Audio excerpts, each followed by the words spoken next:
We are ready to begin.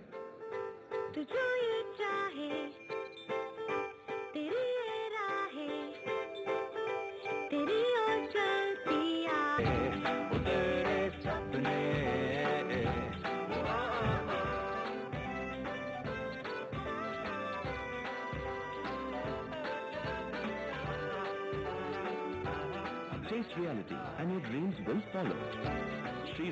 Once again, ladies and gentlemen, may I please request you all to settle down, find yourself a seat, put your phones off on silent.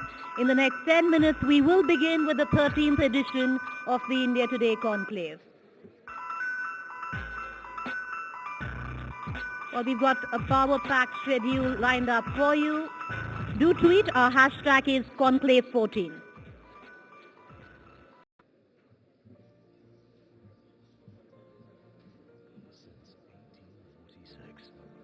Beginning with complicated precision instruments to navigate the seas.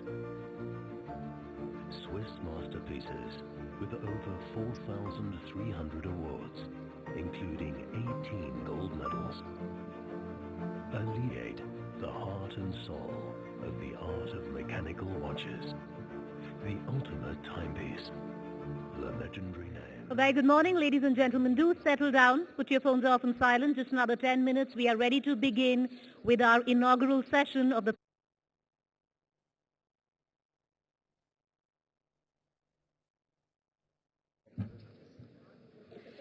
Good morning, ladies and gentlemen. I take the pleasure in welcoming you all to the 13th edition of the India Today Conclave, a signature event and a celebrated platform of global thought. In its 13th edition, the India Today Conclave's theme this year is winning. And over the course of the next 2 days, we will see winners, visionaries from various walks of life come together on this very platform. So without further ado, I would like to invite on stage Mr. Arun Puri, Chairman and Editor-in-Chief of the India Today Group, to deliver the welcome address.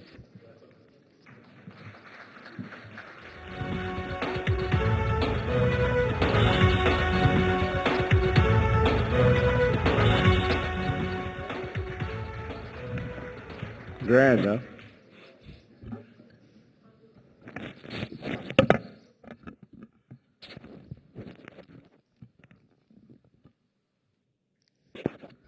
Ladies and gentlemen, good morning.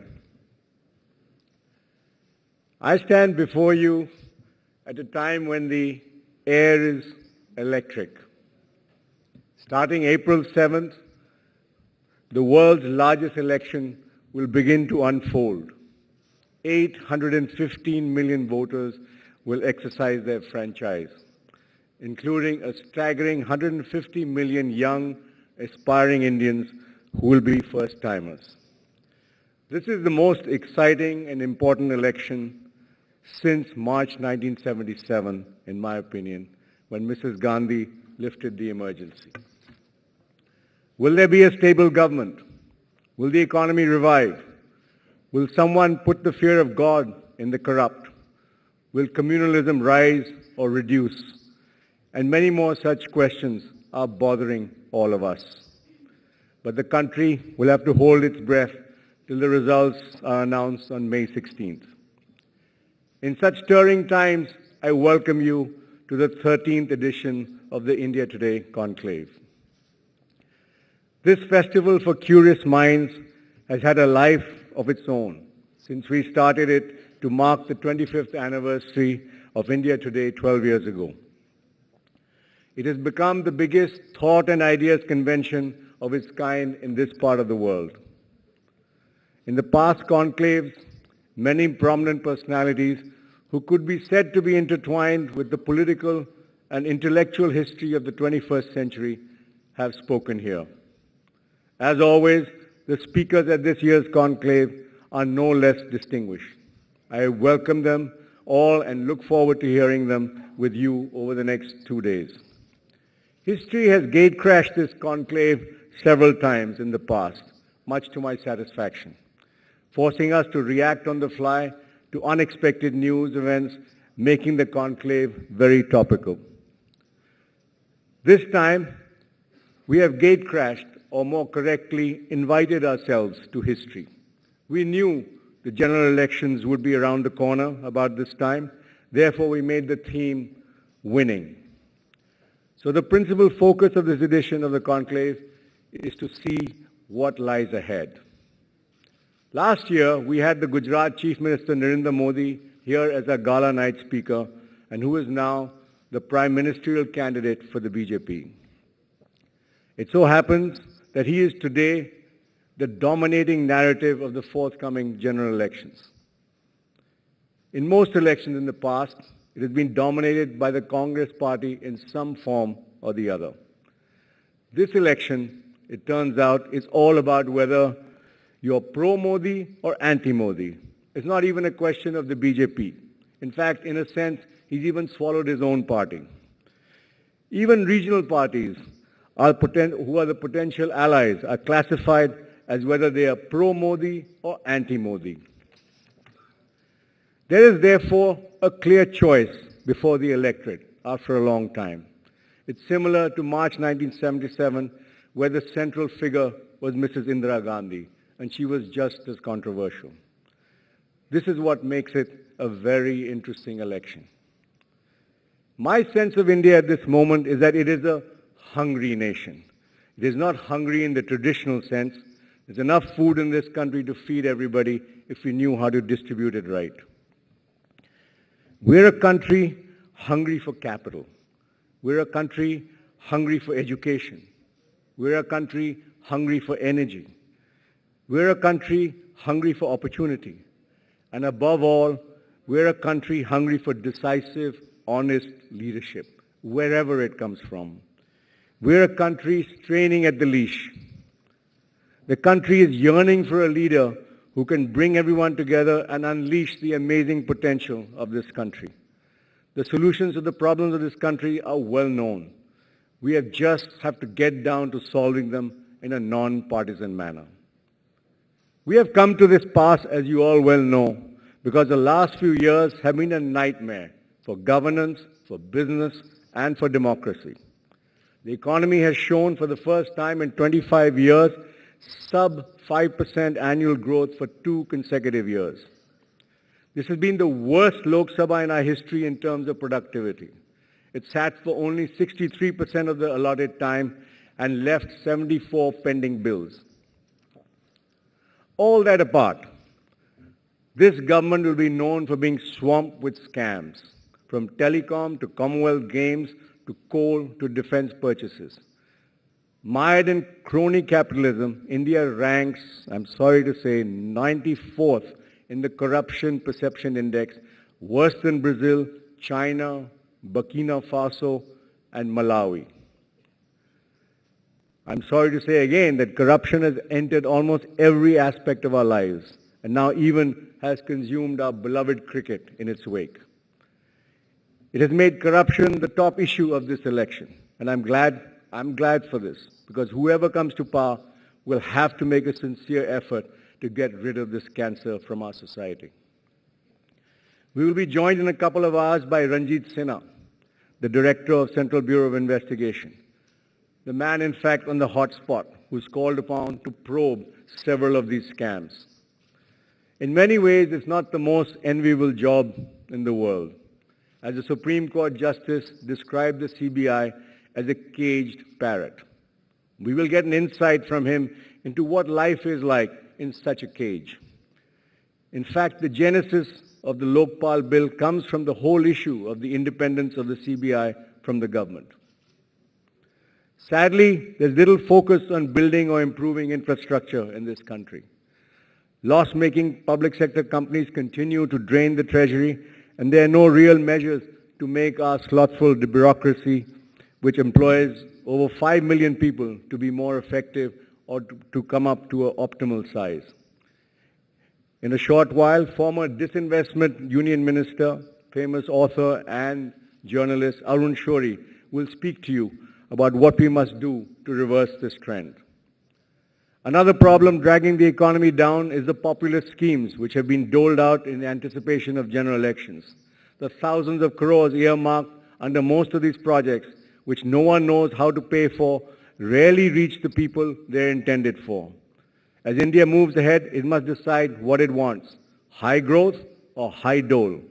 We have two very eminent economists discussing this later today. While corruption rules the roost, businesses are being squeezed from all directions by netas and the bureaucracy. India is witnessing a de facto return to license Raj over the allocation of natural resources, which are controlled and distributed arbitrarily in the absence of uniform policy. In order to see how India can win the next decade by creating high growth and more jobs, we have a Union Minister for Commerce and one of the world's largest mining magnates speaking to us on this issue. I'm pleased to say that though campaigning is on its full swing, the conclave features some of the top political leaders across the country. We will be joined by the newly victorious Chief Ministers of Madhya Pradesh and Rajasthan and by the Chief Minister of Jammu and Kashmir, who is never short of controversy and has an election later this year. Indian politics is undergoing a sea change. The usual vote banks are being altered. Our growing middle class is fast emerging as a constituency that cuts across caste lines. The people of India want more from its leaders. Instead of religious polarization and caste equations, they care about jobs, opportunities, road, electricity, water, and housing. The recent assembly elections in the 5 states proved that chief ministers with a development agenda were given another chance in Madhya Pradesh and Chhattisgarh, and leaders who promised to change or bring about change were chosen in Rajasthan and Delhi. We will talk about this new trend in Indian politics to leaders from across the political spectrum. Over the next 2 days, you will have before you union ministers, chief ministers, and senior leaders from India's top political parties. Our first session this morning is with Akhilesh Yadav, the young Chief Minister of Uttar Pradesh, which holds the key to power at center with its 80 Lok Sabha seats. A major reason why politicians are reinventing themselves today ahead of the elections is because of our gala dinner speaker this evening, former Chief Minister of Delhi, Arvind Kejriwal. He has captured the imagination of the country with his anti-corruption, anti-vote bank, and transparency in elections. What his tumultuous 49 days in power achieved is debatable, and how his party fares in the Lok Sabha elections is an open question. But what he has done is change the way politics is conducted in this country. Across parties, there will be greater scrutiny in the background of candidates and the sources of election funding. The growth of Aam Aadmi Party shows that our political system still has scope for experimentation and growth. That the gaps between helpless cynicism, hopeful activism, and meaningful politics can indeed be breached. But on a lighter note, we must never forget there can be no winning without heroes. Our gala speaker tomorrow night is India's superstar to the masses, Salman Khan, who proves every time he steps into the frame. A hit machine with a string of 100 crore blockbusters against his name, Salman is a supreme entertainer and a universal bhai who is worshipped by millions of doting fans. In his own bohemian way, Salman is a metaphor for a new India, confident, aspirational, devil-may-care. He is the true inheritor, if not in style then in status, of another of our conclave guests, the legendary Amitabh Bachchan.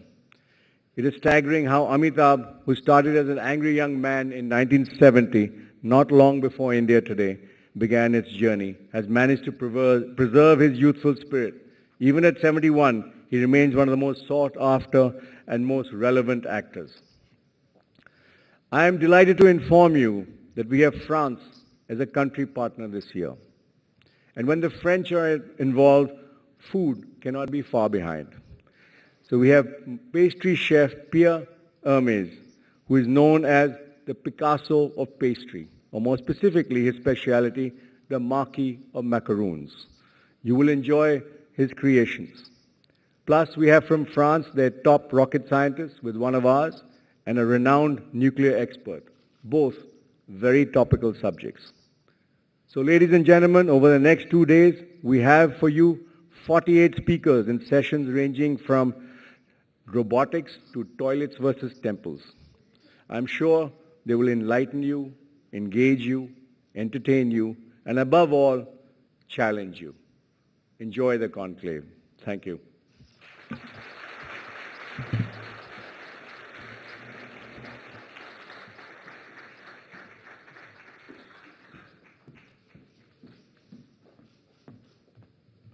Thank you, Mr. Puri.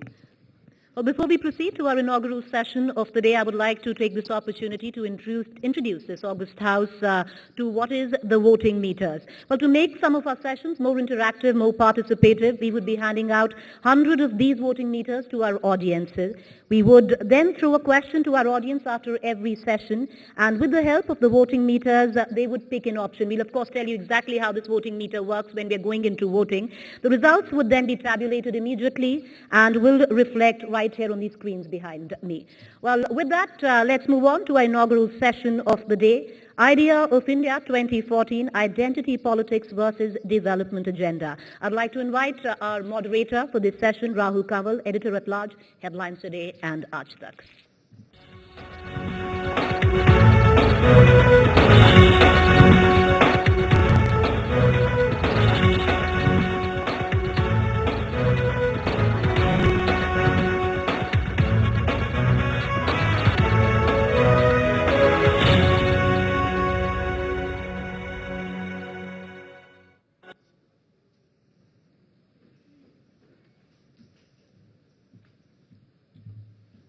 Good morning, everyone. It's great to have you with us at the India Today Conclave.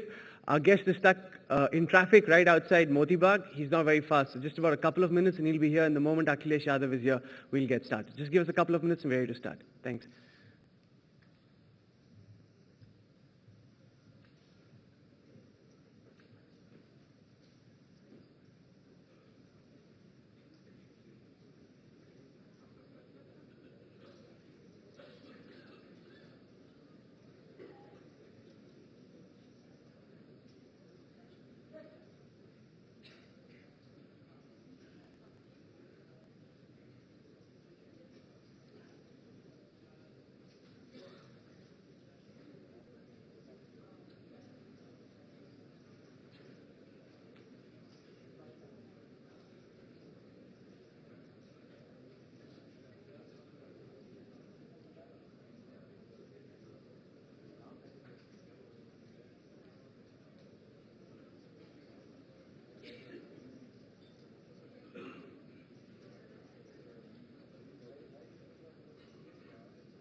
The red beacons have driven into the hotel. He's here and we're about to start. So in just a moment from now, we'll have the Chief Minister of Uttar Pradesh, the man who was elected with great hope and promise by 16 crore people of UP. He was their big hope.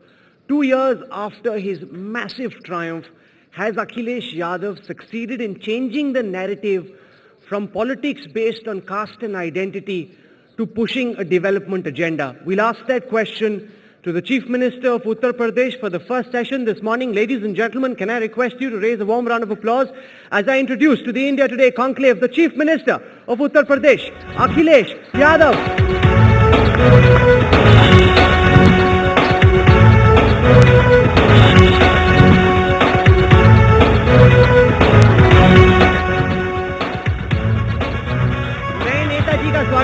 Welcome, sir.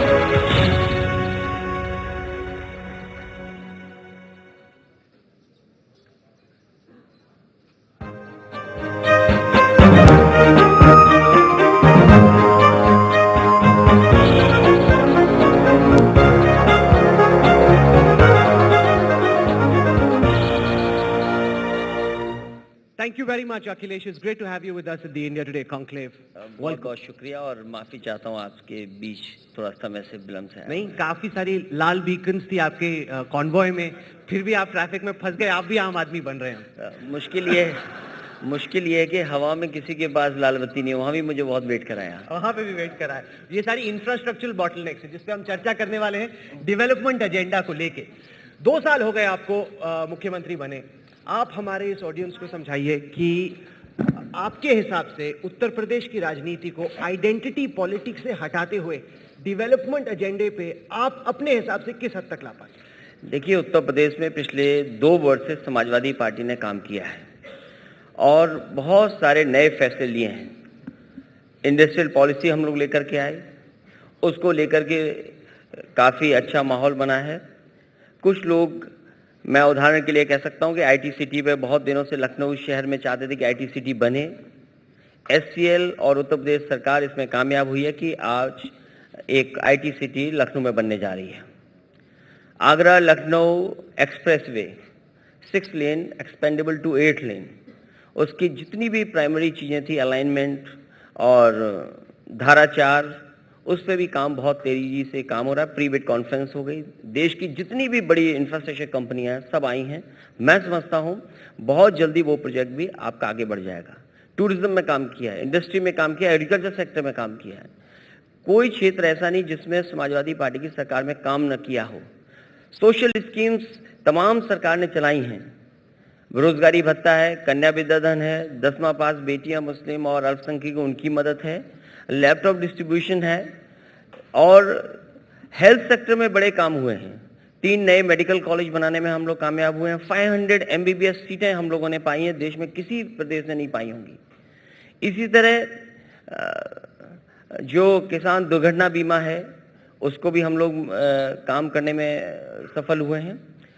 District headquarter से को 4 लेन से जोड़ें, उसमें भी हम सफल हुए हैं कि लगभग 14 डिस्ट्रिक्ट हेडक्वार्टर्स हम लोग 4 लेन से कनेक्ट करने जा रहे हैं।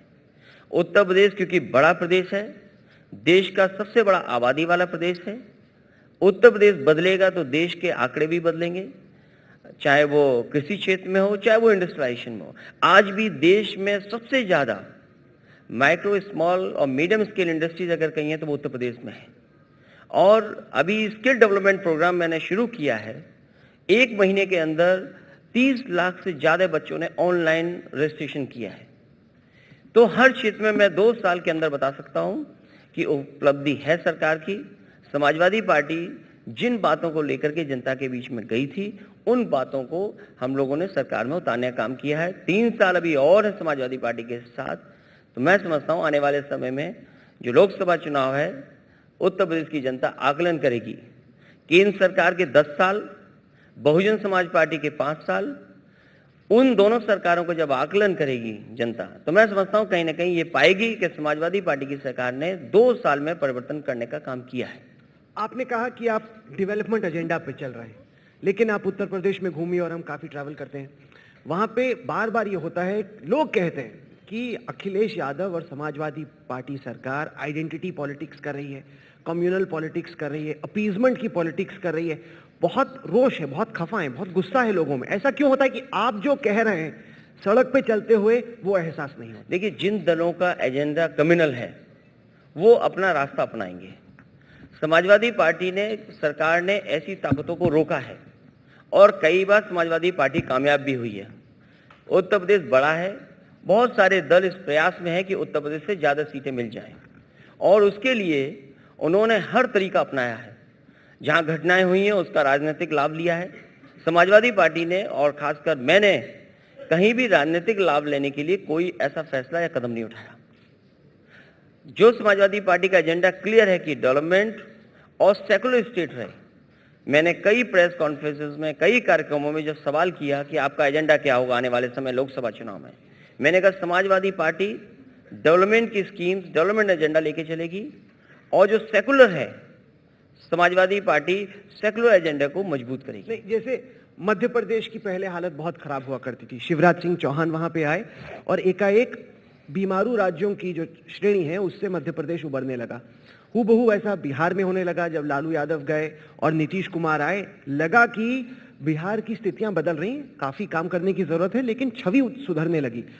उसी तरीके की उम्मीद थी जब आपको इतना बड़ा मैंडेट मिला। क्या आपको खुद लगता है कि जो मैंडेट आपको मिला उसको आप कामयाबी से इंप्लीमेंट कर पाए हैं, या जिस तरीके से एमपी और बिहार में अब प्रोग्रेस होने लगा है उस तरीके से प्रोग्रेस यूपी में भी हो रहा है? देखिए, उत्तर प्रदेश की तुलना किसी प्रदेश से ना की जाए। क्यों? इसलिए उल्टा नहीं प्रदेश है। की जाए कि आबादी के हिसाब से उत्तर प्रदेश बहुत बड़ा है और मध्य प्रदेश बगल का है प्रदेश। जो स्कीम्स उत्तर प्रदेश में चल रही, मैं समझता हूँ मध्य प्रदेश में नहीं चल पा रही हैं। और मध्य प्रदेश में उस सरकार को, बीजेपी की सरकार को कई वर्ष काम करने का मौका मिला है, तब ये परिणाम दिखाई दे रहे हैं। मैं समझता हूँ मध्य प्रदेश ने एमबीबीएस की सीटें कितनी बढ़ाई, कितनी सड़क बना रहे होंगे, ये सही है 10 साल में बना होगा। लेकिन बिजली का उत्पादन अगर वहाँ हो रहा है तो सबसे ज़्यादा उत्तर प्रदेश खरीदेगा। अगर बिजली में सुधार हुआ तो उनको कितना वर्ष लगा, फीडर सेपरेशन किया उन्होंने, समय कितना लगा उनको। वहीं समाजवादी पार्टी की सरकार काम कर रही है, उन्हें अगर सब स्टेशन बनाने पड़ेंगे तहसील पर तो कितने सब स्टेशन बनाने उन्हें।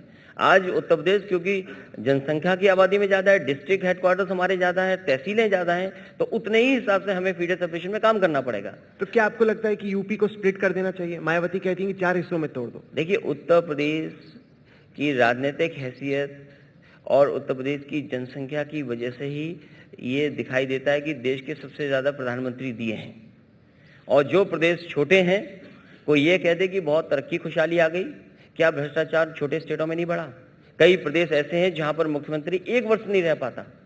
तो कोई उदाहरण ये नहीं कि प्रदेश को बांटने से कोई बहुत बड़ा सुधार आ जाएगा। नहीं, पर आप क्या दोनों आंध्र तरफ से प्रदेश और तेलंगाना का बंटवारा होने के बाद यूपी में प्रॉब्लम्स हैं क्योंकि बहुत बड़ा है, लेकिन छोटा कर दोगे तो भी कोई सोल्यूशन नहीं। आप लेकिन दोनों उत्तर तरफ से आगे प्रदेश का जो उत्तर प्रदेश में काम हो रहे हैं, मैं समझता हूँ तेजी से आगे बढ़ेगा। जो विरासत में मुझे मिला, मान लीजिए वहाँ स्मारक बनाए हैं किसी ने, पत्थरों के हाथी लगाए हैं, पूरा बजट का पैसा पत्थरों के हाथियों पे लग रहा था, तो क्या सरकार ने रोका नहीं?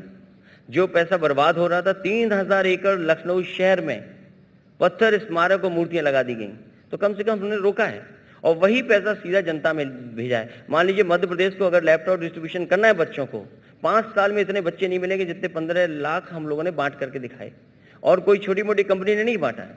आप बेहतर समझते हैं, एचपी जैसी कंपनी ने बांट करके दिखा दिया। और डिस्ट्रीब्यूशन अगर हम लोग कामयाब हुए, जिस बच्चे को देना था उस बच्चे तक पहुंचाने में हम सरकार कामयाब हुई है। नहीं, आप कह रहे हैं कि आपकी सरकार अलग है। मैं एक छोटा सा एग्जांपल देता हूं। एक बीएसपी की सरकार के टाइम पे स्कीम थी, इसका नाम था अंबेडकर ग्राम सभा विकास योजना।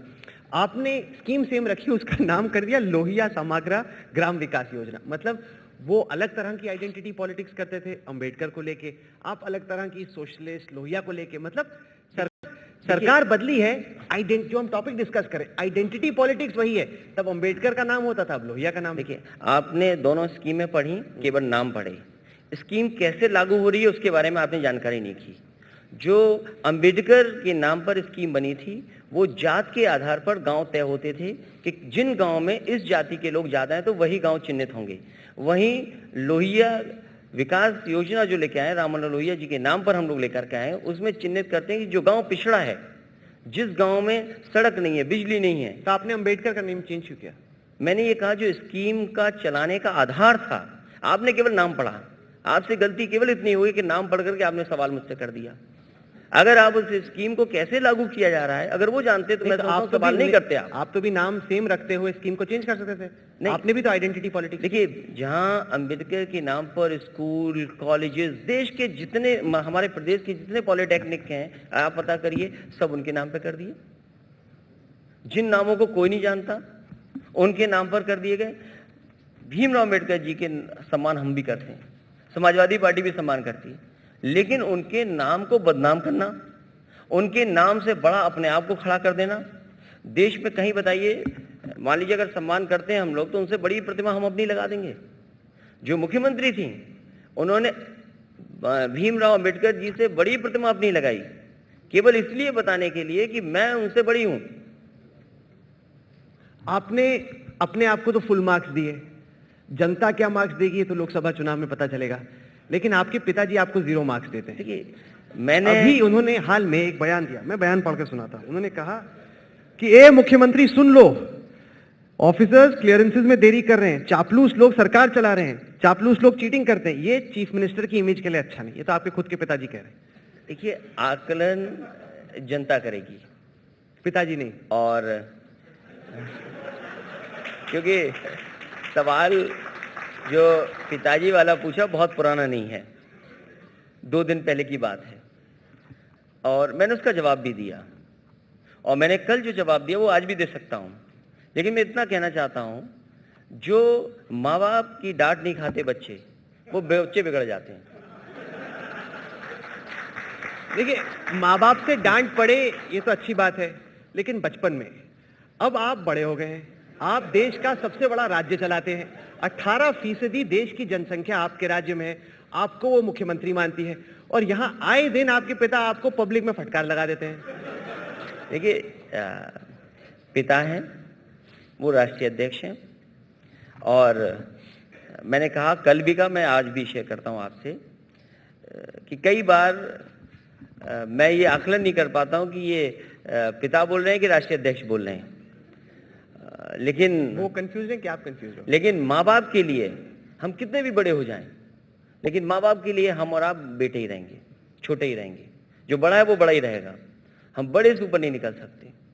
तो स्वाभाविक है वो राष्ट्रीय अध्यक्ष हैं, और उनको अगर कोई जानकारी मिलती है कि सरकार में कहीं कमियां हैं, तो वो जरूर है कि वो जनता के बीच में बताते हैं और सामने कहते हैं हमसे, और अगर कहीं गलती है तो स्वीकार करते हैं, तो सवाल लाने का काम करते हैं। सबसे ज्यादा तकलीफ है विपक्ष के लोगों को, वो इसलिए कि समाजवादी पार्टी की सरकार है और उन्हीं के पास विपक्ष है, तो ये तकलीफ विपक्ष को जरूर है। जैसे राहुल गांधी है सरकार के साथ, देखिए कि मतलब सरकार कांग्रेस की है, मनमोहन की है, वहां पे बच्चा कर देता है, यहाँ पे पिता कर देते हैं, तो सेम टू सेम।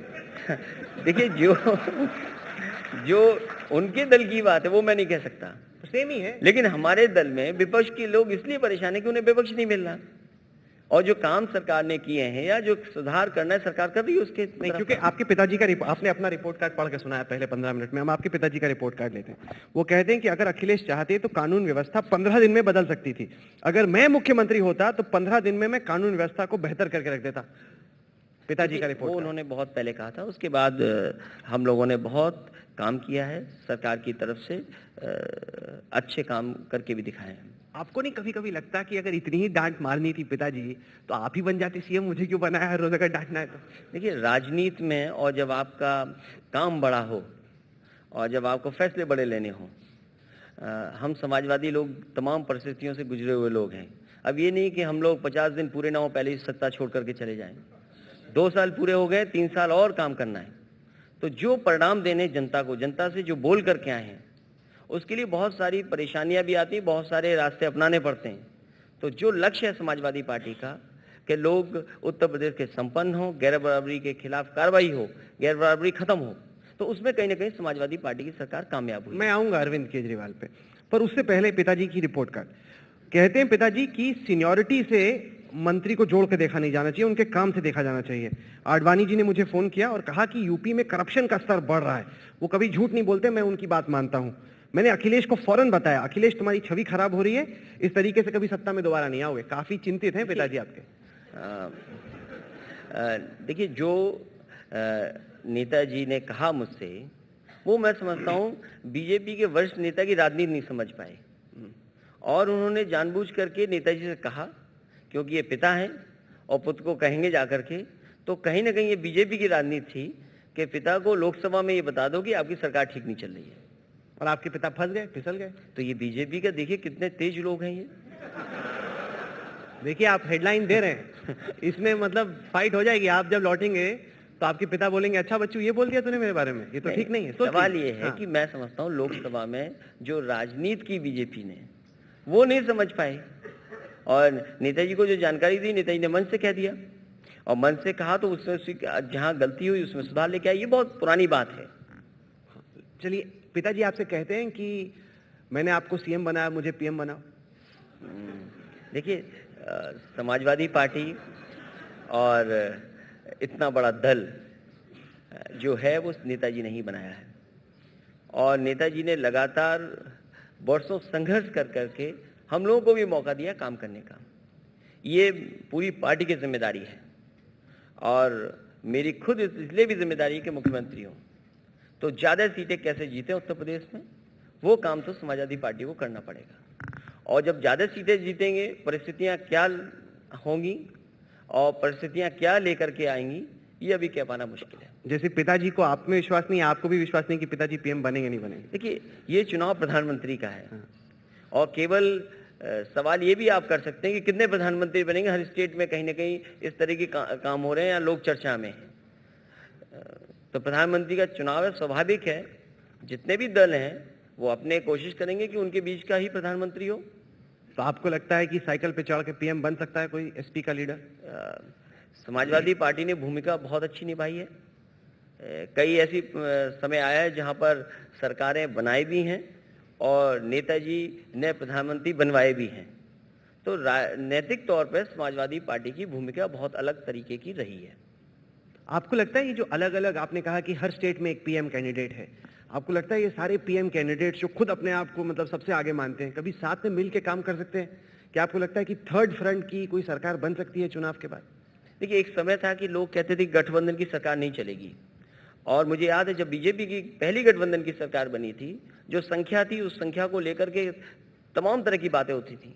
लेकिन कहीं ना कहीं डेमोक्रेसी इस रास्ते पे आ गई, हमारे देश की राजनीतिक दल इस तरह अपने आप को स्वीकार करने लगे हैं कि गठबंधन की ही सरकार बनेगी और गठबंधन की सरकारें कई बनी हैं। कांग्रेस या बीजेपी का गठबंधन हो उसमें फर्क है, उसमें कम से कम 150 सीट या 180 सीट एक पार्टी की होती है और बाकी उसके इर्द गिर्द होती है। जैसे अगर थर्ड फ्रंट की सरकार हुई तो आपकी कुछ सीटें, कुछ दर्जन, 1.5 दर्जन, वो समय बताएगा कि कैसे क्या होगा। मालूम है, कहीं ना कहीं देश चाहता है इतने सारे छोटी छोटी पार्टी मिलके सरकार चला सकती हैं आपके हिसाब से? क्यों नहीं सरकार चला सकते हैं? कैसे चलेगी सरकार? जब प्रदेशों में ये अच्छा काम कर रहे हैं, क्या प्रदेशों में ये नेशनल पार्टीज नहीं काम कर रही?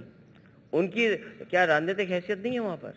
जब उन दलों को पीछे कर करके ये दल आगे आए हैं, तो मैं समझता हूं जब प्रदेशों में उदाहरण अच्छा दे रहे हैं, प्रदेशों में काम अच्छा कर रहे हैं, तो देश के हिसाब से भी अच्छा काम। आप मुझे ये बताइए, आपकी 200 सीटें हैं, आप कहा जाता है कि 5.5 मुख्यमंत्री हैं यूपी, मतलब आप ही की पार्टी में बड़ी प्रॉब्लम्स हैं, उसको आप बेचारे संभाल पाने में आपको दिक्कतें हो रही हैं, उसको संघर्ष कर रहे हैं आप, लेकिन फाइट तो है।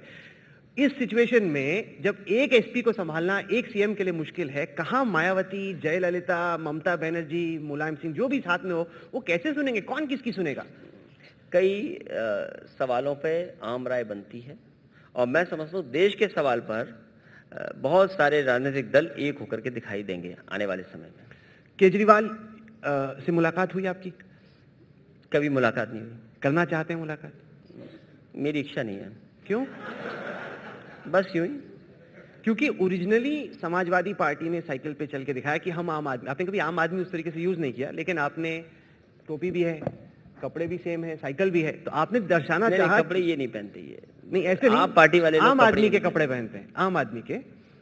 लेकिन ऐसा क्यों हुआ कि जो आम आदमी की माइंड स्पेस है वो केजरीवाल ने जाके हड़प ली? देखिए, दिल्ली की राजनीति और उत्तर प्रदेश की राजनीति में बहुत फर्क है, अन्य प्रदेशों की राजनीति में फर्क है। वहाँ जो राजनीतिक दल हैं सीधे सीधे जनता के बीच में काम कर रहे हैं, वहाँ के मुद्दे अलग हैं, वहाँ के सवाल अलग हैं, जनता के सवाल अलग हैं। इनके यहाँ कोई किसान नहीं है जहाँ कामयाब हुए हैं। मैं समझता हूँ ग्रामीण क्षेत्र में जाएंगे तो सवाल दूसरे दिखाई देंगे, पर जो शहरी, काफी सारे बड़े शहर कोई बहुत ज्यादा असर हमारे यहाँ दिखाई नहीं देगा। हाँ? कोई बहुत ज्यादा असर हमारे यहाँ दिखाई नहीं देगा। क्यों नहीं आपके हिसाब से? कानपुर में उनकी रैली हुई, ठीक ठाक रैली हुई। कितनी रैली हुई? 20-25 हजार तो लोग आए ही। उनके कहने से मैं कहता हूँ मेरी 10 लाख की रैली थी। मोदी कहते हैं उनकी 20 लाख की रैली थी। मोदी कहते हैं उनकी 20 लाख की रैली थी। ठीक है, तो इसी तरह इनकी भी 15,000 की रैली थी। नहीं, तो आपका मानना है, ये बताइए, अमेठी में आपके हिसाब से राहुल गांधी जीतेंगे कि कुमार विश्वास? समाजवादी पार्टी का प्रत्याशी नहीं है वहाँ, विधायक समाजवादी पार्टी के ज्यादा जीते हैं और जीत तो किसकी होगी चुनाव जब परिणाम आएगा तब पता लगेगा। आप बिल्कुल कॉन्फिडेंट नहीं लग रहे हैं लोकसभा इलेक्शंस को लेके। जब मैं बोल रहा हूँ आप कुछ मतलब कुछ कॉन्फिडेंस तो एग्जूट कीजिए कि आपकी 200 सीटें आई थी पहले। जिस लोकसभा के बारे में आप बात कर रहे हैं वहाँ समाजवादी पार्टी का प्रत्याशी नहीं लड़ रहा है अभी तक। हाँ। बाकी भविष्य में लड़ेगा नहीं लड़ेगा वो नेताजी तय करेंगे। क्यों नहीं लड़ रहा? मैच फिक्सिंग है कांग्रेस से? मैंने कहा कि और समाजवादी लोग कहते हैं कि जब सबसे ज्यादा कमजोर कांग्रेस पार्टी होगी तो समाजवादी लोग उसके साथी होंगे। अभी सबसे कमजोर है कांग्रेस पार्टी। नहीं, पर आप क्यों चाहते कि राहुल गांधी जीत जाए? आपको अपना कैंडिडेट उतारना चाहिए वहां पे। वहां हमारी पार्टी ने पिछली दफे भी नहीं चुनाव लड़ाया था और कहीं ना कहीं समाजवादी पार्टी ने कुछ सीटों पर नहीं चुनाव लड़ाने का फैसला लिया है। पर इसीलिए तो अरविंद केजरीवाल कहता है कि बड़ी पार्टियों में मैच फिक्सिंग है। हमारा कोई मैच फिक्सिंग नहीं है। नहीं। ये बताइए कि आप कह रहे हैं कि अरविंद केजरीवाल का ज्यादा इम्पैक्ट नहीं होगा, लेकिन चर्चा ये हो रही है कि मोदी की एक वेव बिल्ड हो रही है यूपी में। कुछ पोल्स तो दिखा रहे हैं कि 50 तक सीटें आ सकती हैं, 36% वोट शेयर, पहले 18 था, डबल होके 36% हो जाएगा, 36%। क्या आपको भी नजर आ रही है मोदी की वेव? अभी तक तो उत्तर प्रदेश में ऐसा कोई माहौल नहीं है। हालांकि ये सच है कि बीजेपी ने कुछ संख्या बढ़ाई है जनता की, थोड़ा बहुत उनकी रैलियों में भीड़ आने लगी है, लेकिन कोई ये कहे कि परिणाम उनके पक्ष में हो जाएगा, ये कह पाना मुश्किल है। नहीं, पर आप ये तो मानेंगे जब वाराणसी में रैली होती है, कानपुर में होती है, बड़ी भीड़ आती है, जबरदस्त, मतलब इतनी भीड़ तो किसी भी रैली में, किसी भी नेता की रैली में हाल फिलहाल में नहीं है। इतना मानेंगे कि नहीं मानेंगे? देखिए, आपने अगर भीड़ की बात की है तो आप जानकारी करिए, समाजवादी पार्टी की रैलियों ने उनको पीछे कर दिया। चाहे हमारी आजमगढ़ की रैली हो, सहारनपुर की रैली हो, मैनपुरी की रैली हो, एक भी रैली का मुकाबला भारतीय जनता पार्टी की रैली नहीं कर पाई। हाल में जो रैली हुई, जो लखनऊ में रैली, बहुत बढ़ चढ़ के बताएगी कि रैली हुई है। मैंने शुरू में जो बात कही आपसे कि भारतीय जनता पार्टी के लोग बड़े चमत्कारी हैं। जब ये लोग बैठते हैं तो आगे पीछे दाएं बाएं रास्ता छोड़ करके बैठते हैं। हमारे लोग रैली में एक से दूसरे से टकरा करके बैठते हैं, बिल्कुल करीब पहुंच करके बैठते हैं। इलाहाबाद की रैली बहुत बड़ी रैली थी लखनऊ की रैली के मुकाबले। तो ऐसा क्यों होता है जब जो लोग आकलन कर रहे थे कि जनता में मुकाबला हो रहा है, जनता के मुकाबले में भी बीजेपी को हमने पीछे कर दिया। तो ऐसा क्यों होता है कि जब मोदी लखनऊ आते हैं, अखिलेश लखनऊ छोड़ के भाग जाता है? जो कार्यक्रम हुए, हाँ, पता नहीं कैसा समय हुआ कि दोनों दलों के कार्यक्रम आगे पीछे या उसी दिन हो गए तय। समाजवादी पार्टी ने अपने कार्यक्रम पहले तय कर दिए, उसके बाद बीजेपी ने भी हो सकता तय कर दिए हो उन्हीं तारीखों में, ये देखते हुए कि अखिलेश लखनऊ में कब नहीं है। लेकिन टॉपिक पे एक बार फिर लौटते हैं। आप बताइए कि क्या आपके हिसाब से मोदी उत्तर प्रदेश को आइडेंटिटी पॉलिटिक्स से निकालते हुए डेवलपमेंट एजेंडे पे ला सकते हैं? वो कहते हैं कि मैं आइडेंटिटी की पॉलिटिक्स नहीं करता, मैं विकास की राजनीति करता हूं। हर बार जब वो भाषण देते हैं वो जात पात की चर्चा नहीं करते, सिर्फ और सिर्फ उनका फोकस विकास पे रहता है। देखिए, बड़े दिल का व्यक्ति ही प्रधानमंत्री बन सकता है, और उनके भाषण में अगर आप सुने तो वो कहते हैं शेर हमने दिए, मैंने जवाब नहीं दिया, शेर दिए धन्यवाद, लेकिन आपने हमसे कौन कौन से जानवर लिए वो उसकी भी सूची कभी दे दो। क्या लिया? वो कहते हैं कि अमूल बहुत अच्छा है, उत्तर प्रदेश में अमूल वो भेज रहे हैं क्या? मैंने जानकारी की उनके लोगों से, अमूल के लोगों से, कि आप उत्तर प्रदेश में क्यों आ रहे हैं? तो बोला यहाँ का बाजार अच्छा है, यहाँ पे दूध अच्छा है, इसलिए हम यहाँ पर कारोबार करने आ रहे हैं। एक प्रधानमंत्री हो का प्रत्याशी बन रहे हो, बीजेपी इतने बड़े दिल की पार्टी हो और बहुत छोटी बातें कर रहे हो कि शेर हमने दिया आपको, लेकिन हमने क्या दिया वो आज तक नहीं बताया। क्या दिया आप बता दो। आप पूछिए उनसे हमने क्या क्या दिया है। अगर शेर बताने की बात है तो उन्होंने, स्टेट गवर्नमेंट ने कुछ तो भेजा होगा उनके पास। आपने और अमूल अगर आ रहा है तो उत्तर प्रदेश का इतना बड़ा बाजार देख के आ रहा है। उत्तर प्रदेश में दूध का उत्पादन बहुत है, देश में सबसे ज्यादा दूध का उत्पादन उत्तर प्रदेश में है, क्योंकि मोदी, गेहूं का पैदावार उत्तर प्रदेश में है, गन्ने की पैदावार उत्तर प्रदेश में है, चीनी का उत्पादन उत्तर प्रदेश में है, आलू का उत्पादन उत्तर प्रदेश में है। तो उत्तर प्रदेश से मुकाबला शुरू कर दिया, क्योंकि बड़ा प्रदेश है, किसी आंकड़े में उत्तर प्रदेश का मुकाबला नहीं कर सकते। आप एक एक भाषण सुनिए और एक एक स्टेज देखिए, कितना बदल गए। किसी स्टेज पे लगा कि कोई धार्मिक कार्यक्रम होने जा रहा है, किसी स्टेज पे गए तो किसी राजनीतिक दल के किसी वरिष्ठ नेता के फोटो लगाने से कोई लाभ मिल सकता है तो उन्होंने काम किया। उत्तर प्रदेश में भारतीय जनता पार्टी का एजेंडा डेवलपमेंट नहीं है, और डेवलपमेंट का एजेंडा होता तो उत्तर प्रदेश के लिए कुछ कह के जाते कि हम उत्तर प्रदेश के या देश के पैमाने पे ये काम करेंगे। किसी भाषण में मुझे कहीं नजर नहीं आया। जो आंकड़े पेश किए वो गलत आंकड़े पेश किए, वो मैं समझता हूँ उसके बारे में देश ने चर्चा की है और तमाम अखबारों ने लिख दिया कि आंकड़े क्या पेश किए। नहीं, पर आप मेरे सवाल का जवाब नहीं दे रहे। सवाल ये है कि मोदी कहते हैं कि जो बाकी पार्टीज हैं, आपकी पार्टी बीएसपी है, ये आइडेंटिटी पॉलिटिक्स करते हैं, यूपी को विकास चाहिए, जिस तरीके से यादव, मुसलमान, दलित, अपकास्ट, इससे हटते हुए सिर्फ और सिर्फ बगैर डिस्क्रिमिनेट किए, बगैर अपीजमेंट के यूपी को विकास चाहिए। आप हमारी कोई भी स्कीम उठा करके देख लीजिए, कहीं भी किसी तरह का मापदंड नहीं दिखाई देगा कि हम जात के आधार पर, धर्म के आधार पर काम कर रहे हैं। मैं आपको छोटा उदाहरण देता हूं। मुजफ्फरनगर में दंगे हुए, उसके बाद सुप्रीम कोर्ट ने आपको डांट लगाई कि जो आप कॉम्पनसेशन दे रहे हो वो सिर्फ और सिर्फ आप मुस्लिम्स को दे रहे हो, बाकियों को क्यों नहीं दे रहे? सुप्रीम कोर्ट से आपको डांट पड़ी, बाकी आरोप सुप्रीम छोड़िए। कोर्ट ने कहा और सुप्रीम कोर्ट के सामने जानकारी पूरी की पूरी हमने दी, बिना भेदभाव के, चाहे वो हिंदू रहे हों, मुस्लिम रहे हों या कोई समाज के लोग रहे हों, उनको बराबर का जो मुआवजा मिलना चाहिए था वो किया है।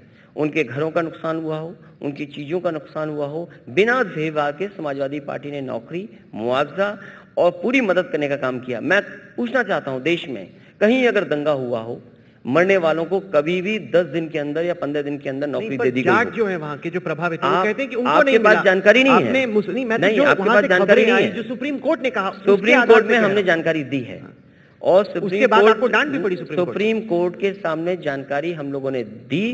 मैं समझता हूं कहीं जो कुछ रहा हो जानकारी की कमी की वजह से, लेकिन बिना भेदभाव के, चाहे किसी पक्ष का किसी की जान गई हो, सरकार ने पूरा मुआवजा दिया है। देश में कहीं घटना हुई होगी, इतने बड़े पैमाने पे मदद नहीं हुई। मरने वाले के परिवार को, क्योंकि वापस कोई नहीं कर सकता, जो रह गए वो आगे कैसे उनका जीवन चलेगा, इसलिए नौकरी सरकार ने केवल 10 दिन के अंदर दे दी, 2 हफ्ते के अंदर नौकरी दे दी, सबको दी, जिसके भी जितने भी लोग हैं। 15 लाख रुपए तक दिए, हालांकि हाँ 12 लाख रुपए दिए थे। कहते हैं कि 2002 के बाद हम लोग 2002 के बाद गुजरात में कोई भी दंगा नहीं हुआ और पिछले ही 1 साल में जो सरकार के आंकड़े हैं वो कहते हैं कि छोटे बड़े मिला के उत्तर प्रदेश अकेले में 100 दंगे हुए। आखिरकार दंगे करने वाले कौन हैं? सरकार रोक रही है और तमाम घटनाएं मैं बता सकता हूं जहां वो छोटी छोटी घटनाओं को इन्होंने बड़ा रूप दिया है। बगल में मेरठ है, एक विधानसभा में छोटी छोटी घटनाएं हुई, उनको बड़ा रूप देने वाले कौन थे? बीजेपी के लोग। कैसे मालूम? एमएलए थे बीजेपी के। वो तो प्रूव नहीं हो पाया। एमएमएस को इन्होंने डिस्ट्रीब्यूट पुलिस किया। ने ड्रॉप कर दिया केस? नहीं, कोई केस ड्रॉप नहीं किया। नहीं, जो 2 एमएलए कोई केस ड्रॉप नहीं किया है। जो कार्रवाई होनी थी, जिनके ऊपर कार्रवाई की, जेल गए, जो धाराएं हैं वो लगेंगी उन पर। मान लीजिए एमएमएस बना करके कहीं अफगानिस्तान या किसी दूसरे देश का एमएमएस बना करके उन्होंने पूरे उत्तर प्रदेश में भेजा, लोगों को भड़काया। भाषण किसने गलत दिए? एक लड़की के साथ घटना हुई, उसको हिंदू और मुसलमान का रूप किसने दिया? आपको याद होगा रुड़की की एक घटना थी, उसका हिंदू मुसलमान का किसने झगड़ा लगाया? फिरोजाबाद की मैं घटना बता सकता हूं जहां पर एक पिता ने अपने बेटी का हत्या कर बलिदान दिया, जो कि बाद में जानकारी मिली। उसको हिंदू मुसलमान का रूप कौन दे रहा था? झांसी में 100 साल से हिंदू और मुस्लिम परिवार के लोग रह रहे हैं, कभी झगड़ा नहीं हुआ, ना एक दूसरे को हटाने की बात हुई। बीजेपी के लोगों को जानकारी मिल गई, कहते वो यहाँ पर हटाए जाएंगे लोग। उनके बड़े एक सांसद गए, मैंने गिरफ्तार करके उनको वापस भेजा। एक और दूसरे नेता भी 1 हफ्ते पहले पहुंच गए। तो ये जो कौन करा रहा है आखिरकार उत्तर प्रदेश में? ये बीजेपी के लोग शामिल हैं। बाबा, मैं कह रहा हूं, कैसे प्रूव कर पाए? मैं एक एक घटना के बारे में मैंने कोट किया है, अगर ये भी गलत हो मैं स्वीकार कर लूंगा। आप एक्सप्लेन कर रहे हैं। ये बताइए, बाबाओं ने परिक्रमा शुरू की, उस समय पर कोई परिक्रमा नहीं की जाती है, लेकिन बाबाओं ने तय कर लिया और बाबा लोग परिक्रमा करने चले गए। उसको अगर किसी ने रोका तो सरकार ने रोका है। तो उत्तर प्रदेश का माहौल अगर कोई खराब करने के काम कर रहा है तो वो भारतीय जनता पार्टी उनके सहयोगी दल है। आप समझा रहे हैं कि यूपी में दंगे क्यों हुए, लेकिन ये तो मांगे गुजरात में 2002 का कोई भी दंगा नहीं हुआ। क्या इससे कुछ वहां सरकार कराने वाली थी दंगा, यहाँ सरकार रोक रही है, क्योंकि तमाम ऐसे दल जो हैं इस प्रयास में कि उत्तर प्रदेश का माहौल खराब हो, जिससे उन्हें राजनीतिक लाभ मिले। कुछ सवाल लें ऑडियंस से, इजाजत है आपकी? आपकी इजाजत से। चलिए, Who wants to ask a question? Shehzad.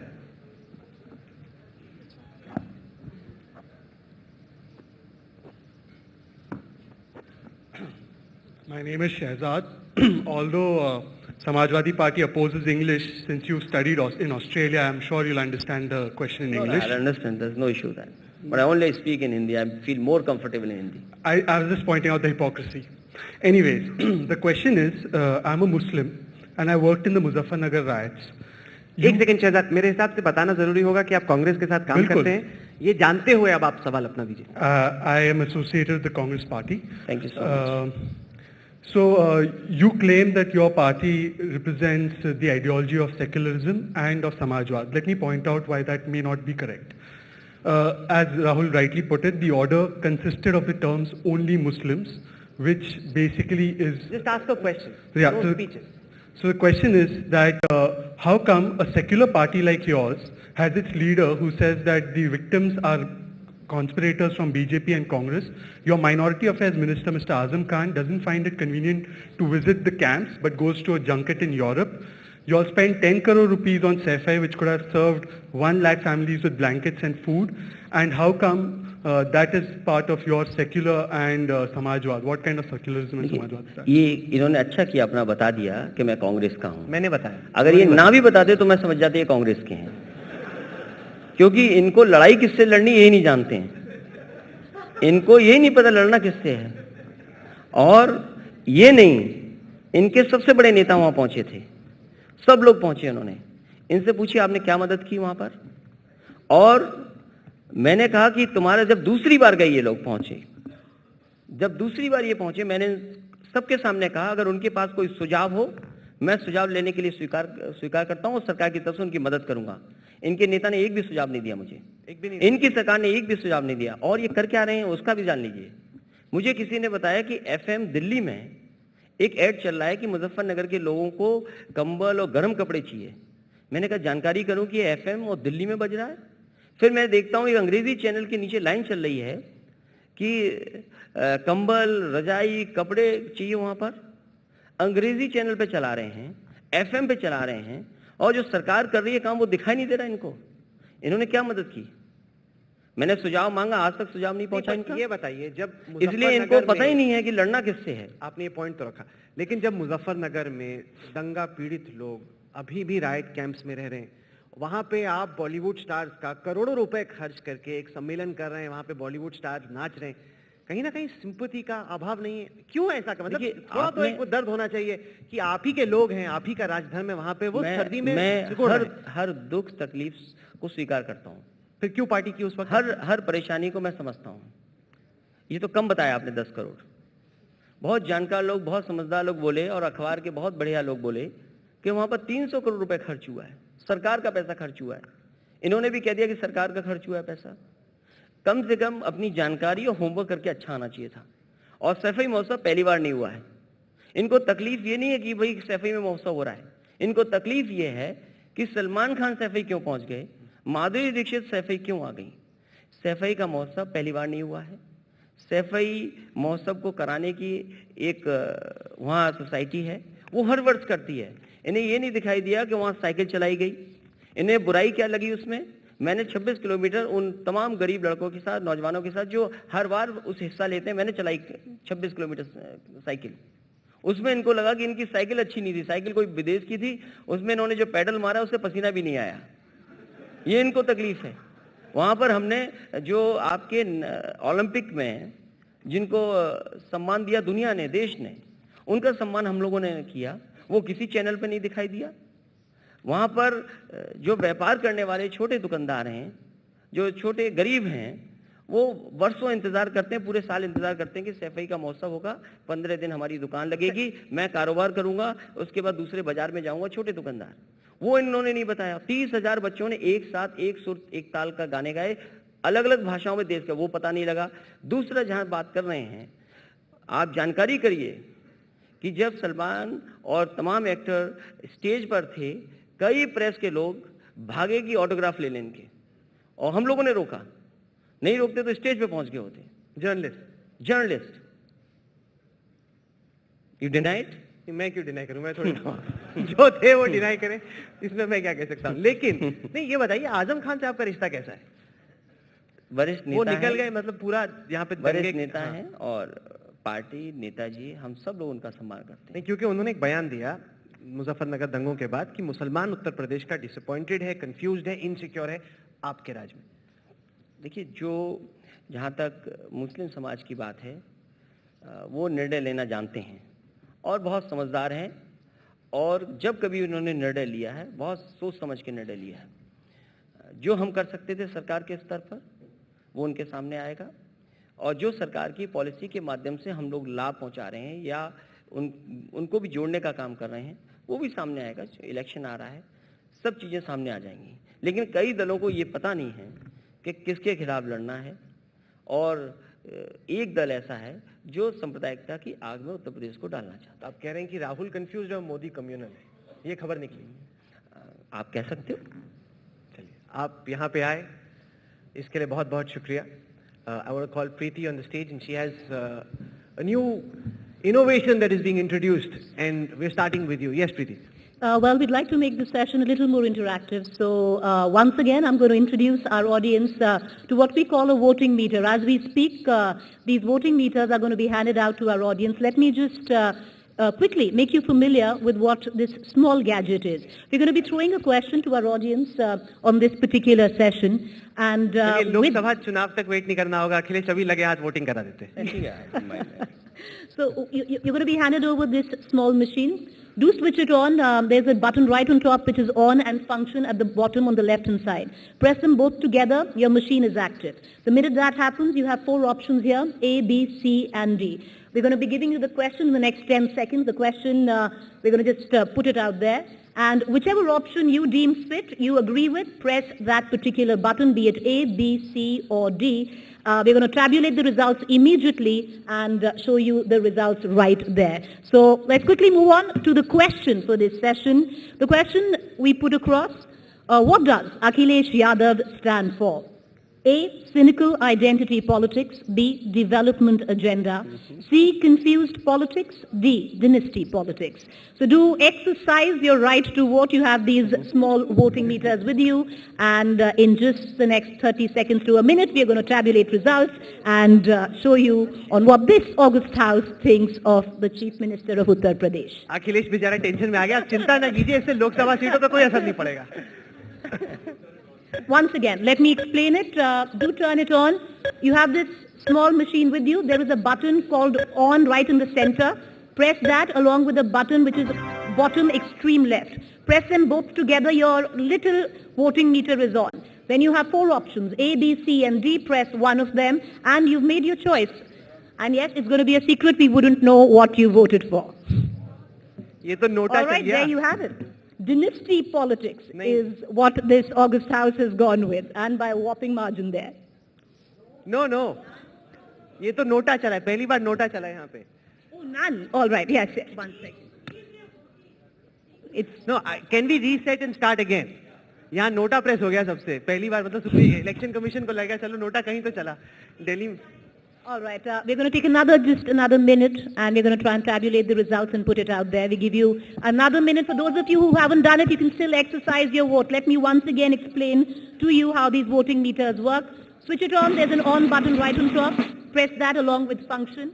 Press both of them together. Your machine is on, and you can exercise your right by pressing A, B, C, and D. And this is the question that we're putting out there. What does Akhilesh Yadav stand for? A, cynical identity politics. B, development agenda. C, confused politics. And D, dynasty politics.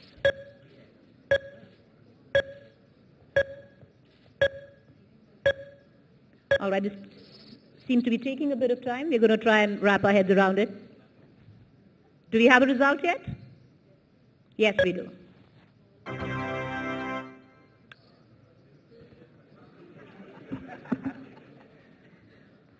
All right, No, I think, Preeti, the answer is D. See, we'll leave nota out.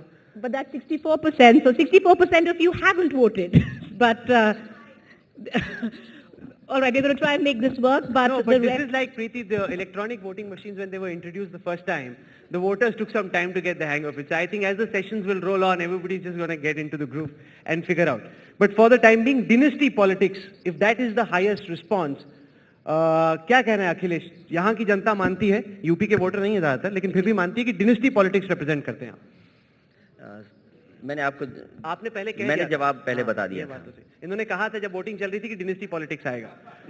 मैंने पहले जवाब बता दिया था, और वो इसलिए कि नेताजी और मेरे परिवार के बहुत सारे लोग राजनीति में हैं।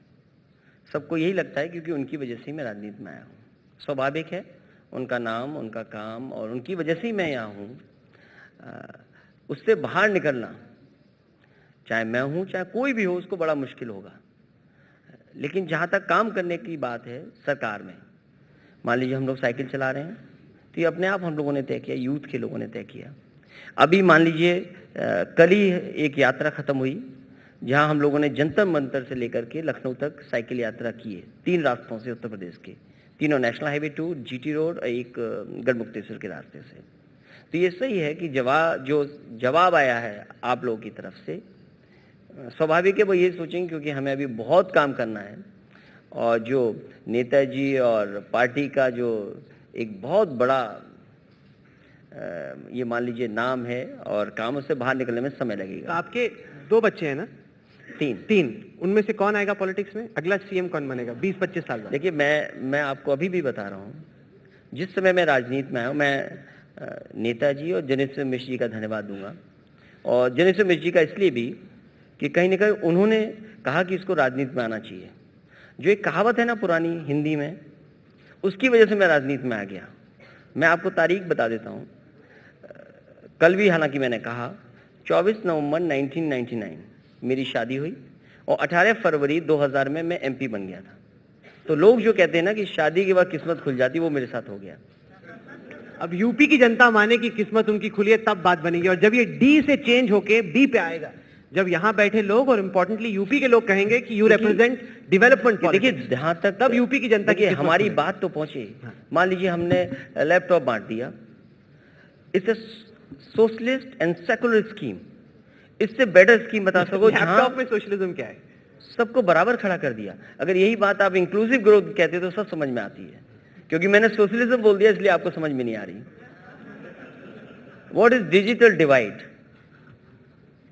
तो बस इतना ही फर्क है कि जब मैं कह रहा हूं कि मैंने लैपटॉप बांट करके सबको बराबर खड़ा कर दिया, और जिस समय इंटरनेट उनके हाथ होगा, इंफॉर्मेशन, नॉलेज सब में, चाहे वो गांव के बच्चे हों चाहे शहर के बच्चे हों। आप चेक करते हैं कि अच्छे से यूज हो रहा है कि लोग उसे? मैंने चेक किया है और मैंने एक अलग से टीम लगा करके इस बात को जानना चाह के आखिरकार बच्चे क्या कर रहे हैं। क्या कर रहे हैं? 95% बच्चे सीखना चाहते हैं, नंबर 1। जो नहीं जानते उसके बाद भी जानना चाहते हैं। नंबर 2, पढ़ाई में जितना इस्तेमाल हो सकता है वो कर रहे हैं, और स्वाभाविक है उनके पास अगर लैपटॉप है तो फिल्म भी देख रहे हैं और इंटरनेट पे, सोशल मीडिया पे भी जा रहे हैं। अखिलेश यादव, आप इंडिया टुडे कॉन्क्लेव में आए, आपके साथ इस साल के कॉन्क्लेव की शुरुआत हुई। हम इसी उम्मीद के खत्म करेंगे कि अगली दफा डिनेस्टिक पॉलिटिक्स से चेंज होते हुए बी पे आप आ जाएंगे, जो होगा development politics. Thank you very much ladies and gentleman, let's hear it for the chief minister of Uttar Pradesh, Akhilesh Yadav. Thank you so much. Thank you. Ladies and gentlemen, a big round of applause. Akhilesh Yadav, the Chief Minister of Uttar Pradesh. I would request Mr. Yadav and Rahul to please remain on stage as I call upon Mrs. Birla, Chairperson, Aditya Birla Center for Community Initiative and Rural Development, to come up on stage and present a token of appreciation to the Chief Minister of Uttar Pradesh.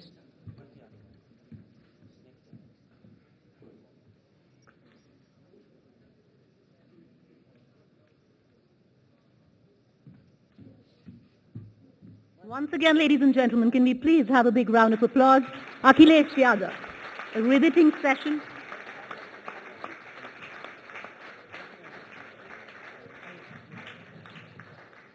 Thank you. Thank you, Mr. Yadav. Thank you, Rahul. Thank you, Mrs. Birla.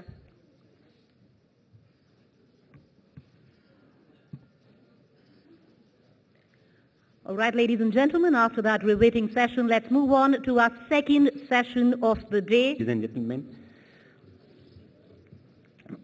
before actually I have a very easy job for this session because not only my guest needs no introduction, he's also been a fairly regular speaker at our conclave. So let's start first by welcoming our speaker for the session, Mr. Arun Shourie.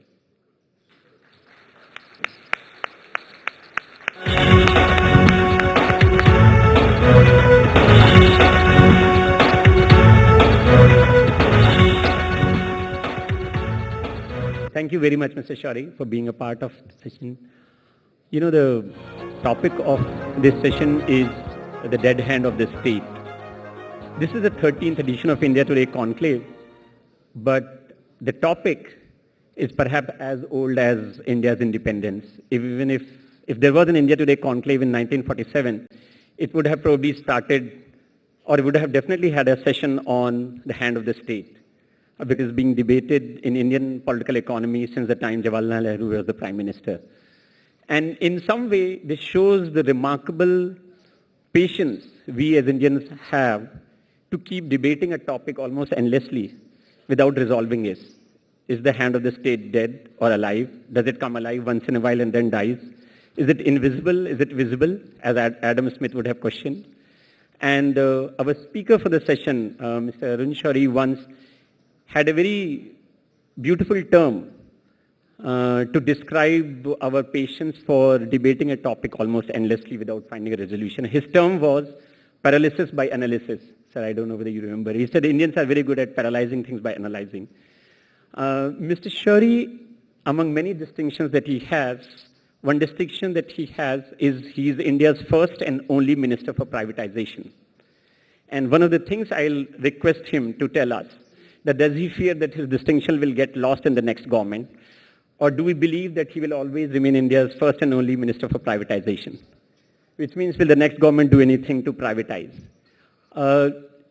As he earned the distinction of being India's first and only privatization minister, by default he earned another distinction. As he keeps saying once in a while, he's one of those very rare Indians, and perhaps the only person in this room right now, who has the certificate of honesty issued by CBI. He has had several CBI investigations, all of them yielded nothing.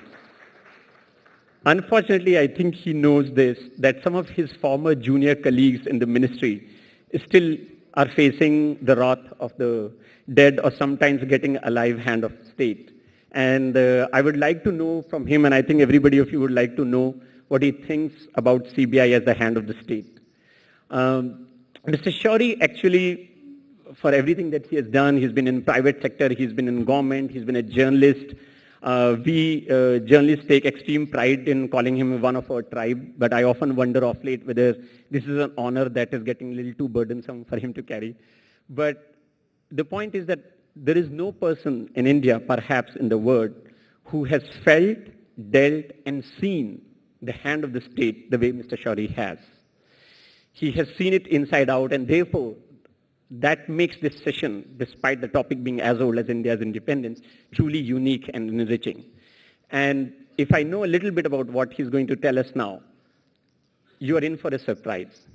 Because his latest interpretation of what the hand of state really is going to leave you with surprise and delight in equal measure.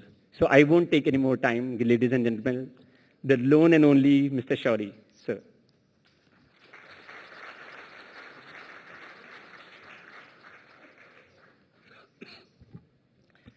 My dear friend Rohit and my dear friends, Sir Rohit said just now about firstly whether the new government, whichever it is, will privatize companies.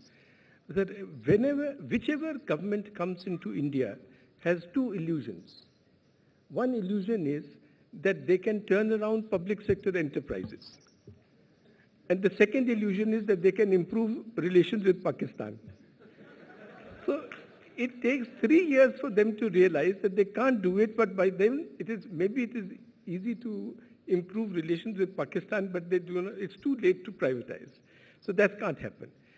Sir, as for the CBI, yes, true. Okay, I have already got 2 certificates of honesty from the CBI because of this government.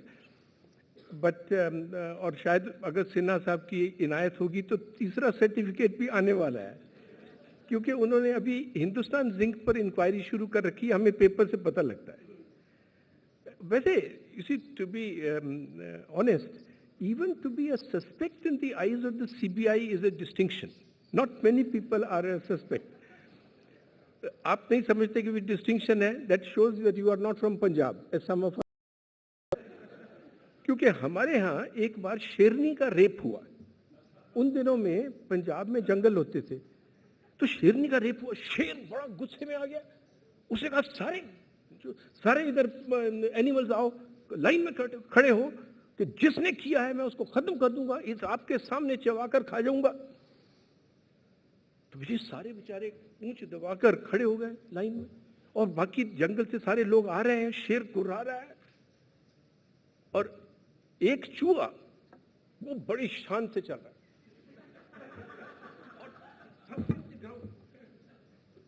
Animal को घरे ओए हौले चल शोर न मचा sir नीचे रख तेन पता नहीं शेर तेन अग लगी हुई है डोंट यू नो द शेर is on fire he said ओए रहन दे तेनू नहीं पता शेरनी दा रेप होया है अज साडे ते भी शक है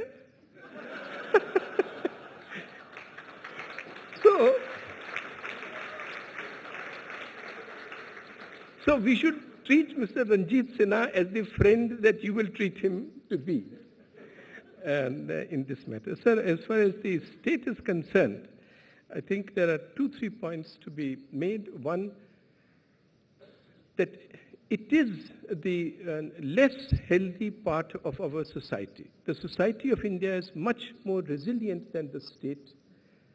And therefore, the theme of reform since 1991 was to reduce the role of the state in our lives. And this is vindicated in every way that you see. If you see, if you compare periods before 91 and after 91, there's a secular difference between the rates of growth because the state has been less important now than it was then. So well, like IT. But what has happened in the last few years, maybe yes, I think certainly in the last few years, is that this process has been reversed. Even as the capacity of the state to perform its functions was becoming weaker and weaker, the state appropriated more and more functions under this so-called inclusive growth, which is just a phrase for dressing up, throwing money out of the window. And you see this, that in the functioning of the public distribution system, in what we know about this rural employment scheme, in what we know about subsidies. All these increased at the time when the capacity of the state to deliver services became less and less. So what did the state do? It went in for nominalism. And the state doesn't mean just government, but you say, everything is now seen only by expenditure. We have spent so much on employment, we have spent so much on education, but never on outcomes. And this disease has infected others also, for instance, the courts. If you see the Supreme Court judgments on education, no, education because of our tradition, our religion, profiteering should not be allowed. This is the word they have used again and again, as Devesh Kapoor has shown in many of his writings, profiteering nahi allow karenge. मैं आपको example देता हूँ. You know, we are supposed to be an IT superpower. Do you know how many PhDs we give, Arun, for IT in a year? 60 to 70. But the Rayalaseema University in Andhra, Rayalaseema University, you may not have heard of it, but it's a great opportunity. In 2 years, it gave 2,600 PhDs. The 23 universities, half of which were set up under this dynamic chief minister about which everybody in the media wrote, why this Rajshekhar Reddy. These 23 universities admitted 38,000 PhD candidates and gave 13,000 PhDs in 5 years. We are able to give only 60 in the place where we are supposed to be a superpower. Now, isn't this profiteering? Don't you see it? Don't the courts see it? But nobody intervenes. Those who are setting up such shops are the ones who prevent reform by saying, "Bhai, Ma Saraswati ko mat becho." So the standing committee in parliament will block education reform. So the point is, we go in for nominalism and are quite satisfied with this. The second is, we go in for denial. I'll again give you this PISA survey. As you know, it is the Program for International Student Assessment by the OECD. What happened in this survey, Rohit? In 74 countries were surveyed. We came 73rd. Shanghai, the schools of Shanghai came number 1 in the world. And what was our reaction?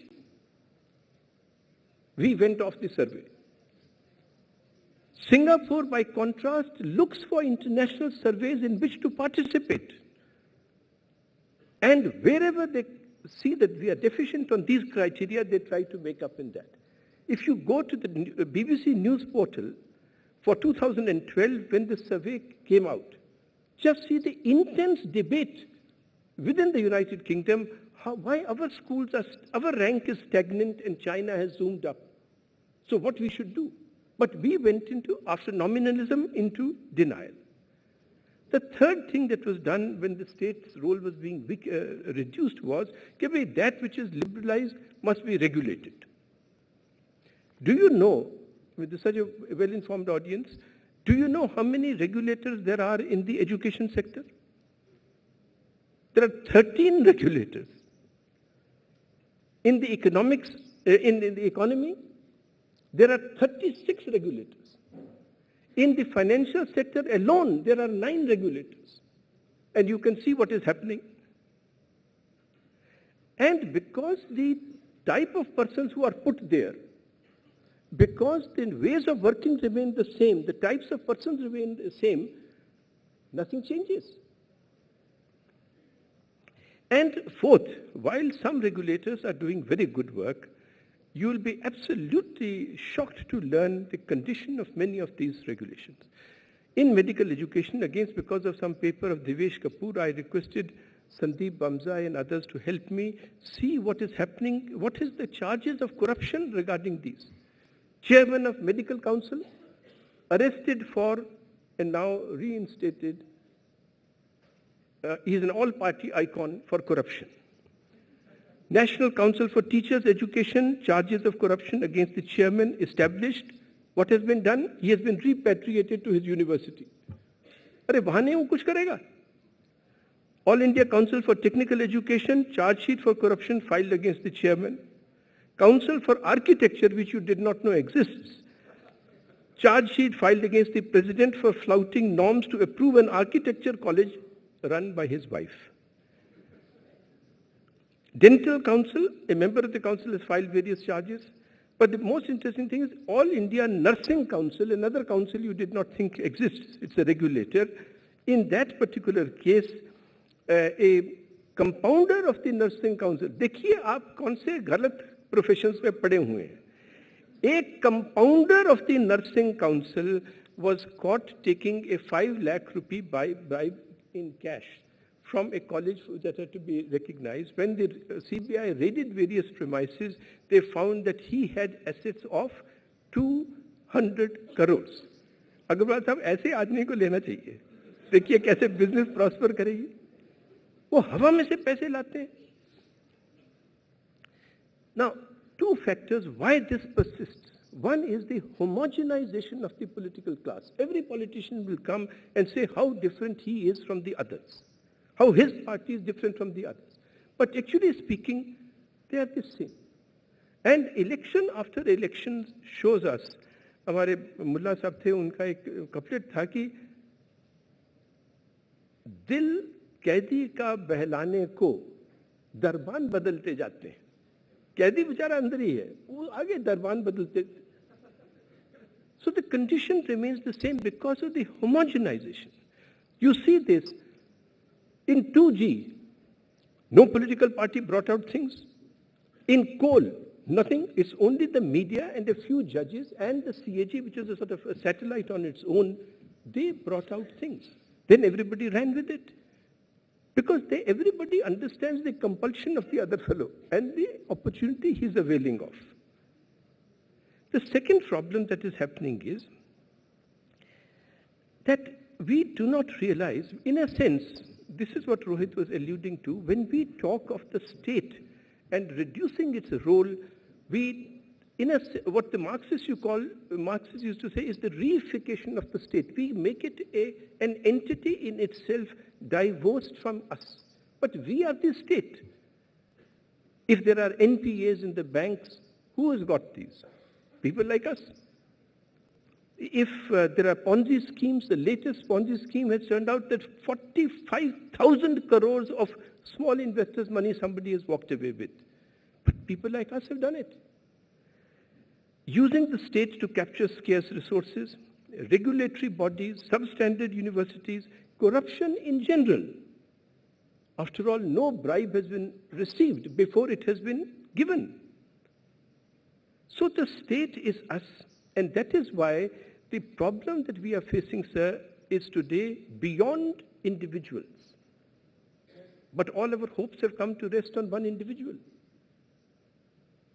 It is beyond what is, this word we use, it is systemic. It is also a phrase actually to switch off thinking and absolve ourselves of the responsibility. कि system का गलती है, मेरी तो नहीं है. This symbiosis of the state and people like us who are deforming the state is best personified by this pepper spray MP. ये Shekhar Gupta pointed out कि हम कहते हैं politician ये कर रहा है, politicians ने क्या कर दिया. Shekhar Gupta pointed out correctly. Do you know who this pepper spray MP is? Do you know his NPAs? Unreturned loans to from the banks? How much are they? 35,000 crores. So is he a part of the state? Is he a part of us? Or is it all one? For this reason, there are several remedies, and there's not much time, but I'll just rush through these. First is, please continue to reduce the role of the state in this way. For instance, the anti-employment labor laws.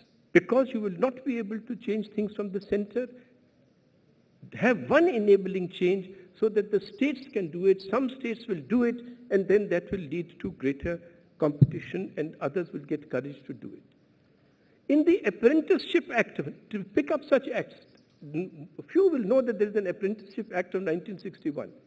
In India, where our whole tradition was of imparting skills from a guru to a shishya, we have only 3 lakh apprentices. China has how many? 20 million, 200 lakh. We have 3 lakh.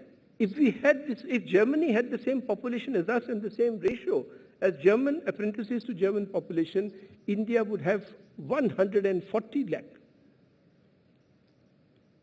In this tiny, by population, this tiny, state of Queensland, in tiny Australia by population, 25,000 employers have apprentices.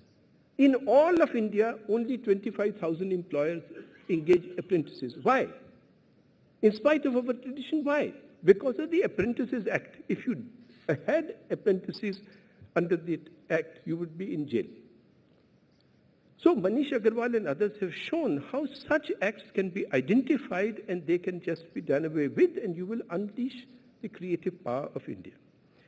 Third, please respect the sanctity of the state and its institutions. The private sector today should see that by suborning the Ministry of Telecom, by trying to derail things in coal for my immediate interest, what harm they have done to the private sector itself. Mr. Agarwal will tell us, he has written articles on this matter, of how India's power could be unleashed if we were not putting obstacles for each other in this way. Third is, please codify best practices in India and propagate them. Ranade, one of our distinguished economists, was just telling me, see, contract labor. What was happening was that the firms could not employ full-time labor because of our labor laws. So they would hire a contractor, he would employ, and I will pay the contractor. But the contractor will not pay the workers, so disputes will arise. So he said that in Maharashtra, the government has just done a simple thing, that the payment is made directly into the bank account of the contract labor. Good practice. In under trials, even though that reminds me of my many years past when we had done this series, and that series had resulted in the freeing of 40,000 under trials. But under trial problem still continues. Under trials are to be brought to the court. They can't be brought to the court. They are serving as under trials in jail for periods longer than they would serve if they were convicted of the crime with which they are charged. In the series we had done, there was a lady who had been in jail for 14 years. Another lady for 6 years for petty theft. And she had gone mad in the jail and her file had been lost. Nobody knew what to do with it. But often they cannot be brought to the court because there are no policemen to take them to the court. Why? Because they are on Chief Minister's duties. So the Maharashtra government, again Rana told me, what has it done? It has just allowed video conferences and video trials to go on for under trials. Simple solution. So codify these. Fourth, please change the nature of discourse in India. One of the best things that under Arun's leadership India Today does is that one page of telling us about good work being done in India. We must be the champions of successes. We must be the ambassadors of successes. Look for in the morning newspaper of somebody doing good work and propagate that to every friend of yours. Fifth, there is one good thing that is happening because of these scandals, and that is that at long last, because of court interventions and because of other things, rational procedures are coming about for the allocation of scarce resources. In mining, probably this will happen, and certainly as you have seen in the 3G auction this time of spectrum. So again, we should codify these and ensure that these things can proceed further. So wherever the state is, its procedures its procedures are improved precisely because of the problems that have occurred in the recent past. It's not going to be easy. Many of these things will require very hard decisions. I mentioned to you, for instance, about these non-performing loans. Uday Kotak has estimated that these now exceed 2,50,000 crores. And in fact, some of the banks are so exposed, their exposure to some of these firms is so great that if they did not do this fictitious rollover, they would themselves collapse. So what will you do? Will you allow the banks to come down below 51%? Will you again throw in taxpayers' money, as Chidambaram has been doing, into the banks, 5,000 crores, 10,000 crores, which does nothing to change the character of the bank? Will you let some firms collapse?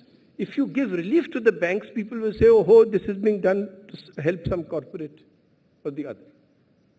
So very difficult decisions, and the only way these things can carry through, you can carry these through, is if whoever is the Prime Minister chooses such persons whose reputation is irreproachable, who will bring about policies for the sectors as a whole and make sure that it is not differentially tilted towards this corporate house or that corporate house. Sixth, please see through the rhetoric of the enemies of change. In India, we become prisoners of words, especially because of the condition of the media today, in the evening discussions and so on. Just a phrase is taken up.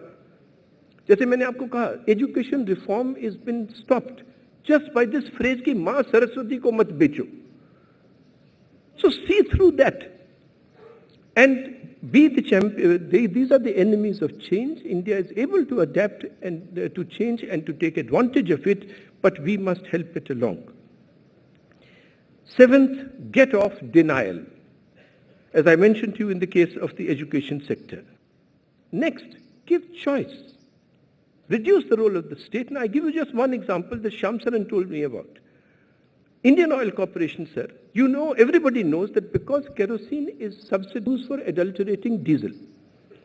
Everybody knows this. It's done from the very top right to the bottom. In Alwar district, in one part, the IOC did an experiment. They would not give you kerosene at the subsidized price. What they did was, you are the BPL family, you are entitled to this much kerosene, okay, we'll give you that much kerosene, not give you the kerosene, we will give you that subsidy in your bank account. Now you go and buy kerosene in the market. Do you know by how much kerosene offtake in that part of Alwar district went down? 40%. That means even at that BPL level, 40% of the kerosene was being used for adulteration in diesel. So you give him a choice. Similarly in education, every survey, Asar survey, done by associates of Pratham, shows three things. Private schools provide better education. They provide education at 1/3 the cost of government schools. Third, that even the poorest households in rural areas say we want our children to go into private schools. So why don't you give a voucher? Okay, government cost is 11,500. I give you a voucher for 11,500. Go and choose the school. This will put some pressure for improvement of government schools. This will also mean that the better schools get more students. So give that choice rather than sitting accreditation and so on in which all this corruption takes place. Finally, and just 2 points after that. One is, in the case, all allocations must be made to the must be related not to input norms, how much expenditure, how much infrastructure you have, but to outcomes. What is? Are you taking on my improved policies? You draw policies. You want.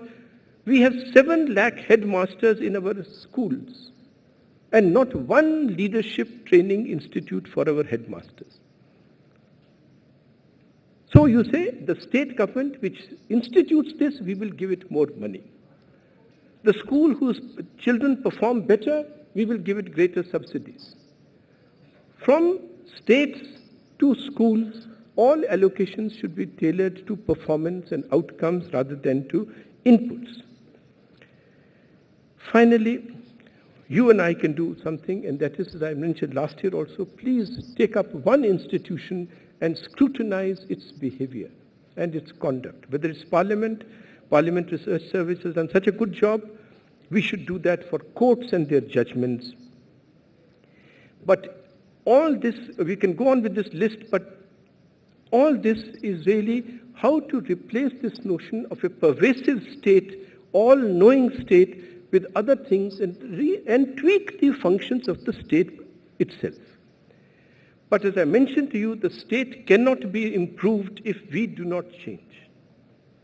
And for that reason, 2 things are necessary, and I'll finish with that. One is to reverse the perverse norms which have come about in this society. We are not able now to draw a line. Death penalty नहीं होनी चाहिए, terrorist के लिए नहीं होनी चाहिए, क्योंकि जी इसके लिए नहीं है. Every criminal gets to be an under trial and therefore has all human rights. Similarly, that mediocrity has become the norm because of politicians. Caste is class in India, therefore caste. Intimidation has become argument, assault has become proof. These norms must be reversed. And we must put excellence at the top. There is no place in this world for a second-rate country, and there should be no place for a person who puts in second-rate effort in a country. And finally, we must change our own conduct, because it is not that the politician is doing something and we are not. In a sense, the politician is just us writ large. And unless we change our own conduct in ways that I mentioned to you, there is no shuffling of boxes on organization charts, no bringing in of changing prime ministers and governments, which will change the nature of the state in India. That is what is the principal achievement of the Chinese. They have changed the nature of the Chinese state, and we must change the nature of the Indian state. Thank you very, very much. Thank you.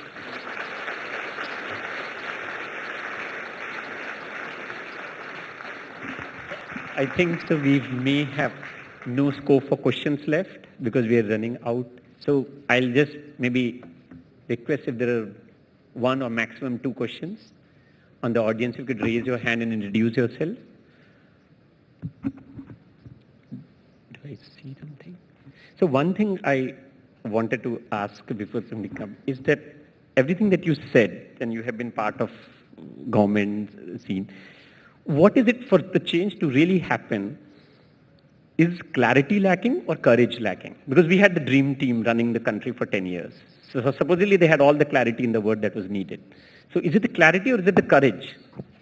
In what sense was it a dream team? मैंने तो उस समय भी कहा था, it is a team in your dreams. In a sense that these fellows have done nothing. Circumstances forced something on them, and so actually circumstances, the person who recognized those circumstances was Mr. Narasimha Rao. And you see the evidence of that. Dr. साहब कहते हैं कि भाई he is the father of reforms, सब कहते हैं, और वो औरों को कहने देते हैं कि भाई I am the father of reforms. But actually speaking, if you see, Narasimha Rao got entangled in the JMM bribery case in 1993. After that, you show me the reforms. 91, 93 से हुई, उसके बाद कुछ नहीं हुआ. डॉक्टर साहब फिर फाइनेंस मिनिस्टर थे. सर, इनका कोर कॉम्पिटेंस है, अगर कोई चीज गलत हो तो ब्लेम रोहित का, अगर कोई चीज ठीक चले तो मैंने किया. That is their core competence. So it is not, they were completely clear. The clear was to shift the blame to others. Appropriate the credit. जो पहले एनडीए टाइप का, एनडीए यूपीए में मैं नहीं जाना चाहता, मगर जो पॉलिसीज ऑफ लिबरलाइजेशन का इफेक्ट था, उससे जो ग्रोथ ऊपर हो रही थी, वो पहले 3-4 साल होती रही, उसके लिए ये क्रेडिट लेने कहते गए. अब जैसे इकोनॉमी छोड़ रही है तो कहते जी वर्ल्ड इकोनॉमिक क्राइसिस हो गया. परसों 2008 में तो था नहीं, दैट इज डीकपल्ड. ये ड्रीम टीम कह रही थी decoupling, world things won't affect us. So I don't think it is this. They have the wrong sort of clarity, and of course there is no courage at all. And the courage has been shown by people who we would not regard as particularly demonstrative in their courage, and that is Narasimha Rao and Bajpayee. So we should have that quiet courage to do the right thing. Thank you.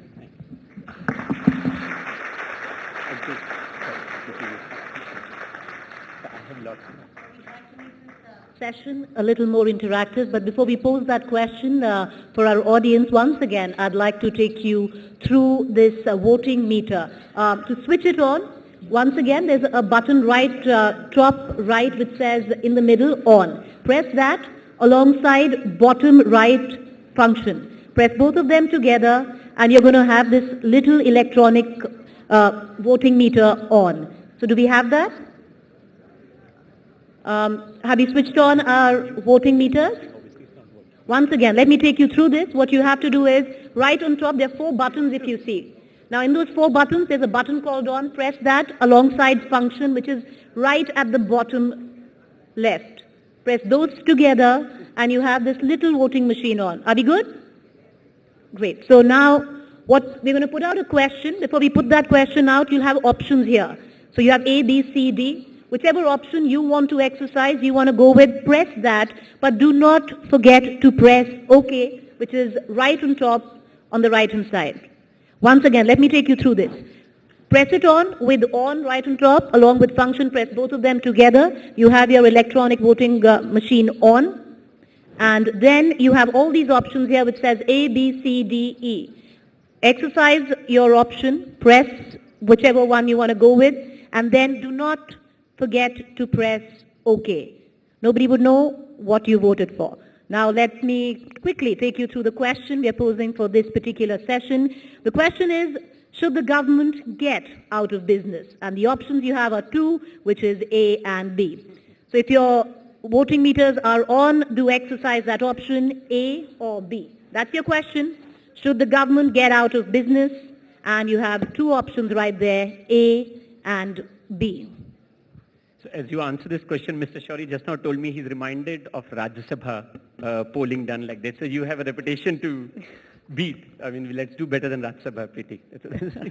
For 15 years, they have not mastered this. Well, we're going to get 60 seconds and we're going to tabulate the results and put it right out there and we'll have an answer. So those of you who still haven't exercised this, once again, let me take you through this. It's quite easy. Right up there, you have on, you have function, press both of them together, your machines are on, exercise your option A or B. Do not forget to press OK because only then will your vote register.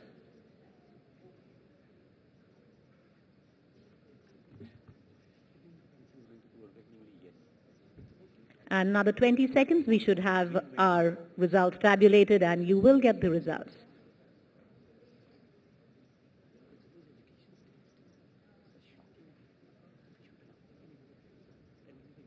All right, can we have the results for the question?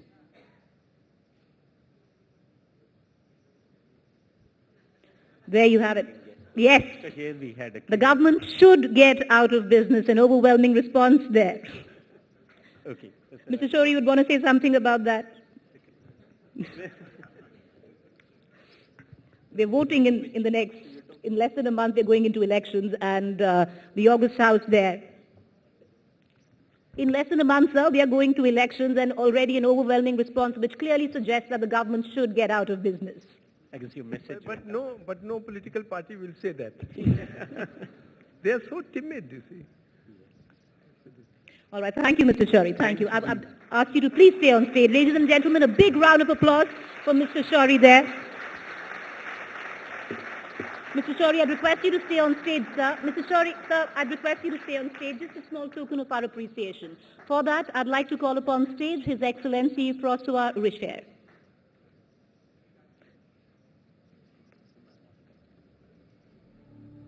Ladies and gentlemen, can we please put our hands together for Mr. Arun Shori?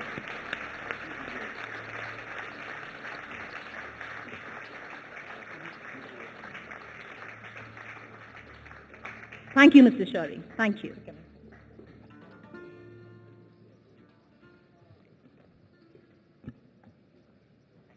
Thank you. All right, let's power ahead to our next session. Our next session, how India can win the next decade. Give us growth, jobs, and yes, a dash of decisions. To take it from here, I'd like to call on stage our session's moderator, Sandeep Bamzai, editor, Mail Today.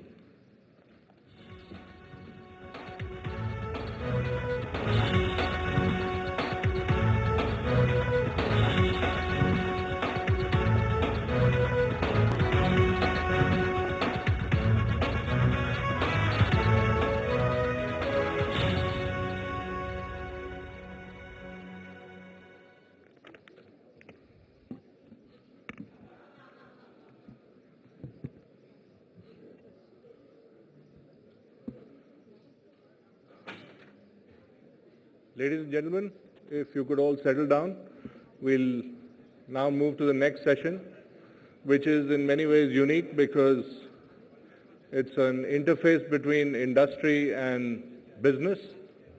We have two eminent panelists, Mr. Anil Agarwal, who has flown in from London from the Conclave, very specifically, and Mr. Anand Sharma, the Commerce and Industry Minister of India.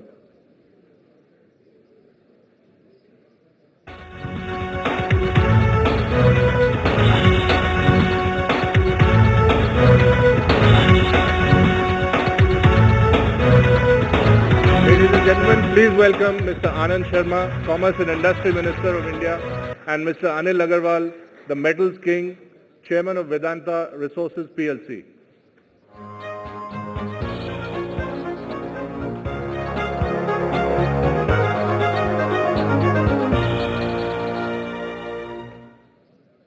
If everyone could settle down, we could set the session rolling. Success in business is about winning against the odds, which is the theme of the India Today Conclave. Our next speaker epitomizes this, even though he would be perfectly within his rights to complain that sometimes the odds seem just too many to qualify as fair competition. How would you describe a man who has gone from starting out as a scrap dealer, sifting metal from scrap, to building a $70 billion conglomerate? From a man who began in Patna and now operates out of London and oversees a global empire. Some call him the metals king. I would prefer to call him the metal nair, for his tough as nails approach to business and new challenges. The way Mr. Agarwal drove the acquisition of Cairn India should be a lesson in how to effect mergers and acquisitions. Vedanta has a place among the top 5 global diversified oil and gas, metals and mining groups, with operations in oil and gas, copper, aluminium, zinc, lead, iron ore, silver and commercial power. His global metals empire was seeded with the disinvestment of Balco And as luck would have it, the disinvestment minister of that time is also with us, Mr. Arun Shourie. Mr. Agarwal is known to favor privatization of natural resources, to have a government that supports business. And as a true poster child of the last decade in business, I now invite Mr. Anil Agarwal, chairman of Vedanta, to tell us what else he thinks will get India to win the next decade. Ladies and gentlemen, Mr. Anil Agarwal.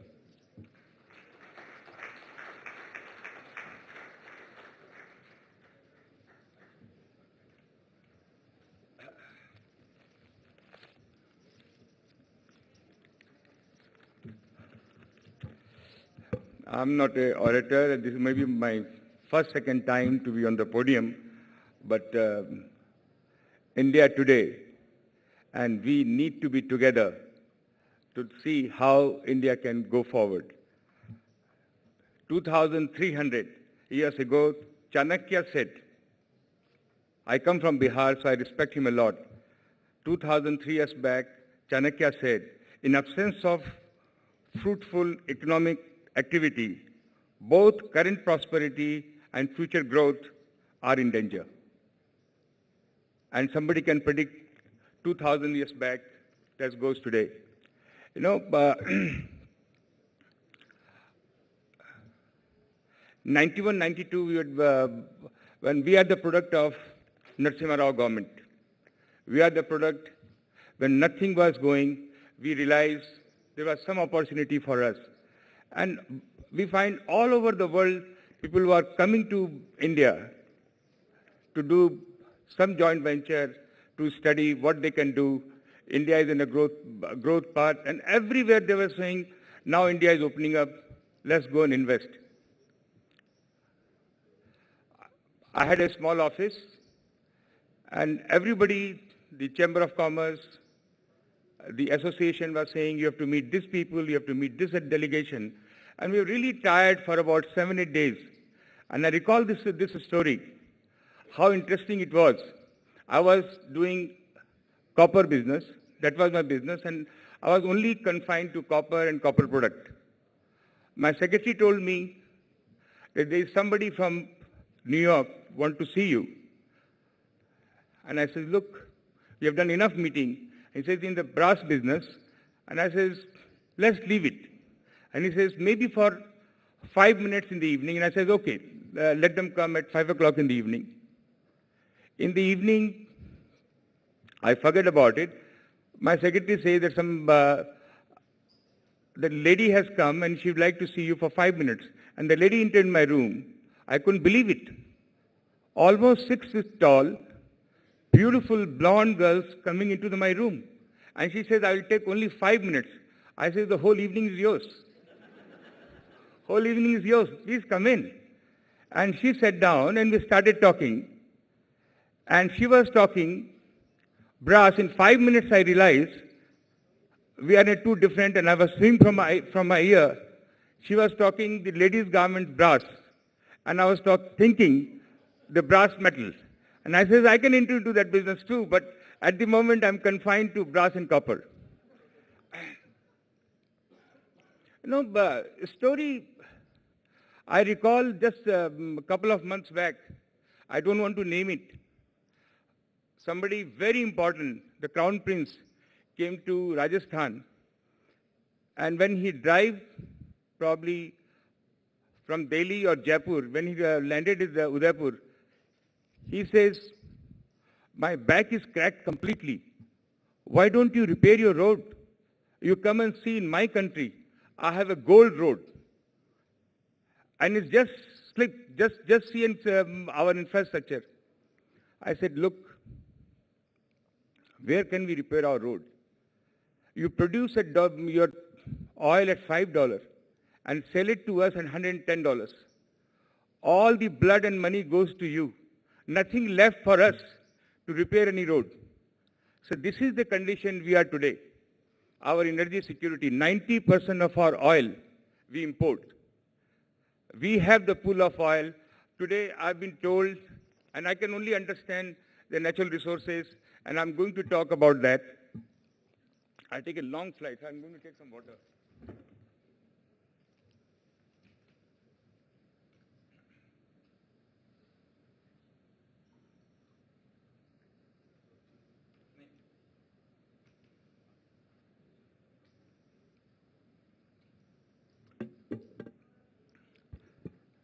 we in India, our corporate, our entrepreneur, what they have not given to whenever the government has trusted them.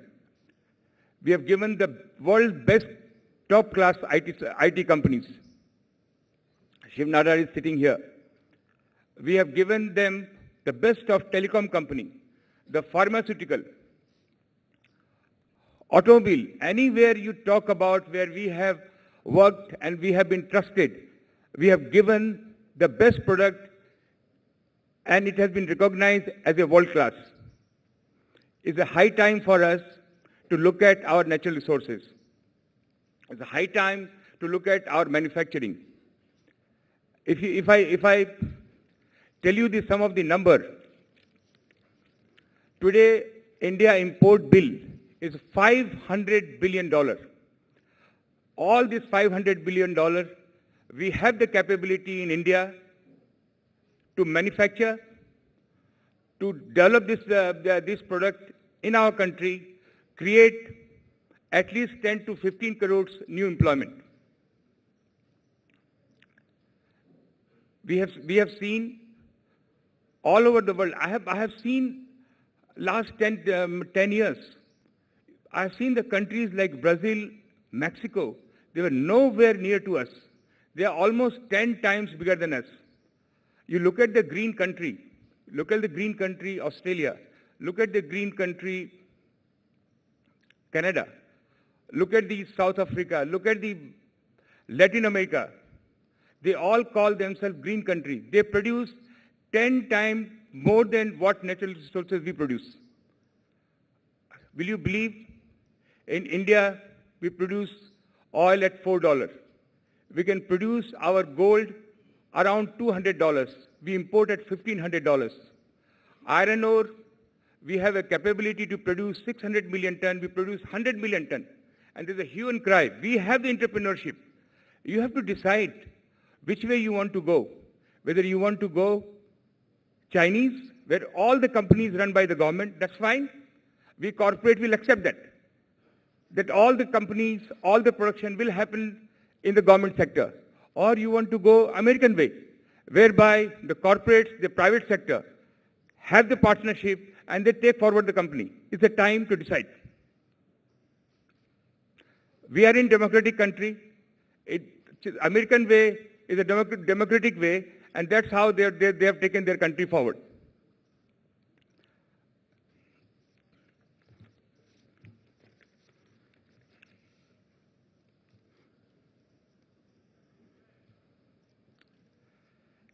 Even if you look at oil we have almost from Assam to Kanyakumari is a spread. We need at least 20 more companies to come. The whole world is looking to invest in India.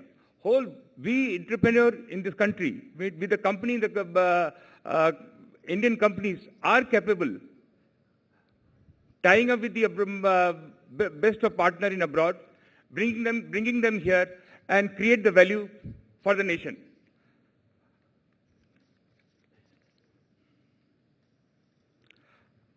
I have a lot which I have in the list. I know the time is constrained. I'm going to stop here and probably ask for the question and answer. Is that be all right? Yeah, thanks.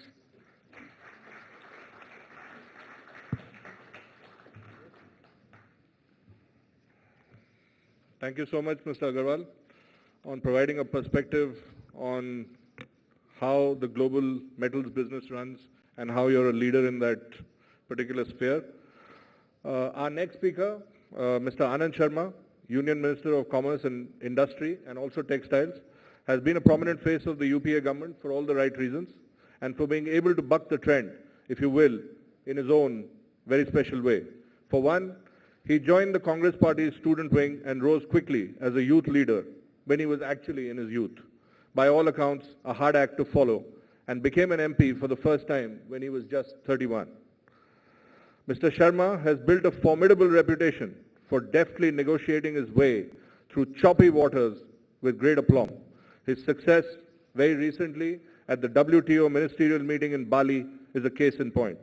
When everything appeared to have failed, Mr. Sharma hammered through an agreement on food security to protect the rights of Indian farmers, which has been the sticking point between rich countries and the developing world for many years now.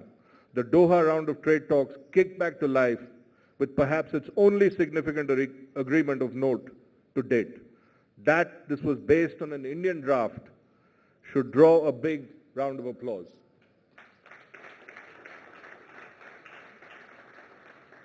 To speak, to speak from this vantage point, may I request the Honorable Minister to deliver his address on how India can win the next decade. Please welcome Mr. Anand Sharma.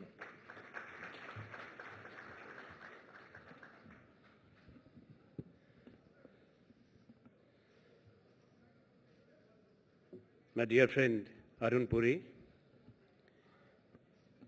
Sandeep Bamzai, Anil Agarwal, other distinguished citizens of our great country present here, Arun Shourie, General J.J. Singh, Director CBI Ranjit, representatives of the India Today Group, academics, friends from the media, ladies and gentlemen. It's truly a privilege to be here in your midst today. I must compliment India Today Group, like always, for providing a platform for discussion and an opportunity for us, irrespective of which stream we come from, to share our experience, our thoughts with a very enlightened audience, which is as concerned about India, its growth, its future, as we all are. We live in a great country of enormous promise and potential that we have to bear in mind. A civilizational country, but a very young nation state, considering our demographic profile, 1.2 billion people, 800 million young below the age of 35, 630 million below the age of 21. An aspirational India on the move, which has written its own essay, as the world has seen a paradigm shift, a rebalancing of the global economy, and also the evolving order and architecture, political, economic, and security architecture, which is definitely going to be different in the 21st century as compared to what it was before our own independence and the emergence of other nations as sovereign free nation states in Asia, Africa, South Americas. When we talk of present and when we talk of future, we must not lose sight of history, struggles, achievements, many proud accomplishments which our people have made, our investments in building great institutions, in human resources, in creating capacities which have delivered in this country and across the globe. There's a fact which is acknowledged, which has resonated across continents, particularly with regard to India's minds, who made a notable contribution when this country itself did not offer the opportunities that India or 21st century offers. There will always be different viewpoints as to what path should have been chosen and when. I also have my views as to where we should have taken some steps and decisions earlier and why we didn't take. But I'm very clear in my mind, irrespective of the setbacks, the ups and downs, which economies all over the world do experience. I know that in politics, if we say that there are strong headwinds and there are multiple factors contributing to that, it would be straight away referred to as an admission of failure. But if we go back to 1992 or 91, when after the collapse of the Berlin Wall, when the two power blocks which dominated the world order since the 40s did not remain, they did not keep the world divided, and the world moved. That was the period when India connected. Yes, there is a reason. There was a need, there was also a vision. I was listening outside to Arun Shourie when he was speaking. The fact of the matter is that the leadership of India decided to step out and engage with the world, give our people confidence, and also the entrepreneurship to be unleashed.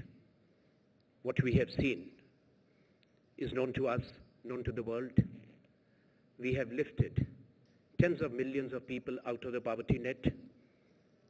We have invested in other economies, Indian corporates full of confidence, investing in Africa, South America, Europe, North America.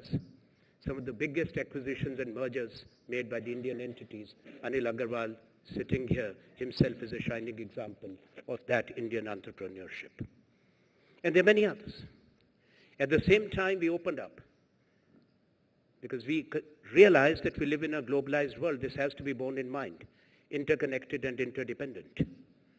Where we have reached, our national incomes have trebled. In the last 9 years, 130 million Indians have been brought out of the poverty net. When you look at where we were with roads, where we were with power generation, it's changing every year. And it's a national effort. The governments of the day put in place policies. But it's the people, it's our administration, civil service, and also the citizens, the institutions, which invest a lot in ensuring implementation, which can bring about the transformation that this country needs. It's universal knowledge where we were. We were growing consistently, whatever claims may be made, at over 9% for almost 4 years. But there cannot be any denial, if we have to be intellectually honest, that there was a financial crisis in the world which imploded from the rich countries, where the institutions got tested and many collapsed. And what followed was the economic crisis, which was perhaps the worst the world has known since the Depression, because it came riding on top of the financial crisis. The severity is known. Governments have intervened. Policymakers have taken decisions. We ourselves came out with 3 stimulus packages to re-energize growth, and it did happen. In fact, the emerging economies, as we are referred to, whether China, India, Brazil, Indonesia, we became the driving engines of global economic recovery post-2008-9. India itself went back to 8.5%. But we cannot be, in a world which is as interconnected intensely as we know, be unaffected. There was a theory of decoupling at that time, that the emerging economies are not affected, and I always said no. Adversity of impact will be there. It will differ from continent to continent and nations to nations, depending what your regulatory framework is, how your economy is, what your growth pattern is. I feel for the next decade, as the question has been put to us, India must go back to high growth. India cannot afford but to recapture and reach 8 to 9% growth at least. We know we are capable of doing that. I can give you details later. We are over the bend. We are moving in the right direction. But for this to happen, we have to bear few things in mind. First is, in our country, as diverse as we are, pluralistic as we are, the level of disparities and the aspirations and dreams of our people, we must ensure that India's economic growth is inclusive, it has a human face. There are many who say that no, first growth. I feel there has to be balance, which is very important. Trickle-down effect theory has been there for the rich countries, not for us. We have to ensure that governments always have a social security agenda, so that those who are left behind are also taken in the embrace of the economic growth. They feel, as citizens of the Republic, participants and beneficiaries as those who are more privileged. For us to achieve this, manufacturing must grow at double digit. The share of manufacturing in India's GDP has been stagnating at 16%. It's not that manufacturing has not grown, it has. But the fact is that GDP has also grown. We are moving close to becoming a $2 trillion economy. We would have become, but for the setbacks, which I did refer to. But at the same time, how do we achieve that kind of manufacturing growth? When you look at comparable economies, it's minimum 26% to 34%. Now, at a time when two words had become a cliche, and people without connecting or going deeper into it did refer to that, it became a trend and a fashion. There's a virus which originated from India we did not import, the policy paralysis. But the fact of the matter is there was no policy paralysis. India came out with its national manufacturing policy on 25th of October 2011 with the objective to raise the share of manufacturing from 16 to 25, 26% in one decade and to create 100 million skilled jobs. I must share something with you. It was late December 2009 when I called the first meeting, and I called people, men and women, who understood these matters better than me. I said, why India is where it is when it comes to manufacturing, and what will be the future of this country, considering the fact that every year 15 million young Indians join the workforce, and in 10 years 150 million young Indians. There's a social dimension. This country would not remain socially stable or become ungovernable unless and until you create those jobs. And those jobs cannot come but for manufacturing, which has a multiplier effect. Now this manufacturing policy, how are we going to achieve what I said? This I want to share with you. The principal instrument are the national investment and manufacturing zones. Those are standalone integrated industrial cities of the future, connected to the other thing which we need, the planned urbanization, which India should have, considering again that in 15 years, 600 million young Indians will be living in urban India. That's why you have to plan and build cities of the future, and that urbanization becomes an imperative, not an option. At the same time, we have to ensure that services grow at 8 to 9% and agriculture continues to grow between 4 and 5%. That is how India is going to achieve that. Not by words, but by action, but by policies, but by decisions. And decisions, when they have to be made, must be made. We cannot allow an environment to sustain, and I say with all respect, which makes political decision-making difficult, which questions the intent behind every policy. Every signature is called into question. We have a system. We are a rule-based, rule-governed democracy, a constitutional democracy. We must believe in our people, in our institutions. We have regulatory frameworks. We have transparency and accountability. That is very much there as part of India, in which we live. Today's citizen is far more empowered than my generation when we were born. I was born 6 years after India's independence.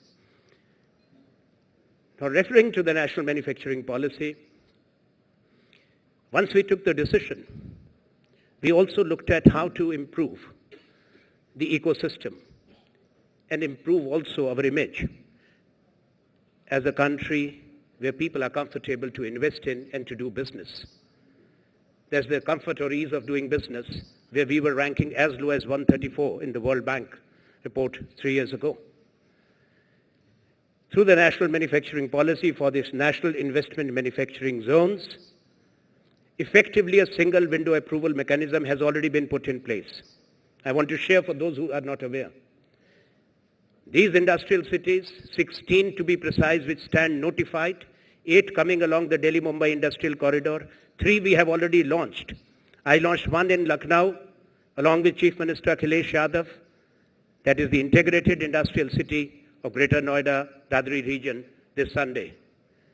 The next day we launched the Shendra-Bidkin integrated industrial city in the state of Maharashtra. Prior to that we had launched one, the knowledge city, the Vikram Udyog Puri in Ujjain. These 16 cities, the smallest being 52 square kilometer and the largest 920 square kilometer. This all has been happening in India. We are building new port cities and metropolis. Now you have to connect to this if we are talking of where India should be going in the next decade. This is all put in place. And when I said 8 along the Delhi-Mumbai Industrial Corridor, I must also refer that 2 additional ones we have added. These are dedicated to electronic hardware, because we realized that our imports of electronic hardware, in the absence of our own capacities of semiconductor and wafer fabrication, will take the imports in this sector alone to $200 billion plus, more than our oil imports in the next few years. So there is an ITIR, 38 square kilometer near Bangalore. That's the electronic city of the future. It has been given the status of National Investment and Manufacturing Zone, though it was short of the mandated area requirement of 50 square kilometer. And the second one is in Hyderabad, which is much bigger. So these 18 cities, and the industrial corridor I refer to one, there are 3 more. One is under implementation. Delhi-Mumbai Industrial Corridor, ladies and gentlemen, has been accepted by the World Bank as the most innovative infrastructure project ever conceived and the second most innovative and largest ever to be implemented in the world. Last month, the cabinet cleared the Amritsar-Kolkata Industrial Corridor. The southern corridor, industrial corridor from Chennai to Bengaluru, which is being extended now from Tumkur to Chitradurga, stands approved. Work is on.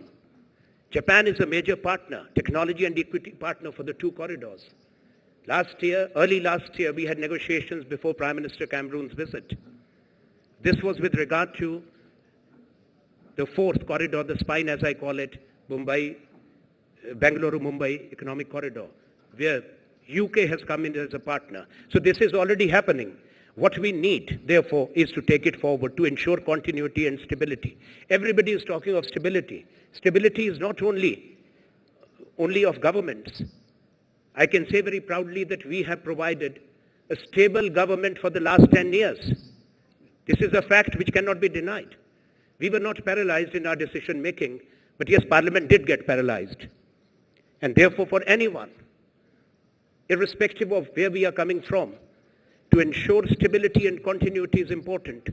Equally and imperative it is to have predictability and stability of a policy regime, particularly with regard to foreign direct investment. We have remained the first 3 of the investment destinations, the most attractive throughout this period. In the last 4 years, and I have had the privilege of my present responsibilities, we have attracted $176 billion of investments. Since 2000, the total FDI coming into India is $303 billion. I'm not counting the ongoing year. We'll finish this UPA 2-5 year anywhere between $210 and $220 billion. Now these are numbers which speak for themselves. But we've also had threats of policy reversals, which should not happen. Responsible politics, responsible decision making will guide India's destiny. If we allow an environment to continue where decisions to be taken or decisions taken, the implementation of the same gets trapped in partisan political agendas, then India will not be able to accelerate the growth momentum which we need to generate wealth, to redistribute and reinvest in this country's future. And there are many steps to be taken which may be discussed during this conclave. From governance reforms to judicial reforms, from administrative reforms to electoral reforms. There are many things on the agenda which have to happen. There are many of these reforms, the legislation lapsed in Parliament because Parliament did not pass or debate the same for 2 years, 3 years. This should not be India's future. I'll also very briefly touch on 2 things before I conclude. One are the need of labor reforms, which is very high on the agenda, because we need to take a view on that. Second are the skills. Third, innovation. And I may say that whether we have applied our mind to all these, the answer is in a very strong yes. And to conclude, I would like to tell you that what we have done or what we propose to do, what I refer to, is being done truly in a federal spirit, a partnership between the Government of India and the state governments. We have resolved all issues. Effectively, single window approval mechanisms have been put in place under the national manufacturing policy. Is there for anyone to see. What Sandeep Bamzai referred to, he was very generous in his words. We have remained externally engaged by entering into meaningful economic agreements, partnership agreements, and also being constructively engaged, which has been acknowledged, to ensure the first agreement in the WTO ever since the establishment of the WTO in 1995, by putting together a big coalition of the developing countries. So if you look at the list, it is a long one. I can assure you, I believe in this country and its people. I've had the privilege of being a political activist for most of my life from my student days. I am an eternal optimist. Believe in yourselves, believe in India. This country can only go in one direction, that's forward, and let's be proud of what we are. Thank you.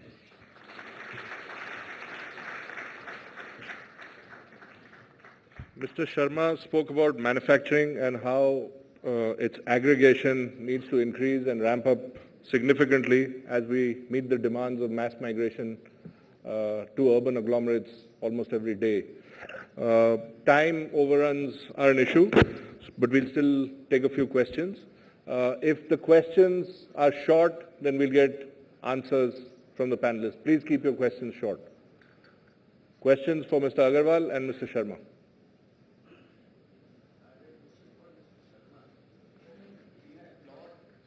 Microphone, please. We have lots of iron ore reserves, and we extract iron ore, and we export it to countries like Japan. We do not make any value addition. We can convert these iron ores into a steel and export, and then the revenues which we will earn in foreign exchange would be much higher. But Sir, excuse me, if you could just ask the question, then we'll get more of Mr. Sharma and Mr. Agarwal. So I asked Mr. Sharma, what is this tearing hurry to earn some paltry foreign exchange and export iron ores as such without value addition? I am amused at your question. If the same question is put to the political leaders and decision makers in other countries from whom we import commodities and materials. Mr. Anil Agarwal sitting here may not agree with you. India has the third largest, or one of the largest iron ore reserves of the world. The problem is that we have not been mining enough. Mining itself is an industry. When you look at your steel capacities, including the pelletization capacities, which the government has been fully supporting through policy measures, not reached even 92 million tons, and the unutilized capacity. The fact is that India was mining, I stand to correct the earlier number, about 230 million tons of iron ore, and we were exporting in addition, in excess of 115. Domestic consumption, or the capacity of the domestic industry, was only to consume about 95 to 100 million. Now it is increasing. Pelletization has been increased, but pellet exports are only 1.25% of the pellet capacity created in India. So we are encouraging, but you have to build capacities. That's where the investments have to come in new technologies. Once you have more capacities, you will export. And frankly speaking, I do not agree with your observation on Japan. Japan has been India's biggest developmental partner since India's independence, and even today they continue to be. And what we export to Japan is not even 1% of what Japan consumes in its steel production. You must know the facts. Mining is done in poor areas, and it employs hundreds of millions of poor people. What India exports, India has allowed to be exports, are only the iron ore finds in the past, because the domestic industry could only consume lumps. That's why we brought in the technologies and encouraged pelletization. So we are moving in the right direction. But at the same time, we have to bear in mind that when it comes to iron ore, coal, yes, this country has enough coal, third largest reserves to be precise. There are issues which should not have come up, that where we could not mine our own iron ore. I'm not going to go into details. The facts are in public domain, where the judiciary had to intervene and exports stopped. What we could export, we end up importing. So is it anybody's case that India should be importing iron ore? India should be importing coal? These were avoidable imports which have actually burdened our current account deficit. Mr. Sharma, since we have Mr. Agarwal as a captive here, I think I will slip in a question. There are corporate lobbies in India which is well known. You acquired a company called Kane India. How difficult was it? Because it took you 18 months of relentlessly pursuing your quarry, and only then were you able to finally acquire it. How difficult was it? And what were the impediments along the way? No, I always said if you work in India, you have to have patience. So patience is but it happened. It was an acquisition of 1,15,000 crore worth of, and I must say this is the amazing, where we have not cashed what has happened. Anywhere else in the world, they should have given enough that to reinvest in India. I think the entire money was transferred. It has gone to all the shareholder. It is an amazing thing has happened. If we should have let people, the whole world know. World only knows one thing, that we delayed. But the world does not know the magnitude of the transaction has taken place, and magnitude of money the shareholder who has invested in the past and got back the money. As far as we are going through the transition period. I have said probably we have grown in India in the public sector environment. We have seen only public sector around us. Today is the high time where these public sector, we have maybe having 300 company. When the public sector are listed and the shareholders are there, why don't we hand over these company? ONGC will be Exxon. SAIL will be under Vale. Why don't we hand over 51% to the market and let it be market driven? Let the shareholder decide who should be the board, who should be the CEO. The best CEO will come on the place. He will come for the 10 years, 5 years. He'll make the business plan. He will ask for the money and the funding from the bank and the shareholder, make this company 10 times bigger and make it world class. We have that fabric. And Kane India was one of the example, was partner with the ONGC, and this transaction, I'm very pleased that this transaction has taken place. We have really worked, we have increased it, double the production. It has a huge potential. I've been talking to the government and we are saying that company like Kane India, you need 20 companies in India. You need at least 20 companies in India. I encourage everybody to look at the oil sector. Please go to Calgary, please go to Texas and see the magnitude of the entrepreneur and the companies which are related to the oil and the hydrocarbon are there. The companies with the 100 crores to billions of dollars, maybe 3,000 company, 2,000 company building their business there. So hydrocarbon, to reply your question, it was a difficult task, but we have persuaded, the Kane India has persuaded, the Prime Minister of Britain has persuaded, and this has happened. But at the same time, this oil sector, hydrocarbon sector, I encourage, this is a very important sector for us. Energy security is very important for us. Coal, oil, these two sectors we have abundant in India. Every report says we have abundant in India. What is require a reform? Any more questions? The gentleman there.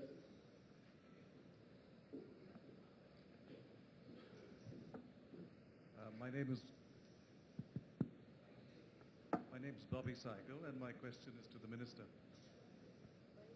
Can you hear me? My name is Bobby Seigel, and my question is to the Minister. What can be done? We see that every successful Indian businessman, as soon as he gets successful in India, his first aspiration is to go and set up base overseas. What do you think the government can do to retain these successful entrepreneurs in India? I think the world must know that if other countries and continents have produced big entrepreneurs, that India also has many of its own sons and daughters who can engage with the rest of the world with a level of confidence which the world must know, as has been demonstrated. If you live in a globalized world, it's important then to ensure that you seek investment in your economy but also invest elsewhere. For example, in Africa, the kind of investments which we have made, or in South America, as the Indian entities, both public sector and private sector, that has led to an increase, manifold increase when it comes to trade and economic partnership.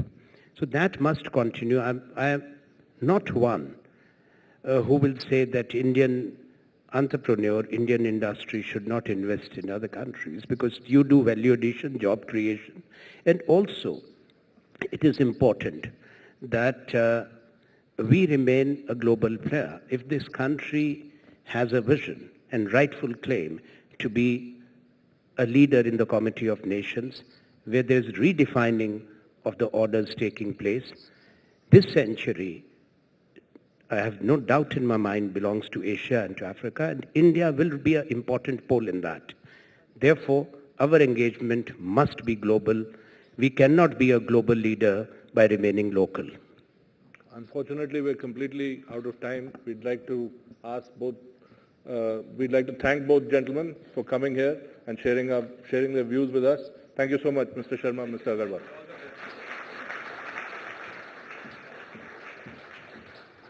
A big round of applause, ladies and gentlemen. Mr. Agarwal, Mr. Sharma, I'd request you to please stay on stage as I call upon Mr. Deepak Puri, Chairman and Managing Director, Mozabair India Limited, to come on stage and present you with a token of our appreciation. Once again, ladies and gentlemen, please put your hands together.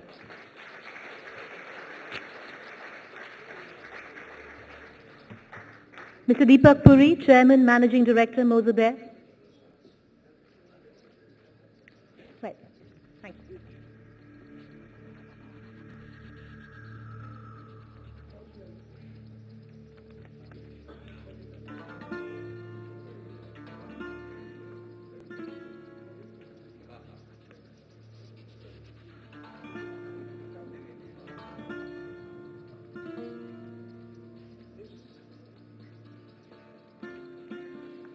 Can we get a quick photo opportunity, and then we'll just...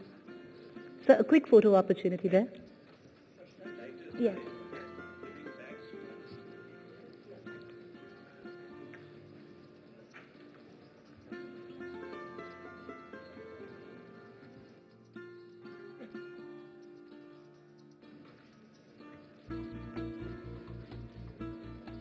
Thank you, sir.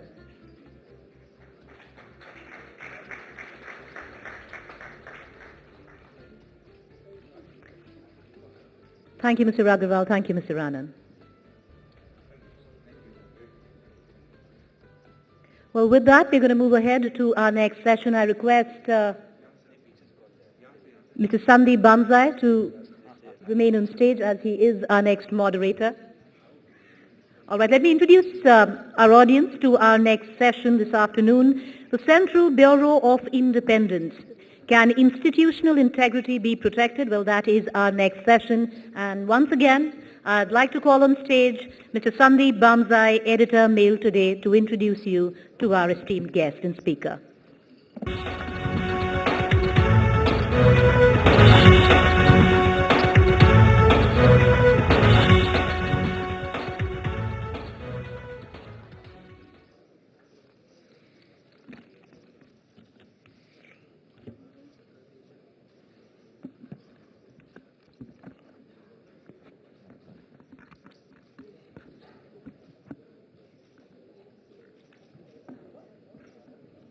Yeah. Our next speaker is somebody who a lot of people dread, somebody who brings a particular skill set to bear. He is the head of the Central Bureau of Investigation, Mr. Ranjit Sinha. Please welcome Mr. Ranjit Sinha, CBI Director.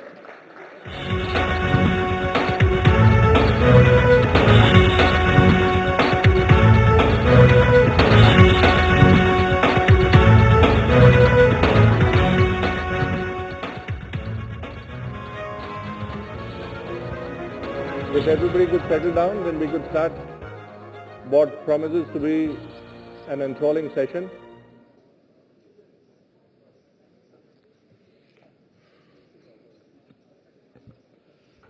The one image of Mr. Ranjit Sinha, which will be forever etched in my mind, is from the day last May when he was asked to respond to the Supreme Court's remark that the CBI was like a caged parrot and spoke in its master's voice.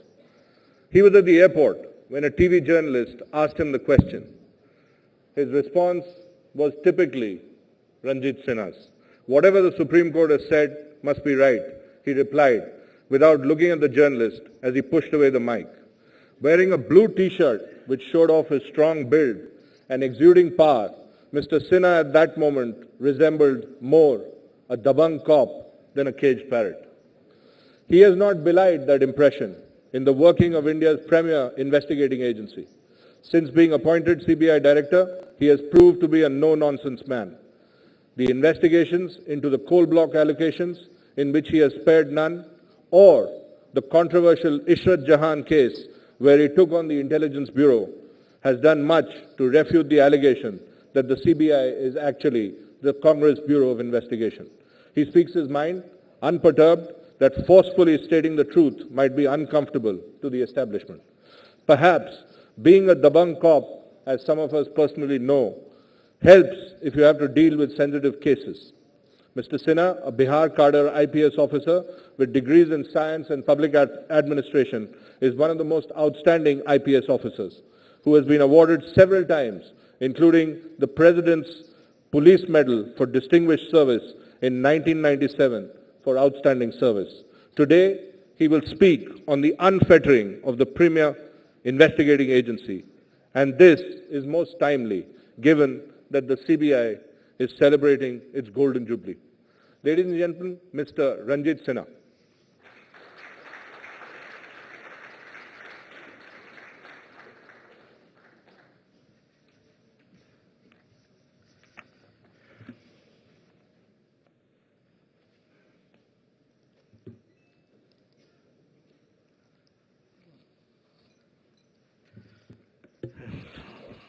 Thank you, Sandeep, for a very effusive introduction. I don't know whether I deserved it or not, but anyway, thanks for the same. Ladies and gentlemen, it is indeed a great privilege and pleasure to be here today before this august and knowledgeable gathering. I am grateful to Sri Arun Puri and India Today Group for inviting me to speak at this significant annual congregation of intellectuals where opinions, ideas and insights are exchanged on a plethora of issues. The theme of this year's conclave, winning, is undoubtedly stimulating and relevant in the present context, when no one wants to fall short of success, and that too with the speed of light. As a matter of fact, winning is a natural yearning for any human being, and mankind we always endeavored to win in every walk of life. Societal and cultural norms also entail that such efforts are made in a manner that is lawful, socially endorsable, and in synergy with the social good. Individual success has to merge with social goods for the success to be socially acknowledged. When individual desires are premised on a myopic and selfish edifice, such cardinal principles are often lost sight of. Moreover, after toiling ceaselessly for triumph in our respective missions, we ought to have courage to acknowledge and accept our failures with poise and dignity. Our holy scriptures also teach us to accept winning as well as losing with equanimity and grace. Same principles and ethics are applicable to the organizations as well, while these are pursuing their objectives or goals. Every organization is established or functions on the foundation of certain core values. No organization should try to excel or win at the cost of such core values. We all are aware that during the last 2 decades, the CBI has acquired only one of its kind status. Through all ups and downs, accolades and brickbats during last many years, CBI has never compromised from its principles and core values. What are these core values? To put it briefly, the core value of the CBI is to do at all times what is morally correct and legally tenable. Every individual in the CBI should believe and practice in this in every endeavor and be assured that the organization shall applaud him for standing up to uphold the law and the rule of law. The CBI is manned by officers drawn from across the country, selected through a vigorous process that is minutely scrutinizes their suitability, integrity, and professional competence. A dynamic and pragmatic internal vigilance entails that the freedom to express one's opinion in the CBI is put into effect in a judicious and professional manner. I may highlight here that every CBI investigation is placed and critically tested before court of law, and our consistent conviction rate of more than 67% is a fair testimony to the superiority of our investigation and prosecution work. I may inform that in the case a court makes any adverse comments about the quality of investigation or conduct of investigating officer, the same is taken extremely seriously in the CBI, and such matters are painstakingly examined for appropriate action against erring or negligent CBI officers. This is one of the best ways to ensure institutional integrity so that the organization can be insulated from political manipulations. The primary expectation from any investigating agency is that it would conduct investigation in a free, impartial, expeditious, and complete manner. It has also to ensure that no accused may feel that he is above the law, and at the same time, every innocent has the confidence that he will be protected from any unjust and unfair proceedings. It is a matter of profound satisfaction for the CBI that our last more than 50 years, it has been able to earn persistent trust and confidence of courts, media, and public at large. As we all know, today's situation is that in any important matter or scam from the remotest part of the country, there is growing demand from all quarters to refer the matter to the CBI for an in-depth and fair investigation. It is also a matter of record that the investigations of numerous complicated cases and scams have at times ensured CBI taking a stand which has been against prevailing public opinion and against those in position of authority. Such a reputation of CBI has been built over the years due to the outstanding professional work of the faceless CBI officers, coupled with the very environment in which these officers have been allowed to work. Present CBI officers, including me, are overwhelmingly indebted to our illustrious predecessors who, by their unrelenting efforts and meticulousness, turned the organization into a premier investigation agency and prosecuting agency of the country. I feel immense pride to affirm before this august gathering that Bureau's core competence is that it collectively exemplifies and symbolizes the egalitarian spirit that wherever its officers disagree, they nevertheless uphold the right of other persons to disagree with them. Here an officer is free to express his views and support it with law points and facts that may have been collected during the course of investigation.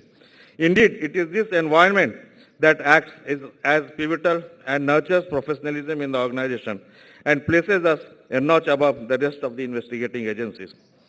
In the present context, there is an urgent need to further underpin these ethos in the CBI and also to take steps to instill similar standards and work culture in other investigating agencies so that in tandem they can fight the menace of corruption that has engulfed the entire country today. In the context of political monitoring of the CBI, I would like to say that during the recent issue of grant of functional autonomy to the CBI, an impression was sought to be created that the CBI wanted to wriggle out of control and supervision of the government. I may once again clarify here that it was never the intention of the CBI to take itself out of the purview of the executive control as provided in the statute. Sole purpose of the CBI in seeking powers beyond what had been granted to it was to ensure more professional efficient, expeditious, and impartial conduct of CBI investigation in sync with its famous motto, integrity, impartiality, and industry. There were many instances where lack of adequate administrative and financial powers had resulted in inordinate and avoidable delays in the CBI inquiry and investigations. In this context, I would like to emphasize that submissions for a genuine operational autonomy of the CBI were based on the premises of organization having sufficient financial and administrative strength to ride over the routine obstacles that may come in the way of its day-to-day functioning. The government has been very magnanimous in enhancing such powers of Director CBI recently, and I am sure that it would go a long way in enhancing the capabilities and efficacy of the agency. There is no gainsaying the fact that the autonomy and accountability are the two facets of the same coin. Functional autonomy is a prerequisite for an investigating agency to be able to discharge its constitutional and legal responsibility in a fair, just, and inclusive manner.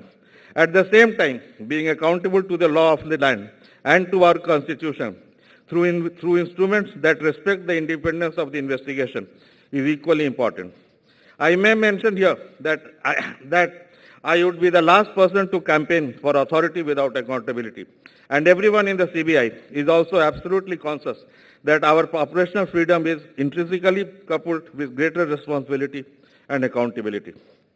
So far as political interference in the CBI investigation is concerned, I may tell you that these are basically interventions, and it enables us to have a pragmatic and complete view of the matter under investigation. It also depends upon the individual or the organization and as how such interventions are taken. Listening to all concerned, including accused or suspects, is always in the interest of organization, and it is in fact one of the cardinal principles of natural justice. I would also like to add here that while every effort is made by the CBI to uphold the integrity of the institution, it is also incumbent on others to enable us to uphold such values. Recent policies of the CBI have sought to remake the organization as a significantly efficacious and efficient anti-corruption investigating agency in the country. CBI has also tried to upgrade itself for the needs and demands of a new and vibrant India. We have sought to make the functioning of the organization a meaningful one by addressing the specific needs of the various branches, including the non-investigation ones in the CBI. We have signed a number of MOUs with various institutions within and outside the country to further upgrade our technical and legal skills. CBI has also opened its door to non-police officers for joining on deputation at various ranks so as to make the agency a truly multidisciplinary and also to bring in variety of experience within the organization. We have started playing a proactive role in the enactment of the important and pertinent legislations like Lokpal Act 2013, Prevention of Corruption, Amendment Bill 2013, and the Companies Act 2013, etc.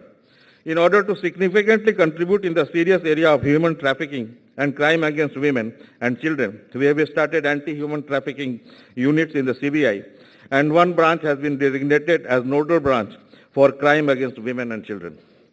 To ensure institutional integrity in the CBI, I have personally ensured that no one in the organization should think him or her as indispensable, and I have also been following the policy of either perform or perish in this regard. I have also been delineating the policy of not trying to please everyone or anyone in our investigating and prosecution work. As director, I have also constantly been conscious of the fact that in the ultimate analysis, responsibility for all errors made by the officers and the staff of the CBI rests with me. We have to learn and adapt ourselves in capitalizing the opportunities that come in our way. It is heartening to see that the masses, media, and even the honorable courts have been consistently showing confidence in our work, and many of our works have been greatly appreciated by the one and all. Occasionally, CBI has been accused of doing all possible wrong things, that is from favoring accused to towing the lines of our political masters. However, I can assure you on behalf of the organization that we work in a professional and fair manner.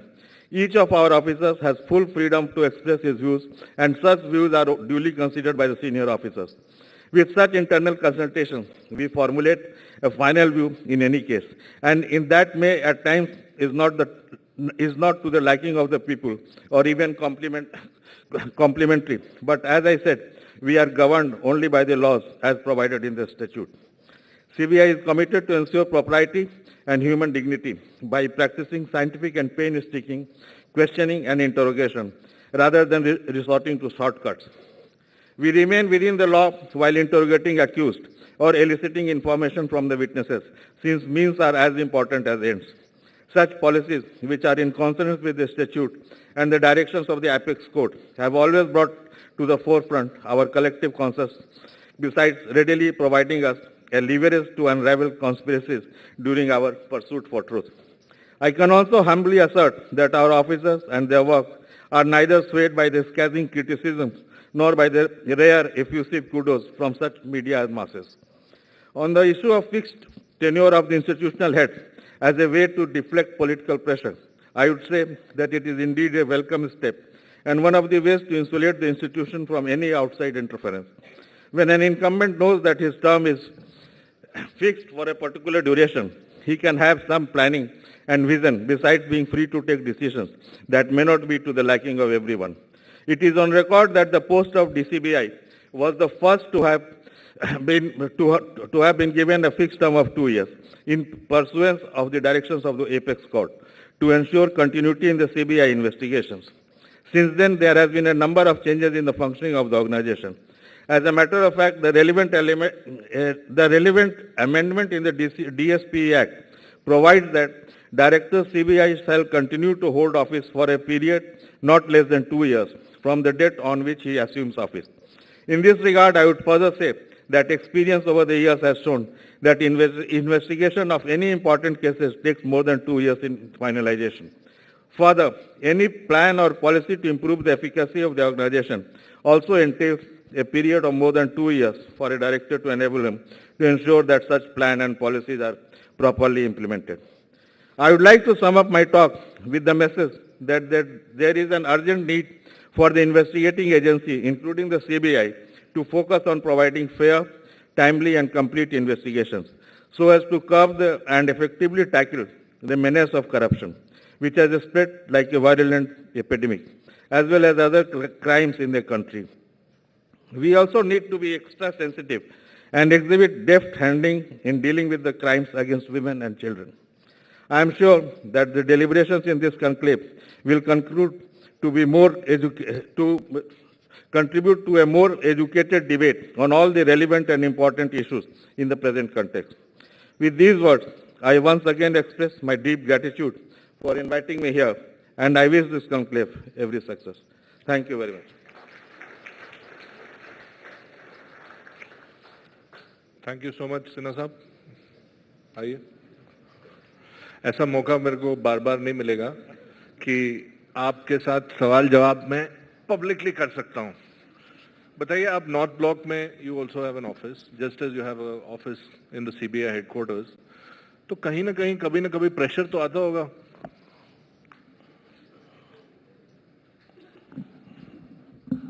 सरकार का pressure. हाँ हाँ.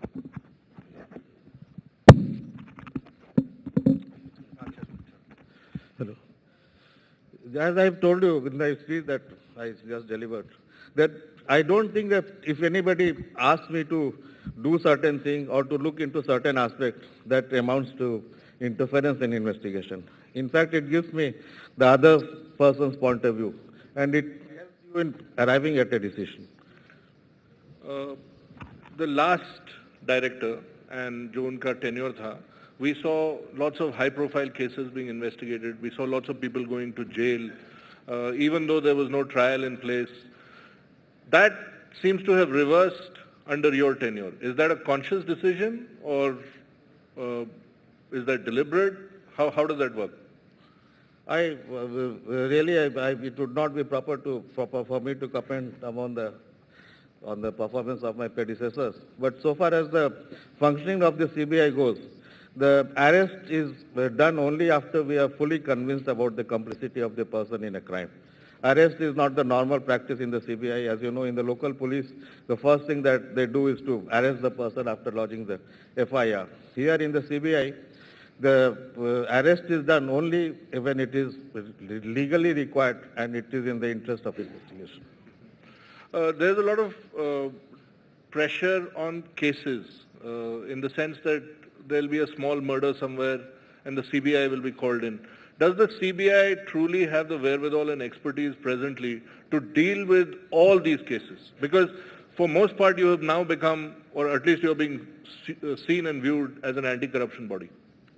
It is very unfortunate for the Indian police that people have lost faith in the state police, and there used to be a specialized cell called the Criminal Investigation Department, CID, which would investigate all the complicated cases which would occur within the state's jurisdiction. Unfortunately, my experience has been that, in the years gone by, the state police has lost the credibility. Maybe the infrastructural facilities are also not there. And there has been a growing demand of the public and legislatures, and also, the orders from the constitutional courts to the CBI to take over investigation. As you have rightly said, it is not possible for us to take over those cases, and some of these cases are of such nature that the state police are fully competent to deal with these cases. So I think in not more than 40% of the requests that come to us, we really exceed to the demands for taking over. My colleague Rahul Kawal has a question for you. The Central Bureau of Investigation is often called the Congress Bureau of Investigation, and the reason that happens is because each time the UPA was in trouble with its allies, we always saw one of its strongest allies, the CBI, come to its rescue by lodging some case against the ally who was acting truant at that particular time, or some movement in that case which would put that ally under pressure.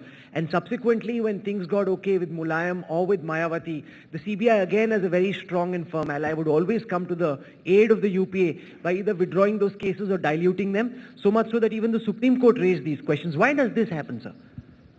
I think it is more a question of perception rather than a reality. All the cases that you have referred to, they were old cases in which there were the Supreme Court's directives from time to time, and we have always gone by the directives that have been given to us. Maybe the timing may have something to do with the political developments, but I can assure you we in no way played to help the political party in power or anything like that. The Ishrat Jahan case is now considered a landmark case because it does not have a precedence in that you took on a rival intelligence agency and you decided to go ahead and name those people from the Intelligence Bureau in the charge sheet.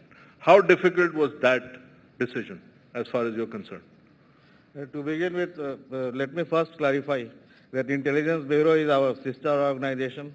We have our colleagues working there with whom we have very intimate social and professional relationship, and it was never the intention of the CBI to go after the Intelligence Bureau. As you know, the Ishrat Jahan case was given to us on the orders of the Gujarat High Court, and before it came to us, it was looked into by a SIT, by the local police and everybody, and they had almost reached a conclusion that the encounter was fake. There was no doubt about that. And most of the accused were already in jail before we took over. But we took over investigation on the orders of the Honorable Gujarat High Court, and we concluded it, we filed the charge sheet. But the other aspect that the court asked us to look into was the conspiracy part. And as you know, as Intelligence Bureau plays a very important role in anti-terrorist activities. So they had a role to play. And since it was the orders of the Honorable High Court, we had to look into certain aspects in which the involvement of the Intelligence Bureau officers came. We took all assistance from them. The Intelligence Bureau was also forthcoming despite the constraints of their operational framework. But even then we got the information and we are finally able to file the charge sheet, provided the Ministry of Home Affairs gives the prosecution sanction. How easy is it now to investigate given the fact that the judiciary is constantly monitoring your progress as far as probes go? Does it unfetter you in any way? Does it give you a greater independence? I think the very fact that the judiciary has thought it proper to monitor our investigation says something about our action, our performance, that is probably not up to their standard. And that's why it is required. And whenever this order comes that there should be a court monitoring of the cases, it does reflect upon our performance that there is some gap somewhere, there is some deficit, there is some trust deficit somewhere. So it is something which we should try to get rid of. But in any case, it is a fact that when it is a court-monitored case, we feel very confident, and then we also do our work in a more painstaking manner because the court reviews your work, we have to file status reports and things like that. But it is good. It is good that we have the legal cover of the judiciary. In the same Ishrat Jahan case, there was a huge hue and cry, lots of speculation that a prominent politician will also be charge-sheeted. As I said, there are always, perceptions, people think. We also hear, we also were given all sorts of, inputs. But as you will agree, we have to go by the evidence that we have. You may have, some feeling that maybe somebody knew about it or he had the idea about it. But after all, I can't invent evidence. You have to pick up evidence from here and there to the best of your ability. And then finally assess whether it is fit for filing a charge sheet or not, whether the evidence has the quality to be prosecuted. And we did exactly the same thing. The issue was also raised that whether they were terrorists or not. The point is that they were human beings and they were killed in this country. And we had to take action according to the provisions of the Indian Penal Code. There is no exception for somebody who is labeled as a terrorist. So that is what we did. Mr. Sinha has displayed rare candor. We are just able to take one last question. We can take one question. Please make it short. And please be very short in your question.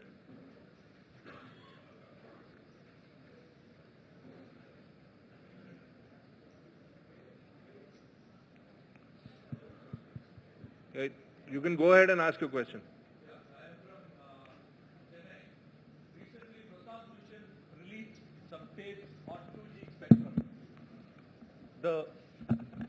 The conversation is with the Intelligence Bureau of Tamil Nadu with the accused who is collecting money and who is depositing into the account of where they got the money from. Why still you have not arrested the Intelligence Bureau of Tamil Nadu still? That's another question. Is it very easy to... Just one question. Is it very easy to record phone conversations, and especially, in the case of the investigation is happening? Regarding the first question, as you know, we have already filed charge sheet in the 2G cases, and the matter is under trial. The tape-recorded conversation about which you referred to, we have also heard about it, but we haven't received any copy, and we do not know whether they are relevant to our investigation or not. Regarding your query regarding telephone interceptions, as you know, under the Indian Telegraph Act, certain procedure is to be followed, and we have to take the approval of the Ministry of Home Affairs before we resort to telephone tapping. I have a question for you. Okay, Sandeep. Sandeep from India Today. Was there pressure on you to charge sheet Amit Shah in the Ishrat Jahan encounter case? You said so yourself in an interview once. I don't remember to have said so anyway. But anyway, I can tell you there was no pressure whatsoever upon me on implicating people in that particular But case. you've been quoted in a newspaper interview saying that there was pressure on you. The problem is that you don't publish the denials. That's the whole problem.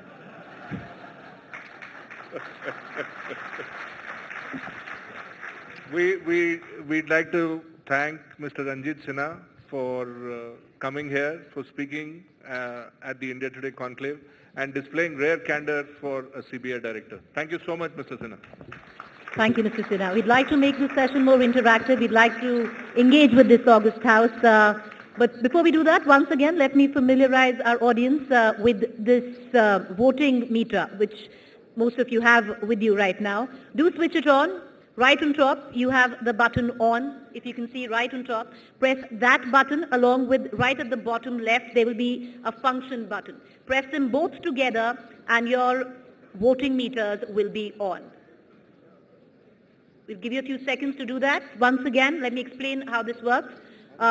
Press right on top. There are 4 buttons there. There's a button which says on. Press that alongside do press function, which is on the bottom left. You have switched your voting meters on. Then you'd be given all these options, A, B, C, D, E. We're going to give you 4 options in this particular question. Exercise that option, but do not forget to press OK, which is right on your right-hand side extreme button. We'll give you 5 seconds.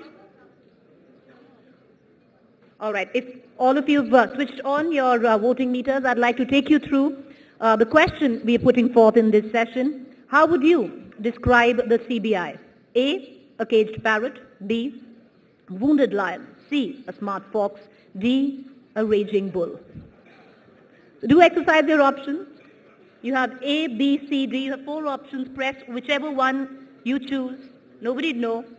And do press OK, which is right on top on your right-hand side of this voting meter.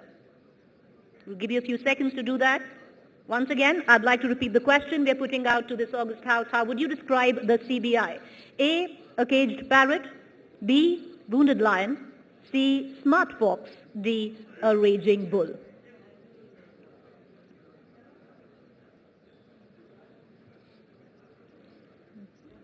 Just a few seconds, we are going to tabulate the results and they'll be right there on the screens in just a few seconds from now. I hope all of you have been able to switch on your voting meters to exercise your option.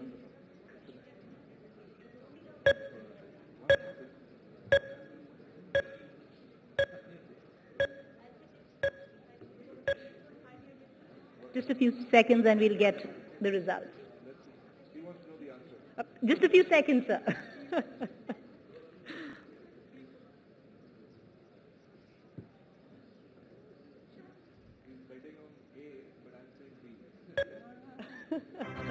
Well, we know. Well, I guess, Mr. Sinha, you're right. It was a caged parrot. Would you want to comment on that, sir? You were betting, you were hinging your bets on it. All right, thank you, thank you. Mr. Ranjit, thank you, Mr. Ranjit. And I'd like you to stay on stage, sir, as I call upon Mr. Alok Bhardwaj. Slight interruption. Apart from these things, I would like to inform the audience that we were not only called caged parrot, we were also called vultures while we were investigating the Isra Jahan case. And then unbridled horse when we were asking for autonomy. So we really lost our identity in the animal kingdom. A big round of applause for Mr. Ranjit Sinha. I'd like to call upon stage Mr. Alok Bhardwaj from Canon to present a small token of our appreciation to Mr. Sinha.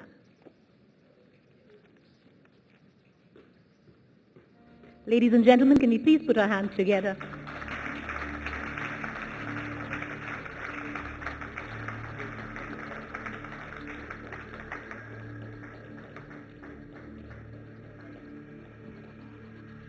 Thank you, Mr. Sinha, for that honest session. Appreciate it. Thank you.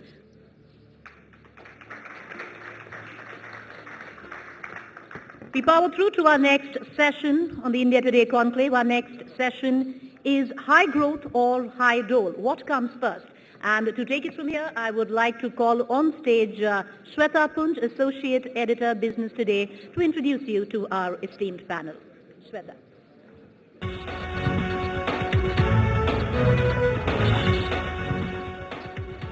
Thank you for that. And after Mr. Sinha's session, I promise you this is going to be an equally, if not more, of a riveting and engaging session.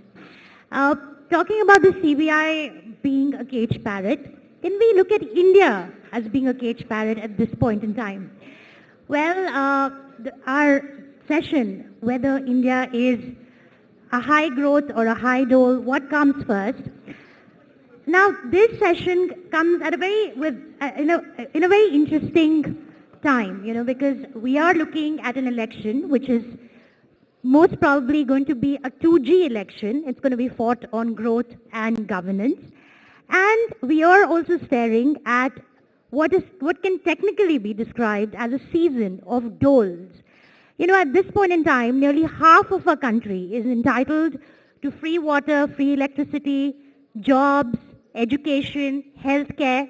But we know on ground, the reality is a lot different. Well, to understand this more and to really figure out whether we should follow a dole or a subsidy-led model of growth, or should we let growth take the lead, we have with us two very eminent economists, two of the best in the world. Can I please invite Dr. Montek Singh Ahluwalia and Professor Arvind Panagra on stage, please.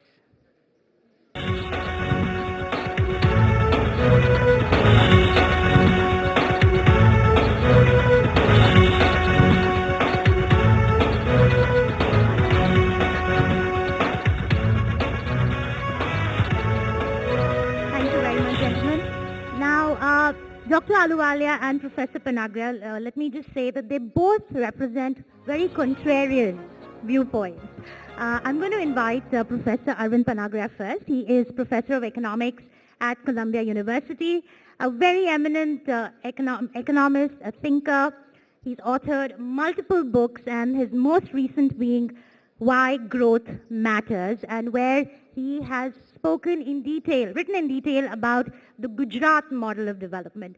So let's hear it from Professor Arvind Panagra, who is a staunch believer in a growth-led model. Professor Panagra, please.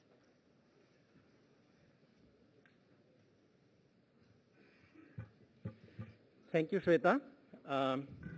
So Montek and I were talking to Shweta back in the green room, and Montek was saying that, well, telling Shweta whether she was going to shoot us. And I said, no, Montek, it's just you. My sins compared to yours are minor. But in any case, let me start out.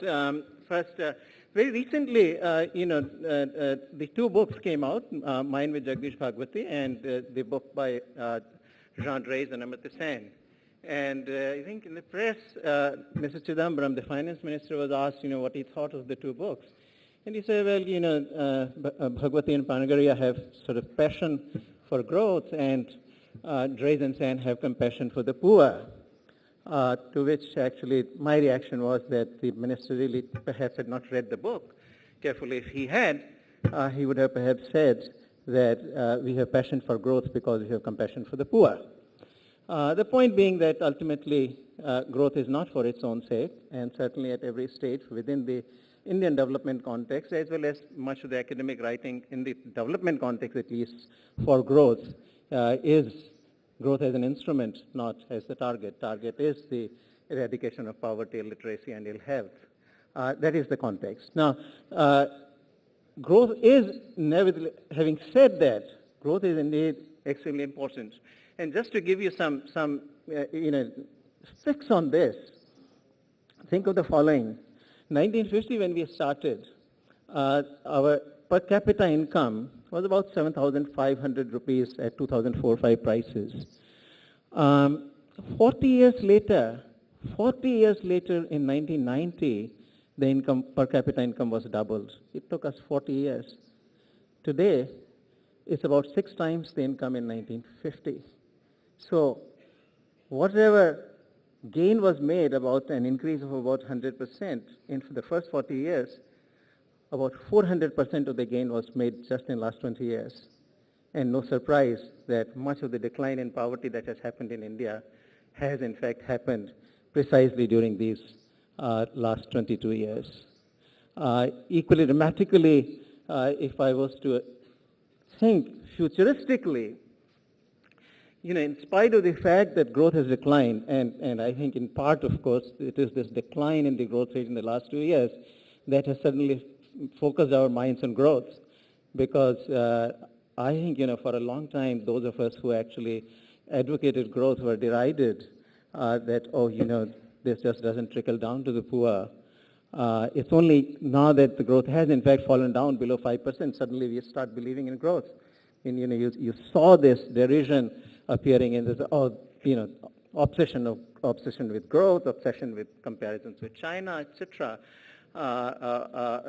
to deride those of us who advocated growth. But I think that conversation, that narrative has certainly shifted quite a bit now in favor of growth, and everybody now does want growth. But looking futuristically, just think of the following. If India could continue to grow in dollar terms at the rate at which it has grown in the last decade, over the next 15 years, from about $1.85 trillion today, in 15 years, India will be an $8.5 trillion economy. That will make India very comfortably the third largest economy in the world, well ahead of all the others that it is behind, like France, Germany, UK, but also ahead of Japan. That is the power of compounding, power of growth rates, and of course, that sort of growth would also make poverty, as we know it, history. And as far as the social expenditures are concerned, education, health expenditures, expenditures on infrastructure, one could simply quadruple or quintuple them in 15 years' time from what they are today. And that, of course, also is the story of the past, that compared to what we were able to do in 1950, simply because the income levels are so low, today the educational and health expenditures are easily more than 10 times of what they were in 1950. That is what growth allows you to do. If you were to actually spend in 1950 on education what you spend today, you would be spending on education alone more than 20% of the GDP, a virtual impossibility. So clearly the power of growth, of course, is just enormous. And I think we can get there. I mean, if we do the right things, we would have the election coming in 2 months' time. And there's a lot of reform agenda which has been lying dormant for the last 10 years. And one hopes that, there will be a new government which will be much more reform-oriented and would take up this cause of the reforms. Certainly, I think, there is a set of things India could do. Return very quickly to 8 to 9% growth rate, even accelerated beyond 10%. So the scenario that I outlined, getting there within 15 years, is completely feasible scenario, at least in my view. And that, of course, is much faster than what the finance minister recently put in his budget. He was saying by 2043, India will be the third largest economy. I think that's too late. I would like to see it happen in my lifetime. Now, there are issues of doles versus growth, and certainly, I mean, in the sense of doles as in raising the LPG cylinders from 9 to 12, or, pushing through an ordinance, a food security bill to actually win the elections during these state-level elections. I think that form of doles is, at least its salience in the elections, is becoming more and more passé.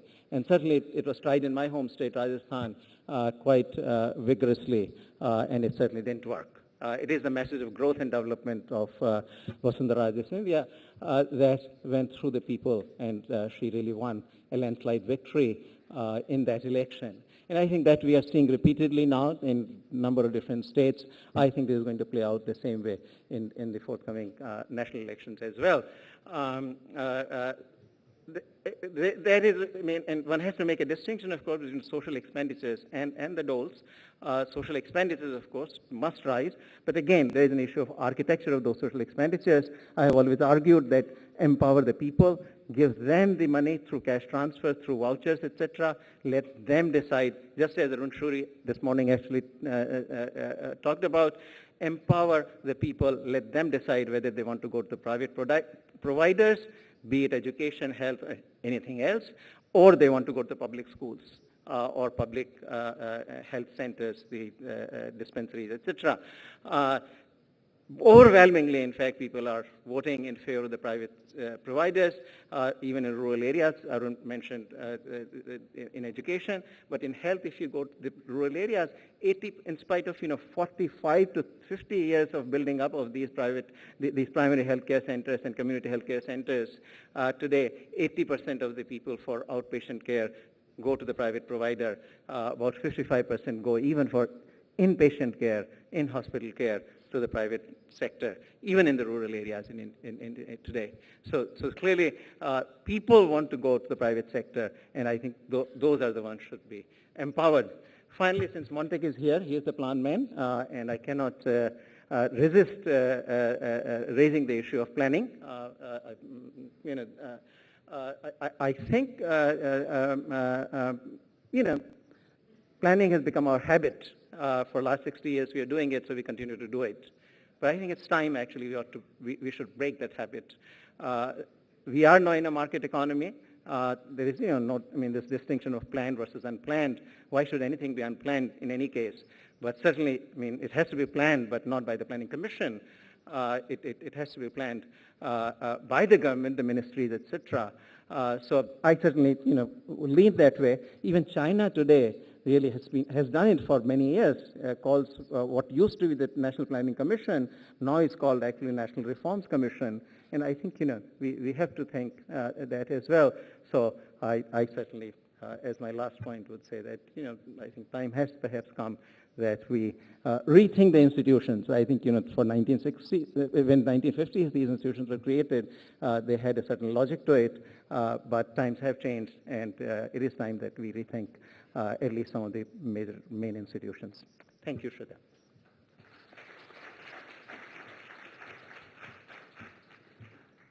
Thank you very much, Professor. That was very insightful as always. Can I now please invite Dr. Montek Singh Ahluwalia, Deputy Chairman, Planning Commission. Dr. Ahluwalia needs little introduction. In fact, he has been at the helm of planning growth for India for 10 years now. He's been working. He was one of the chief architects of reforms with Dr. Manmohan Singh. And of course, he was the youngest division chief at the World Bank at the age of 28. Dr. Ahluwalia.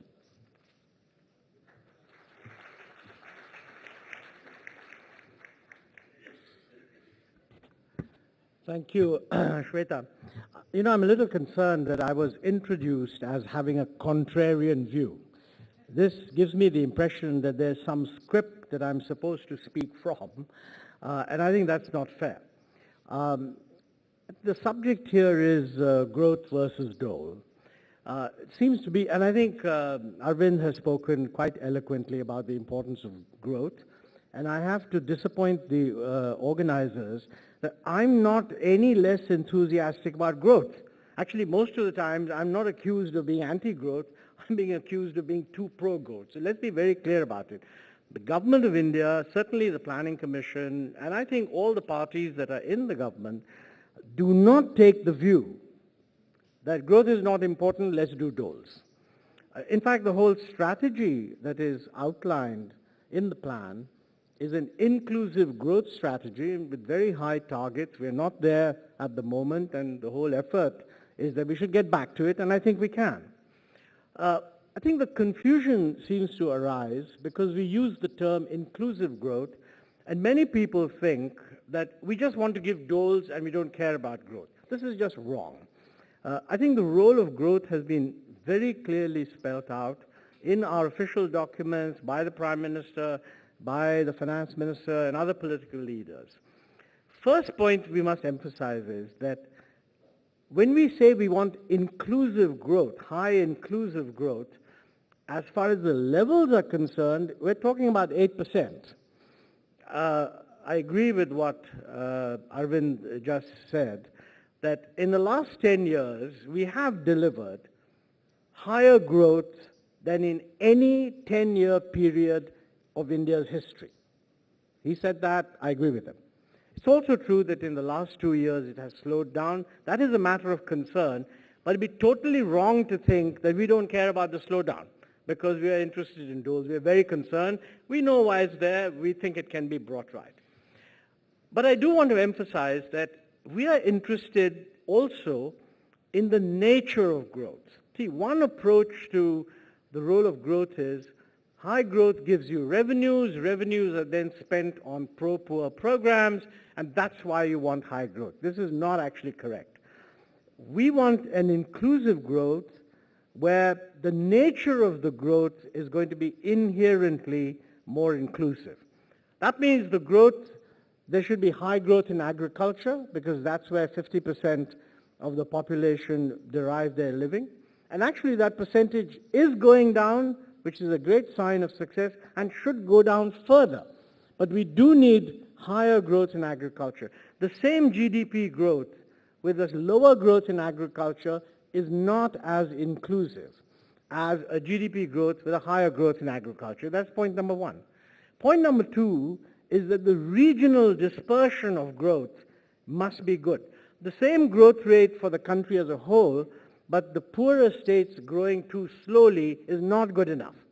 And I think one of the important successes of the 11th plan and what's going on now is that what used to be called the Bimaru states are now growing quite rapidly. Actually, Bihar, which is perhaps the poorest, is actually growing the fastest.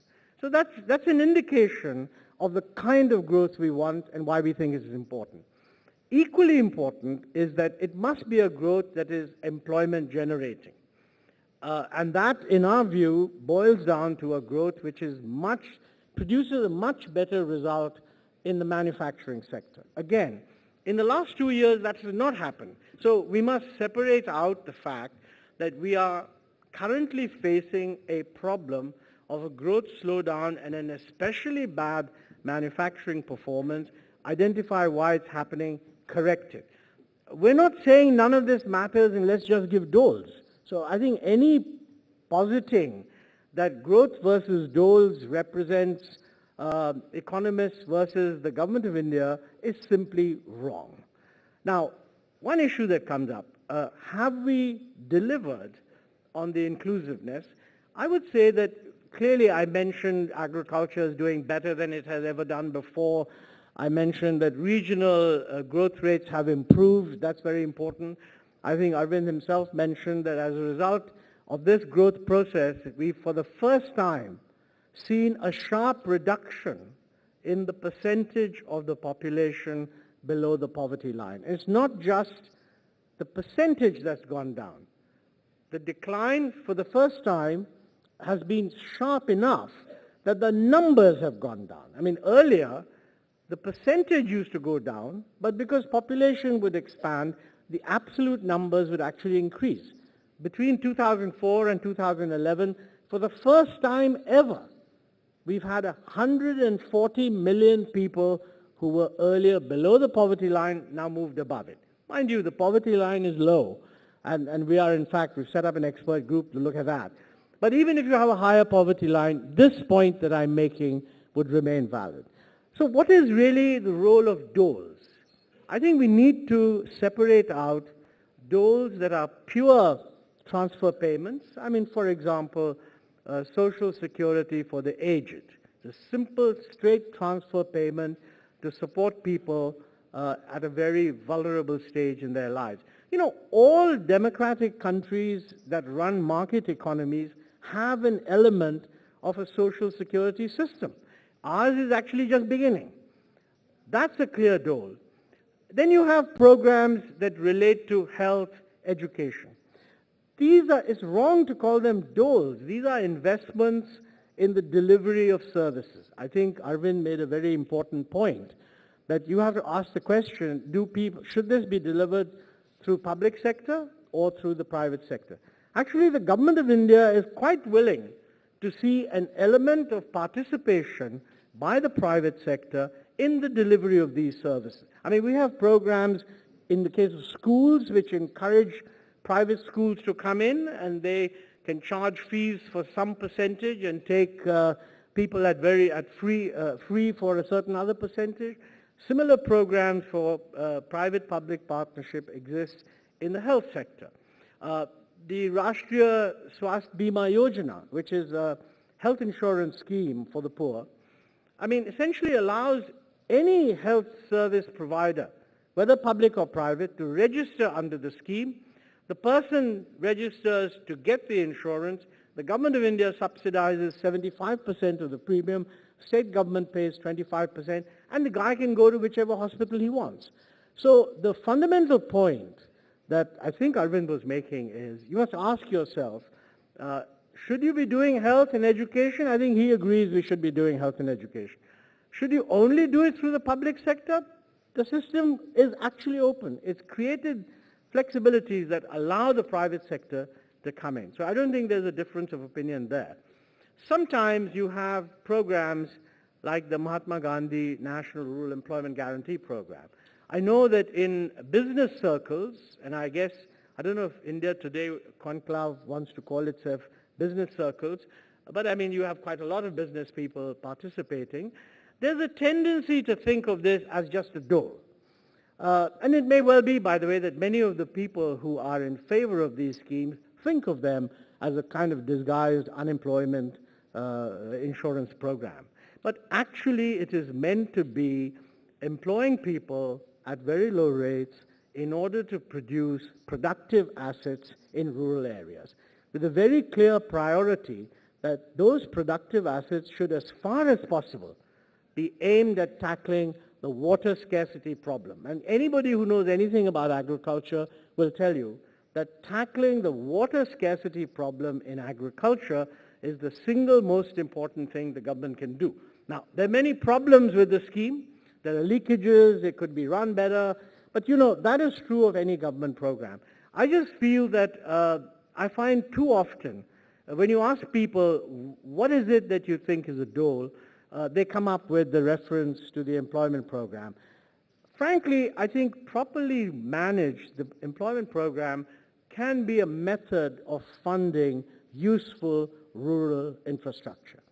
You know, the other area in which we talk about dole, you could call it a dole, is pure subsidy.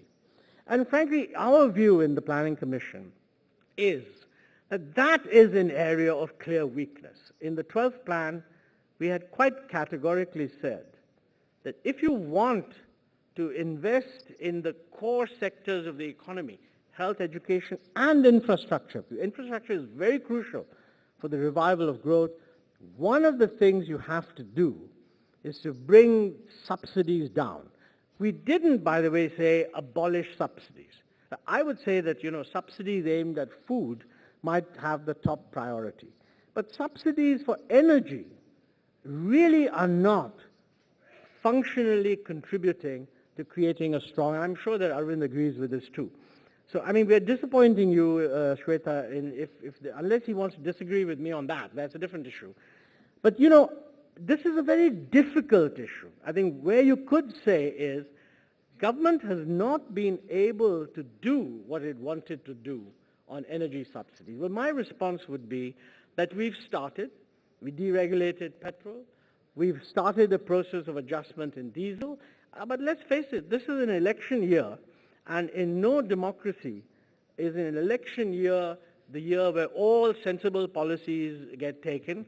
There are many things that, you know, you make a commitment and then it gets done over time. So frankly, I feel that the strategy of the government is not one of ignore the growth and go for doles. That's totally wrong. It is very strongly that we must have growth, much higher growth than we have now, even higher than in the last 10 years, but it must be a particular kind of growth, regional balance, agriculture, employment generating, and if there's difference of view on that, let's bring that out. At the same time, these programs of health and education, they're not doles. They are providing a basic access to services which you need, and frankly, they actually feed back into growth. You need an educated, skilled population if you're going to sustain a high growth rate. And one of the interesting things we are doing in the 12th plan is we're shifting the focus a little from too much formal education into much more skill development. In my view, that needs to be expanded greatly. But I think a very important start has been made. So these should not be viewed as doles. True, they provide a certain amount of access to services, but they feed back a healthier, more literate, more educated, skilled population is what will make it possible for India to grow at 8%. That's the strategy that the government is following. And I don't want to go on this, but if there are any questions, I'm happy to take them on. Thank you. Thank you very much.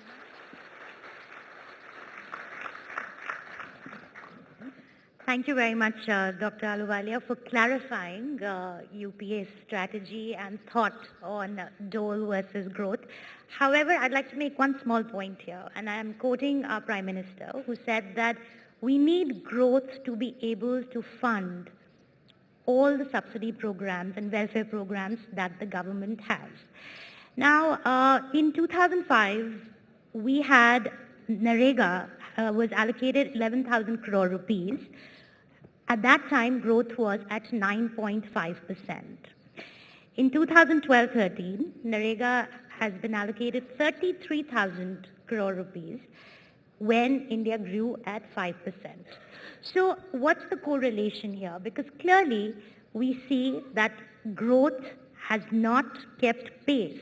As in, we have not grown at a pace that we are able to afford these subsidy programs, and I'm not even going into the other subsidy programs, and that's dented India's image. I mean, we've been threatened to be downgraded to junk status. So it's invited a whole host of criticism. India's stand on subsidies.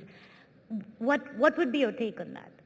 Well, you quoted the Prime Minister, but I can give you lots of quotes of the Prime Minister which endorse exactly what I've said. So he's very much in favor of growth. He's very much in favor of inclusive growth. But you would agree with what the Prime Minister said. You need growth to be able to fund the programs, right? No, but that's absolutely true. I mean, everybody would agree that the resource flow that you can generate is a function of growth. And quite honestly, if you don't have the growth, you will have to cut down many of your programs. Which one is a matter of prioritization.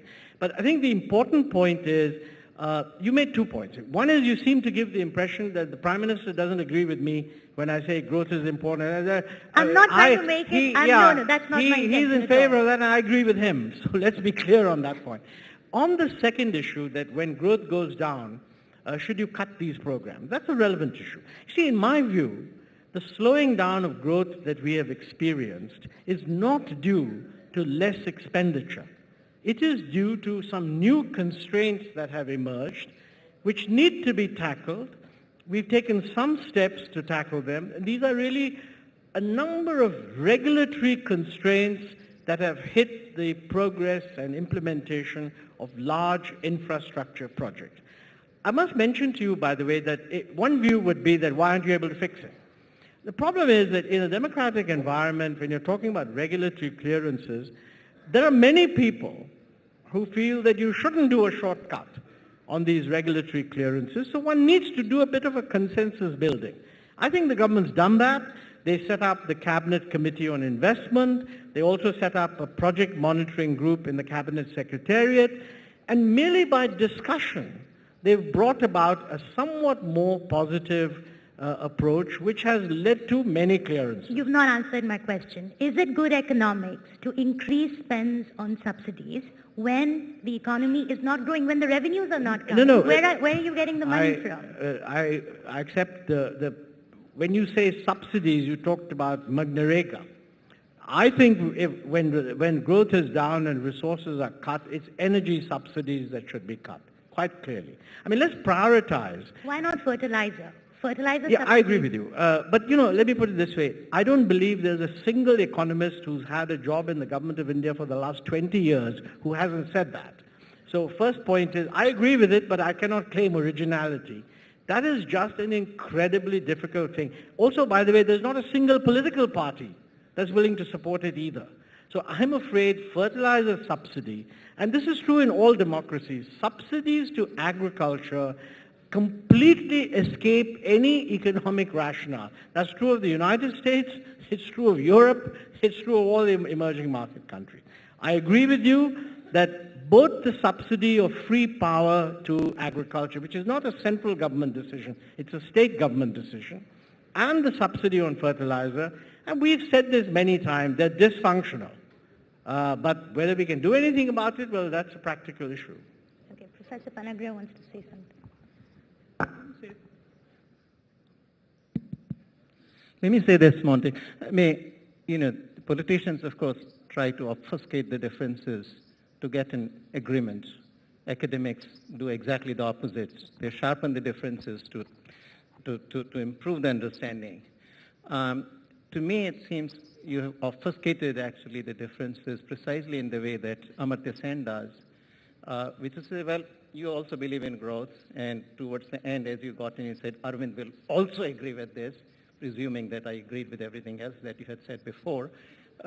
But look, the big difference here is that saying that you believe in growth is not enough. What have you done? What have we done in the last 10 years to do the growth? I mean, we just haven't done it. It is, let me ask you. It is in the same spirit. Let me just complete just two more things. You said also about, as if on education and health also we agreed. But, just allowing private sector to operate, giving them the rights to operate is not equivalent to actually facilitating, being an enabler for the private sector to operate successfully. I mean, you've got to give the power to the people. Why is it that there has been no effort to give vouchers to the students? Let the poor, I mean, even the teachers of the government schools, because they are paid well enough, send their own children to the private schools. Why not give the bottom side? Just last thing I would say, because I'm just trying to put in two or three of the things that you said. I want to want to bring out my differences with you. And the third, of course, is that, on petrol subsidy, you say that, oh, this is derailed, but NDA had actually done that deregulation when the NDA went out in 2004. It was reversed at that time. 10 years later, we are now trying to struggle back with the petrol subsidy and then going on to diesel. I think there's a lot this government has to account for. Let's go a little bit in the reverse order. It's true that the NDA government had announced the deregulation, and that was when crude oil prices were $20 to the barrel. As they started to rise, they failed to actually implement it. And when the UPA government came in, one of the problems with implementing it was that people said, look, the previous government didn't implement it, so why do you want to push this now? Of course, nobody knew that oil prices are going to keep on rising. So even today, across political parties, this would be a great contribution you can make, by the way, if you can get whichever political party either you're talking to or is listening to, and I would say all of them, get them to make a commitment that yes, energy prices should be aligned with world prices. It would be a terrific idea. Now coming back, you got a lot of applause for saying, what have we done in the last 10 years to get growth? But you're the one who said in the last 10 years we've had the highest growth ever. Now, are you going to say this is nothing? I didn't say that thanks to you. So what you're saying, no, but look, this is the very... and Atal Bihari Vajpayee. And that I have written in a number of places. I know, but you tell me 5 policy measures that you took to make this happen. In my view, you should not be allowed to get away with the proposition that says that the entire performance of 10 years, I'm not talking 1 year, the entire performance of 10 years is due to the previous 20. No. It just doesn't make any sense. But your contribution, the UPA contribution certainly is that it did not tamper with the reforms that had No, they did a lot more also. What? Well, I mean, that's now a new subject, which I don't know if they have time we can go into. Well, I will tell you. I'll tell you. I'll tell you. The entire public-private partnership thrust in infrastructure more or less dates from 2004. I know it was talked about earlier. The NDA, your own affidavit, the government's affidavit to the Supreme Court says that about half of the roads built in the last 20 years were built by the NDA. No, by the way, let's be clear. About half of the roads built were commissioned in the last year of the end. Yes, you take a look. We can... Look, the key, I think this is an election year, so it's a good thing. I mean, it's nice. Even when I watch television, I don't really want to watch people agreeing with each other. But in case somebody in the audience has an interest in stepping back, I think the key issue is the following. If you compare the last 10 years with the previous any 10 years, the difference is huge. Then people say, oh, UPA 1 did a good job, but UPA 2 didn't. If you compare UPA 2 with NDA, UPA comes out better, except in one dimension, and that's inflation. And the important reason for that also, the NDA period was a period when global inflation was very low. This is a period when global inflation has been very high. So what is in most people's minds, the focus is on the last year. That's been a bad year. But I think you've got to be clear about it. We do not believe that the current momentum of the economy is a 4% growth momentum. And actually, nobody globally believes it either. All your friends abroad and all the investment analysts and this and that are projecting that in the coming year, India will do much better than it did in the previous year. So frankly, I think to hijack the growth agenda as if it's not a government agenda, the government hasn't delivered, and the government doesn't even want to deliver, is a gross exaggeration. Now, maybe there are some people who you think take that view, but not me. I'm sorry, Monte, but take your manufacturing policy. It's great for aspirations, 25% share in the GDP. Mm-hmm. What are the policy reforms you are willing to do? This is not a new thing. Labor reform, labor market rigidities have been known. You yourself wrote when you sat in the opposition. Yeah, I agree with you. And factory output has been in the negative for many quarters now. No, look, the task force on employment that you had at Monte, fantastic report. I wrote columns about it. But then you have never said anything in the last 10 years about labor market reform. No, that's not true, by the way. The official position of the government of India, and repeated actually by the Prime Minister also, is that labor market flexibility is necessary. We've also said that. However, the position is this is a sensitive issue on which we need to build a political consensus. Now, 10 years, but you haven't got a consensus. It's a real problem. I would urge you, look, Monte, this is a time when... I think we can take this conversation This is a time offline. when manifestos are being drafted. Independent economists should try to inject into manifestos a clear commitment for labor reform. It would be a great contribution. Very quickly, Dr. Ahluwalia, you said Congress's agenda is of inclusive growth. How would you see BJP and AAP's economic agenda? Very, very quickly. How do you see what? BJP and AAP's economic agenda, considering you said Congress's is inclusive growth. How would you identify? Well, I haven't read the BJP's manifesto. I don't think they put it out, and I don't know what it's odd to ask me. I don't think either the BJP or AAP would like me pronouncing on their agenda. I wanted your opinion and on I haven't seen the Congress, I think, is about to put out its agenda. I can tell you about policy as it stands now. I've said that, and I would hope that whatever government comes to power follows most, if not all, of what I've said. And I think there will be one or two areas which may be sensitive, but I think if the new government takes the broad thrust that I'm talking about, I think we're all right. One thing I'm very concerned about, I don't think you should encourage a notion that include elements of growth that either make growth inclusive or elements which actually directly go to help the poor are somehow bad. Now, where I think Arvind said something very important, why not encourage the private sector to come in? I'm in favor of that. And I gave examples, by the way. Rashtriya Swasth Bima Yojana is an outright example. People are doing a wonderful job. In the primary schools, we've just started a new model school system. We're inviting the private sector to come in. Okay, so we should do more of that. I agree with that. Okay, so I think it was a non-conclusive discussion, but I don't think we can drive consensus on this. Thank you very much, gentlemen. It was a pleasure. And, like I started out saying, two contrarian viewpoints here. It'll be interesting to see what the new finance minister does, considering what Mr. Chidambaram leaves behind is just 30% of tax revenues to be spent on development work. The rest will go into subsidies. Thanks so much. Thank you, Shweta. Thank you, gentlemen.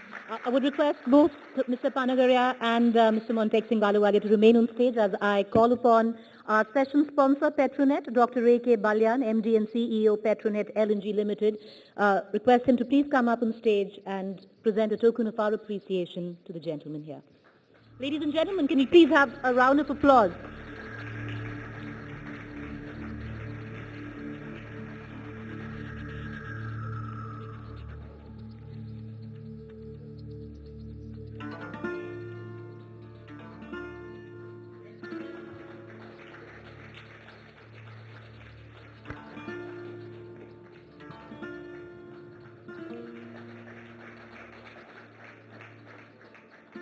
Thank you, Mr. Ahluwalia. Thank you, Mr. Panagaria. Thank you, Shweta. Appreciate it.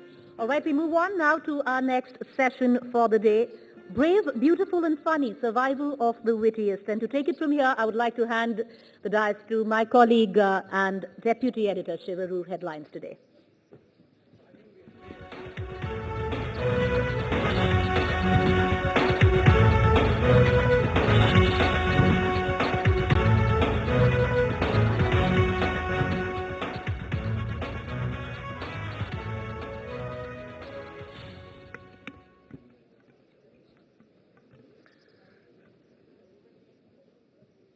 The lady who's going to be on stage in just a couple of minutes from now has an absolutely fabulous introductory line that she has during her stand-up comedy acts, which has made her famous all over the United States right now.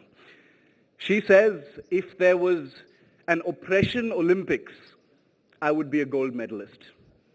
She says, I'm Palestinian, I'm female, I'm Muslim, I'm a virgin, and I live in New Jersey. Maysoon Zaid has taken comedy and turned it on its head.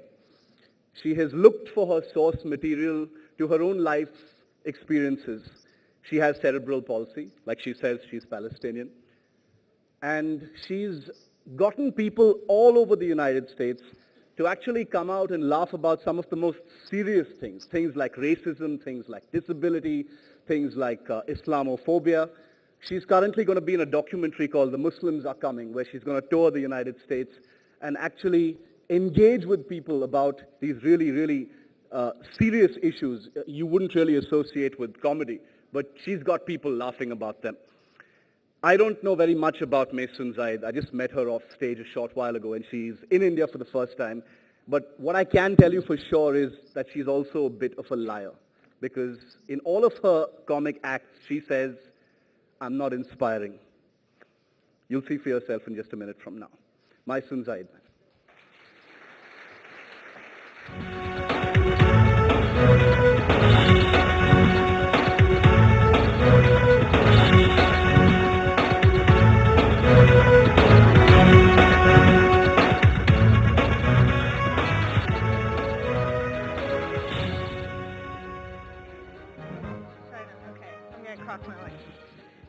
Hello, Delhi.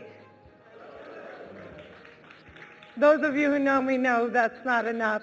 Hello, India. Hello. My name is Maysoon Zaid, and I am not drunk, but the doctor who delivered me was. So as a result, I shake all the time.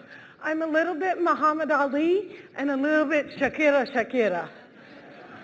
Now, having cerebral palsy in America is different than having cerebral palsy in India. And I just discovered that because I've never been to India before. But when I arrived last night, I realized having CP in India is great. People don't realize I'm shaking. They just think I'm saying okay. Okay. I love it. And here's the thing, is I look Indian. So everyone speaks to me in Indian. And when I say I don't understand, they think I'm saying okay. But in America, people think I'm Italian. They don't notice that I'm Arab. And I almost didn't make it to India. I went to the airport with no visa. I didn't know that I needed a visa. And when I got to the airport, they said, Maysoon, you need a visa. And I said, no, I'm American. We can do anything we want. We can go anywhere. I don't need a visa. I'm not Indian. They said, that's why you need a visa. So I went the next day and I got a visa. And I had to get an emergency visa because I only had 24 hours to get to you guys. So I went to the emergency visas. It was very sad. There were many men sitting there, crying, weeping, their luggage with them. And I said, please get out of my way. I understand that your mother died, but I need to make jokes. And so here I am. So thank you, India. Does anyone else in the audience have cerebral palsy? Would you like to have it? It's actually fantastic because I burn calories all the time. I can eat whatever I want and stay skinny because I just burn it off. Cerebral palsy is not genetic. It's not a birth defect. You can't catch it. Nobody put a curse on my mother's uterus, and it didn't happen because my parents are first cousins, which they are. It happened because of an accident on my birthday. But I don't want anyone in this room to ever feel bad for me because I'm disabled. Because at some point in your life, you've dreamt of being disabled. Yeah, you have. Come on a journey with me. You're at the airport, waiting at customs. And what do you see? Me flying by in my wheelchair, cutting the line. It's a blast. So growing up, I was the youngest of 4 girls. And my father didn't think that God would be so cruel as to curse him with another girl. So when I was born, they only had one name for me. They wanted to name me Muhammad, after the prophet. But when my father saw that he had a girl, they decided to name me Muhammadiyya, the female version of Muhammad. Luckily, the doctors came in and told them that I was going to die. And they were afraid to waste such a great name on a dead baby. So instead, they named me Maysoon. I want to tell you about my mom and dad. My mom is stunning, beautiful. She looks like Julia Roberts. My dad looks like Saddam Hussein. And the way they met is actually really, really, really romantic. People, by the way, I'm Palestinian. Any Palestinians? So when I got to India, I was very specific about saying I'm Palestinian, because in America, my girlfriends get confused, and they don't know what that means. So whenever I go to visit Palestine, because I go every summer, whenever I go to the airport, my friends get very concerned. And they look at me and they say, Maysoon, are you scared? Are you scared to go to Pakistan? And I'm like, yes, I'm terrified, which is why I'm going to Palestine. So everyone in America thinks I'm saying Pakistan when I'm saying Palestine. But then I thought about it, and I'm like, I'm not afraid to go to Palestine. I'm not afraid to go to my own country. I'm afraid of going to the American airport. And this is why. Because when I walk into an American airport, security sees an Arab. And you may say to yourself, well, Maysoon, how do they know you're an Arab? I will tell you how.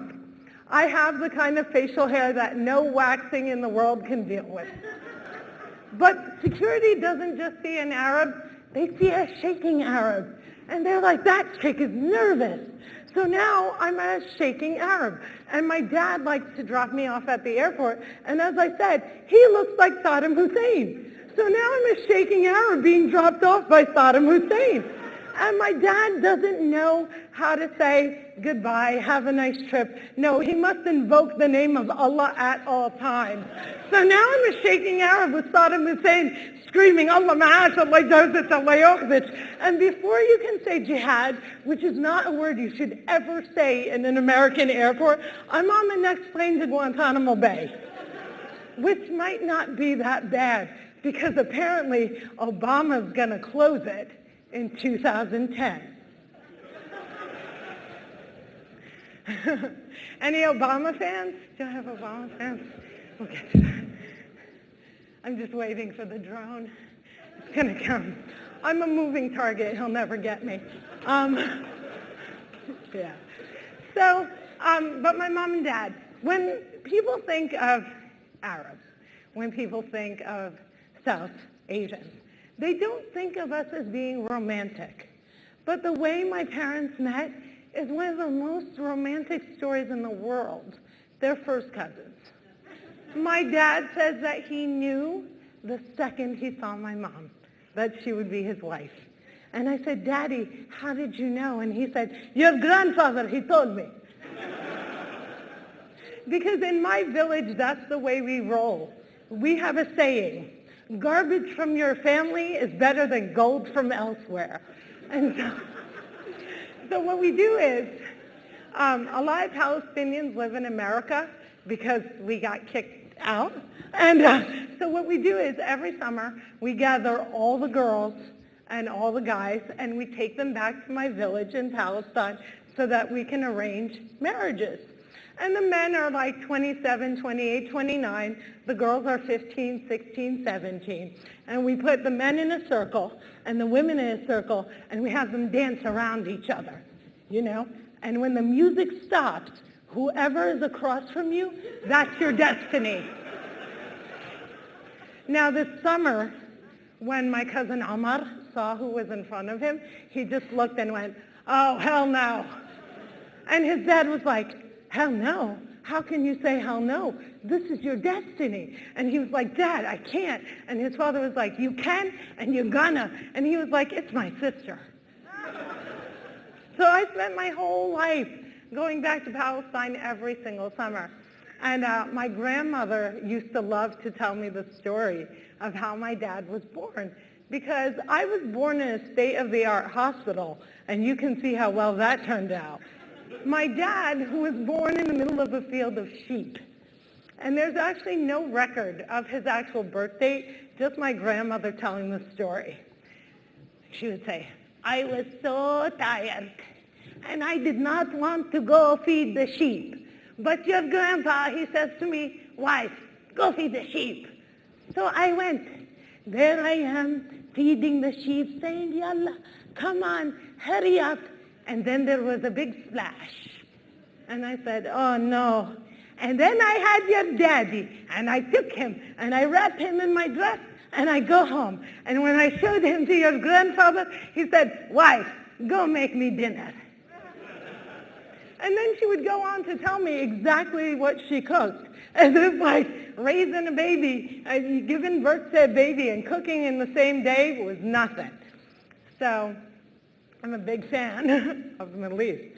I have so much to tell you guys, so I'm going to start talking about my dad. My dad taught me how to walk when I was 5 years old. Most people with cerebral palsy don't walk at all. But my mom and dad had a mantra, a saying, a quote that we lived by. My dad would always say to me, "You can do it. Yes, you can." They didn't believe in can't. Anything my sisters did, I did. So if my sisters were mopping the floor, I was mopping the floor.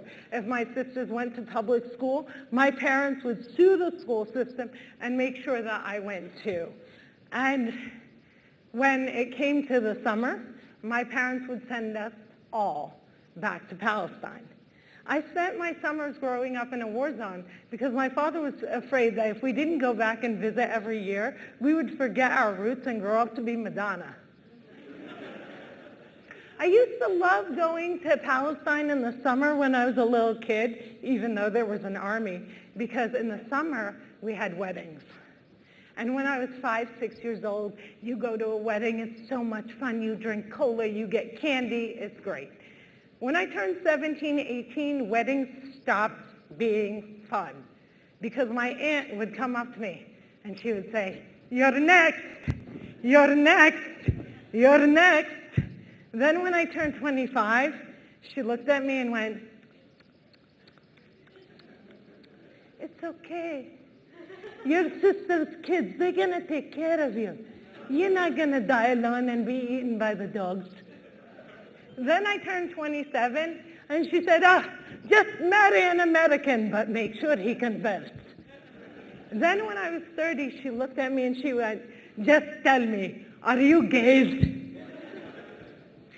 But this summer I got to get back at her. We were walking at a funeral, and I turned around and looked at her, and I said, "Auntie, you're next. You're next. Have you seen you're next?" By round of applause, where are my single ladies? Single ladies. Are there any single ladies here? Clap for me if you're single. Where are my married ladies? We're going to try this one more time. Single ladies? Married ladies?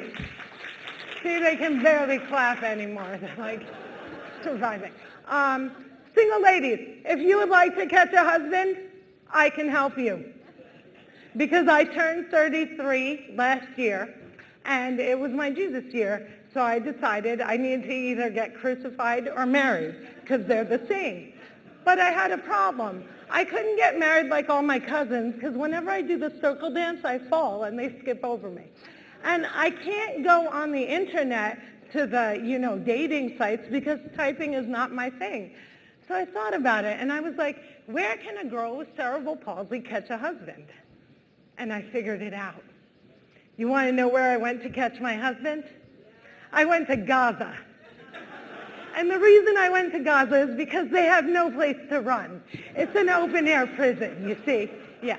So what I did was I took my American passport and I framed it in a big gold frame. And I walked through the refugee camp wearing my big gold framed American passport saying, "You want a visa, baby?" And my husband was like, "Yeah." So I was like, "Pack up your tent, let's go." And guys, you're not going to believe this.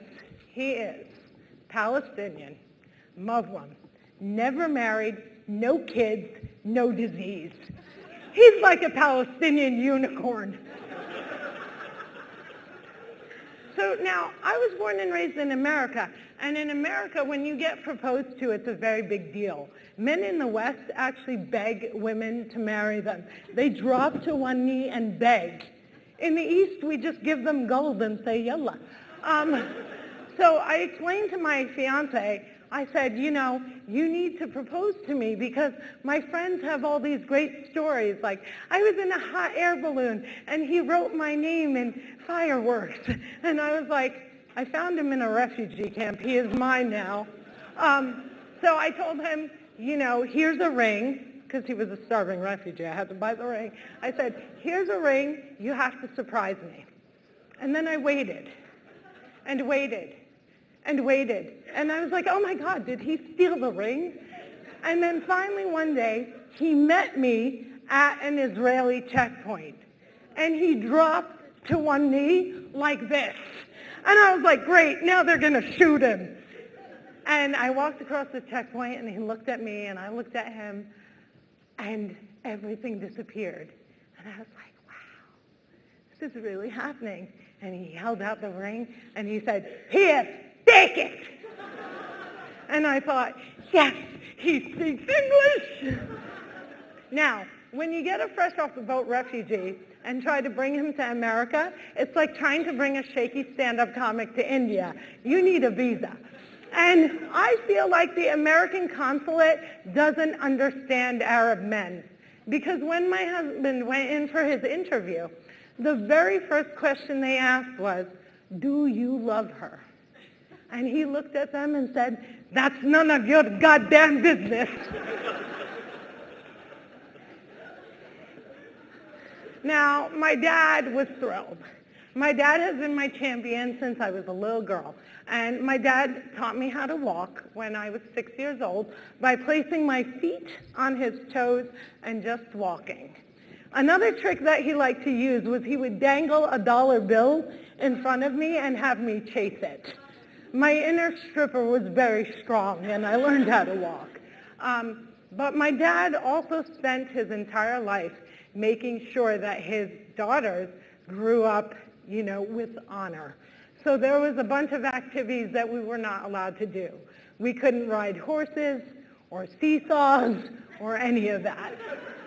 So the night before my wedding, I know India today is looking at me going, what is she talking about? The night before my wedding, my dad came over my house and he looked at me and he said, Daddy, because he always called me Daddy, we need to talk. And he looked really upset. And I was like, did the refugees steal everything and leave? Do we have to call Homeland Security? And he's like, no, he's still here. So he looked at me and he said, Daddy, I begged your mother to talk to you. But she said no, so I have to do it. Daddy, everything I told you was bad is now good. And I was like, what? Can I eat bacon? And he was like, no, you still cannot do that. And I said, okay. And he said, Daddy, the man, he has something you don't have. And when he wants to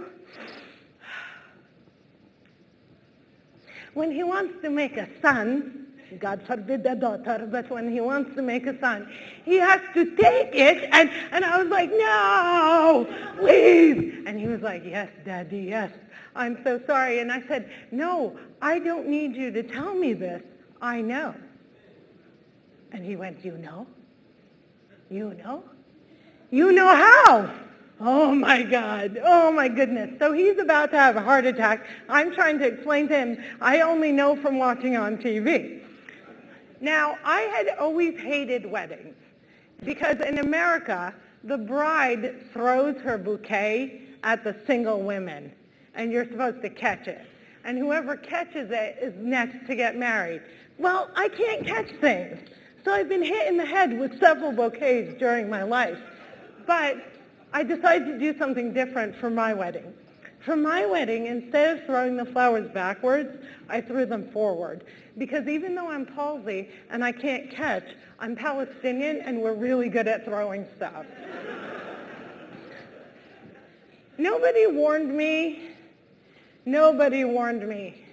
that getting married comes with a mother-in-law. Why are you so angry? Why? Any mother-in-laws in the audience? Round of applause. Where are my mother-in-laws? Just one? Oh, there's one. See, you know where the rest of them are? They're torturing their daughter-in-laws. That's where they are. My mother-in-law is a really, really fun woman. She has a pet name for me. She calls me Monster from Hell. And she's really funny. I don't think that she's trying to kill me. I just think that she wouldn't mind if I died. Because this is what happens. Do you guys have Skype? We're big on Skype. So I love Skype. And I stopped loving it when my mother-in-law learned how to use Skypey, as she calls it. Because every time she calls, she asks me the same question. Are you pregnant? You look fat. Are you pregnant? You have a belly. Are you knocked up? I'm like, how'd you learn that? And I say to her the same thing every time. I can't have a child because if I do, I'll die. So me and my husband are going to adopt. Round of applause for adoption. I told someone this morning, I told the girl who was doing my hair and makeup this morning that I was going to adopt, and she said, no, you can rent a womb here. You can. I don't want to rent a womb. I'm going to adopt. But my mother-in-law, she can't grasp the concept. So every single time she Skypes me, she says the same thing. Are you pregnant? Are you pregnant? And I say to her, Amto, you know if I get pregnant, I'll die. And you know what she says to me? Oh, just try it once.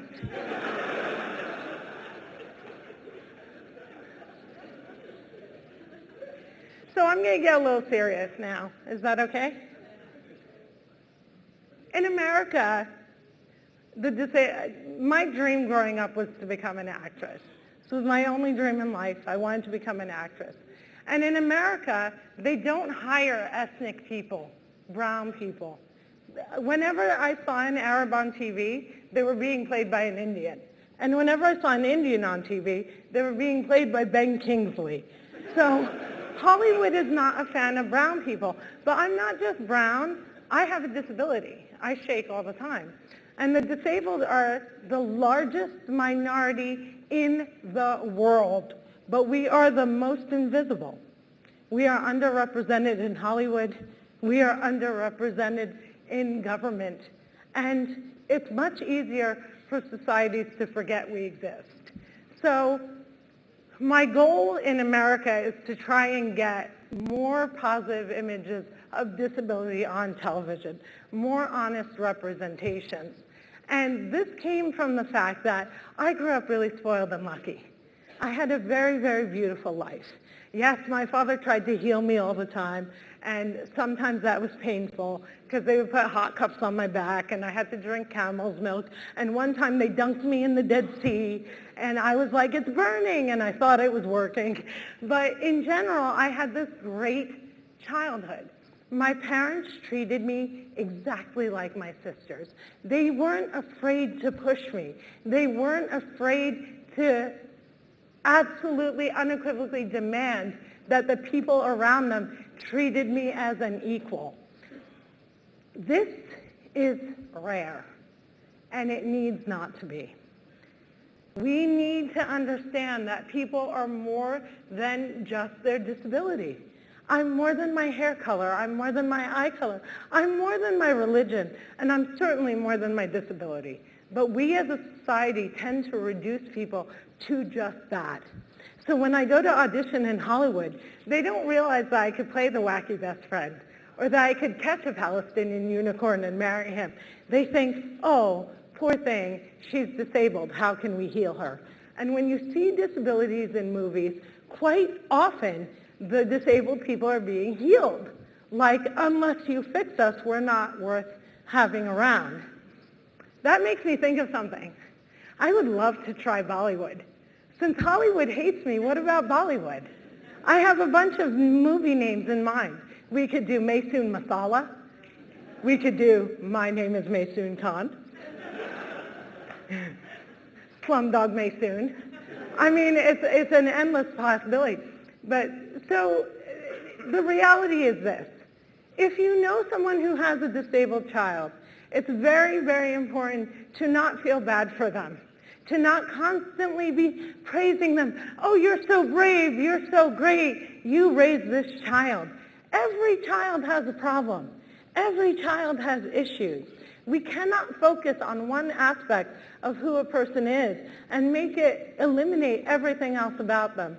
So I'm really, really blessed and privileged to be in India today because I've only been here for 24 hours. I've never visited before, but I think I can say that this is a society that needs to place its hand in my hand and help change the way the disabled are treated. Let's make this a more accessible world. Let's make it a safer world. And let's make sure that the disabled that are the main target of violence in the world are no longer victims and are applauded.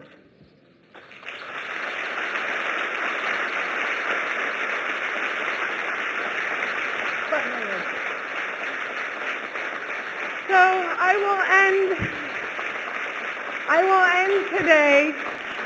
will end today the way that I end all of my shows.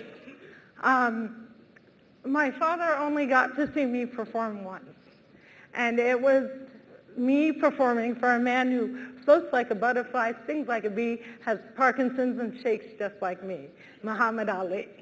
So it was the only time that my father saw me perform live, and it was the best performance of my life. So since that day, I always dedicate every single performance to my father. Allah yarhamah, God rest his soul. I dedicate this to Musa Zayed, and I say to you, India, thank you so much for having me. My name is Maysoon Zayed. Next year in Jerusalem, inshallah.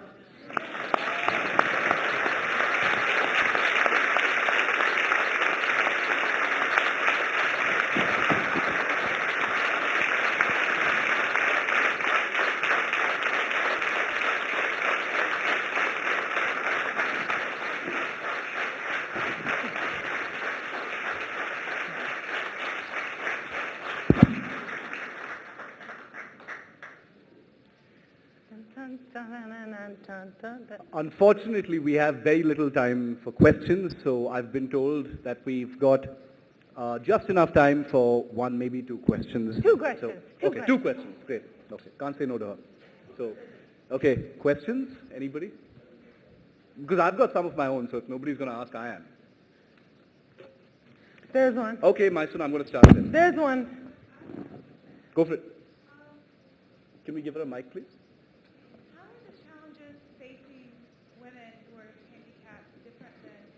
Could you hold the mic closer to your mouth? Can you hear me now?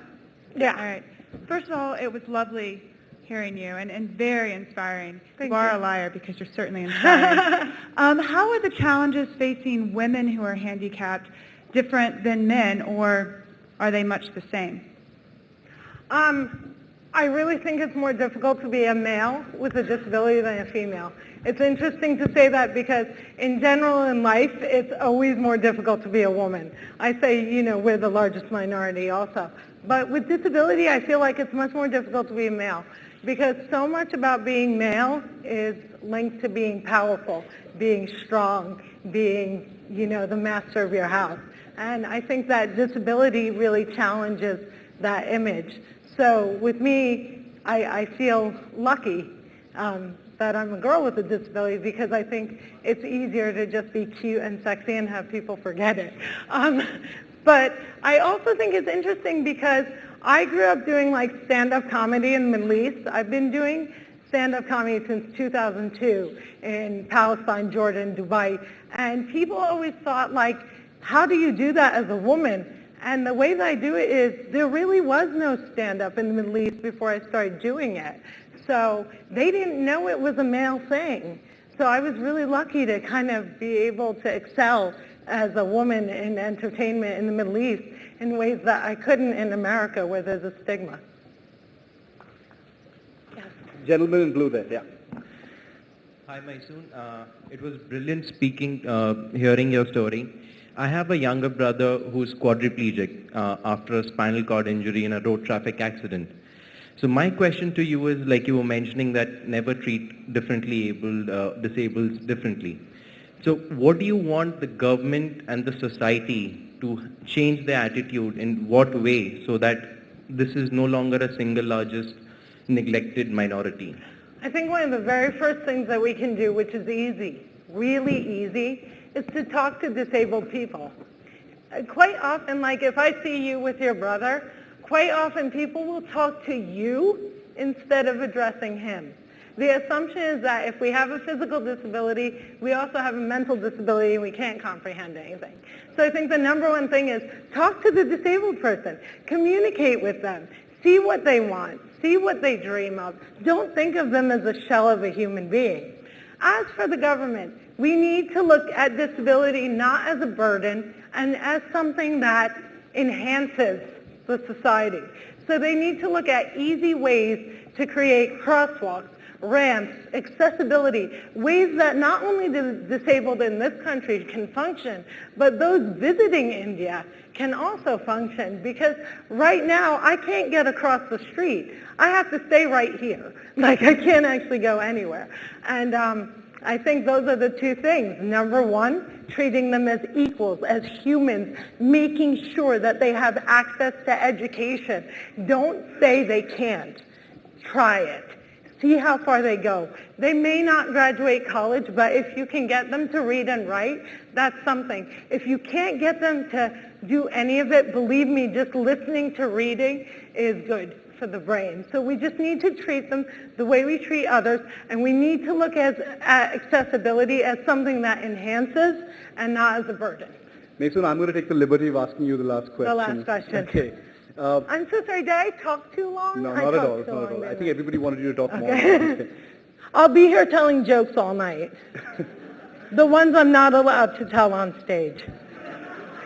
In your experience, Maysoon, has anyone ever, told you that comedy about Islamophobia, racism, disability has made people less prejudiced? Yeah. Does it make people less prejudiced? Yeah. So I don't think I'm changing the world in any way, but I do know for a fact that when I started doing stand-up comedy in the Middle East, I had a lot of people come up to me and say, you are the first functional disabled person I've ever met. And I know that I changed the way that they're raising their child, that they're treating their niece or nephew or a friend that has a disability. I know that that's changed. In America, it's a bigger challenge because when I'm battling Islamophobia in America, it's really difficult for people to understand that I do practice my faith, I respect my faith, because my hair shows, my arms show. They think that I'm a Jack Muslim, and I'm not. So it's interesting in America to try to challenge a stereotype that's also kind of a stereotype that we hold. So I think I've had more of an effect helping the disabled than I have with Islamophobia, which is much more difficult. And I also think I am single-handedly going to be responsible for freeing Palestine. So. Ladies and gentlemen, Maysoon Zaid. Thank you.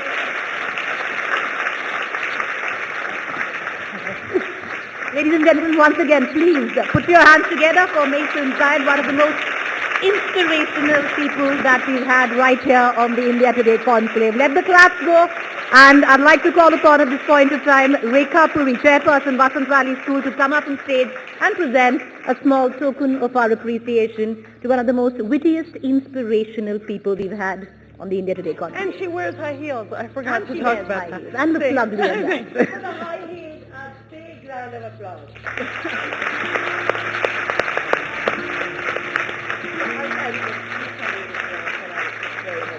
Thank you. Thank you.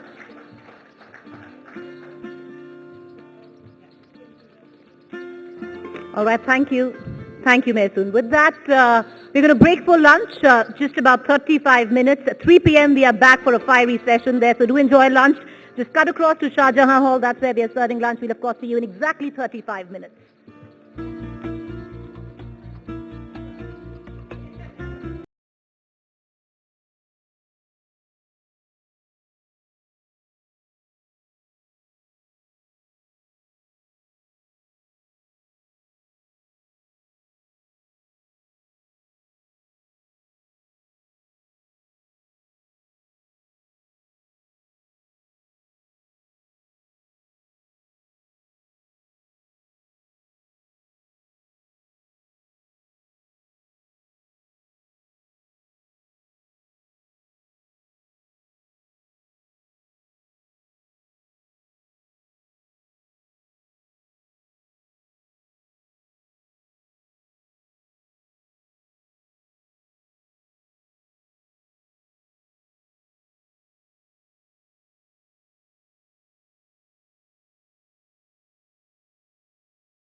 To remind our audience that we have interpretation on offer from Hindi to English. In case you'd want that, just do let one of us know and we'd be happy to give you an earphone. Also, if you want to tweet on our sessions, you can do so. It's #Conclave14.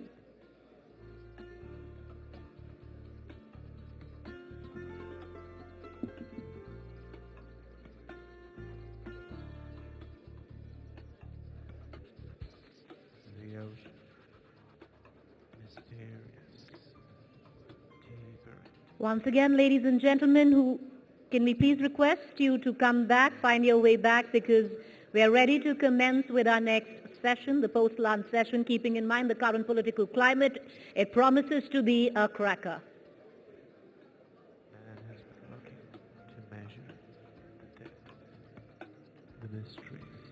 Do make your way back to your seats, put your phones off on silent. For those of you who'd want interpretation from Hindi to English, we have that right here in the 13th edition of India Today Conclave. Just approach one of us and we are more than happy to hand you an earphone for the translation.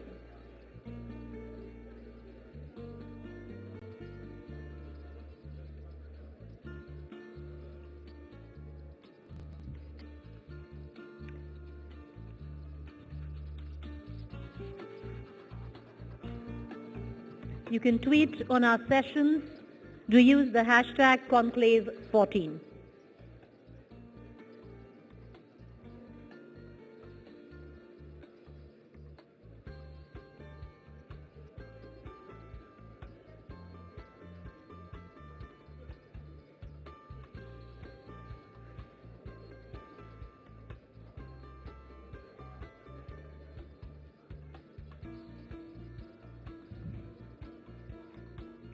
Ladies and gentlemen, would once again request you to finish lunch and make your way back. We are ready to commence with our next session, our post-lunch session, the winning mantra, who will win the battle of 2014.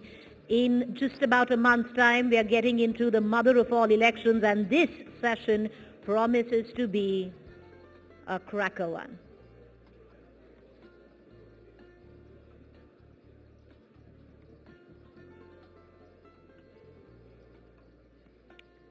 To make your way back to your seats, put your phones off on silent.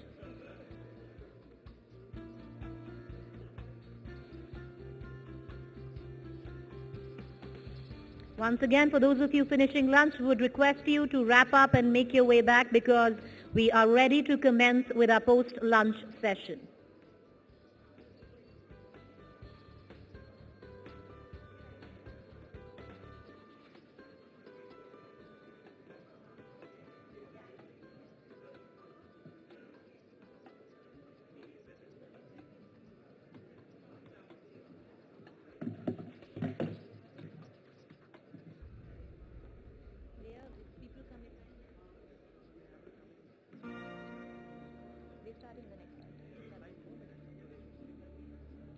Give me a minute. Let me just speak to Kali there.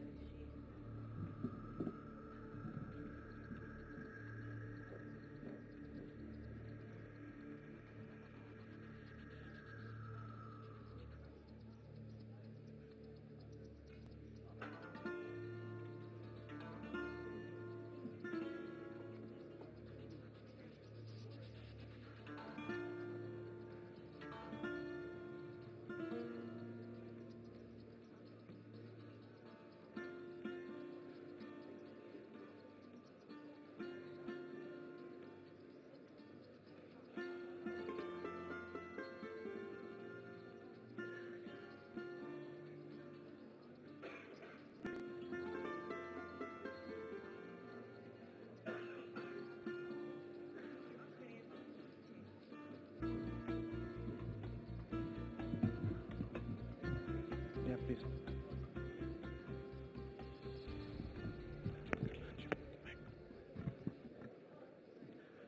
I hope all of you had a good lunch. Welcome back.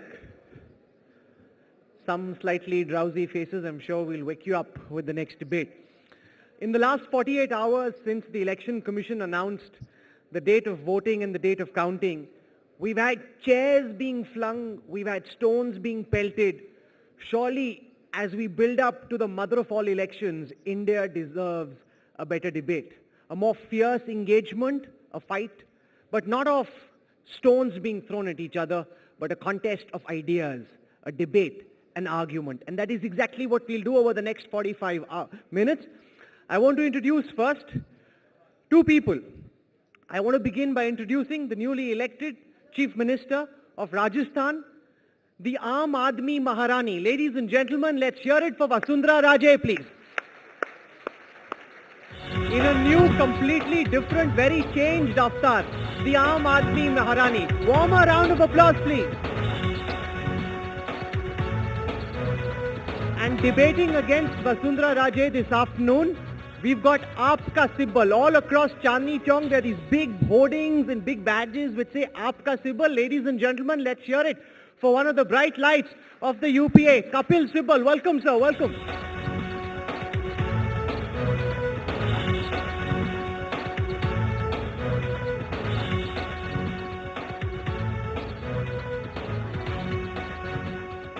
Before we get started, to both our debaters, it's like a boxing bout, so they're shaking hands before they get started. Thank you so much for that. I want to explain the rules. Sir, please sit. Ma'am, please sit. For this debate. We're debating the winning mantra and who has the winning mantra. In the beginning, we'll get both our speakers to talk about who has the winning mantra and whether the UPA has done enough to deserve another term in office. Both the speakers will get 3 minutes each, after which there'll be a gong that goes off. We'll allow for interjections. After that, we'll break this debate into the following. Who's winning the debate on the economy? Who's winning the battle for the youth? Who's winning the women's vote? And who's winning the debate on foreign policy? So let's leave the chairs being flung on the side. Let's not pelt any stones. Let there be a clash, but a clash of ideas. That's what Indian democracy deserves, and hopefully that's what we'll see.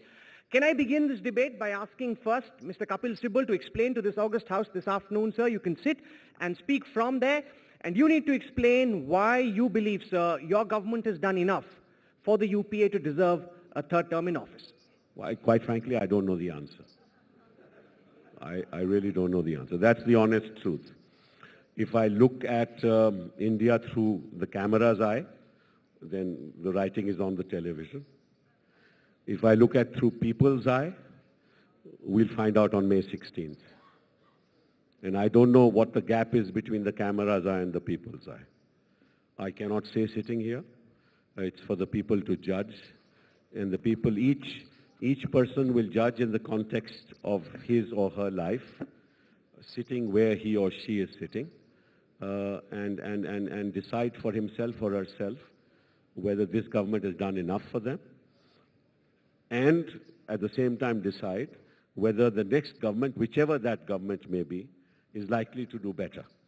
And that will depend on a complex of factors. So my answer to you is, I cannot answer that question because I don't know.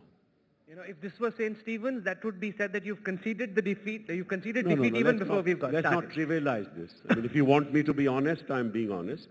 If you want me to blow my trumpet, if you want me to do that, I will do it. You can build an argument to begin. What argument? I don't know whether the benefits and what we've done in the last 10 years, which is phenomenal, has actually impacted the people.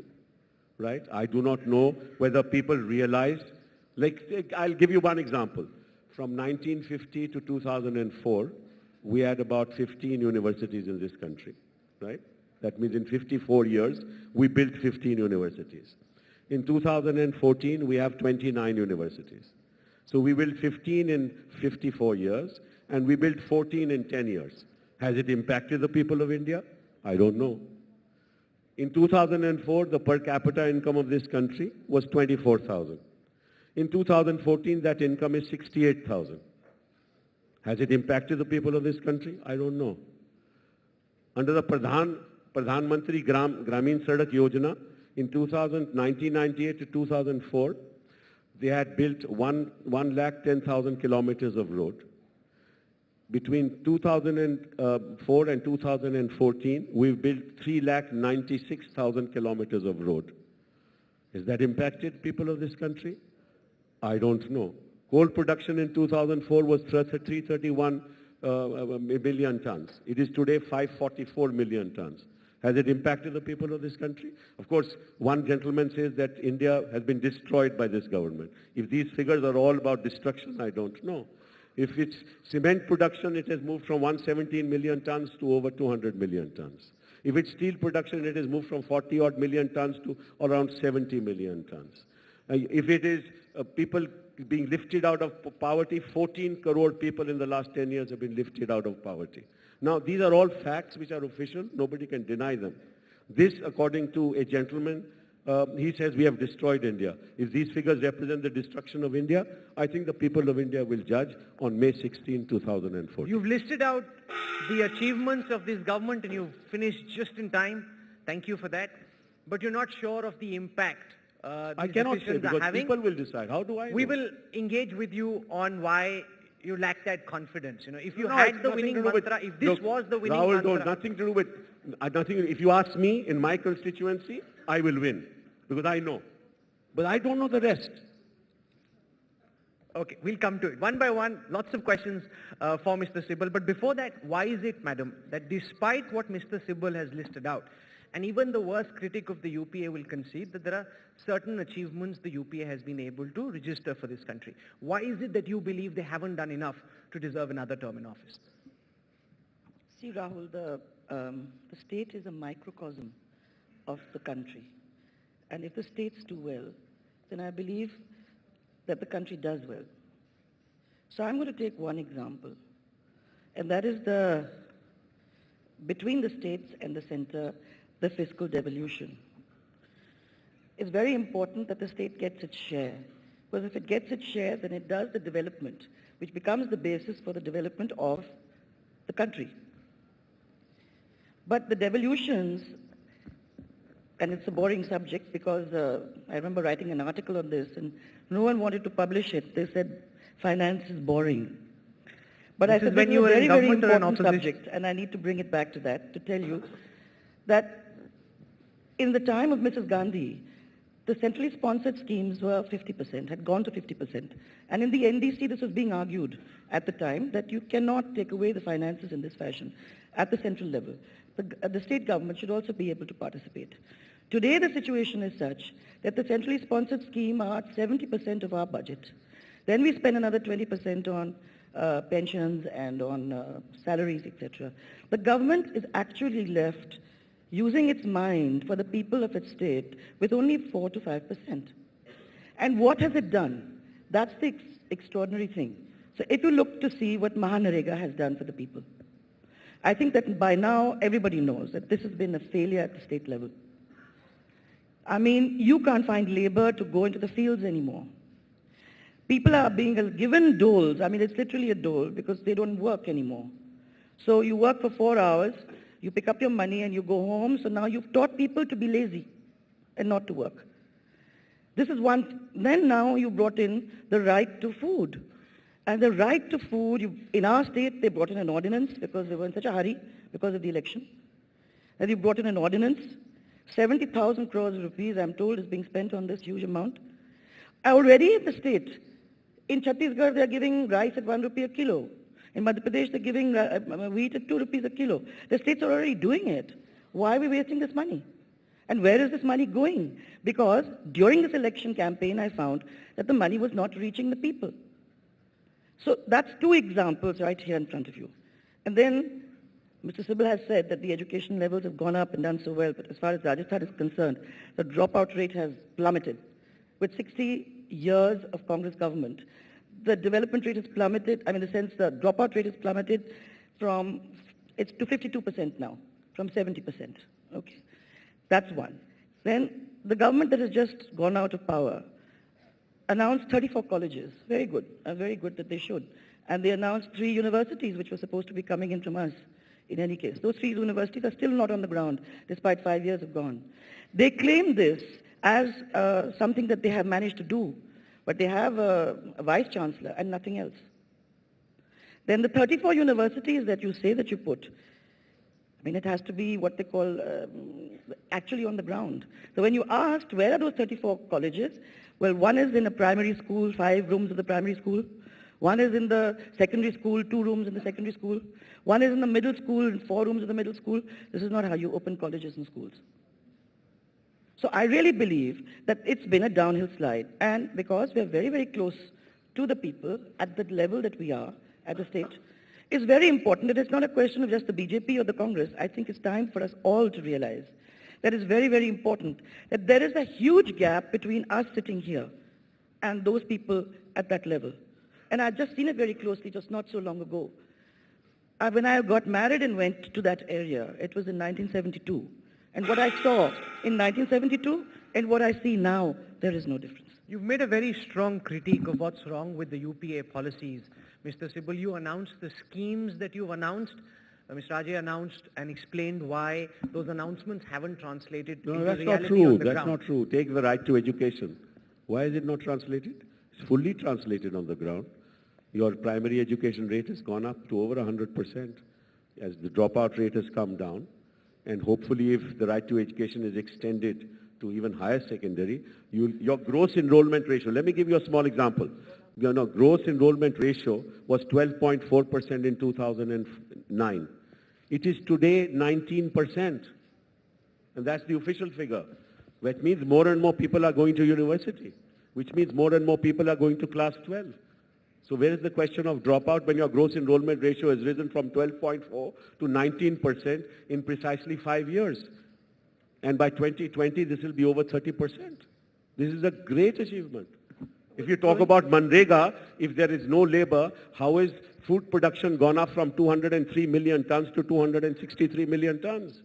It's because of absence of labor. I'm not saying that there are no problems on the ground, but let's not just wish away the facts. If there is no labor, how is the agricultural production gone up to 263 million tons? It's a record production. If it's right to food, I think it's absolutely necessary. And if you're giving it 1 rupee, don't criticize us giving it at 3 rupees. If your states are giving it at 1 rupee, why are you saying we should not be giving it at 3 rupees? I don't understand that criticism. Okay, Mr. Ajay wants to comment. I'll explain why. When we're already giving it at 1 rupee, why are you wasting the nation's money? Why are you taking away the state's money? Give us back our money. You don't need to duplicate the scheme. No, there are many states which don't give it at 1 rupee. No, because, well, one size doesn't fit all.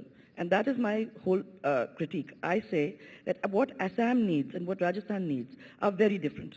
And sitting in Delhi, you cannot know that the bijli going to the dhanis or the mohallas of the city, like say Assam, costs you maybe 1 lakh of rupees.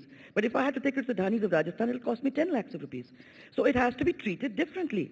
And the treating differently can only be done by the state because your job is to sit in Delhi and compute the figures. You don't know what is actually happening down at the level. Because the country has grown from 10 to 100, let's just say. So naturally things will grow. But that is despite and in spite. That's true. Take, for example, education. We give a different transportation alliance for hilly areas. We give a different infrastructure cost for hilly areas because it costs much more to build a school. We take those facts into account. In fact, when I was HRD minister, I called every state education minister to my office, discussed the peculiarities of that particular state, and tailor-made the scheme for that state. That's also true. I've done it myself. But Mr. Sibal, the overriding sense amongst people is that the country and the growth that is being registered is despite the government, not because of it. Is that correct? See, if it's growth, it is despite the government. Then what has government got to do with anything then? I mean, if it's 15 more universities in 10 years, that's despite government. But these are central universities. How is it despite government? We had Anil Agarwal here. And one of the points he made when we were chatting with him is that the growth that was registered was not so much because of the UPA's policies, but because of the fundamental strength You should have called him when I was around. I would have given him the answer. Mr. Ajay, you must counter that. If you blame the government for what is wrong, then you must surely give them some credit for what is right. Let me just say one thing. Then in 60 years, it should have really, really been at the top. If the way they were going, as they say they are, and 60 years, there's nobody else been in power. Generally, it's been one party and one group of people. So by now, we should really hit the hot spot. But somehow we haven't managed to do that. So I am saying that it's not important for us to sit here and quibble with each other. We have to find alternative methods. We have to understand that the methodology used failed. And if it's failed, then we have all to get together, whether it's us on the stage or all of you down there. Everybody has to come together, work together to change the system. And this is something that we have to immediately understand. It's not about me and it's not about Mr. Sibal. It's not about you, Rahul. It's about those people who have suffered, and they are very, very angry people. And you can see that despite the doles handed out in Rajasthan, and you thought that the people would be foolish enough to fall for it, they swept them out. Let me engage Mr. Sibal on this whole business of doles in the welfare economy. Let me first answer that. Yes. See, this is the usual argument that maybe the Congress party was in power for the last X number of years. Well, you know, every time the people gave the opposition a chance, the first time they gave them a chance in 1977, right? Within 2 years, the opposition frittered it away, and BJP was part of that opposition. Then in 1989, they gave them another chance. In 1 year, that was also frittered away. Then in 1998 and 1999, they gave them another chance. After 5 years, they did not come back. So obviously, the people feel whenever they have given a chance to the opposition has not delivered. So it's bound to bring the Congress party back. Why blame the Congress party? It's the people who have voted us, not you people, not the opposition. And if you're talking about collaboration with us, this is exactly what we've been saying in Parliament every day, day in and day out. Vasundhara is one of the most sane voices in the BJP. If Vasundhara were in Parliament, we would have got GST passed. If Vasundhara were in Parliament, we would have got the insurance thing passed. If she were in Parliament, I would have got my education bill passed. Please. But the fact is that the cooperation city talks about does not translate itself on the floor of Parliament. In social media logo, Mr. Sibal just trolled you. Mr. Sibal, we cannot be condescending, and that is the reason why you are in the situation that you're in now. You cannot be condescending. I'm not being You're condescending. a man. No, 1 second. You're a man. I'm not being condescending. Now, I'm being truthful. Now, you're a man with great knowledge. You're a very good lawyer. We cannot compare with that. All I can say is that I have been at the lowest level and seen, and I know the reasons why all this is happening is because they gave you a huge and long rope to hang yourself with. And you've done it perfectly. You know, you got trolled right back. This debate is heating up. She is right. In other words, when they come to power, they get a short rope to hang themselves with. And the people give them that short rope. It's not that. And let's not quarrel. No, 1 second. I will give you an example. Let's not quarrel. No, we won't quarrel. But I will give you an example. When we came to government in Rajasthan was in huge debt. We were what they called a Bimaru state. And at the end of that, and for 14 years, we were in the red. It took us 5 years to bring the state out. When I left the state, we had money in the banks. We had taken the state out of what they call the Bimaru status. In 60 years, public debt was at the level of 1,10,000 crores. In 5 years, we have taken it to 2,28,000 crores. Now, how are we going to, it's all very well. We can talk about figures. I'll talk to the extent that I can, because I can't match a lawyer. But I can only see what's on the ground and tell you that. 2,28,000 crores.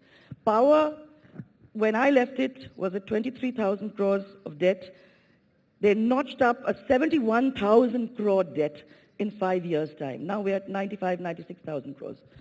These cannot be answered. These are figures, they're on the table, just like your figures are. And we in Rajasthan have to deal with it. I know that when I came back, we found a state in severe stress. And it's not going to be easy to pull it out of that. When you look at just the PWD achievement, in 5 years, 24,000 kilometers. In their 5 years, 5,000 kilometers. Meaning my time, we were doing 6,000 kilometers a year, which is less, which is more than their whole 5 years put together. Allow me, Mr. Sibal. Allow me to drive the debate. Let's talk about debt. Yes. That's on the table. When Narendra Modi came to power in Gujarat, the debt was 39,000 crores. Today it's 1,76,000 crores. In Gujarat itself. So people are overspending. both on infrastructure and other things. So Rajasthan facts and figures you know. The nation's facts and figures I know. So allow me We're talking about the UPA, we're not talking about Rajasthan. Allow me, sir, Therefore, to let's move talk this about debate the overall picture. to the economy. We're talking about the overall picture, but Yes, it's very let's talk important about for you to overall know picture. that if Jaipur is far away from the people of the state, Delhi is very, very far away. So the people of Delhi have to come down to those levels to see what's happening. And it's not just about your own constituency. It's about actually going down. Of course, it's all about India. If we were to take Rajasthan as a test case, there is a very sharp economic divide in the country at this time, where you've got what is called Sonianomics on the one side and Modinomics on the other. Allow me to complete and then we'll hear from you. And if Sonianomics, which is essentially what Vasundhara Raje says, the welfare state or just giving out doles, were to be the winning mantra for 2014, Ashok Gehlot would have been sitting over here and not Vasundhara Raje. Do you not think that the verdict in Rajasthan is a resounding negative vote for Sonianomics? First of all, what is Modinomics? Please explain to me. She'll explain. I don't know. Please, I want to know. What is Modinomics? We will get her to explain that. You said Modinomics. Explain to me. We will get her to explain that. Why do you want both of you are debating, but can you justify No, please. Sonianomics and the impact it had on the Congress's fortunes in Rajasthan? Sir? Once I understand what Modinomics is, then I'll be able to compare. Please tell me. Why don't you justify Sonianomics and the verdict in Rajasthan? You not answer the question. So you're debating her. I'm very happy to enter into I don't understand Modinomics. Do you understand Sonianomics? Modinomics, according to me, is giving land to Adnani and funding his election campaign. That's Modinomics. No. We will get Ms. Raje to answer that, and there are serious questions about Modinomics also. But you must, we're talking here, sir, about the winning mantra. And Rajasthan is a classical case where the maximum number of subsidies, the maximum number of freebies possible were rolled out, and you got hammered in the election. If you had told me that you were going to talk only about Rajasthan, I would have come prepared for Rajasthan. I don't know the facts and figures on Rajasthan, quite frankly.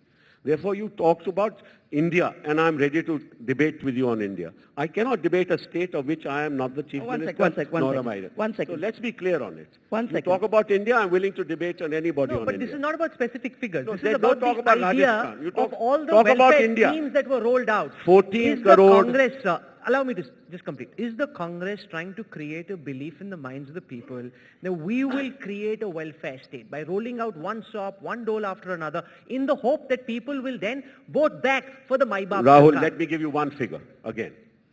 The gross budgetary support in 2004 was 4,71,000 crores. The gross budgetary support in 2013, I'm not talking about 2014, but that's a vote on account, was 16,65,000 crores. Where did that come from? It came from economic development, from giving incentives to business, from increasing our exports, from bringing FDI into the country, by ensuring that trade prospers. Otherwise, we wouldn't have had a gross budget from 4,71,000 crores to 16,65,000 crores. So that is what, that was Sonianomics.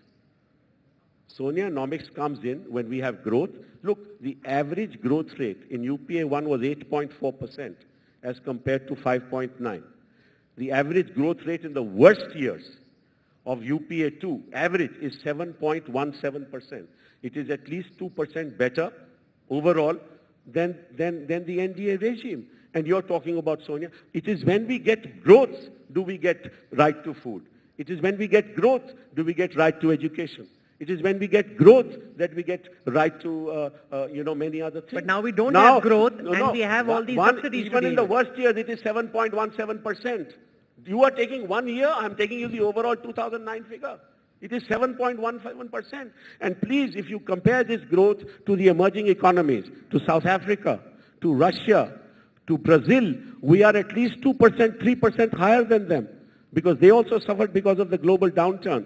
But Indian media will only talk about India and that slow growth rate in 2 years and say we have destroyed the future of this country.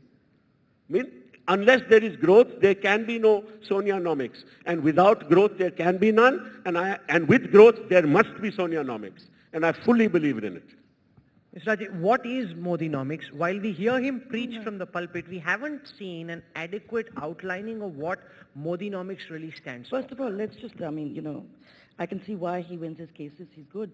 Because when you have nothing on the table, and if you can still make it something, you've got to be good to do it. So I doff my cap. Are you accepting what she said? At least she knows I'm going to win the case.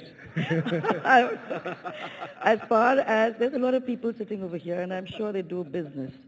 I think it would be very interesting to ask business how it feels about the last 5 years. I've had the opportunity of speaking to them at various dinners, lunches, and meetings, and I know that they don't seem to share that same kind of feeling that you have about this huge great growth that is taking, India by storm. And as I said, since I'm not in that position, you are a union minister, and I'm just a chief minister, I can only say that we believe in banking on the happiness quotient of our people. And the happiness quotient shows up every 5th year when they go to election. And in the last, this is the reason why we're seeing very, very, very clearly that these people have made very clear that what they've had so far has not given up that kind of happiness, and they're very strongly out on the streets saying, we're going to make the difference. And if Modinomics, as you say, hadn't made a difference to people, then Gujarat wouldn't have been won by the same party and the same leader 3 times. It wouldn't be one in Madhya Pradesh. It wouldn't be one in Chhattisgarh. There wouldn't be differences happening in other parts of the country. It's very obvious that what is happening is not. Ma'am, but that's a critique of the UP. You're not giving us specifics on Modinomics. How is Modinomics different from Sonianomics on labor, on tax reform, on the specific issues of, say, land acquisition, FDI in retail? What are the differences? What is it that Modinomics stands for? The differences It can't be just a critique of the UPA. We need to go further. Okay. Let's just go from all our 4 states. We're looking at the 4 states, and I'm saying it's very important because we are the ones who actually have to put that infrastructure into place. No one is going to come to even invest or look at any one of our states if our states don't offer them the basic infrastructure. And after 60 years, if we're still struggling to put that in place, there has to have been something wrong. The fact that that delivery has been made in these states, the fact that those roads have been built, the fact that that electricity is available, the fact that the farmers are finding their markets, the fact that business is coming in droves. Ambassadors and countries from people from other countries are coming to Gujarat. And Gujarat is not the only one, because now they're going to Chhattisgarh and Madhya Pradesh also. And we had started this in Rajasthan. Last 5 years, every single businessman vanished off the face of Rajasthan. But why? If all these wonderful things were happening and all this growth was going on, the growth doesn't happen just in Delhi, it has to happen in the states. So obviously things were happening in the state that allowed the growth to take place in these 3 states. It's missing in other states. We have to make that happen. We have to bring it down together. And Modi says very clearly, I want, because I belong to the states, I want to be able to take to the last man what we sitting in Delhi take for granted. Once we're able to do that and build our schools, organize our teachers, see that our doctors are going to our hospitals, and the hospitals are ones that you would go to. I mean, if you have to go to America, why should your man have to suffer here? So we have to build hospitals where I would go, where you would go. That guy should be able to go. That's what we're struggling to do there. And that is Modinomics. And I believe that we're making a dent. We've still got a long way to go. And that is the reason why I say things have to be looked at Mr. Sibal, the fact that most BJP-ruled states seem to be better governed than Congress-ruled states or non-BJP-ruled states, which is why what Vasundhara Raje refers to as the happiness quotient shows up in the results of Chhattisgarh, in Madhya Pradesh, in Gujarat, and in a counter vote for the Congress in Rajasthan. The winning of an election is dependent on very many complex factors. Not performance. The winning of an election is not necessarily linked to one factor. If you take FDI, take Gujarat as an example. Gujarat in FDI is number 7 in the country. Number 7. It's not even number 1 in the country, and everybody talks about businesses coming into Gujarat like nowhere else in the country. It's number 7. Delhi has more FDI than Gujarat itself as a state. And there are many states which have done much better. Gujarat is number 1 on nothing. Take education. It is number 14. Take kuposhan, that is malnutrition. It is probably in the first 3 of this country. Take tribals, rural development, very poor. Take, for example, in Gujarat, he talks about bullet trains. He doesn't even have a monorail or a metro in Gujarat. We've tried very hard to bring a metro in Gujarat. It has not taken off. It has taken off in other states. That's Modi-nomics for you. What is the new industry or new establishment that he has built in Gujarat since he became Chief Minister? Please name me one. He has not built Hazira. He's not brought on other facts. What institution has he built in Gujarat? What business has he brought in Gujarat? Even what he talks about that lots of people have promised FDI, only 23% have agreed to come to Gujarat of the 100% that have been promised. These are facts on Gujarat that I am telling you. I'm not decrying. Look, we are not saying that Modi has not won. I mean, how can we say that? The fact of the matter is, there is a feeling, and it is true, there is a feeling, and the media has done a very good job. I must congratulate you for it, and I must congratulate her party for it as well. She is the rising star, I am the declining star. I accept that. Why do you keep accepting that you're the declining star? Why is it simple? There must be some confidence you exude. I accept that. Several of these people could be your voters in Chandni Chowk. Don't worry about my voters. My voters know me. That's not the point. The point is, let's not get away from the facts. Let's not build on hype. There are two ways to win an election. One is in the air, and one is on the ground. They think they have won it in the air, they have yet to win it on the ground. Ms. Raje, hype and hyperbole seem to be an integral aspect of Modi-nomics. While there's a lot of performance which indeed has been achieved, a lot of it is exaggerated. Why is it that Modi's claims always have him projecting himself as the best, even if on certain parameters he's not the best? And NSSO figures show that on several of those parameters, especially when it comes to social human indices, Gujarat isn't doing quite as well as Mr. Modi would want us to believe. You know, a lot of things also are based on perception. They lived off it for 50 years. This perception that only Mrs. Gandhi or the Gandhi family or this particular party could do anything for the state and for the country. Those perceptions are changing. People are beginning to understand that having given this much time, when things haven't changed, we're going to have to look elsewhere, find other people to come in and do the job. Mr. Modi cannot wave a wand and give you 100% result in every single field. But certainly, they have made a difference to his people. And if they've made a difference to his people, that is most important. Because when 5 states make the difference to their people, and then 10 states, and then 20 states make a difference to their people, then you make a difference to the country. Absolutely. That's how it works. It has to go the other way around. It doesn't work from the top downward. So we can criticize as much as we want to criticize. The facts are otherwise. It's very clear that people have appreciated with respect, you're not answering my question. My question is that while Modi has done well on several parameters, there are several parameters where he hasn't done well, and then when it's pointed out in certain parameters he's not doing well, he comes up with excuses like there is malnourishment in Gujarat because women are fashion conscious and they don't want to eat food. Therefore the Dalits and the tribals are malnourished. Now surely no one's going to buy that. How about the one egg story? Mm-hmm. How about the one egg story when they said that, obviously the situations have improved. They are going to become very much more difficult. Naturally, because if people are now going from 2 sabzis and 2 rotis to eating egg. But the one egg story doesn't explain basic malnourishment. So what I'm trying to say is that we're all giving these kind of stories, don't cut eyes with anybody. What do the people say? Ask them now. What do the people say? You can debate this to kingdom come. The people, if they are happy, and if you're giving them their basic structures, which you haven't done, and I can speak for Rajasthan, I can't speak for Gujarat, because I'm not turning Gujarat around. I speak for Rajasthan. And when I speak for Rajasthan, and I see what has happened there, that for 5 years, 4.5 years have been spent with feet up in the air and relaxing, and then 6 months have been spent in flinging all the money that we've collected carefully for the benefit of the state, around to the people, thinking that the people will fall flat on their faces and come and give us our votes. They have been socked in the face and shown their place because the people of Rajasthan have said, we live with our pride, we know what's happening, and no one's going to buy us. And that's the reason why we've got elected. But I want to build on the thread that Ms. Raji just laid out about the happiness quotient. Now, naturally, happiness quotient is an important factor in deciding whether or not people want a government back.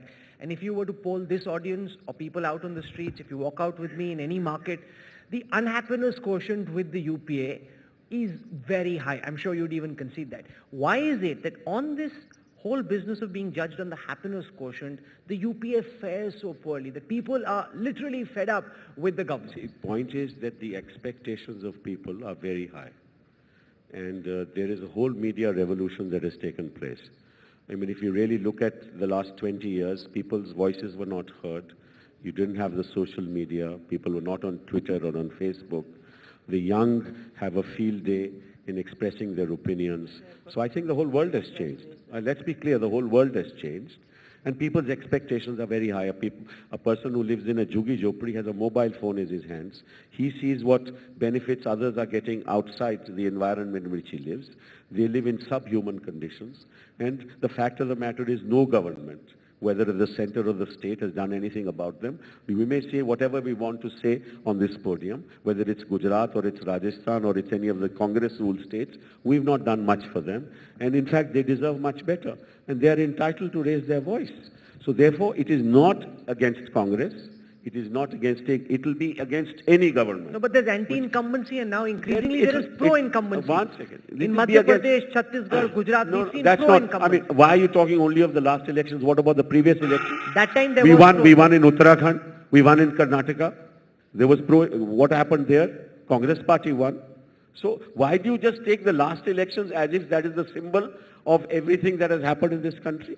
In all the previous elections, in the last 10 years, Congress party has done exceptionally well, except in the last election. And yet you only talk about the last election. As we come to the end of this debate, I have a couple of questions, and I want to start with Ms. Rajay. About your new term in office.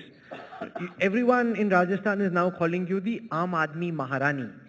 What is this new improved chief minister that the people of Rajasthan are getting to see? Where does that realization come from? And your current term in office is very different from your previous term.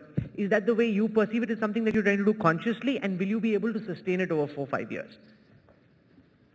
Listen, Rahul, I have to say that, you know, when you're growing every day. When I came as chief minister for the first time, I was chief minister for the first time, and like, one is learning, one is finding out what one is supposed to do. You have different ideas. You're not God, you can make some mistakes. But you do good things, and people stand by that also. There is a difference in what I saw then and what I see now. And you have to adapt yourself accordingly and work accordingly. I saw that, I mean, when I first came to government, that chief ministers travel with these huge entourages. Was that the way it was supposed to be done? When I asked my officers, there's just one example I'm giving you. The officers turned around and said to me, Madam, this is how it's done. This is the security, and we are responsible for the security, and we can't do anything about it. It has to be done this way. This time I have the confidence to say no. Is that the Kejriwal effect? I know now that no, it's not necessary, because there's very little that they can do, really. I mean, it just clogs up the road and irritates everybody. And I know that when I'm in Delhi and I have this hooter behind me, going on and on and on, making a racket, I tell my driver, don't move out. So when I know that I've been through that, it would be rather stupid for me to go onto my street, clog up my street, and make people miserable. And then this thing about, you know, you and the Aam Aadmi business, I don't know what we're talking about, this Aam Aadmi. I only do know that I came in on the 13th of December. On the 13th of December, between that time and the 20th of December, we made a whole lot of changes as to how government is going to run. These guys came in only on won this Delhi election only on the 28th of December. Mr. Sibal, these are things. Allow me to build my construct and then respond. These are things that you have to do when you come into your state, you see the requirements of the people of that state, you think about your term, what you could have done better, and you improve upon it. Final question. Let me ask my question and then answer. Just talking about security. No, I've been a minister for 10 years. I've come to your channels so many times. I have never had in 10 years any security. Never had it, but I don't tom-tom about it. I have not spoken about it in 10 years.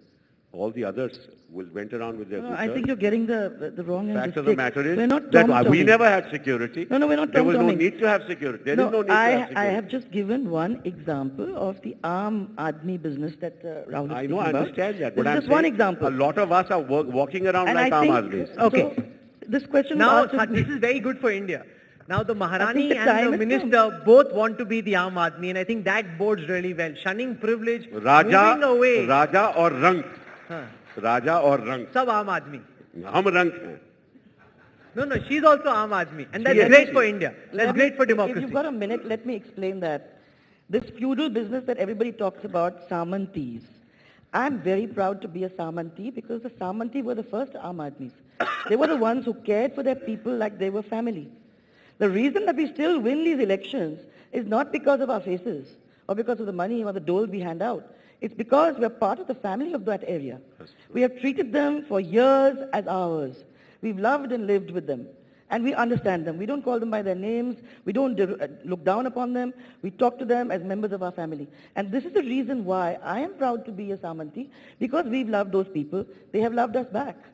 And we go back to the people with affection. We don't go back, in the political mold. Okay. That is the difference. Mr.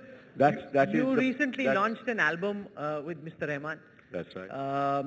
We've just had a request from the audience if we can hear some poetry. Do you sing also? Huh? Do you sing? No. You don't They'll sing. all run away if I try. Okay, fine. No, we don't want them to run away. So hopefully you can share with us the best piece of poetry you've got. It's very difficult for me to, let me just, throw out a couple of lines.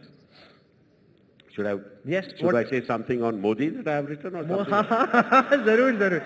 No, then you must do all three. Modi, something about the Congress. Modi की अदालत में हम सब हैं मुजरिम. मोदी की अदालत में हम सब हैं मुजरिम, खुद को कहता है हीरो. मोदी की अदालत में हम सब हैं मुजरिम, खुद को कहता है हीरो. 100 में से 100 नंबर खुद को देता, हम सबको देता है 0. आप खुद को कितना मोदी खुद ही का हीरो. गिलास पानी का आधा भरा है, आधे में कहता हवा है. गिलास पानी का आधा भरा है, आधे में कहता हवा है.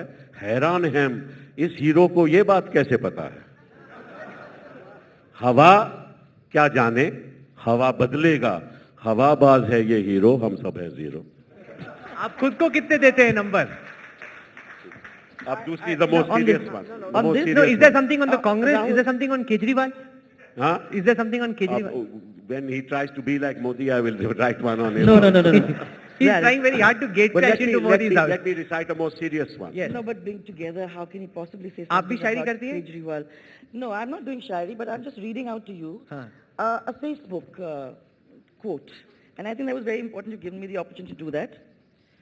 Free में लैपटॉप ले लो, मुफ्त में चावल ले लो, मुफ्त में साइकिल और स्कूटी भी ले लो, यहाँ तक कि अब तो बिजली भी मुफ्त देने की बात लोग करने लगे हैं. आज स्वतंत्रता प्राप्ति के दिन देशवासी के हाथ में कटोरा थमाकर भिखारी बनाए जाने की बात हो रही है, ताकि एक बार फिर से देश की जनता को गुलाम बनाया जा सके. हम भीख नहीं सर, रोजगार चाहते हैं. रोजगार दो या कुर्सी छोड़ो. बिल्कुल. You had one more piece. अच्छा, वैसे just आंकड़े, since I'm talking about Gujarat. Yes. In fact, between 2004, I 2009. think Modi inspires your poetry. It is Modi's Gujarat. 2004, 2009, employment was negative in Gujarat. In other words, people lost employment in Gujarat.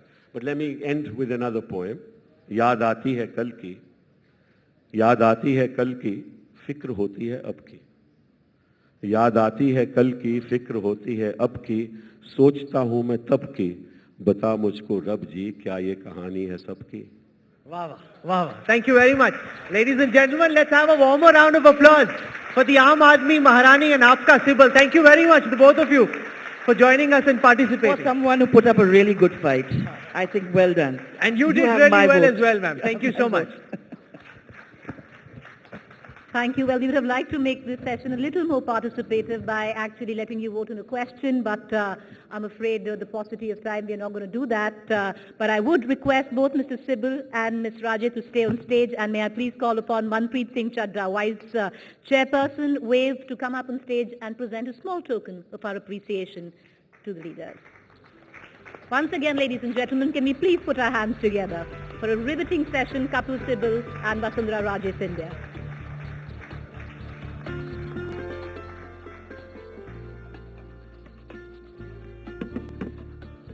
Thank you, Mr. Sibbal. Thank you, Mr. Raje. Thank you, Rahul. A quick photo op, and we are ready to power into our next session after lunch. Thank you. Once again, ladies and gentlemen, a big round of applause. Thank you. All right, let me introduce you to our next session this afternoon, Young and Restless, How to be Bold and Brave. And to introduce you to our panelists of this session, I'd like to call upon Deputy Editor, Headlines, Today Shivarur.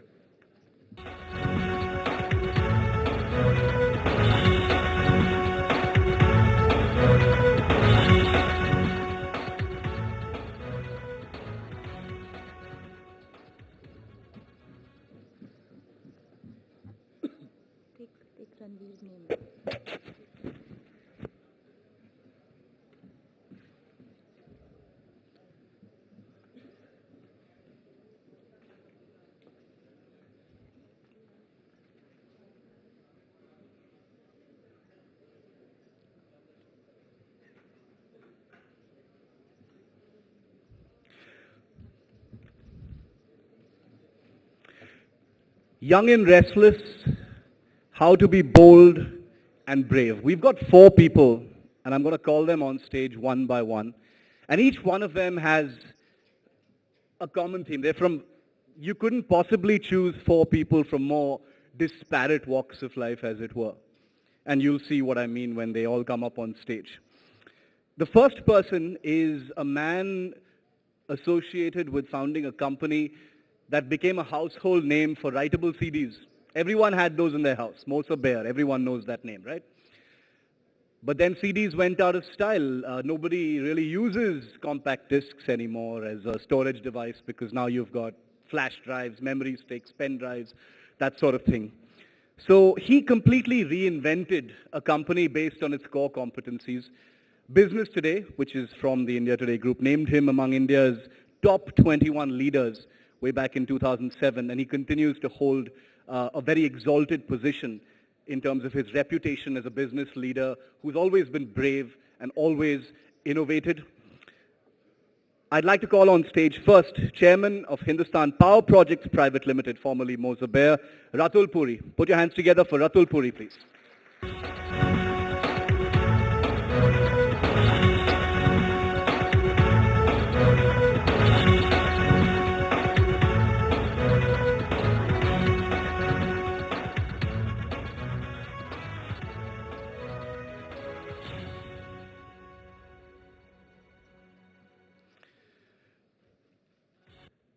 Our next person on stage is a person you've seen in the news recently. He had a stint with Bollywood, but now he's reinventing himself as a politician. There's been talk about an alliance that blew out of the Congress and the wind blew it towards the NDA. He's a young politician. Everyone's been chasing him for a soundbite. And he's a person who everybody wants to speak to right now because they believe that if he couldn't do it in Bollywood, maybe he could do it in politics. He's reinvented himself. Ladies and gentlemen, Chirag Paswan.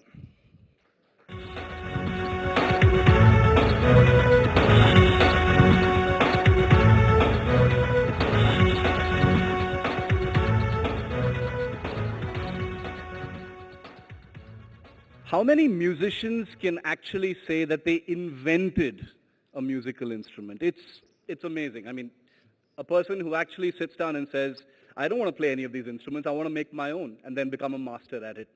Very few people who can actually do that. Niladri Kumar has become a man who's associated with a certain sound in the world of fusion music, and it's a sound that's only associated with him.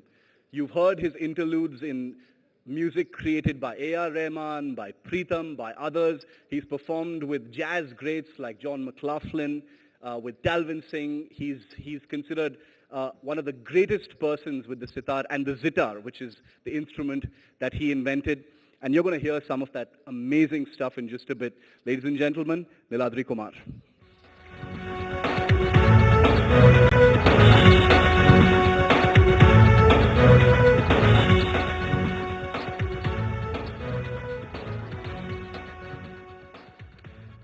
And finally, the last man on stage is a person who was defined by a very small incident, and I crave your indulgence just to describe what happened. I was anchoring a news show about something very serious. It was about corruption. And this person happened to be standing a short distance away from me. And it was something very serious. It was corruption and something that was supposed to happen in Parliament. And the man you're about to see on stage right now actually walked into the frame behind me and started waving and clapping. And people say that, it's a cliche that Ranveer Singh has a lot of energy. But that's what he did when I was anchoring. And I later played a joke on him saying that it was something really sensitive and, people are really angry about it on Twitter, and he got really scared. But then cliches are cliches for a reason. Ranveer Singh, ladies and gentlemen.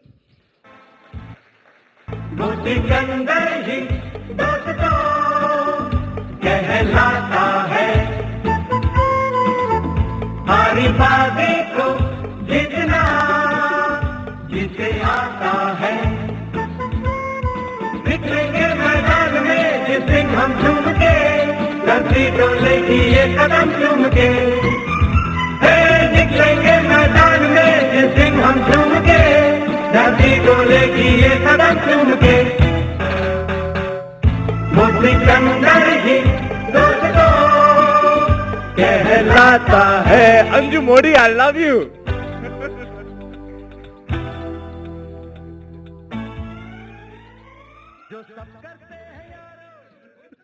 That comes later. Okay.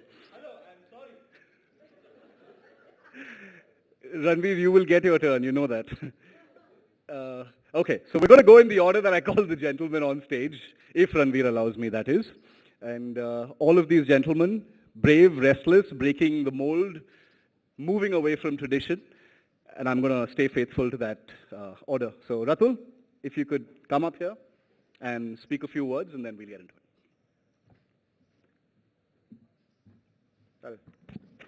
Firstly, Shiv, thank you very much for having me here. Thank you to the India Today group. I don't know whether the term bold and young and restless describes me, but when I heard the theme of this panel discussion, the first thing I actually thought about was young and restless perfectly describes India. I think that's where we are today. When we look at the last few years, I think there's been tremendous amount of restlessness in this country. There's been there are a lot of young in India. It's more than 60% of India is under 40 years of age, and that I think is driving and creating restlessness in the country. And I was trying to think of what's driving this, what's creating restlessness, and part of it I think is simply because there's suddenly much more awareness. There's greater aspirations, and I think the tremendous exposure to the social media, the tremendous exposure to televisions. I mean, 200 television channels, so many newspapers, Facebook, Twitter is suddenly creating awareness, and people out in rural India, the urban youth, suddenly they've become aware of what's happening in Bombay, they've become aware of what's happening in New York, and that's creating aspirations. And those aspirations, I think, can be a great opportunity for this country. It can help drive us and get us to become the second or the third largest economy in the world over 10, 20 years, or it can create huge challenges for us. I think many of the challenges we faced over the last 10, 15 years, whether it's Naxalism, terrorism, has been driven by the fact that we haven't created enough jobs over the last 10, 20 years to be in a position to be able to deliver to this youth employment opportunities. If I just look at myself, I think, I don't know whether I would describe myself as being young and restless. I certainly would not. But I'm certainly aspirational. I came back from university in the United States and joined the family business, and certainly wanted to grow it. I think one of my passions always is to try to drive everything to the best that I can, to try to create something which stands out. So, the aspiration always was we want to be the largest in the world, or produce products that have the best quality. And, I think we managed to drive that across Mozambique over the 10 years while I was there. I think we drove the organization to becoming, the second or the third largest producer of optical media in the world. And, by about 2005, 2006, I thought optical media and technology wouldn't be able to drive at least my aspirations on an ongoing basis.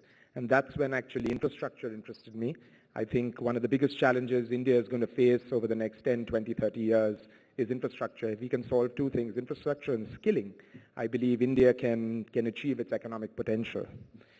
So I took a foray into infrastructure, and there were many naysayers. I think everyone I spoke to said, it's a terrible area to venture into. It's got a lot of challenges. This was 2008, 2009. I think the start of the challenge, the difficulties in infrastructure, the difficulties of infrastructure had already started off. And but I think we doggedly stayed behind it, and I believe that we have managed to chart a path out through the difficulties in the infrastructure space. I think that's my gong telling me that I should move away, but thank you very much. It's a pleasure to be here.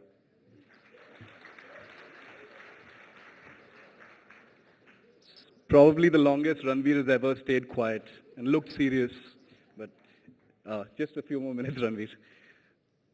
Can I call on stage Chirag Paswan, please?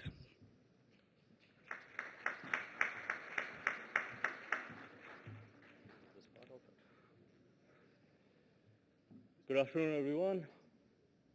First of all, I really want to thank India Today Group for having me here today. I'll try hard to be politically correct, but then when I say this, young and restless, I am young. I'm young compared to a lot of other politicians that we have today. Still, I'm trying hard to be politically correct, but yes, and I'm restless, extremely restless about the fact the way Indian system is shaping up. There's so many youngsters. For me, the actual reason of coming into politics, besides whatever they say that one Shwad and stuff, but besides that, the fact is, I really want to do a lot for the youngsters of India, especially in my state, Bihar, where almost 60% of them are below the age of 25. And each and every political party has been neglecting them. Is the reason why I come forward, is the reason why I really want to work for them, whether it's concerning their jobs, it's concerning their education, it's concerning their health facilities and stuff. A lot needs to be done in India, but especially in Bihar. I'm a Bihari is the reason why I talk more about Bihar. So that's my vision. I really want to get the Samman of Bihar back. I really want to work for the youngsters there. And yeah, I mean, I won't take much of the time before the bank goes. I just want to thank you all for having me here. And as the session proceeds, I'll put my views forward. Thank you all for having me here. Thanks.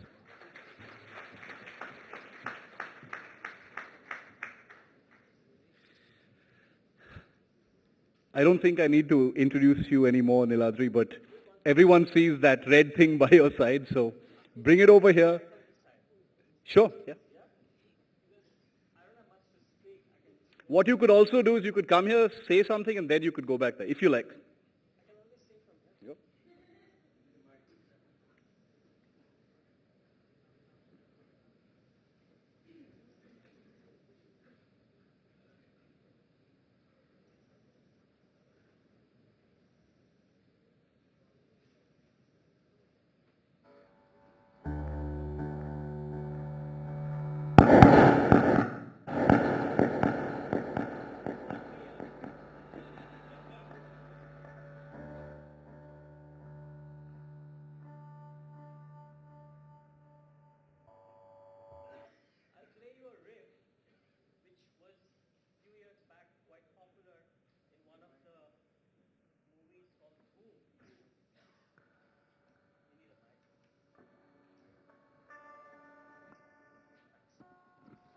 I'll play you a riff from one of the movie tracks that I did many years back called Dhoom 2, Crazy Kiare.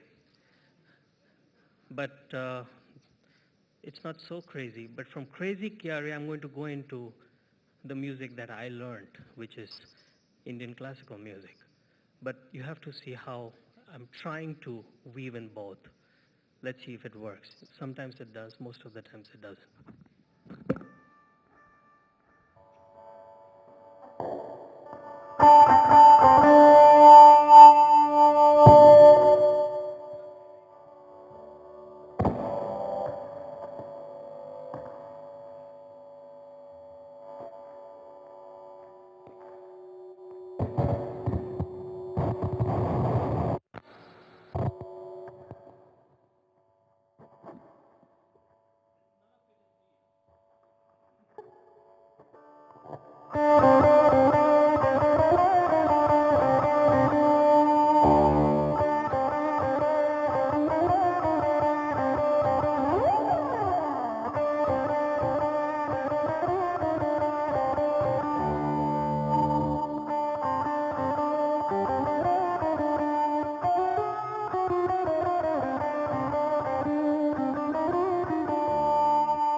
Ranveer,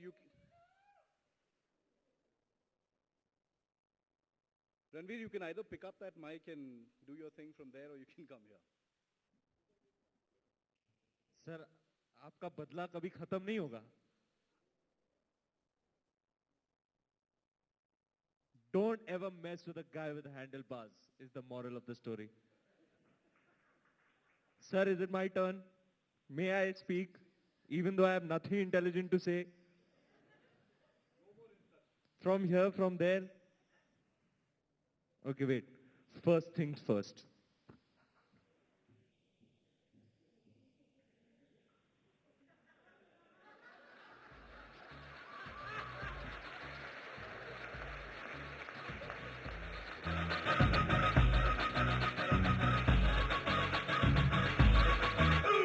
Ram ji की चाल देखो, आंखों की मचाल देखो. No chance, baby, no chance. The ominous sound.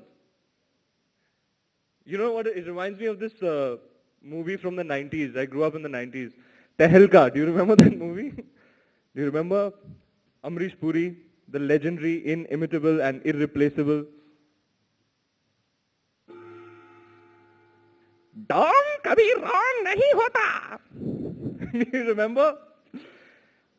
Anywho, so yeah, but what am I doing here? I must begin with, you know, I entered the most magnificent India Today office in Delhi for a promotional tour that we were doing, and I saw all these wonderful pictures of achievers on the wall holding that little red thing, and I had the privilege of being escorted up to the main office, to Mr. Puri's office, and I said, "Ek din, sir, एक दिन मेरा थोपड़ा आपके दीवार पे चिपकाया जाएगा."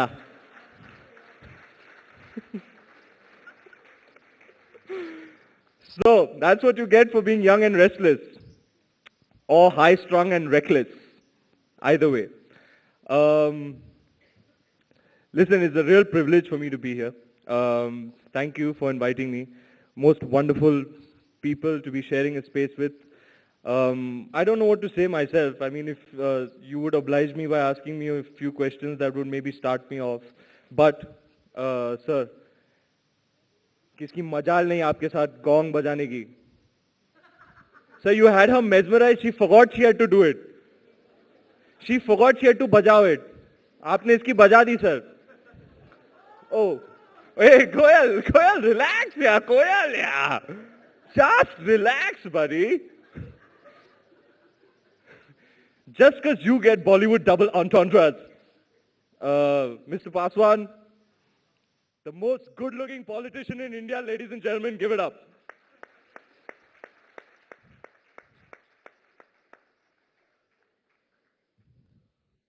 The only dashing, dapper-looking guy with light eyes that you should trust. Oh, Sharma, yeah. But I'm glad he's gone. Yeah, there's more space in Bollywood for me. But what we do need back, and I would strongly ask you guys to please back me up on this, is the infrastructure that Moza Bear has plucked out of our Hindi film industry. Why so, sir? Do you not like the movies we're making, sir? Sir, we need you back. Please come back, sir. Please. After all your persuasion today, especially backstage and out over here, I'm going to really consider it. You have me there. Achha, why did you leave, sir? Honestly, lost too much money. आपने मुझे नहीं लिया ना, sir? मुझे नहीं लिया. मुझे ले लेते तो खैर. We will welcome you back with open arms and open pockets, sir. Thank you, sir. Please come. We need you. We could use a little sprightly infrastructure, more exhibitors, more movies being made. More movies are made, better movies will get made. As you can see, Ranveer is moderating the session now.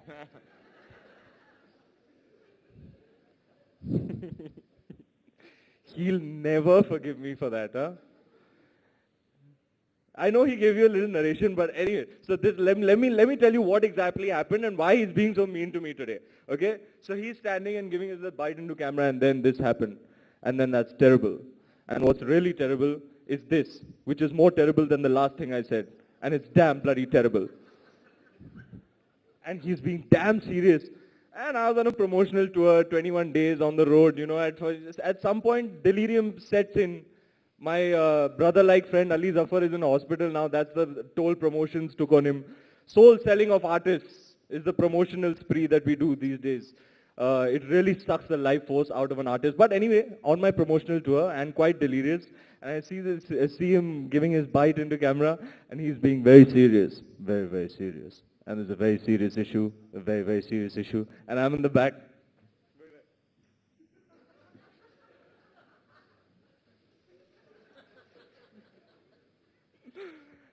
He already had his revenge. He came up to me and he was like, I hope you know, we were speaking about this sensitive subject, and now you're going to look like a fool.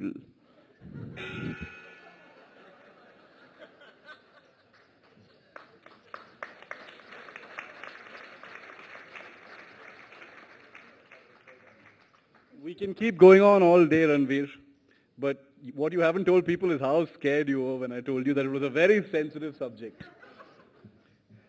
Okay, now since I have the moderating mic back, I'd like to put my first question actually to Niladri and then to Chirag. Niladri, it's a really difficult industry that you work in. You know, there are thousands of people making music. There are young people everywhere in the country making music. How do you break the mold? I mean, you know, you've invented a musical instrument.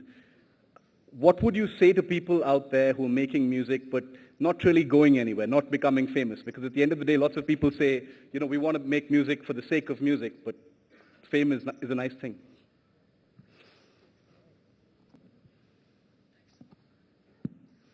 Well, I think to answer that, the only thing I can think of what I did was, I really didn't try to break anything. I just wanted to find my own voice. I just wanted to find what I can do best from all the heritage and the knowledge and the tradition that I had backing me up, or rather I was born with. And how could I utilize all that to present it to the new generation? It's like this music was a little bit like speaking in English, learning to know how to speak in English. Because as you know, the sitar, the traditional instrument, will always retain that charm and that greatness and that value to it. It's just that to try and open new doors and windows and AC ducts if need be, but you just had to speak the language of today's generation and try and communicate to them in a voice, in a sound which is acceptable, which is known to them. You speak that language and you give your own poetry. The poetry is Indian. So if you hear it very minutely, the sound might be very modern and contemporary. But the poetry, the beauty of the music lies in the poetry that is there, which is very traditional, which is very classical. So I tried to do that. And as you rightly said, there are so many people trying to... Is there something you can show us on your sitar? I just did. That would somehow sort of convey the idea of winning, the theme of today's Winning? conclave, through sound. Anything you like. Provided he gives me good sound. I did a sound check. What happened to it? Sir, आपकी इजाज़त के साथ.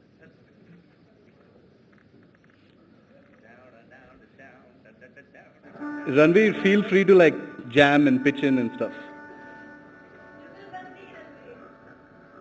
So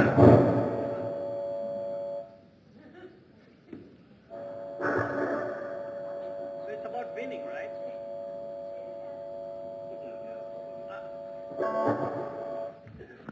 Hello. I'll play you two tunes about winning. I grew up as a teenager in Mumbai like everybody else. And winning was about being a maverick. And the only maverick I knew that time was the Tom Cruise kind in Top Gun. Yeah? So that was one kind of winning.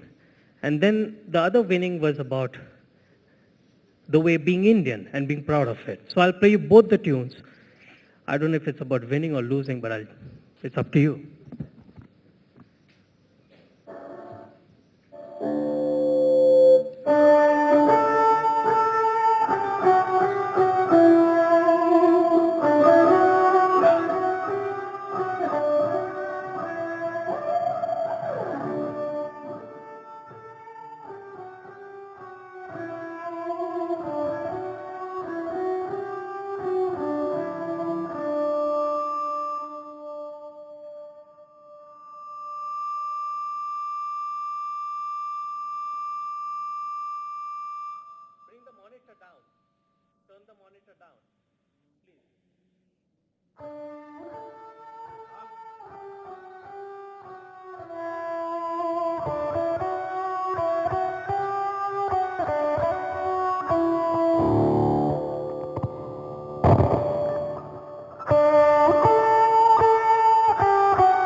Niladri, that was definitely not about losing.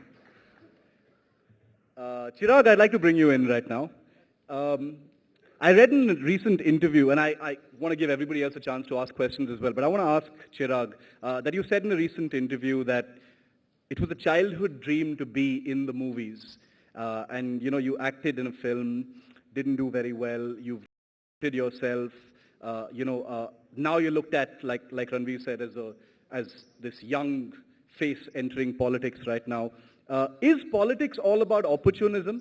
Because in the few days that you've been in the limelight politically, people have said, you know, you've been bounced out from the Congress and now you're heading towards the NDA.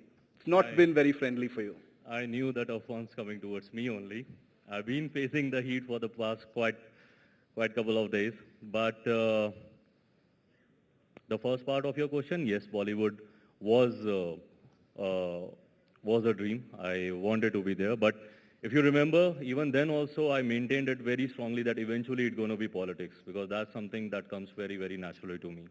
I had a very short affair with movies, and I thought I had some more time to give there to the industry, but somehow things shaped up in a way that I had to enter politics. I was honestly just covering up for my father's absence in a couple of the meetings and the rallies there, and before I could honestly realize, I was very actively into politics. But having said it all, now coming to the second part of it, opportunism. No.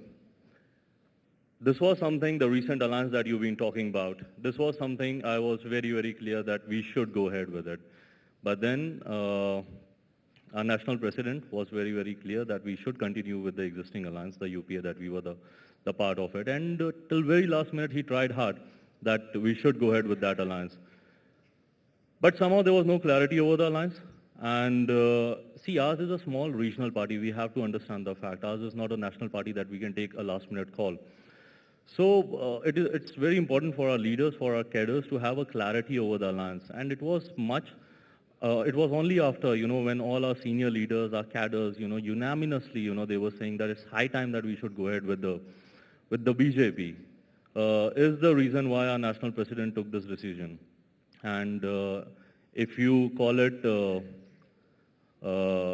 being opportunistic, had that been the case, our national president would have taken this call much before, he wouldn't have waited for this long. But it was only respecting the suggestions of our national leaders, all our cadres, was when he took this decision. Ranveer, is Bollywood a club? Chirag's, out of Bollywood into politics. How much of a club is it? How much help did you get? Do you get any help at all? Hello, check. What club? What club? There is no club. There is no building. There is no secretary. There is no bearer. There is no soft drink even. What club? I don't want to be a member of this club. What? It's not a club, yeah. Basically, he's not going to answer the question. What do you mean? It's not a club. It's a hustling, bustling industry that I'm still coming to grips with. It's a jungle out there, and you find all kinds of animals, right, Koel? Yeah, she's met a few of them. So yeah, I'm still coming to grips with it. It's completely new to me. No, I did not get any help. I got advice from some of my friends who were already working in the industry at the time when I was struggling, namely Shad Ali, whose movie I'm doing right now, Shanu Sharma, who's YRF's casting director. And they always give me good advice. How to play my odds, not short sell, keep hustling, and wait for that golden opportunity. And it came, I just got lucky. But no, there wasn't really any help forthcoming. Just had to make your way. And put yourself in a position where if that lucky wave comes along, you have to ride it. And fortunately for me, it did come along. And did I ride it or what? Ranveer, the language everyone is speaking right now is political, and I want to bring in Ratul after this. Arvind Kejriwal, Narendra Modi, Rahul Gandhi, it's the narrative everywhere you look right now, not just on the news. So do you have political views? What do you think about the people occupying mind space politically right now? Let me jog my memory back to when I joined Facebook in 2004, when I was in a university in America. And one of the criteria of filling in your profile was political views. And there was liberal and there was conservative. And I picked, and very rightly so, apathetic. I think that answers your question. I am an artist. I don't want to have, at least at this stage of my life, with all due respect, anything to do with politics. I hate politics, in all honesty. I don't know. I find it damn murky, yeah. You hate politics? At every level, even at a personal level. Even when I'm on the dance floor, when you're at a party and you're on the dance floor, there's dance floor politics. Does anybody know about dance floor politics? So when I'm on the dance floor at a party, I'm actually dragged down and I have to engage myself in dance floor politics, which could / also known as space politics. So if you're in a crowded party and you're on the dance floor and you need your space to dance, sometimes there's no place because everybody's packed in like sardines. So then you have to come up with moves to create space. So then you start slowly, and then the arms become larger. And if you see a hole here, if you see a space hole, just make a dance move over there. Yeah. So now I have this much space. Now I can dance in this much space. So the only politics I engage in is dance floor politics. Because, buddy, I need my space on the dance floor. Ratul, you're a businessman, profit, You've got a business to run. You've reinvented it. You don't have the luxury of being as indifferent, perhaps, as Ranveer has the luxury to be at this stage to politics. What do you think about what's happening right now? There's talk of change. There's this wave of, hostility in the political space right now. As a businessman and a young businessman, people would love to know what you think about what's going on. Firstly, I don't want to take away from the gaiety that that Ranveer has put on the stage. I love your choice of words, like gaiety. So firstly, I believe, and I heard Mr. Sibal speak today, and I believe, India has seen over the last 10 years, the largest economic expansion that this country has seen since independence.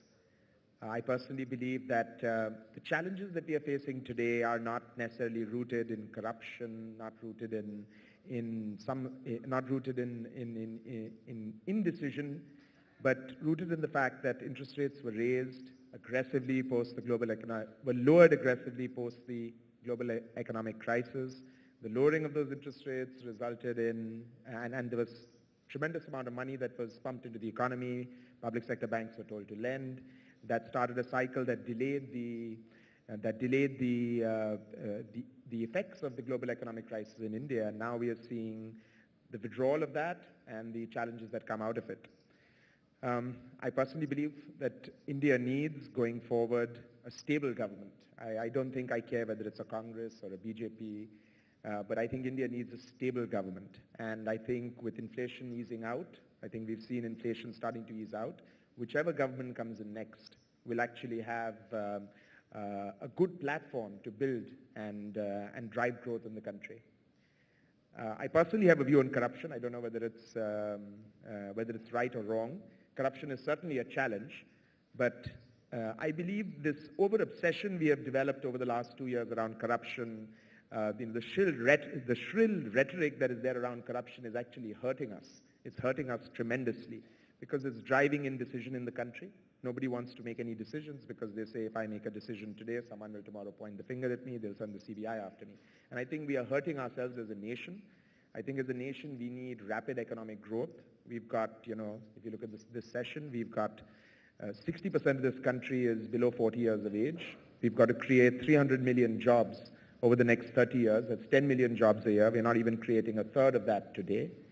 So if we don't do something, I think we have the risk that we're going to go down the path of what we've seen with the Arab Spring, what we've seen with with fundamentalism coming in, because we need to provide an idle mind is a devil's workshop. I think we're going to drive and create a lot of challenges for ourselves. So I sincerely hope whichever government comes in, I hope it's a government that's got 200 plus seats, can create alliances and form the government and provide us stability, because I think that's what everyone is looking for. Look at the stock markets. I think everyone's right now predicting that. So the stock markets are reflecting that today. 16th of May is when we'll know for sure, hopefully. Okay, I've been very selfish and taken all the first 6 or 7 questions to myself. So any questions from the audience for any of the 4 gentlemen on stage? Hello? Shiv? Yeah. Shiv? Hello? Hello? Yeah. Yes. Hello, yeah. Here, this way. Yeah, go ahead. While Mr. Chirag Paswan is very optimistic that it's a young country where 60% of the Yuvas are below 25, I don't know how to react when a youngster sitting on the panel says, I hate politics. So what kind of future are we going towards? So Mr. Paswan will convince Mr. Ranveer to join politics, or Mr. Ranveer will tell Mr. Paswan why he is not interested in politics? Look, it's a personal choice. Like Mr. Paswan, it was my childhood dream to be in movies, and I've just started out. I'm so excited and enthused by the fact that I have this amazing opportunity. Literally, I used to daydream about being a Hindi film hero, and now I have that opportunity. So for me, it's all consuming. My day, my world begins and ends with the art of cinema, with movies, with music. I am consumed by the arts. So it's quite a personal choice. And there's too much happening in my life right now for me to, have any amount of mental space to devote to any other subject. So it is a personal choice. It's a very personal thing. I'm sure in a few years, I hope to God that I grow up and And when I have, had a sufficient amount of time fulfilling my artistic desires and endeavors to some extent, then hopefully I will have the mental space to, venture out and look at other things. But for me right now, I'm pretty much consumed by my art. Okay, we've got time I want to add to this see, ours is a democratic country, whether we hate it, whether we love it, but we cannot ignore the system. We cannot go in for an anarchy, Whatever concerns that Ratul is having for his industry, or for that matter Ranveer is having for his industry, it's very important, as Ratul said, it's very important for our country to have a stable government, for the financial security, for the social stability. It's very important for us to believe in the system. Whether we hate it or we love it, that's debatable. But you have to believe in the system. If you don't like a lot of things, like I didn't like a lot of things, in politics, But I entered into it.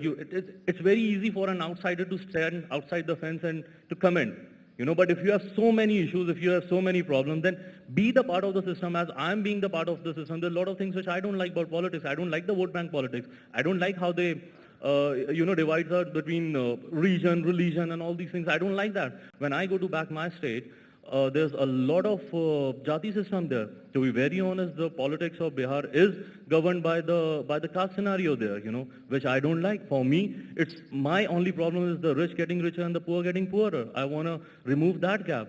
So it's very important for each and everyone, especially the youngsters, to believe in the system and to contribute and participate, in whatever manner that you can. Then only you can have a stable and a good government. We've got time for one final question from the gentleman there. Someone raised their hand. Chirag here. Chirag, can I ask you a question? Very inspiring speech you gave just now. But, and I'll get straight to the point, the Narendra Modi verdict came out about a month and a half ago, where, the trial court said that he is, for lack of evidence, his bureaucrats forgot what happened. He is not guilty. He's not guilty.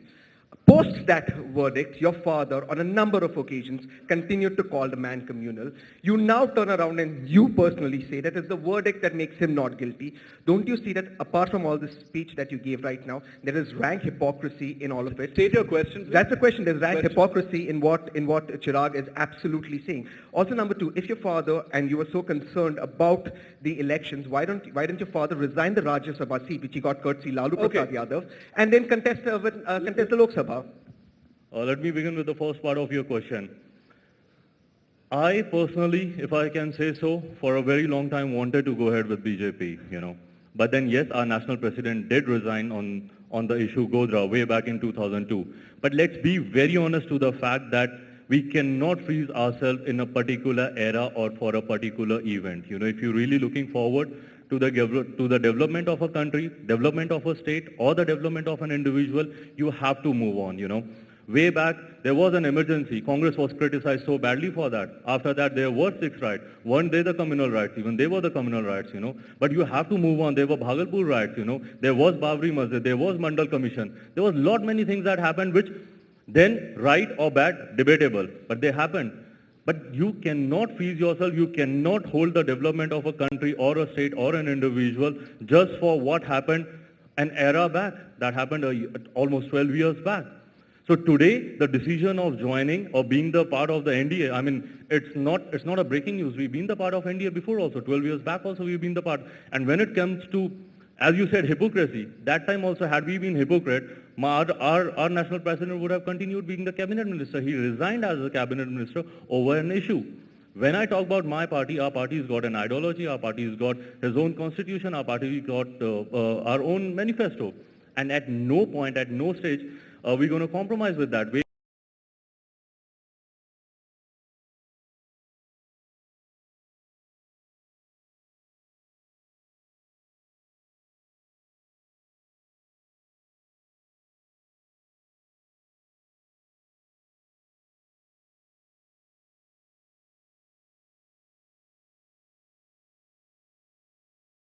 कितना कुछ बताता है ये लाल, हर लम्हा भरोसे का एहसास दिलाता है ये लाल, सुरक्षा का रंग सदियों से, Finolex. The new big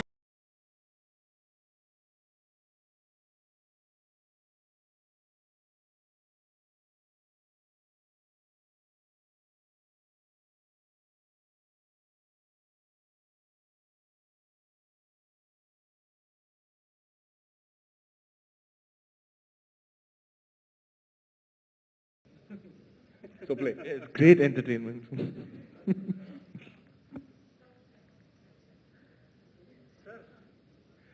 Sir, the theme of winning, you know what my theme of winning was?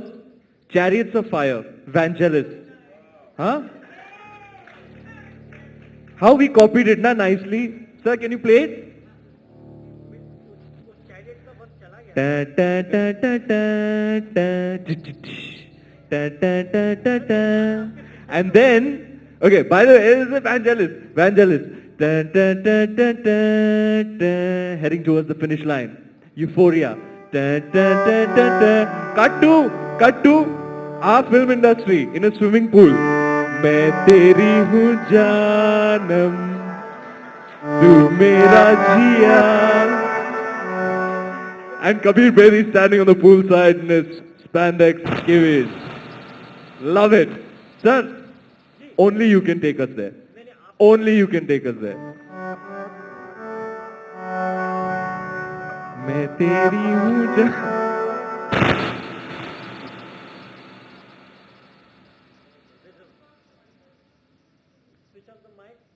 Hello, hello.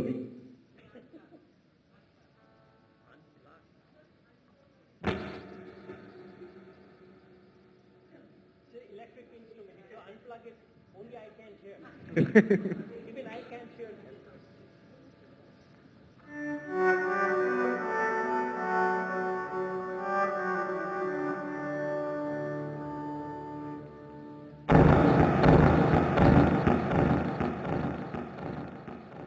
Can you switch off the monitor and just give the PA?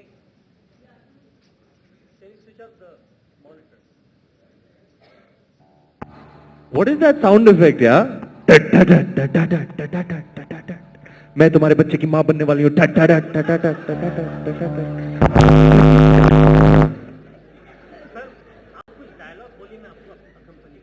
कुछ इंडिया स्पेसिफिक करते हैं.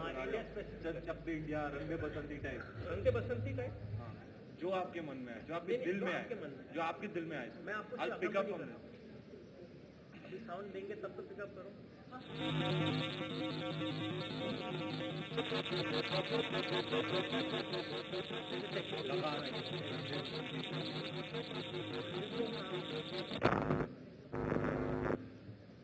sorry, there's a... Can we just try one last time to sort that sound out, then we'll wrap up. I think it's a place mainly for speech. Okay.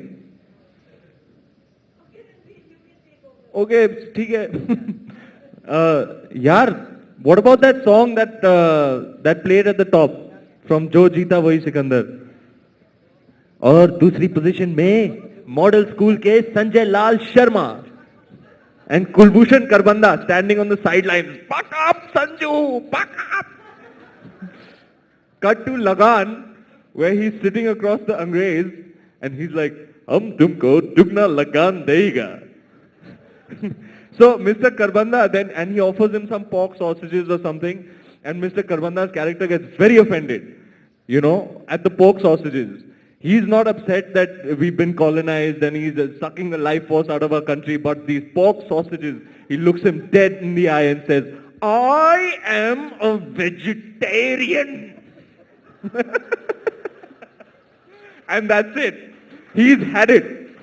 So he goes up to Bhuvan and says, "Dhajjiyan uda do in Angrezon ki."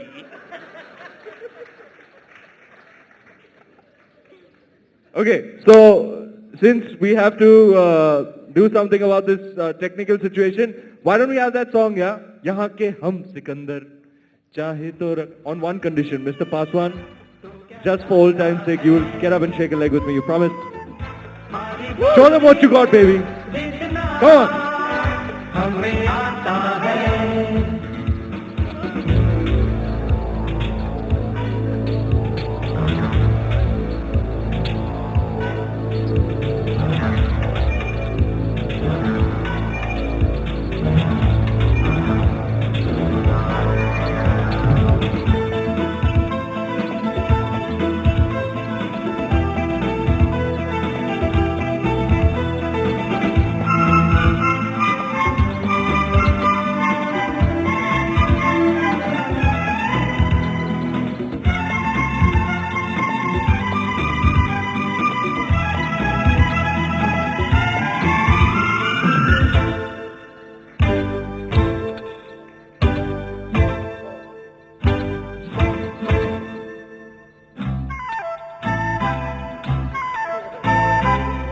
ये गलियां अपनी ये रास्ते अपने, कौन आएगा अपने आगे,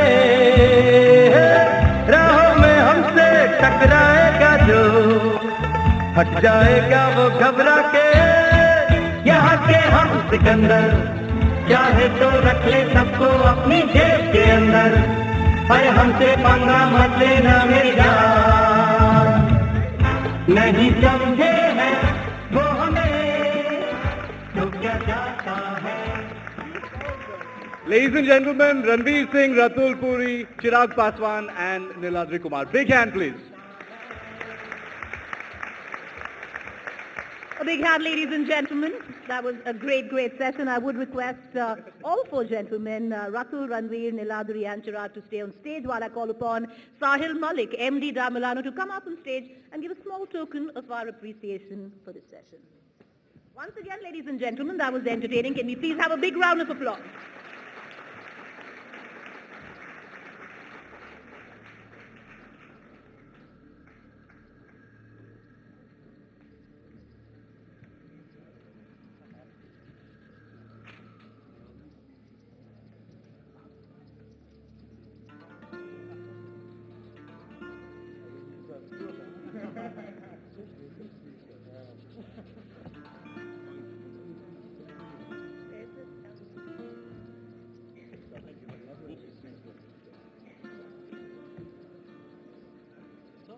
A quick photo of?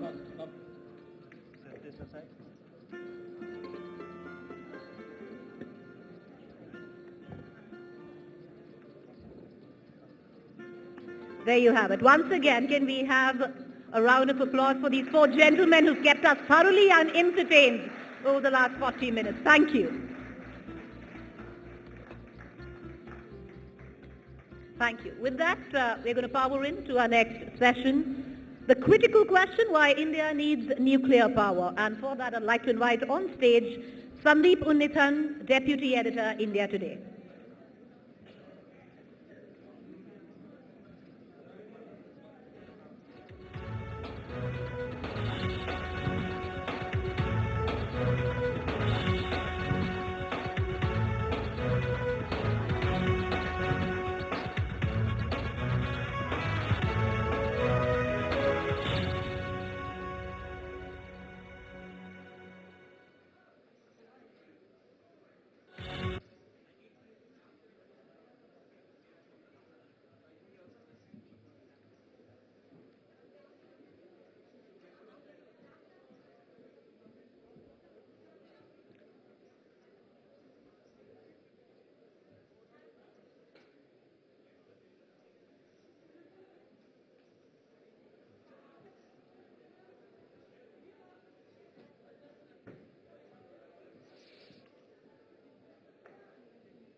Oh, that's a hard act to match.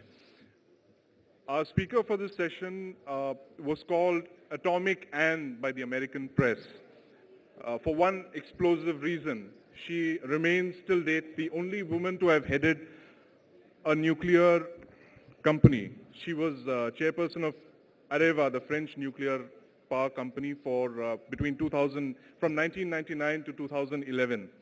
She is currently the honorary chairperson. And earlier this day, she told me that she was a French international person, which means that she's on the boards of half a dozen international companies like Total, Vodafone, American Express, and EADS. So, ladies and gentlemen, without much ado, I give you Anne Lauvergeon.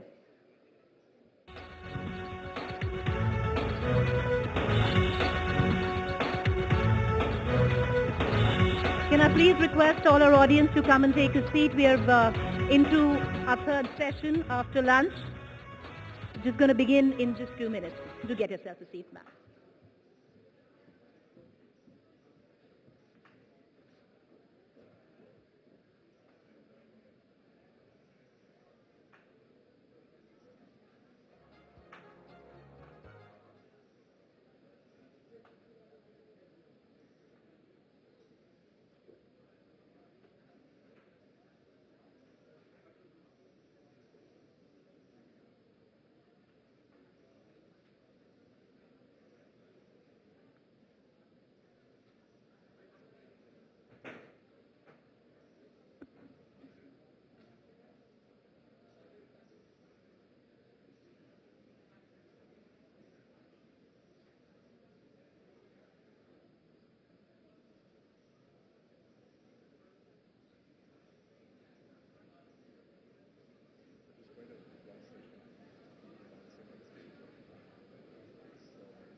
right.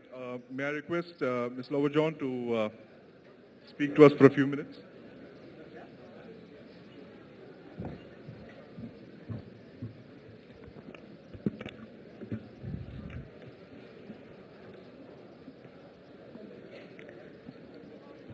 I am very pleased to be here. India Today Conclave contributes to shaping the future of India, and I am delighted to bring my contribution to the debate. You asked a question just before, how to be bold and brave and how to have fun, and my answer is very simple. Join the club of civilian use of nuclear more and more in India. Both our countries, France and India, have increasing long-term energy requirements. Both seek solutions that will ensure their energy security and autonomy, and both endeavor to fight against climate change. Let me first begin with a few facts and figures on the energy challenge. India's energy consumption more than doubled between 1990 and 2011. The required capacity to meet the electricity demand by 2032 will be 4 times the current level, assuming a 7 to 9% GDP growth. This will require, according to the OECD International Energy Agency, that India invest some $1,600 billion in power generation, transmission, and distribution. India aims at raising the share of nuclear from 3% to 25% by 2050 through foreign technology and fuel, which are expected to boost India's program considerably. Please allow me to elaborate more on those points. India is today the 4th largest global energy consumer after the United States, China, and Europe, despite a per capita consumption much lower than the world average. According to its demography and economic growth forecast, India's energy needs are expected to double by 2035. Imports of oil, gas, coal have steadily increased over the years to meet the country's growing needs. These imports reached $186 billion in 2012-2013 versus $116 billion in 2010-2011. Thus, the energy deficit is now leading to energy dependence on the country. On the electricity front, the rising demand cannot be met due to the deficit in electricity production plants. In order to meet the country's electricity needs by 2031-2032, the total installed electricity capacity should reach 800 gigawatts, which is 4 times the present level. The 12th five-year plan, covering the period 2012 to 2017, aims at adding 100 gigawatts to the present installed capacity. This lack in generating capacities affects India's competitiveness and impacts both the industrial as well as the social development of the country.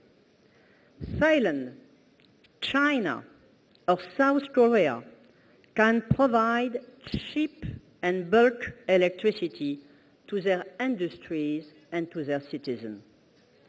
Given this situation, no electricity production source can be ruled out, especially not nuclear energy, which can produce bulk energy at very competitive prices. All electricity production sources have their advantages And limitations. India has important untapped coal reserves, but at other fossil fuel energies, they are first not eternal, and the massive recourse to thermal power triggers environmental damages and gravely impacts on climate. India has wind and sun, actually far more sun than Northern Europe, which are immediately available. They are already being developed by India, but they are not steady. What happens at night are not storable. We don't know how to store a lot of electricity at economical scale and require a lot of land, another scarce resource in India. Of course, they can address part of the consumer demand, but no large industrial country can bet on sun and wind solely. Oil and gas, which will remain scarce in India, increase foreign dependency, trigger environmental damages, and their prices are, by definition, volatile. What will happen if there is a lasting crisis in the Gulf or everywhere? Shale oil and gas are available in India. That's a very good piece of news, but the long-term consequences of their production remain heavily debated, despite the fact that I think that it is a very interesting thing. But it requires also a huge amount of land and water, which is not very simple here. And of course, hydroelectricity, I don't forget it, an Indian asset, which has, of course, very good aspects, but of course also limitations, both geographically and socially. Nobody is perfect in energy. Neither has this energy resources, especially when you have to achieve at the same time and in the long run, three strategic goals: energy security and autonomy, compounding and reducing the damaging effects, namely climate change and its worrying consequences, providing the required flow of bulk and cheap electricity necessary for a fast-growing country with a large growing urban population. All this in a world where the competition among nations, among companies, to accede to energy can only but increase. There will be no miracle, no silver bullet. Each country must define a sound, long-term energy policy based on the realities of today and the prospects of the future. It will be a combination of these different options. Here comes the nuclear one. And for me, that's very clear. Nuclear is not the solution, but you have no solution without nuclear. I come from a country which decided decades ago to bet on nuclear. Indeed, we had no serious and credible alternative, and we decided to invest heavily in nuclear. The result is 60 reactors for 66 million inhabitants, 75% of our power generation from nuclear, the cheapest energy tariffs in Europe, limited dependency on foreign imports, the lowest carbon emission per capita in Europe, the highest nuclear safety standards in the world. Huge positive side effects for our scientific development on health, for instance, to mention only one such area, how to cure cancers. And we even export our nuclear electricity to European countries which have given up on nuclear for reasons of their own. In the wake of independence, India recognized that nuclear technology bore huge potential for the development of its economy. An indigenous nuclear program was set up. I am, of course, referring to the three-stage nuclear energy development program formulated by Dr. Homi Bhabha in the 50s. It has enabled India, in the first phase, to construct and operate natural uranium-fueled heavy water-type reactors 4 such reactors of 700 megawatts are currently being built. The second and third phases include fast breeder reactors as well as advanced nuclear power systems. This clearly demonstrates the importance of nuclear energy for India as well as the excellence of its nuclear scientists. India has a vibrant and globally recognized nuclear establishment. India can rely on these talents to develop and to manage a large nuclear industry. However, hurdles have slowed down the pace of nuclear power growth in India. I think that they are behind us. Due to India's nuclear isolation at the time its growth started to take off in the 90s, India's nuclear fleet could not take off. 10 years ago, the nuclear share in India's electricity generation was 4%. These political constraints were lifted with the nuclear agreement signed in 2008 and the decision taken by the nuclear supplier group with strong and key support from France. This has triggered a legitimate debate in India, but it showed that an overwhelming majority across party lines support nuclear power and international cooperation. More recently, the Fukushima accident led to concern from the public about the safety of nuclear power. This affected or at least delayed the launch of new nuclear projects during 2 years. After Chernobyl, it has lasted between 10 and 15 years. 2 years after, the launch of new nuclear projects is very clear everywhere, in Europe, in Great Britain, in Finland, in Central and Eastern Europe, also in France, but in Turkey, in Middle East, in Asia, everywhere, in South Africa recently, nuclear is back. So after a period of reflection, a lot of countries are again launching or restarting nuclear programs, including, of course, China, and also newcomers, and that's very interesting, like Saudi Arabia. Saudi Arabia, that was impossible to think that this oil producer one day will invest into nuclear. But they want, first, to decrease their dependency to oil, and secondly, to export more. High safety standards are essential to further reduce risk of accidents. There exist technical solutions to limit the safety risks. State-of-the-art technology now takes into account feedback experience from 3 extreme accidents which happened in the US, 3 Mile Island, USSR, Chernobyl, and Japan, Fukushima, over the last 40 years. The establishment by the Indian authorities of a more independent nuclear safety authority, the Nuclear Regulatory Safety Authority, are also steps in the right direction. Actions undertaken to engage in a transparent dialogue with the people residing near various nuclear sites are another good move that should be pursued. This is the only way to cope with fears. We have to accept that people are fearing about that. We have to understand the emotions. We have to understand also that people are sometimes don't know themselves what they think about it, and public acceptance is a key issue. Generating energy, like any human activity, has risks. We can reduce them, but not suppress them. Of course, nuclear, like any other energy resources, can be dangerous if it is mismanaged.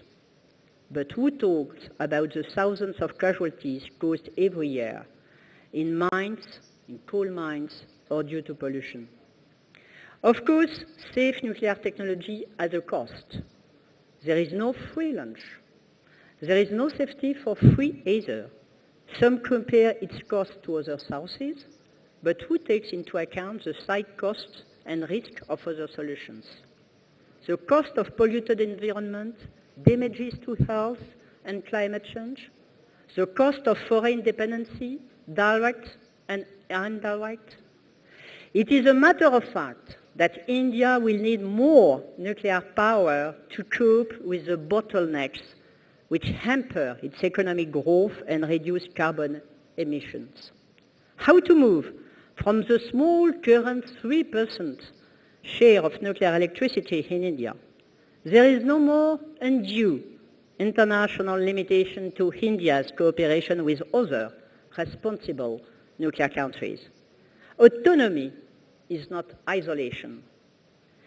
In today's world, a very different one from the 60s, cooperation with friendly countries is the best way to progress and develop an autonomous state-of-the-art technological base in the long run.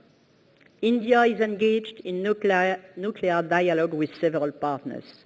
I am proud that France is one of them, and Alreva, my former company, too. France stands by India and supports its legitimate ambition to affirm itself as one of the great and purposeful powers of the world. Nuclear is key to achieve the goal of inclusive development. All French governments, irrespective of their political orientations, have pursued the same policy of engagement with India. This strategic partnership with its nuclear component is a treasure we must cherish and develop further. This includes scientific cooperation and, of course, power generation to complement the indigenous program. The envisaged project is well known, the construction of 6 EPR reactors in Jaitapur. EPR reactors are the most powerful in the world, 1650 and 1650 megawatts, a type of reactor suitable for energy-thirsty and growing areas such as the west coastal region of India. It is a choice already made in Finland, China, the UK, and of course in France. We propose to share with India the very same reactor we are building for ourselves, a third-generation reactor with state-of-the-art safety technology.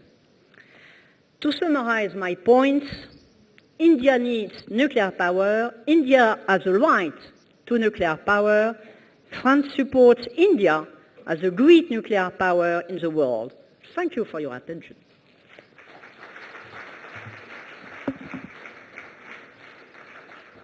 Thank you for that enlightening speech.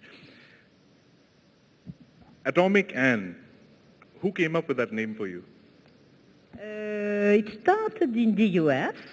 It was in different newspapers in the US, so it's a nickname I have now, Atomic Anne. So at the beginning I found it a little bit bizarre, a little bit strange, you know, but now it's also my nickname in many countries. But how does it feel to be, you know, the CEO of a very large nuclear company, the largest in the world? I mean, did you feel like Sandra Bullock in Gravity? You know, we founded this company in 2001, so I am a little bit the mother of, and I run this company during 10 years. I have been in the nuclear industry for some time, so I have a lot of experience in. I may say, as a woman, it's of course it's very rare. You have not a lot of women in this. That's right. I think you can count all the nuclear, the women in nuclear industry on the fingers of one hand. Is that true? That's you know, it's also bizarre because nuclear started with women. 2 women discovered radioactivity, natural radioactivity, Marie Curie. Another woman, her daughter Irene Joliot-Curie, made the research about artificial radioactivity. But you know, in a world of men, because it's now in this industry it's a world of men, I think that it is it's tougher for a woman because you have to prove more, you have to deliver more, but at the same time it's also an advantage. First because, of course, you are more visible, you are so different of the others that it's a commercial advantage, I think. Right. And it's also, if I may say, sure. It's also a way to be a little bit more sensitive to public acceptance, to understand the emotions, the fears, to to know that you have to be accepted to.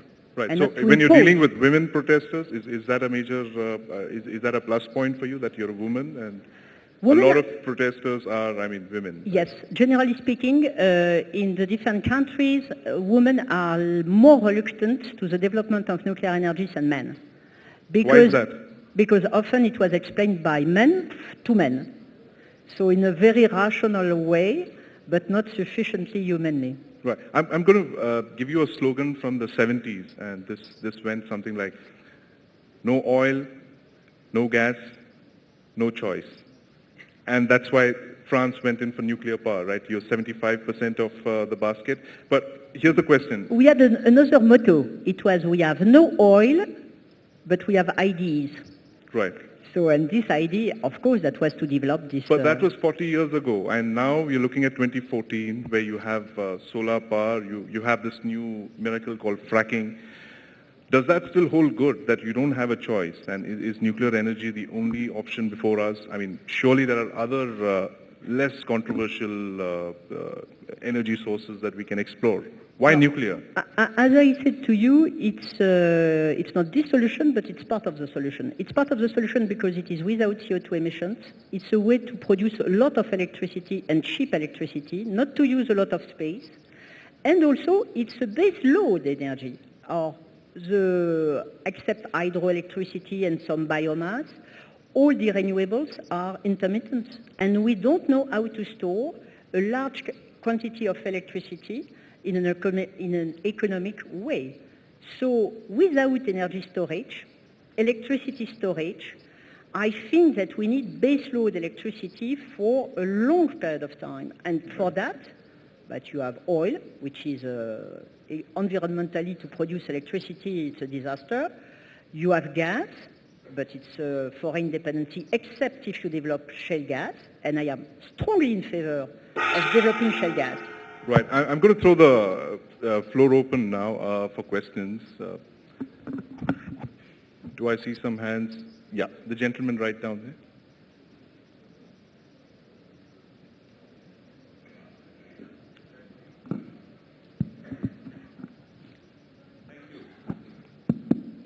Thank you.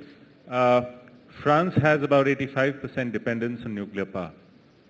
But your neighbor, Germany, has phased out nuclear power completely. And we also know that Japan has embarked on a program to phase out nuclear power. So where do you think we are headed, and what will be wise? You know, Germany's situation in Germany is very complicated because they decided in favor of nuclear plants. They have 19 nuclear plants. They decided to stop the nuclear plants in a very long-term phasing out, 20 years. They decided to change this policy and to restart nuclear, to extend the life of the existing nuclear plants. And they redecided after Fukushima to stop them in a new phase-out. So you have a stop and go in the German policy. And if you look at the situation now in Germany, of course they are developing renewables, but in practical way, they are developing mainly use of coal, which is in terms of environment not the best way of, coping with the environmental issues. If you look Japan is a situation where they have stopped all the nuclear plants after Fukushima.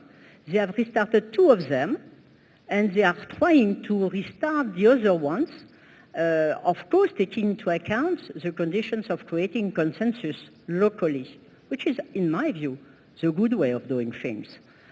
So you take these 2 examples which are a little bit extreme. Take a lot of other countries. Take Turkey, for instance. Turkey decided to develop new nuclear very recently. Great Britain, Finland, and for very modern reasons. Cheap electricity, no CO2 emissions, domestic supply. So globally, you take parts of the world, I think that we have a restart of nuclear programs. And of course, as I said, it has a lot of side effects in medicine, but also in many other technologies. Other question? That's Mr. Bharat Karnad.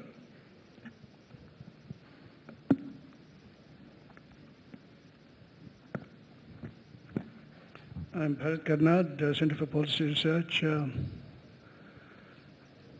You're right, we do need nuclear power, but can we afford imported nuclear power? That's the question really. The context being that India has all along invested in natural uranium, plutonium route. Now with imported power, we are going into the uranium route. That I think is a massive misuse and diversion of resources. We have invested our monies in developing CANDU reactors, and going in for imported reactors means that we are going in for dependency, in perpetuity. So how can you justify India importing foreign reactors on the enriched uranium route? I would say, take the example of France. We have started the first generation of nuclear plants in the 60s, defining our own technology. But clearly, the second generation of nuclear plants developed in the US was much better. And despite our national pride and so on, we absorbed this technology and we were able to transform this technology into this third generation of nuclear plants, third generation, more safety, more security. That's, for me, it has been my obsession, because you need to have we are in a hazardous world. You can have a war, you can have terrorism, so you have to be protected against. And you can have also very unlikely events within the nuclear plant, so you have to protect the environment. An EPR is a very simple reactor. Whatever it happens outside the box, no impact within the box. Whatever it happens within the box, no impact outside the box. Of course, it's a little bit more expensive than the previous generation, but safety and security, I think that it is the main requisite. So to answer directly to your questions, I think that it is not, of course at this stage for you it's a foreign technology, but let's absorb it. Somewhere, you have a fantastic capacity in India. As I said, you have fantastic scientists, you have fantastic engineers, you have your IT technologies. So let's start, and I am sure that one day or another you are going to improve yet these existing technologies. So be confident, I think, and may I say, when you decided to sign this agreement, this international agreement in 2008, that was to move ahead. So let's move ahead and let's continue. Be confident in yourself and maybe more confident. Maybe I am more confident about your skills than yourself. Let's move ahead. With that, ladies and gentlemen, we come to the final, the last statement. If you'd like to say anything else, otherwise.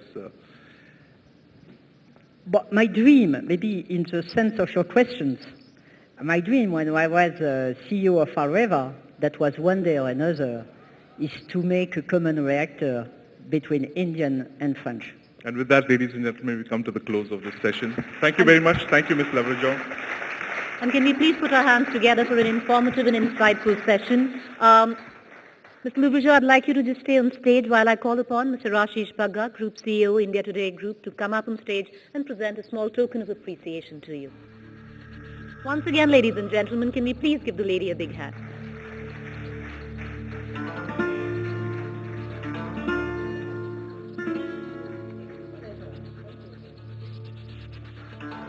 Thank you, Mr. Lavrajon. Well, we would have ideally taken a break for tea, but I'm afraid we're running short of time, so we're going to power right ahead into our next session. But we will make sure that you get your cup of tea and coffee exactly where you're seated. So don't be afraid, we're going to come to you, we're going to take exactly what you need.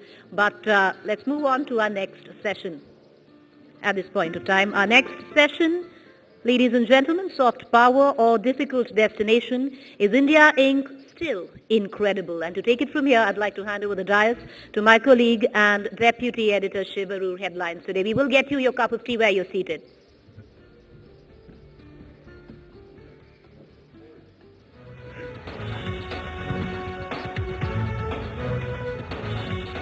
All right, we're going to just get back on the tea break. Maybe we just might fit it in. But let me make some announcements. If most of you want to tweet on our sessions here, please feel free to do so. Conclave 14 is our hashtag. Do tweet on that. A few more announcements. We have translation. So if you want Hindi to English translation, we can make that available. Just raise your hands and we'll get somebody to come to you, because later on we've got some sessions where we will have speakers who will be speaking in Hindi, and we can make available you the translations and interpretations from Hindi to English.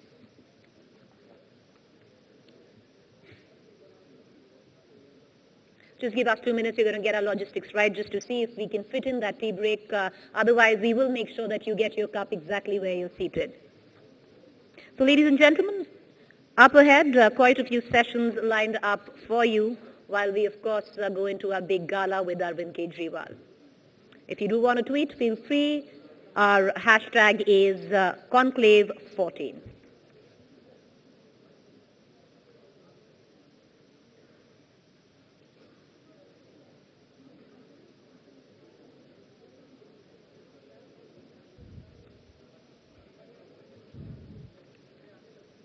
To give you a little insight, our next session is Soft Power or Difficult Destination.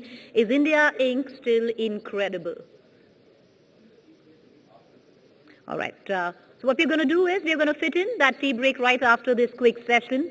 So another 45 minutes and you can get yourself your cup of tea or coffee. We can still make that available to you where you're sitting right now. With that, I hand over the dais to my colleague and Deputy Editor Headlines Today, Shivarur.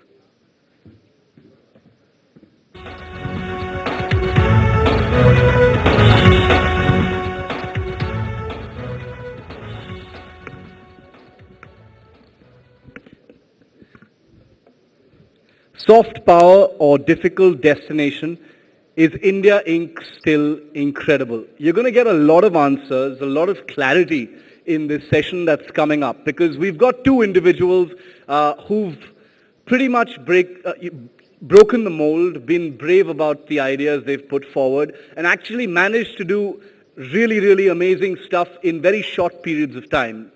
There's an impatience about youth, especially here in India. And they want answers, they want ideas, they want solutions about how not just to do things, but to do things that yield results quickly.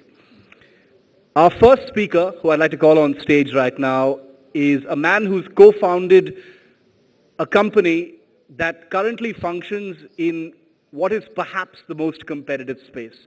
The people he competes against are companies like Apple, like Samsung, like Nokia, basically companies that have enormously and probably exponentially greater financial resources. His company goes with the tagline, nothing like anything. And in a really brave move many months ago, this company hired Australian actor, better known as the Wolverine, Hugh Jackman, as their brand ambassador. It was something that was completely out of the box, but also something that everyone really associated with.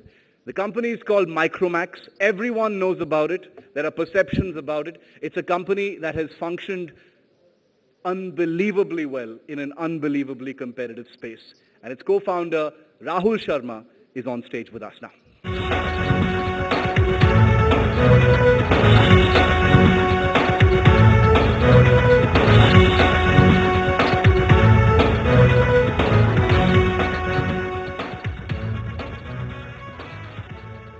Our second guest on stage for this session, Soft Power or Difficult Destination, is India Inc. Still incredible.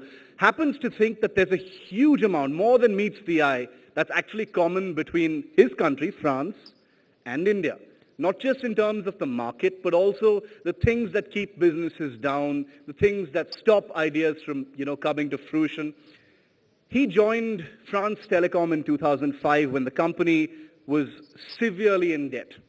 And he made the front pages of all newspapers and all business magazines internationally that same year because he turned an 89% profit for France Telecom in just the first year after taking over, making it one of the most competitive and most respected telecommunication companies. He's considered a brutal taskmaster, but he's also considered a maverick chief executive and businessman, an executive who's never feared taking tough decisions, never feared questioning tradition, even in a business environment like France where tradition is considered everything. He sees a great deal of similarity between what's happening in India and what ails the European Union. Please welcome Chairman of the Supervisory Board of ST Microelectronics, Didier Lombard.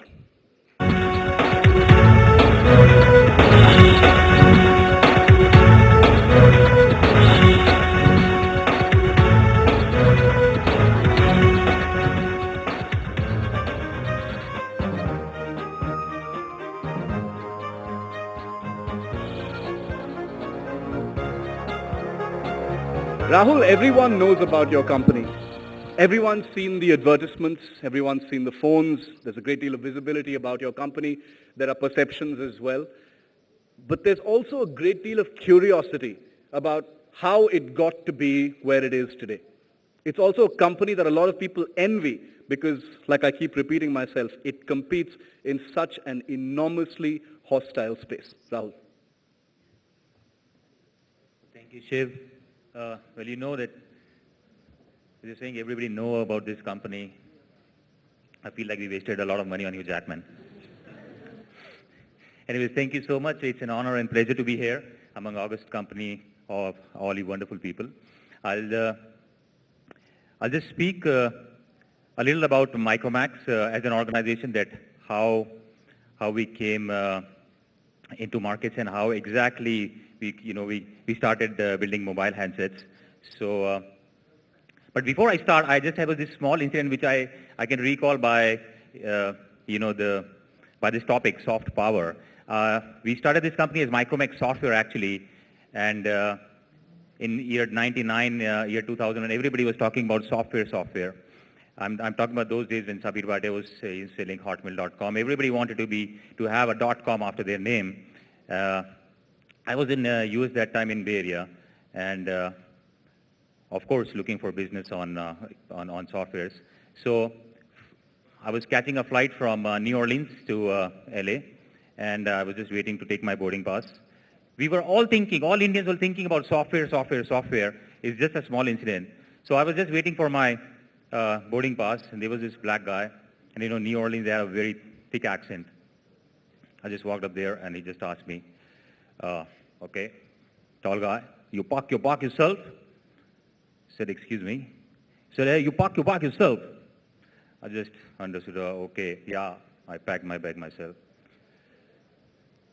He said, okay, do you want a window or an aisle? I said, excuse me? He said, do you want a window or an aisle? Very thick accent. In the whole sentence, I only understood window. And I thought, yeah, he must be thinking that this guy is from India. India is doing so well in software, so he must be asking what operating system you're using. I said, Windows 2000. I said, say latest. He just took a paper, drew a plane, said, window and aisle. I said, oh, sorry, whatever. So coming from there, this was a company formed by 4 friends, all coming out of college, engineering graduates, and then started this organization. Moved on to softwares, then onto embedded technology. Things were moving fine, and we were making a lot of products in embedded technology. In 2008, one incident happened which completely changed this company. We were supplying a lot of fixed wireless equipments to Airtel, Vodafone, companies like them, and one fine day I got a call from a senior guy. He said, Rahul, there's a problem in your equipment. I said, okay, I'll send an engineer. He said, no, you go yourself and check it. And this particular place was in Behrampur, which is a village near Bangladesh border. I went there, took a cab from Kolkata.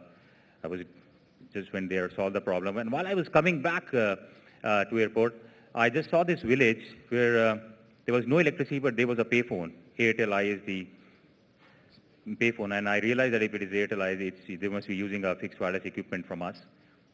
And I asked my cab driver, I said, can you please stop the car? And I just walked inside that payphone. And I asked that guy, I said, there's no electricity in this village. How are you powering this payphone? He showed me a big truck battery. He said, sir, I'm taking power from here.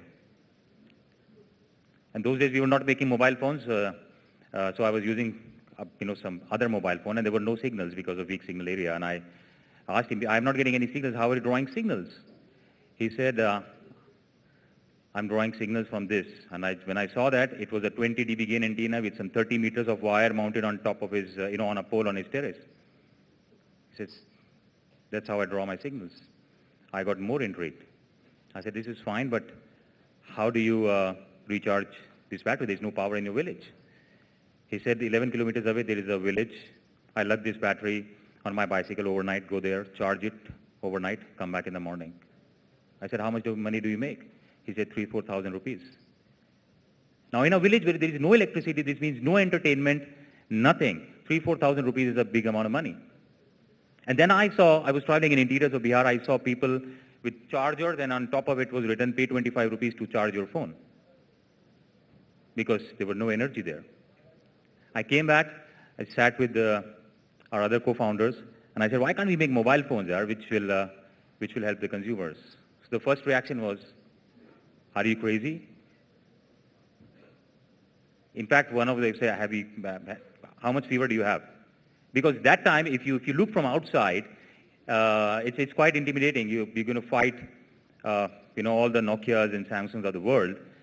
So he said, who's going to buy Micromax written handsets? Are you going to use it? I said, I'm not the user. User is sitting somewhere else. So finally, I convinced my other friends, and I was only allowed to make first 10,000 handsets. They said, okay, just make 10,000 handsets. If it works, we'll go ahead. If it doesn't work, that's it. And that's how Micromax Mobile was born in 2008, and we made this first handset with 1 month of battery backup, and we started supplying. There's a lot of story in this, but I doubt, they'll come and, have that hammer up. So I'm just giving this small gist of what happened. So 1 month of battery backup, we went to all the big distributors of Nokia and Samsung and said, hey, now we make also mobile phones. Can you distribute it? They just offered us a cup of coffee and said, we'll be good friends. I went back to all our distributors who used to buy those fixed wireless terminals from us. So we said, now we're making mobile phones. They said, okay, sir, keep it in the shop. If it works, let's see. In 10 days, all those 10,000 handsets were sold off.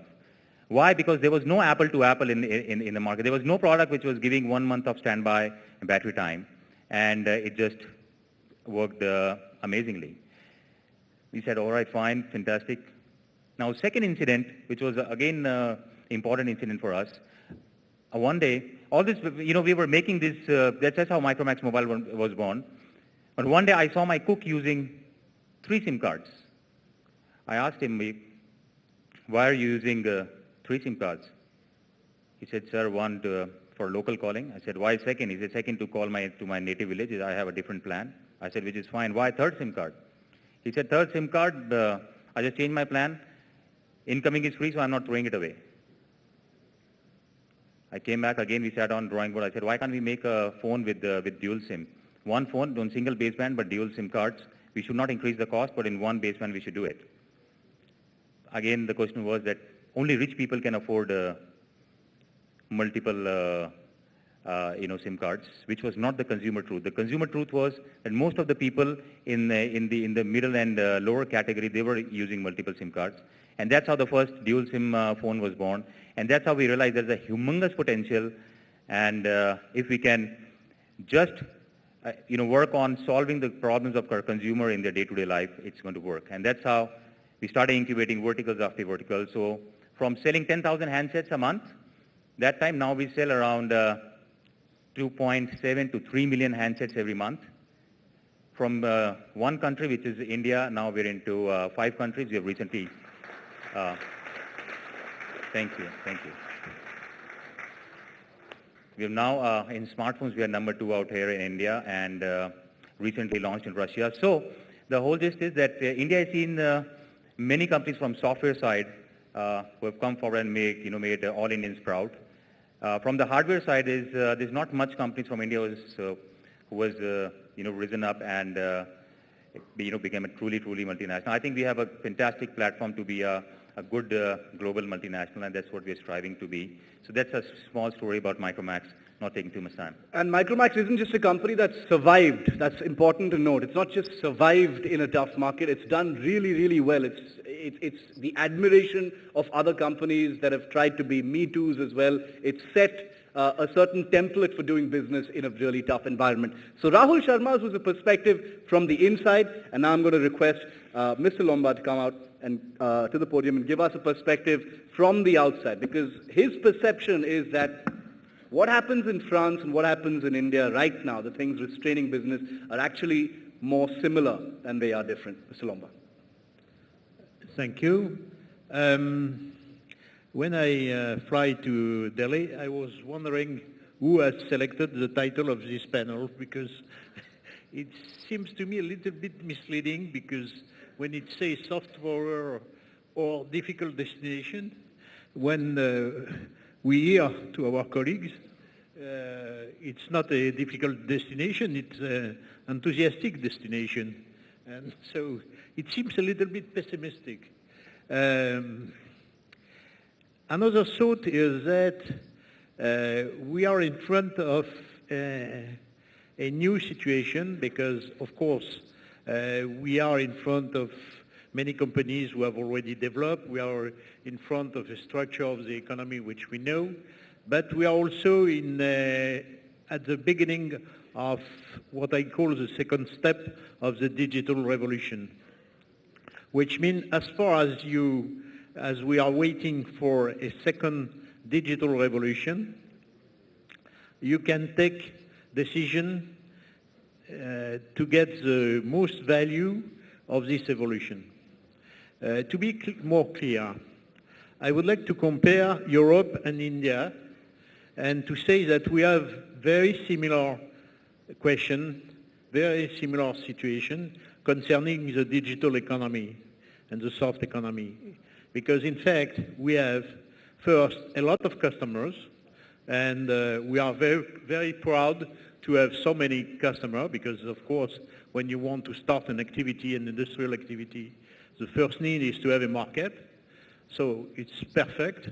The second comparison is the number of talents which we have. And it's true that on both countries, we have students, we have entrepreneurs, we have young people who are very smart, who invent every morning a new concept, new device, new type of services. And it's absolutely obvious that it's a plus for the economy of the two areas. But we suffer also from the fact that we are in a globalized economy, and the way the value is split between the customer and the producer of services or of device is organized in such a way that a major part of the value is going somewhere else, mainly in America, but not only. And we keep in our own country the bad part of the cake, which means the logistic part, which we cannot, of course, avoid. People who carry the product, who provide the terminals, that's very good, but it's jobs which are more or less low profile. And it's extremely difficult to build an economy with only a part of the value which remains on our continents. This is due to the fact that there is a real globalization, and it's extremely difficult to capture the value in our own country. And what is interesting is we have exactly the same type of problem in Europe and India. Why I think I am still optimistic is because we have had the first step of the digital evolution, which means that everybody now works on digital device. Every part of the economy has been digitalized. Everybody goes in internet, including the normal citizens. Everybody has smart phones. So this transformation is done. And a lot of people believe that it's the end of the road. In fact, it's not true. It's not the end of the road. We are coming in the second step, which is the step of big data, where you will have millions, trillions, and even more quantity of information, which will be managed, stored, and which will deliver you additional services to help you in your day-to-day life, which means a lot of circuits, a lot of memories, a lot of computers, a lot of interaction with the network. It means an organization of the economy which will be very different from what we live even today. And our chance in both countries is that we organize this future so that we don't have the same structure as in the past, and we capture the value in our own country when we create this new type of company, of startups, of piece of the economy. And I am optimistic because the domination of a very limited number of players in the previous step is so important that now we have to think to the way we can really control the system and the evolution of the value on the networks. Of course, this has not to be done on a, let's say, a regulatory way because it's unrealistic. The digital economy is really worldwide, but we have to be very smart in the way we will conduct the future of our small companies, and we will deliver the new services. And as far as my company is concerned, which is ST, of course, in any case, we win because at the end, you need circuits, you need microprocessor, you need sensors to enter in this new phase of the digital economy. So in any case, we will sell you products, but I would prefer to sell products in the local geography rather than to sell them in Asia and then that they will be exported in eastern part of Asia, I say, and then that this product will be exported worldwide because in fact it means that the value is captured in an appropriate way. These remarks for me are rather important because if we want to live peacefully with the new economy, I am sure that we must balance the different geography where the product is done and the geography where the profit is made. And this is very important for the future. Thank you.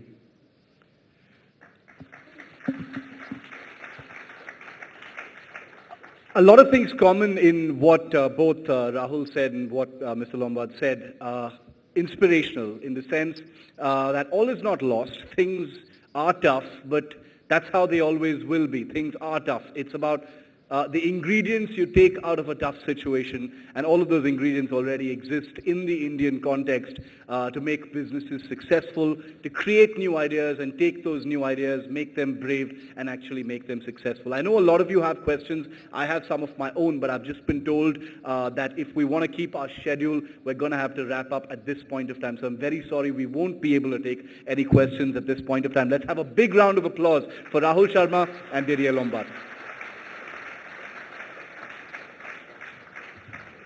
Can I please ask both you gentlemen to remain on stage while I call upon Mr. Ashish Bagga, Group CEO, India Today Group, to come up and give you a small token of our appreciation. Ladies and gentlemen, can you please have a big round of applause?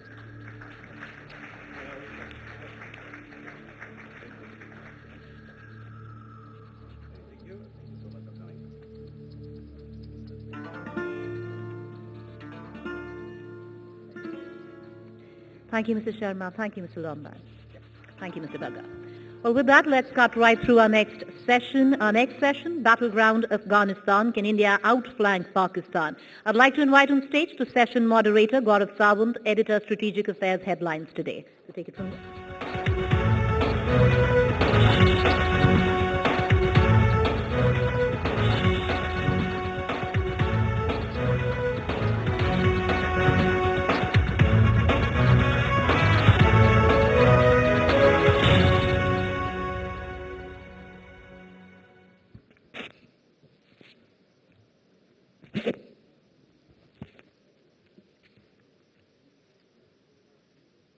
Good evening, ladies and gentlemen.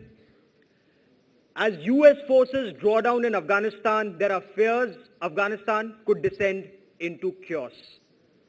Our fears of Taliban in their Toyota 4Runners coming and taking over Kabul, are these fears genuine? Are these fears real? Can 350,000 strong Afghan National Army and the police protect the country? And if they can, then for how long? What will Pakistan's role be in the post-US Afghanistan? There's the Quetta Shura. There is the Afghan Taliban. There is the Haqqani network that Pakistan has encouraged all along. What role will they play? And finally, what is India's game plan? Will we watch from the sidelines, or can India outflank Pakistan? That is our show this evening. That is what we'll talk about. And it is my proud privilege to introduce two of the most authoritative voices on the subject to this August gathering at the India Today Conclave. Ahmed Rashid, he's a journalist, he's an author. His book, Taliban, Militant Islam, Oil and Fundamentalism in Central Asia. It's a mandatory textbook for all to read, for all students of the subject across the world. His latest book, Pakistan on the Brink, is once again a textbook. Ahmed Rashid Saab.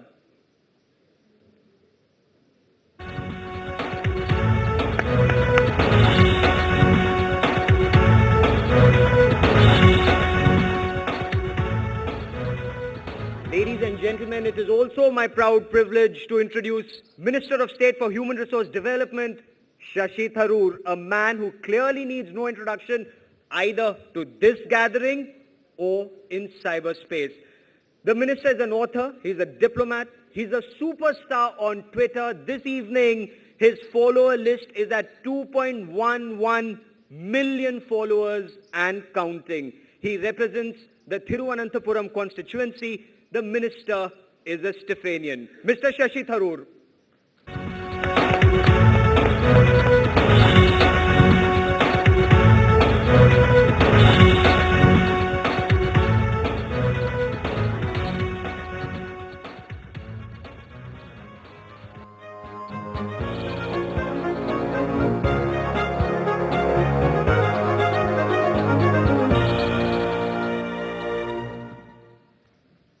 Ahmed Rashid Saab, with the drawdown happening in Afghanistan, do you see the Taliban roll into Kabul now? Is that what will happen? No, I don't see that happening. I don't think that's going to happen immediately. Everything in Afghanistan, it depends on the outcome of the presidential elections, which will take place, in fact, 2 days earlier than your elections start, on April 5th.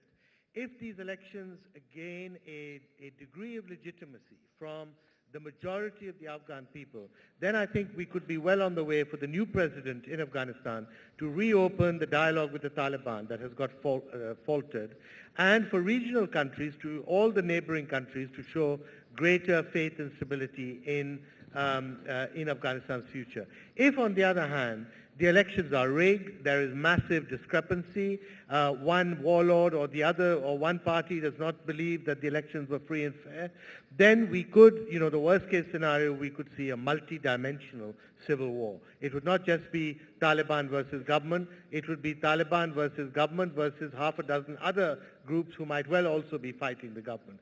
So the outcome of the elections is critical. Outcome of the election is also very critical in India, Minister. You have an election to take on just 2 days after that 7th election start in India. What is India's game plan in Afghanistan? President Hamid Karzai has come here several times. He's requested India for artillery, for tanks, and he says with 40 tanks, I cannot defend all of Afghanistan. Perhaps Kabul, but not all of Afghanistan. Will we oblige? See, so far we don't see that as our principal contribution, Gaurav. I mean, basically what we've done is we've made Afghanistan into our largest single development assistance program, and we've done things that have made a real difference to Afghanistan. Like, it's our engineers who constructed an electricity cable 3,000 meters high from Pule Khumri to Kabul, which gives the Afghan capital 24/7 electricity. It's our chaps who built a road right across southwestern Afghanistan, the Zaran-Zalaram Highway, which has opened up a potential trade route into Iran. We have also done all sorts of small projects. We've constructed schools. The Indira Gandhi Mother and Child Health Hospital is the leading maternal hospital in Kabul. We have actually, we are in the process of finishing the new Afghan parliament. It should be ready by the middle of this year. And there is a hugely ambitious Salma Dam project which will go on till next year. And we see these kinds of commitments as actually helping shore up Afghanistan, giving the people of Afghanistan the capacity to be able to determine their own destiny. For us, the elections are a vital part, but they're a part. They're part of this whole business of taking charge of their own future. We think the Afghan people have done somewhat better than some of the critics have alleged.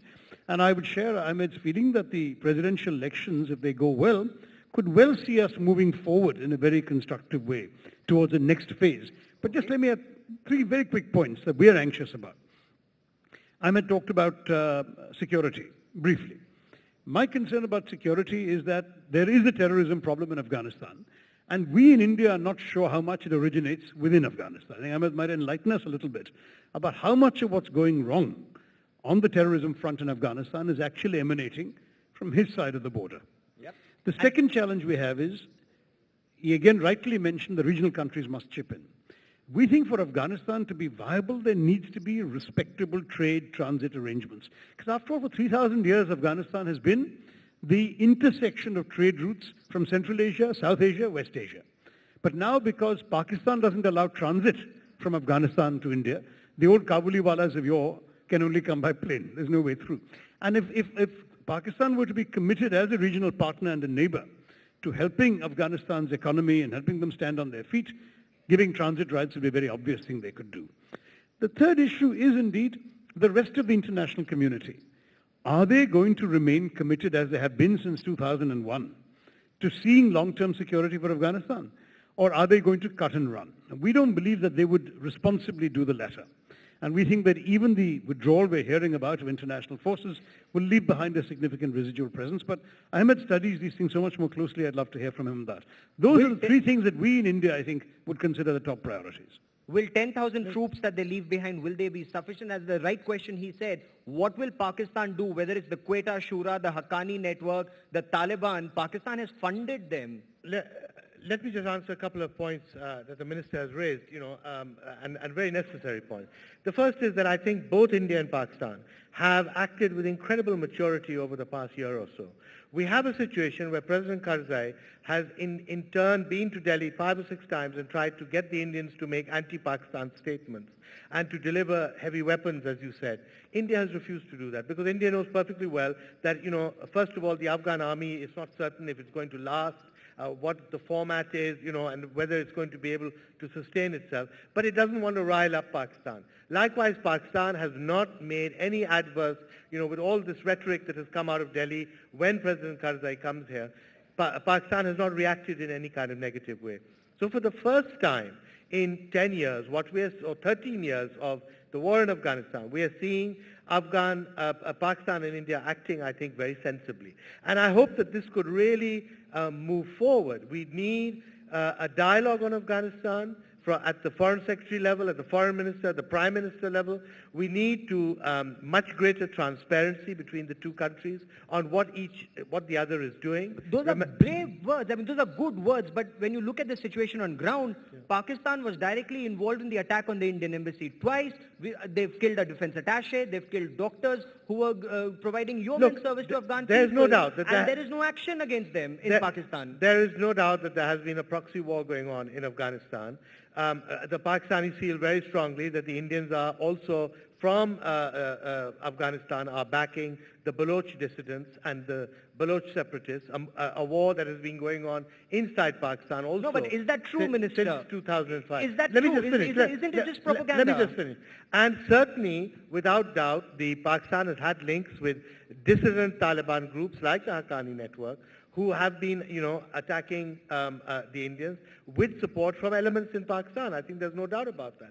But look, this proxy war that the 2 countries have been fighting goes back right to the months after partition.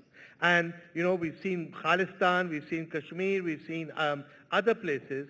And at the moment, we need to wind down this proxy war. I think basically we're in a good position to do that if there is stability in Afghanistan. But isn't Balochistan a bogey? Not only that, I mean, with the greatest respect, my old friend Ahmed, whom I've known for nearly 30 years, I have to say that there is no proxy war, because to have a war you need two sides. And India has had nothing to do with the other side. He mentioned Khalistan, he mentioned Kashmir, he mentioned Afghanistan. In every one of these, it's Pakistan that has created proxies to go after Indian installations, Indian interests, and Indian territory. We are simply not interested in destabilization. In fact, we have a very sort of status quoist approach. We are very happy to see Pakistan prosper and be stable, and we're very anxious to see Afghanistan prosper and be stable. So we are really not interested in playing that game, Ahmed. And honestly, for us, we don't see Afghanistan as a battleground between India and Pakistan.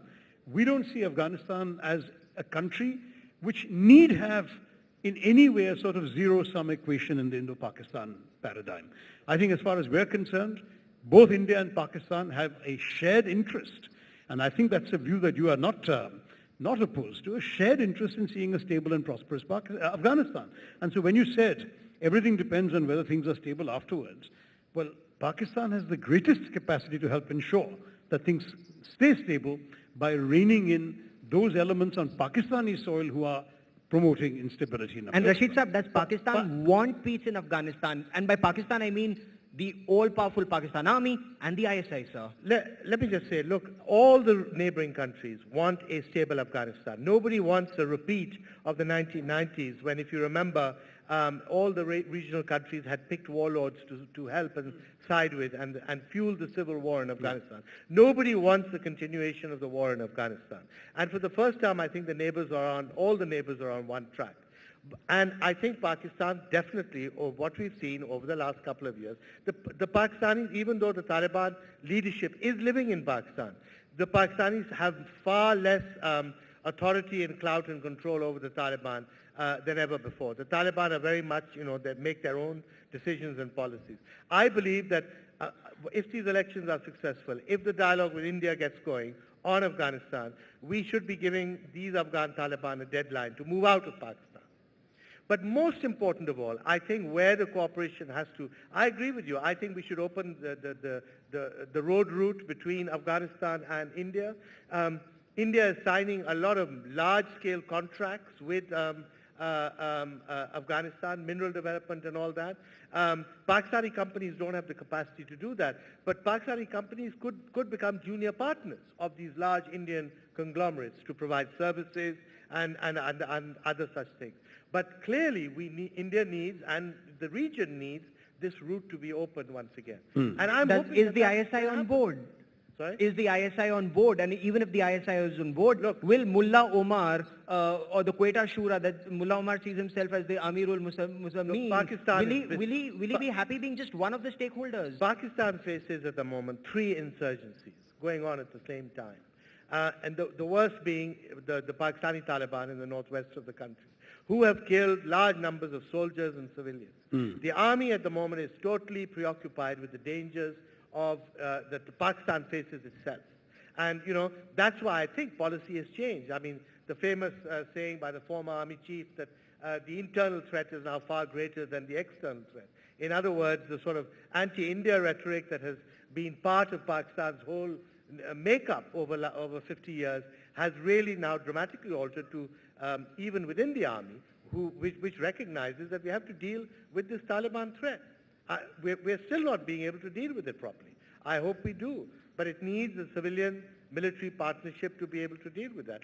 And part of that dealing obviously means that we want to see peace in Afghanistan. If the Taliban see a chaotic situation in Afghanistan after April 5th elections, that is only going to fuel the Pakistani Taliban also. So the last thing the Pakistan army wants to see is a collapsed election in Afghanistan, chaos, a Taliban offensive on the major cities. All that will help fuel Pakistani Taliban. Minister, in your appreciation... Just on that point. Okay. There's a cynical view that says that it may be of interest to some people in Pakistan to see instability in Afghanistan because that could distract the Pakistani Taliban. They'll be tempted to cross the border and go and mix themselves up in that battle, thereby taking the pressure off the Pakistani army and Pakistani installations. What do you think of that? Shashi, I think the fallout of continuing war in Afghanistan would be huge for Pakistan. We have an economic crisis, we have an energy crisis, and you would get an enormous influx of refugees. We still have 3 million Afghan refugees on our soil. And we can't integrate them into the economy because, the economy is not able to integrate sufficient numbers of young Pakistanis. So we would face a huge humanitarian crisis on our borders. And remember, this time there'd be no UNHCR or United Nations or American help. Congress is antagonized. Karzai has antagonized the U.S. Congress. I think one of your big questions is, would the international community be there? It's a big question mark. Are the Americans going to continue funding the Afghan army? The Afghan army needs the salaries paid by the Americans for the next 5 to 10 years. Are they going to come up with the money? It's a big question mark given the complete reluctance of the Americans to get involved now anywhere. So will America pay them, or is India willing to fund 350,000 strong Afghan National Army? Is it in our interest to ensure that army stays strong? Do we have the capacity? Look, as Ahmed also said, we've been very cautious about getting into the security thing directly. What we have done, and what we have continued to do and will be proud to continue doing, is to train Afghan officers, Afghan army officers, Afghan Air Force officers, and Afghan police in India. So we brought them over in batches, we've given them extensive training, brought up their professional standards and sent them back. That kind of thing we can do. It's very different from sending military equipment or directly getting involved. And frankly, the kind of money that's involved in paying that many salaries and so on would be a fairly major decision for an Indian government to take. I would say in any case that would be seen by most as a collective international responsibility. After all, why did the international community go into Afghanistan? Not because of love for us or for the Afghan people, but because of 9/11, 2001. When that happened, they said, oh my gosh, we've allowed this country by neglecting it to incubate this horrendous violence against us being the West. And therefore, let's go and sort of stabilize it so that they never do another 9/11 to us again. That was basically the logic of their intervention. Now, does it make any sense after expending 13 years worth of effort, blood and treasure and lots of treasure, I might add, to then pull out and let the next 9/11 again originate from some cave in Afghanistan? Does it make sense of the West? What is India's appreciation of the situation? What does India see happening post the drawdown, end of this year? See, we expect there will be a residual international security presence and that we believe it will have a valuable effect even if it's not as large as it is now. In fact, there is an argument that a very large presence can be counterproductive because it provokes certain reactions. But a small presence and the capacity to intervene when necessary and to continue to cast a shadow on the security events there can be valuable. We ourselves, we've risked a lot of lives in these development projects I've talked about. We would certainly welcome the assurance that there is a calm security environment as we continue with our various development projects. So I think that we would very much encourage the international community to do this. We ourselves are very active in the Istanbul process. There are all sorts of confidence-building measure committees, and we're actually heading the one on trade and commerce. And we're pushing very hard for saying, look, come on, let's try and get Afghanistan's trade and commerce going, because if the Afghan economy recovers, it will help the overall process of stability. So, we're doing all of that. Sorry. I was just carrying on giving examples, but I'm just saying we are committed in the longer term to Afghan stability and security and prosperity. Look, first of all, India is not going to take on the white man's burden, if you like, or a colonial type burden in Afghanistan. India knows perfectly well the Soviets couldn't do it, the Americans couldn't do it, NATO couldn't do it. I mean, why would India take on such a burden? I think at a regional level, what we need to do is we need a regional agreement of non-interference in Afghanistan.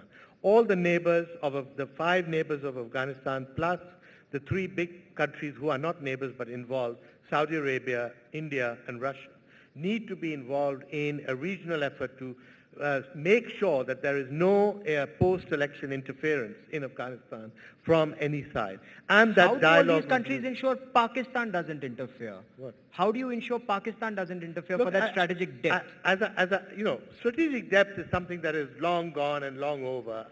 It was a whimsical idea of one army chief, and it was completely thrown overboard by, it's still a call, if you like, by the extremists and by the fundamentalists, but it's not a rational argument anymore that Pakistan can seek strategic depth in Afghanistan.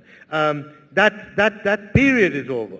And as I said, I think Pakistan is beset with so many of its own problems. It's not about to try and launch a takeover or influence future events in Afghanistan.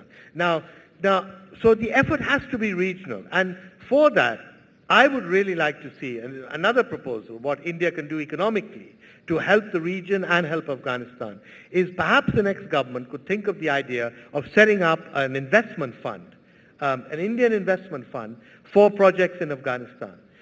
And in that investment fund, not only Indian companies, but all South Asian companies who want to do industrial, agricultural development projects in Afghanistan could come and borrow money. Okay. Now, that would encourage, and perhaps you could enlarge that to include China or Russia or the Arab Gulf, and the investment fund itself could grow with more people contributing to it, etc. So what we need is a regional approach to helping stabilize Afghanistan. My complaint is that Pakistan has not done enough. India or Iran, all the neighboring countries have not done enough. We've left it to the Americans. And that's been a huge mistake because the Americans have really failed us very badly.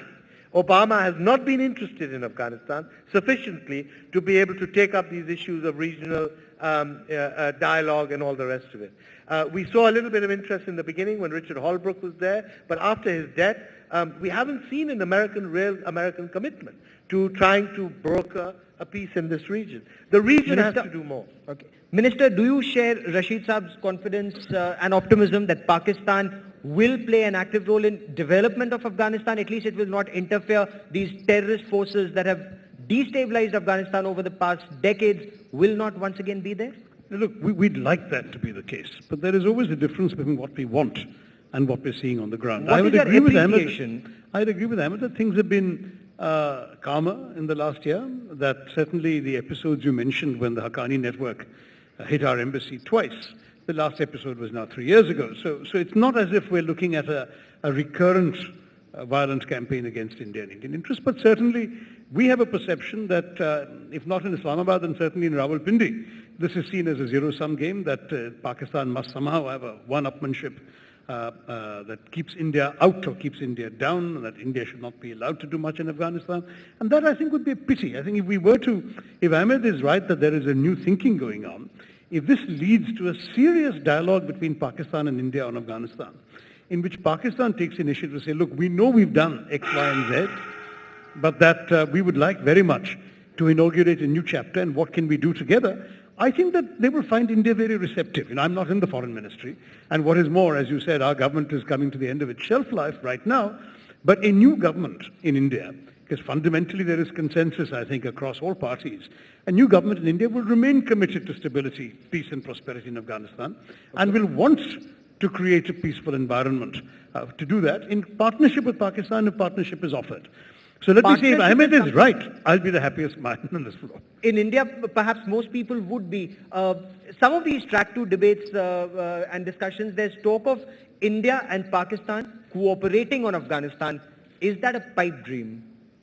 Sorry, can you repeat that? What is a pipe? I was trying to read the tweets behind you and I got distracted. 0.11 million followers, now you know how. Can India and Pakistan cooperate on stabilizing Afghanistan? See, or is that a pipe dream? We believe yes. One classic example, which Ahmed agrees with, is this transit business. Let Indian goods go through Pakistan to Afghanistan, let Afghanistan get some benefit, let Pakistan get some benefit, and of course, open up the Indian market to Afghan goods and products. We used to be a huge market for Afghan fruit, Afghan petrol, and of course the itinerant Afghan peddlers known as the Kabuliwalas for centuries. This has been part of the tradition that has been sealed off by Pakistan's hostility. There's one example. I would say we can certainly collaborate even on security issues. If it's clear that both of us share a common interest in keeping the democratically elected government of Kabul safe and secure and in power, and we can exchange information and we can do our bits together, and we're not simultaneously sponsoring terrorist groups to come and do nasty stuff, then I think the sky's the limit. And certainly India does not see this as a zero-sum game. I really want to stress that. So is that transit route through Pakistan to Afghanistan and back for minerals from Pakistan, is that possible? From Afghanistan through Pakistan, is that possible? Yeah, it's perfectly possible. I mean, it's a political decision that has to be made, by both countries, basically. Being able to open up this route, as you said, but you see look, there are so many pipelines that are pending. We've got this pipeline from Turkmenistan, gas pipeline, bringing gas into Afghanistan, Pakistan, and delivering it finally into India as well. So now, if it's a win-win situation, why isn't it happening? Why isn't Pakistan on board? It's not happening because of 2611. I mean, suddenly we started asking ourselves, are we going to mortgage our energy security, gas and oil pipelines to the people who could do what was done to us in Mumbai? I mean, we would essentially be spending a huge fortune constructing a major pipeline which would be a huge source of energy security for us, and it could be cut at will by people whom the Pakistanis could say are non-state actors beyond their control. That trust deficit is so much, and unless that is addressed, there's no way you can move forward.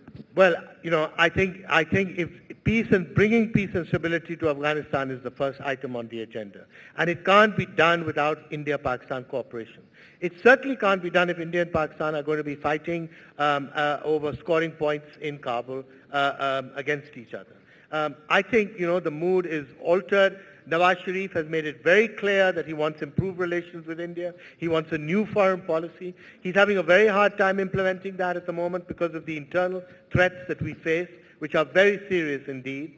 But I think, once we can get over this hump of the internal Taliban, terrorism, etc., and we can pronounce a policy of zero tolerance for terrorism, which is where we have to move to eventually. Zero tolerance for all terrorism, whether it's Afghan-directed or India-directed or anywhere else directed.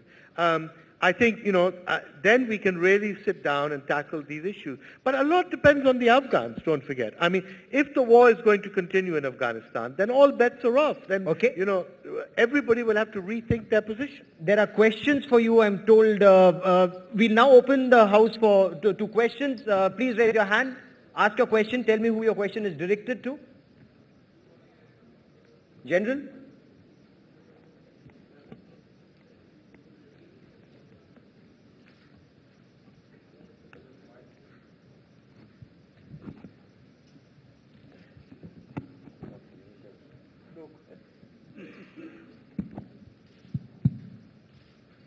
My question is to Ahmed Rashid Saab.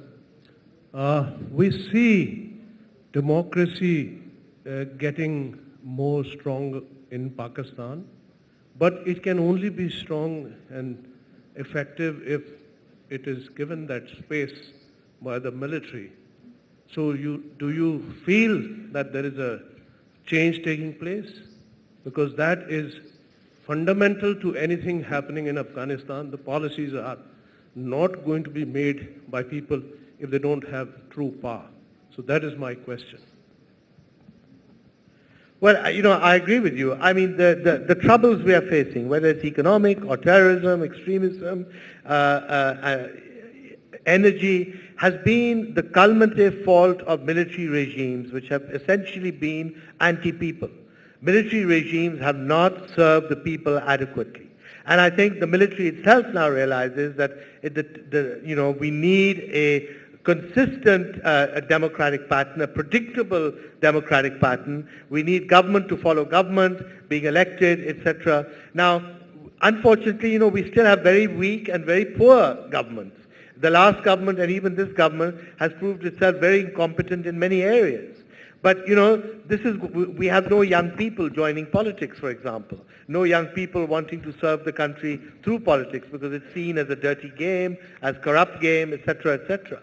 So, there are enormous strides that we have to take yet. But I think we are on the right path. The immediate threat is to deal with terrorism. Only the reduction of these terrorist groups is going to allow the economy to grow, investment to come, etc., and the improvement of relations with the neighboring countries. And, I hope we are set on that path. But we have to be very decisive about tackling terrorism. There is no other way to go.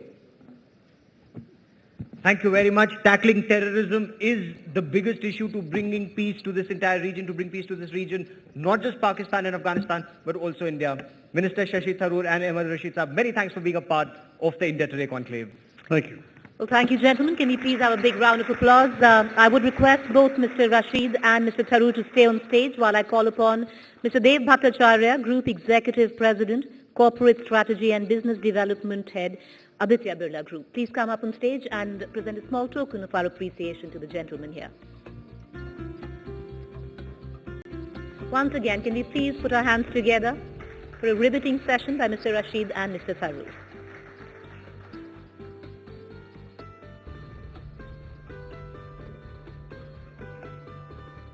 Thank you.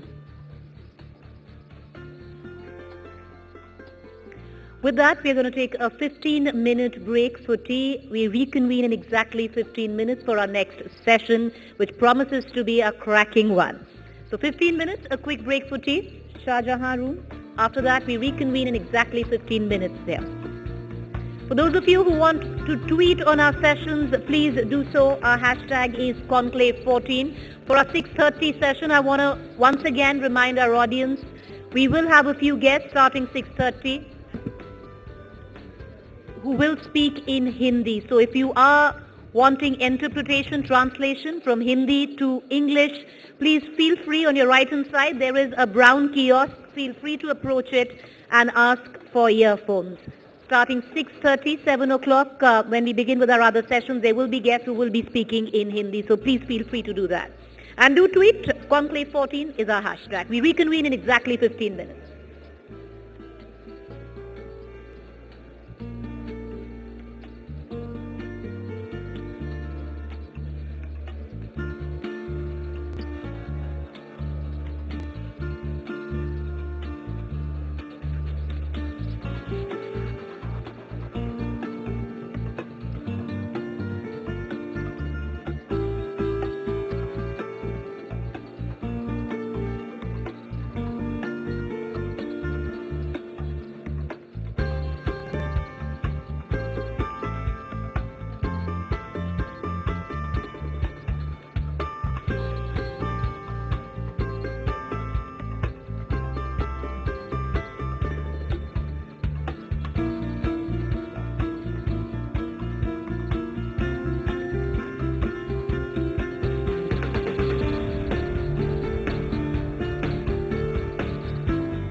The ocean, mysterious, deeper and deeper.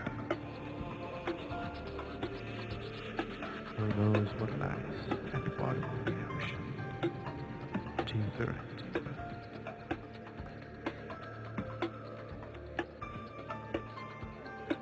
Man has been looking to measure the depth, the mysteries.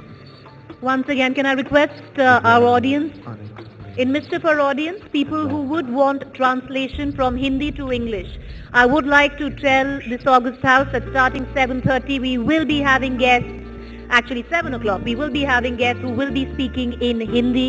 So if you are looking at translations from Hindi to English, please feel free to approach us so we can assist you with headphones.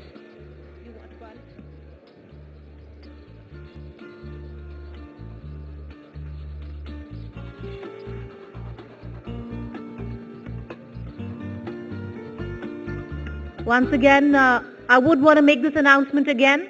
In the next half hour, our next sessions will have guests who will be speaking in Hindi. So if you do want translations from Hindi to English, feel free to approach us. We will assist you with headphones for translations.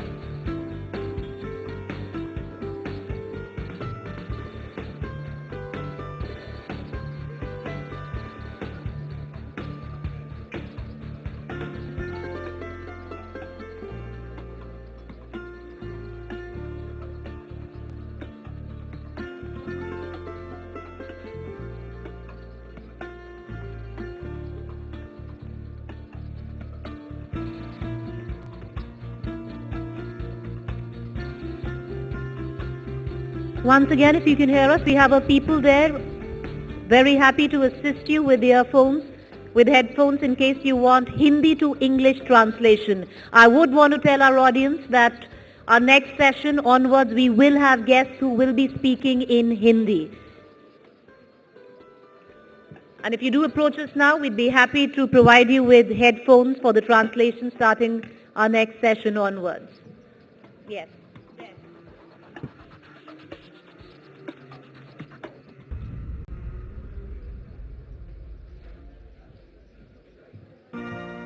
Our team is in midst of you. Please feel free to approach them.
Election zone with Uttar Pradesh. Will Uttar Pradesh win India? Well, that is our next session, and I request all our guests to find their way back to their seats, put their phones off in silent, and get ready for a fiery session which is lined up next.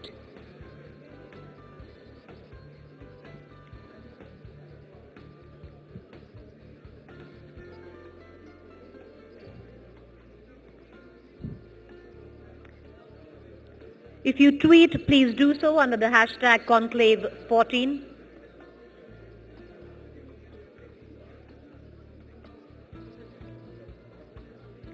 For our guests who are standing right outside, can you please make your way inside, be seated. We are all set to begin with our next session.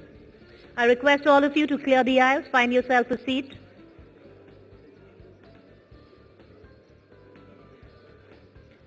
Once again in this session, we will be having speakers who might be speaking in Hindi. To enable yourself for translation from Hindi to English, our team is in midst of you. They have headphones in their hand. Identify them. Get yourself a headphone if you're looking at translation from Hindi to English.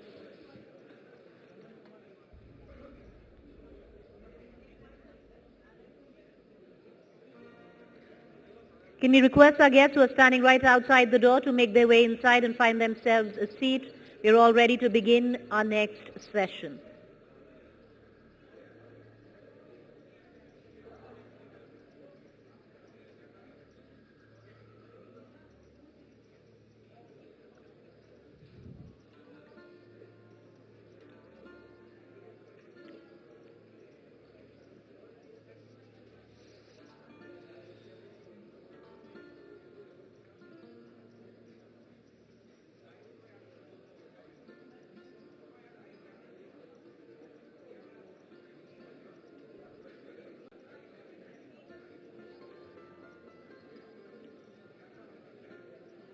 To remember, when you're tweeting, the official hashtag for the India Today Conclave in its 13th edition is Conclave14.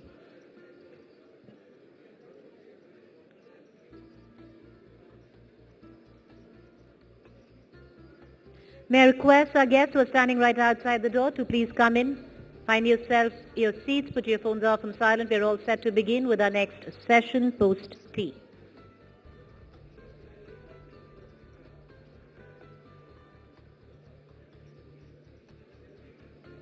Once again, for those of you who are looking at Hindi to English translation, our team members are in midst of you. They have headphones. They will equip you with the interpretation from Hindi to English, or you can approach that brown kiosk which is right on the other side of this hall.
Can you request our guests who are standing outside to please come in? Clear the aisles. Find yourself a seat. Put your cell phones off and silent. We're all set to begin with our next session, which promises to be a fiery affair. In exactly a month's time, India is going to go into the first phase of polling where elections are concerned, and one state which will pretty much hold the key to everything would be the state of Uttar Pradesh. And our next session is built exactly on that. Special election zone, win Uttar Pradesh, win India.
Before we commence with our next session, once again, request all of you to find yourself a seat, make yourself comfortable. Please clear the aisle.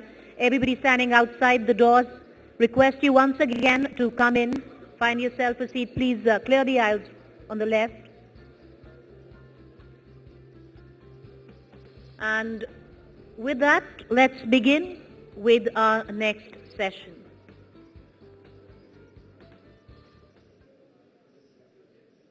For those of you who are still coming in, can all our guests who are standing outside, can we please come in and shut the doors? We're about to begin with our next session.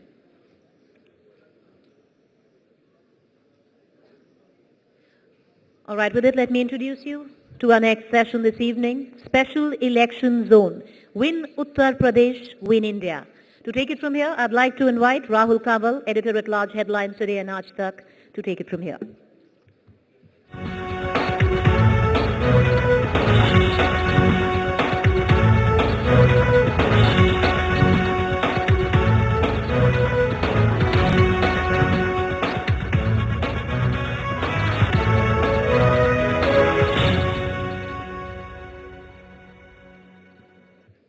All right, we're going to just begin in just 2 minutes' time. Till then, can we just, our guests are standing outside, can I please request them to come in and shut the door? Well, this session promises to be a cracking one. In exactly a month, the first phase of polling kicks in. There will be one state which will hold the key to everything, and that would be the state of Uttar Pradesh. And this session is built on exactly that. All right. Once again, ladies and gentlemen, I hand over from here to Rahul Kanwal, Editor-at-Large, Headlines Today and Aaj Tak.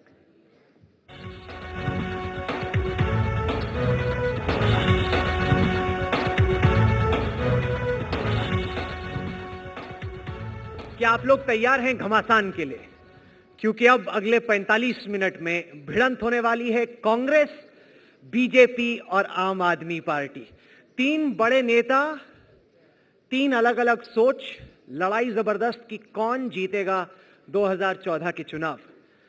India today conclave में इस वक्त मैं स्वागत करना चाहूंगा सबसे पहले कांग्रेस के वरिष्ठ नेता, पार्टी के चाणक्य कहे जाने वाले Digvijay Singh. Ladies and gentlemen, let's have a warm round of applause as I introduce first Mr. Digvijay Singh, please. खुल जा सिमसिम।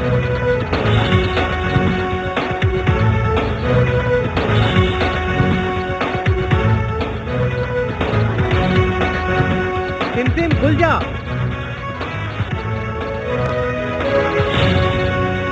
नहीं खुल रहा सिमसिम।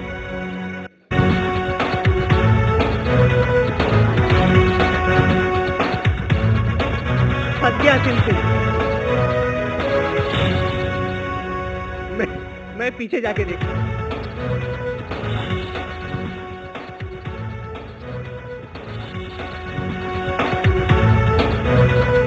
खुल गया सिमसिम। स्वागत है दिग्विजय सिंह। मंच पर अब मैं आमंत्रित करना चाहूंगा बीजेपी के वरिष्ठ नेता, उत्तर प्रदेश के मास्टर स्ट्रेटेजिस्ट, नरेंद्र मोदी के खासम खास अमित शाह को। जोरदार तालियां बजाइए। लगता है दिन भर बैठ के थक गए हैं आप लोग।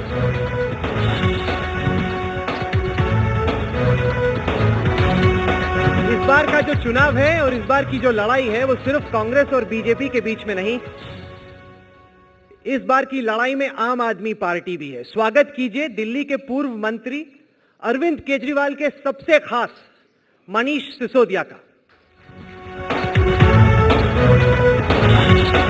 सीधे गुजरात से इंडिया टुडे कॉन्क्लेव के मंच पर आए हैं।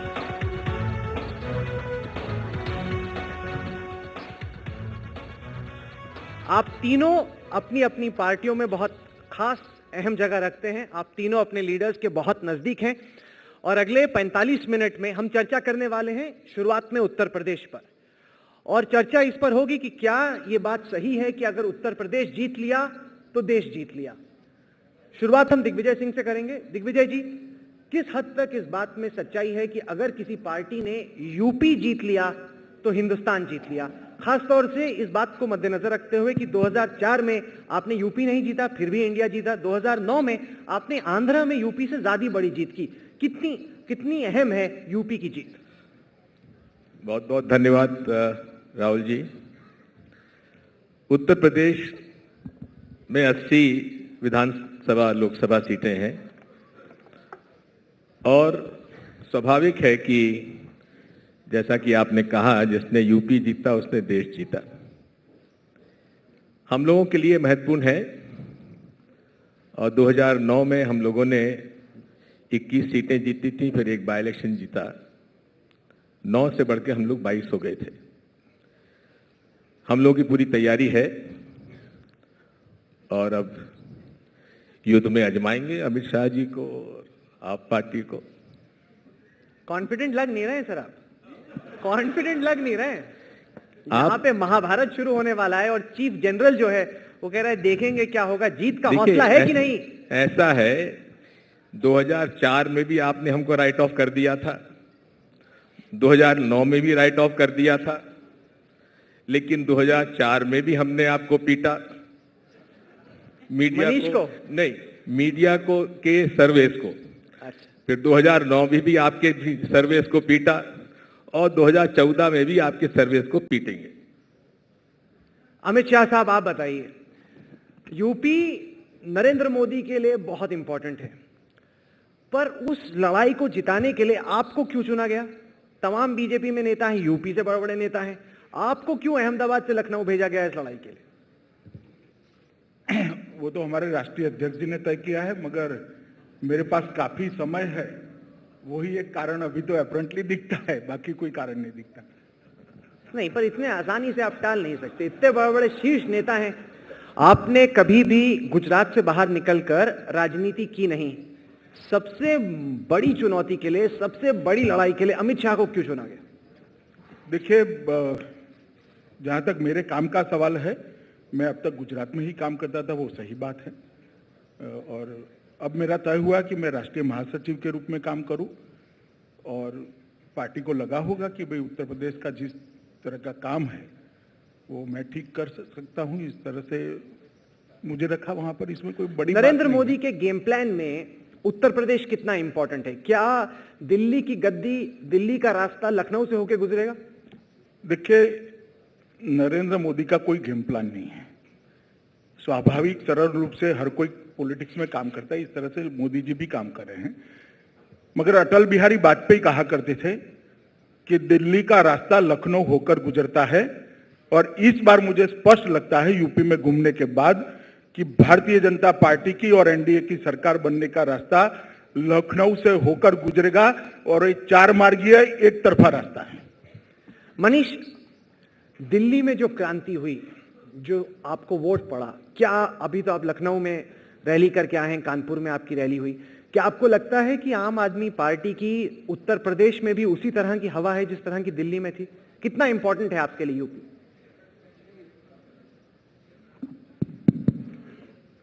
दूसरी माइक ले लीजिए आप। हेलो, ये ठीक है। तो अच्छा है, कांग्रेस का भी बंद हो जाएगा और बीजेपी का भी बंद हो जाएगा धीरे धीरे। तो उत्तर प्रदेश, यह जो आपका सवाल है वो मुझे सवाल थोड़ा सा अटपटा लगता है। उत्तर प्रदेश जीतना, महाराष्ट्र जीतना, ये जीतना क्या है? ये कोई राजशाही थोड़ी स्थापित करनी है। ये लड़ाई महंगाई से है, ये लड़ाई भ्रष्टाचार से है, ये लड़ाई किसानों की लूट से है, जमीन छीनी जा रही है, ये इनकी लड़ाई है। और इसके खिलाफ उत्तर प्रदेश को भी लड़ना पड़ेगा, कन्याकुमारी को भी लड़ना पड़ेगा, गुजरात को भी लड़ना पड़ेगा। जो नहीं लड़ेगा वो हारेगा, जो लड़ेगा वो इस जीत में भागीदार बनेगा। ना उत्तर प्रदेश, ना गुजरात, ना मध्य प्रदेश, ना राजस्थान, हर हिंदुस्तानी को भ्रष्टाचार के खिलाफ लड़ना पड़ेगा। जो नहीं लड़ रहा होगा वो हारेगा या हारने वालों के साथ खड़ा होगा। नहीं, तो आपको लग रहा है कि जो रिस्पांस दिल्ली में मिला उस तरह का रिस्पांस क्या यूपी में भी मिल रहा है आपको? हाँ, रेस्पॉन्स शब्द ठीक है, क्योंकि मैं पत्रकार रहा हूँ, मुझे शब्दों पे काफ़ी आपत्ति रहती है कई बार, अगर सही शब्द का चयन ना हो। जीत शब्द ठीक नहीं है, रेस्पॉन्स शब्द ठीक है। दिल्ली वालों ने महंगाई के प्रति, भ्रष्टाचार के प्रति, महंगी बिजली के प्रति जो रेस्पॉन्स दिया वो बहुत ज़बरदस्त था। मुझे उम्मीद है कि उत्तर प्रदेश भी देगा और देश के बाकी हिस्से में भी देंगे। चलिए दिग्विजय जी, 2009 में जो जीत हुई कांग्रेस की, जो सीटें आपको मिली, उसमें बार बार कहा गया कि ये राहुल गांधी की बदौलत है, उन्होंने कैंपेन को लीड किया। क्या इसका ये मतलब कि 2014 में जो भी होगा, जीतेंगे हारेंगे, वो भी राहुल गांधी की वजह से होगा? राहुल जी, हम लोग हमेशा से लड़ाई लड़ते हैं विचारधारा की, अपनी नीति और कार्यक्रम के आधार पर, अपने काम के आधार पर। और ये चुनाव भी हम लोग अपनी विचारधारा के ऊपर, अपने काम पर और अपने नीति और कार्यक्रम के आधार पर ही चुनाव लड़ेंगे। वो तो आपने कहा, लेकिन ऐसा क्यों लग रहा है कि 2009 में जो जीत हुई उसको कांग्रेस कंसोलिडेट नहीं कर पाई, बिल्ड नहीं कर पाई? उसके बाद जो असेंबली इलेक्शंस हुए उसमें आपका सुपड़ा साफ हो गया। अभी भी लोकसभा में आपके जो कैंडिडेट्स हैं छोड़ छोड़ के यहाँ वहां भाग रहे हैं सब पार्टियों में, तो कॉन्फिडेंस नहीं नजर आ रहा, और जो जीत हुई उसको आप बिल्ड नहीं कर पाए। 2009 से लेकर 2014 के जितने असेंबली इलेक्शंस हुए, उसमें आप देखेंगे कि जितने इलेक्शंस हुए असेंबली के, उसमें अधिकांश में हम लोगों ने सरकार अपनी बनाई है। हाँ, पिछले जो असेंबली के चुनाव हुए थे उसमें सफल नहीं हो पाए, लेकिन ये तो 2003 में भी हुआ था। 2003 के असेंबली चुनाव हम लोग हार गए थे, 2004 का हम लोग चुनाव जीत गए थे। तो राष्ट्र के चुनाव के मुद्दे अलग होते हैं, राज्य के चुनाव के मुद्दे अलग होते हैं, इसलिए दोनों को उससे कोरिलेट करने की आवश्यकता नहीं है। अमित शाह जी, ये बताइए, क्या आपको लग रहा है कि यूपी में वाकई में नरेंद्र मोदी की हवा है?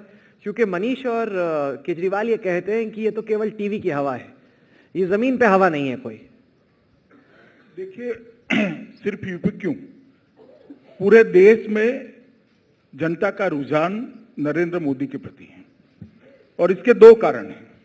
जिस तरह से 10 साल तक यूपीए ने शासन किया है, उसमें महंगाई, करप्शन, सीमाओं की सुरक्षा, महिलाओं की सुरक्षा, काफी ऐसी चीजें हैं, विकास दर से लेके काफी ऐसी चीजें हैं जिनसे जनता संतुष्ट नहीं है।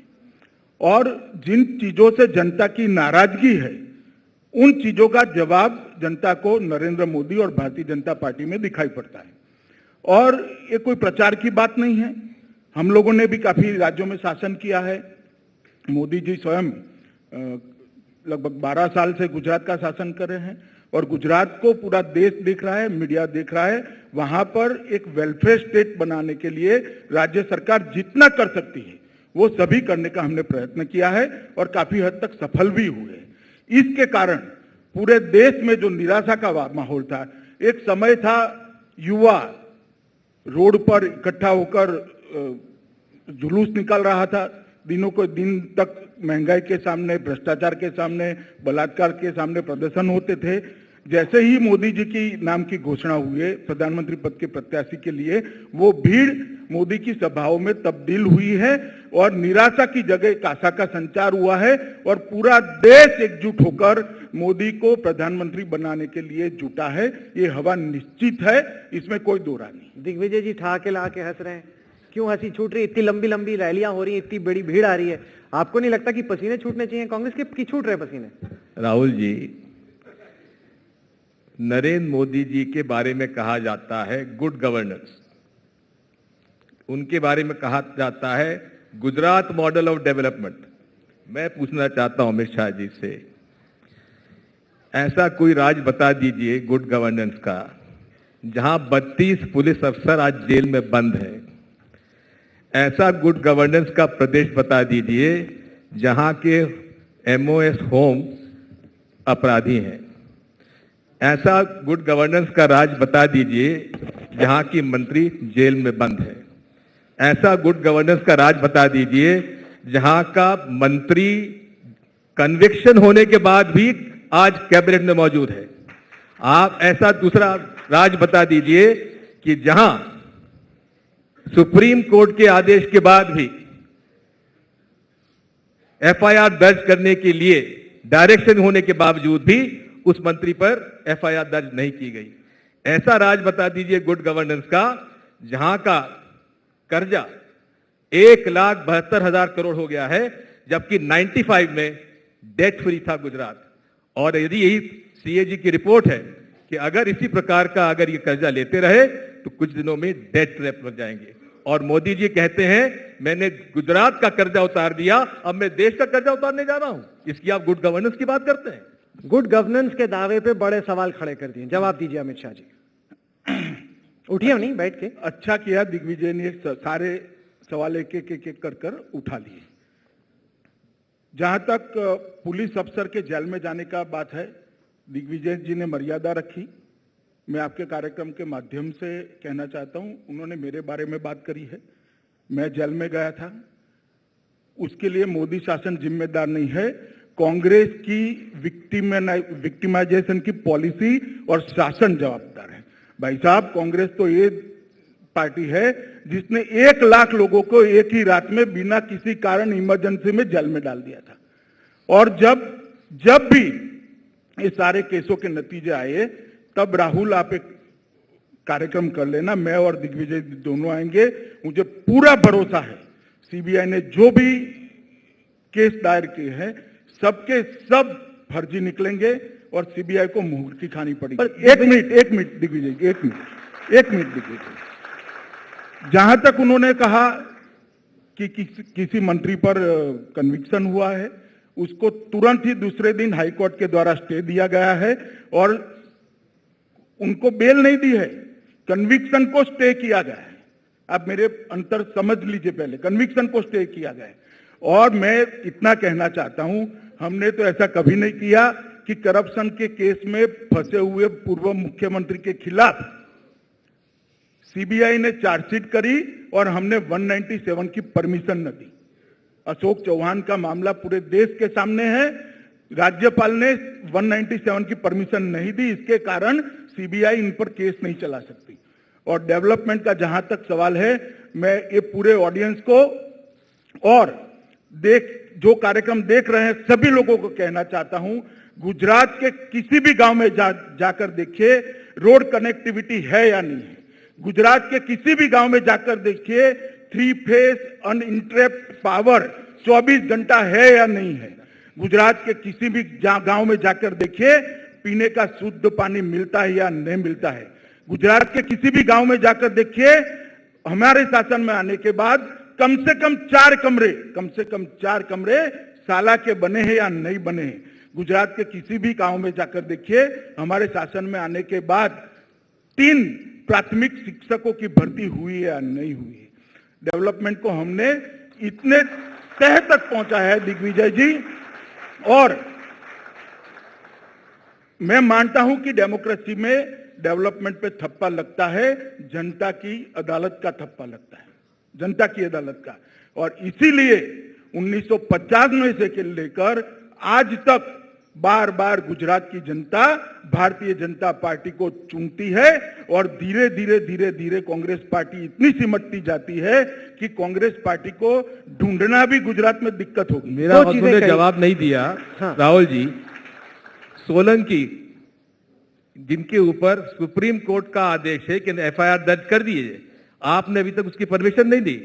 माफिया आपने अलग अलग, सैंड माफिया, रेता माफिया, पता नहीं कौन माफिया सुनो होगा। गुजरात में आज टैंकर माफिया चला हुआ है। 4000 गांव में पीने का पानी नहीं है। राजकोट के अंदर केवल 20 मिनट पानी मिलता है और अधिकांश हाउसिंग सोसाइटीज जो हैं वो टैंकर से पानी लेती हैं। नहीं, पर एक सेकंड मनीष, आपके जवाब देने से पहले क्या इस बात में हकीकत नहीं, रंजीत सिन्हा ने एक इंटरव्यू दिया, सीबीआई के डायरेक्टर हैं, आज सुबह यहीं पे थे, और उन्होंने कहा कि यूपीए और कांग्रेस की सरकार ये चाहती कि अमित शाह पे चार्जशीट हो जाए। आपके चाहने के बावजूद, आपकी कोशिशों के बावजूद सीबीआई को इतना आधार नहीं मिला, इतने तथ्य नहीं मिले कि उनको चार्जशीट करें। ये तो ऑलरेडी चार्जशीटेड है ही, मैं तो नाम नहीं लेना चाहता था। लेकिन उसके अंदर एसआईटी, जब वहां गुजरात की एसआईटी इनका इन्वेस्टिगेशन कर रही थी तो इन्हीं के वकीलों ने कहा कि नहीं साहब, हमको सीबीआई पे ज्यादा भरोसा है, सीबीआई की जांच करवाने के लिए इन्होंने अपने अदालत में नहीं, हमने कोई ऐसा नहीं कहा, कभी नहीं। मेरे पास प्रमाण है, प्रमाण दिखा दीजिए, कभी भी दिखा दीजिए, मैं दिखा दूंगा आपको प्रमाण। कल प्रेस में प्रचारित किए, मैं तो मैंने तो आप पर आरोप लगाया, आप मेरे पर मुकदमा दायर कर दिया। मैं एसआईटी के खिलाफ किसी केस में पार्टी ही नहीं हुई, मैं कैसे कहता? क्योंकि दो बातें हुई, एक केसेस की बात हुई और दूसरा गुजरात के मॉडल ऑफ गवर्नेंस की बात हुई। मनीष सिसोदिया अभी तो सीधे गुजरात से आए हैं, वो दावे कर रहे हैं कि हर जगह सड़क है, बिजली है, पानी है। क्या आप मानेंगे कम से कम बाकी राज्यों की तुलना में गुजरात में विकास हुआ है या नहीं? आपने क्या देखा? मैं पिछले 2 दिन से गुजरात में ही था, बल्कि अब 2.5 दिन से, और वहीं से होके आ रहा हूँ। अमित शाह ने जो कहा अभी गुजरात के गाँवों के बारे में, मैं नेशनल हाईवेज के बाजू में लगे गाँव में गया, मैं स्टेट हाईवेज के बाजू में लगे गांव में गया, अंदर तक 30-30, 40-40 किलोमीटर दूर तक के अंदर के गांव में गया, और वहां का सच और जो पिछले 1 साल से बताया जा रहा है गुजरात के डेवलपमेंट का सच, दोनों में जमीन आसमान का अंतर है। सड़कें, मैंने लोगों से पूछा ये कब बनी थी, मोदी जी कह रहे हैं कि हमने 12 साल में गुजरात को इधर से उधर कर दिया है। गुजरात सड़कों में 20-25 सालों से आगे था कनेक्टिविटी में। स्कूल 4 कमरे बन गए हैं, लेकिन क्या 4 कमरों को स्कूल कहते हैं या वहां पढ़ाने वाले टीचर्स की क्वालिटी, उनकी सुविधाएं और वहां जो कुछ पढ़ाया जा रहा है और वहां से जो अल्टीमेटली आउटपुट निकलेगा 12 साल के उसके बाद, उसको भी स्कूल कहते हैं? वो भी तो स्कूल है। मैं कई गांवों में गया और मैं नाम लेके बता सकता हूं। आप अहमदाबाद से बाहर निकलिए, महसाणा जिला बहुत नजदीक में है, महसाणा के गांव में गया, मैं कलोल के गांव में गया, कलोल से 20 किलोमीटर दूर के गांव में गया, वहां तक में टॉयलेट्स नहीं है। मैंने पूछा, ये बच्चियां आती हैं, बच्चे आते हैं, 4 कमरे बना के रखे हुए हैं, भैया यहाँ टॉयलेट्स हैं कि नहीं? टॉयलेट्स नहीं है जी। बच्चियां कहाँ जाती हैं? वैसे खुले में जाती हैं। मैंने कहा 15 लेडीज टीचर्स वहां पढ़ा रही हैं। मैंने पूछा लेडीज टीचर्स कैसे टॉयलेट जाती हैं? 8 घंटे 7 घंटे के लिए नौकरी करने आती हैं। आप, मुझे नहीं पता, मैं चैनल पे सब कहूं, वो उन्होंने मुझे बताया, प्रिंसिपल ने मुझे बताया कि हम वो कोने में जाती हैं और उससे पहले 2 टीचर्स को पहले खड़ा कर लेते हैं ताकि कोई उधर आए ना। ये विकास है? अमित शाह जी, क्या ये हकीकत है? एक मिनट में, अच्छा और बोल रहे हैं, जो टीचर्स हैं उनसे मैंने बात की तो पता चला कि 5300 रुपए में कॉन्ट्रैक्ट पे टीचर रखे हुए हैं। आप पढ़े लिखे, आप इस देश का भविष्य तैयार कर रहे हैं, सिर्फ गुजरात का नहीं पूरे देश का भविष्य तैयार हो रहा है इन स्कूल्स में। आप 5300 रुपए में एक पढ़े लिखे नौजवान को लाके वहां कॉन्ट्रैक्ट पे 5-5 साल तक उसको 5300 रुपए की नौकरी कराते हो। आप उम्मीद करते हो कि उससे वो भविष्य तैयार करेगा देश का?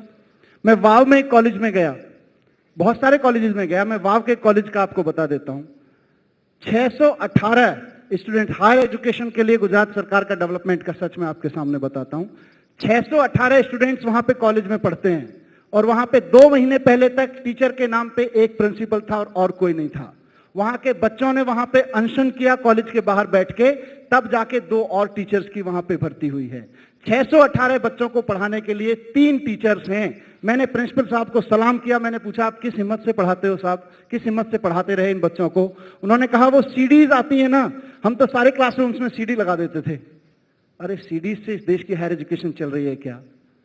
और मैंने पूछा बाकी कॉलेज कहाँ हैं? 50 किलोमीटर दूर अगला कॉलेज है, 150 किलोमीटर दूर क्या पढ़ा रहे हैं? आर्ट्स। बच्चे अनशन कर रहे हैं कि साहब हमें कॉमर्स भी पढ़ा दो, उनको 150 किलोमीटर दूर साइंस की एजुकेशन लेने के लिए जाना पड़ता है। क्या ये सच्चाई नहीं है गुजरात की? आप मोदी कहते हैं गुजरात शाइनिंग, पर अमित शाह अरविंद केजरीवाल और मनीष सिसोदिया ने तो गुजरात की दूसरी तस्वीर देखी। नहीं, जो सिसोदिया जी ने बात करी वो अर्धसत्य है। जहां तक तनख्वाह का सवाल है, हमारे यहाँ एक नीति बनी है कि 4 साल तक एक फिक्स अमाउंट पर भर्ती होती है और उसके बाद में जब उसको परमानेंट किया जाता है तो पूरी तनख्वाह दी जाती है। वो फिक्स अमाउंट 5300 रुपए है। हाँ हाँ है ना, इसमें कोई दिक्कत नहीं है भैया, ये तो परिपत्रित है, कोई बहुत बड़ा सत्य आप ढूंढ कर नहीं लाए हैं।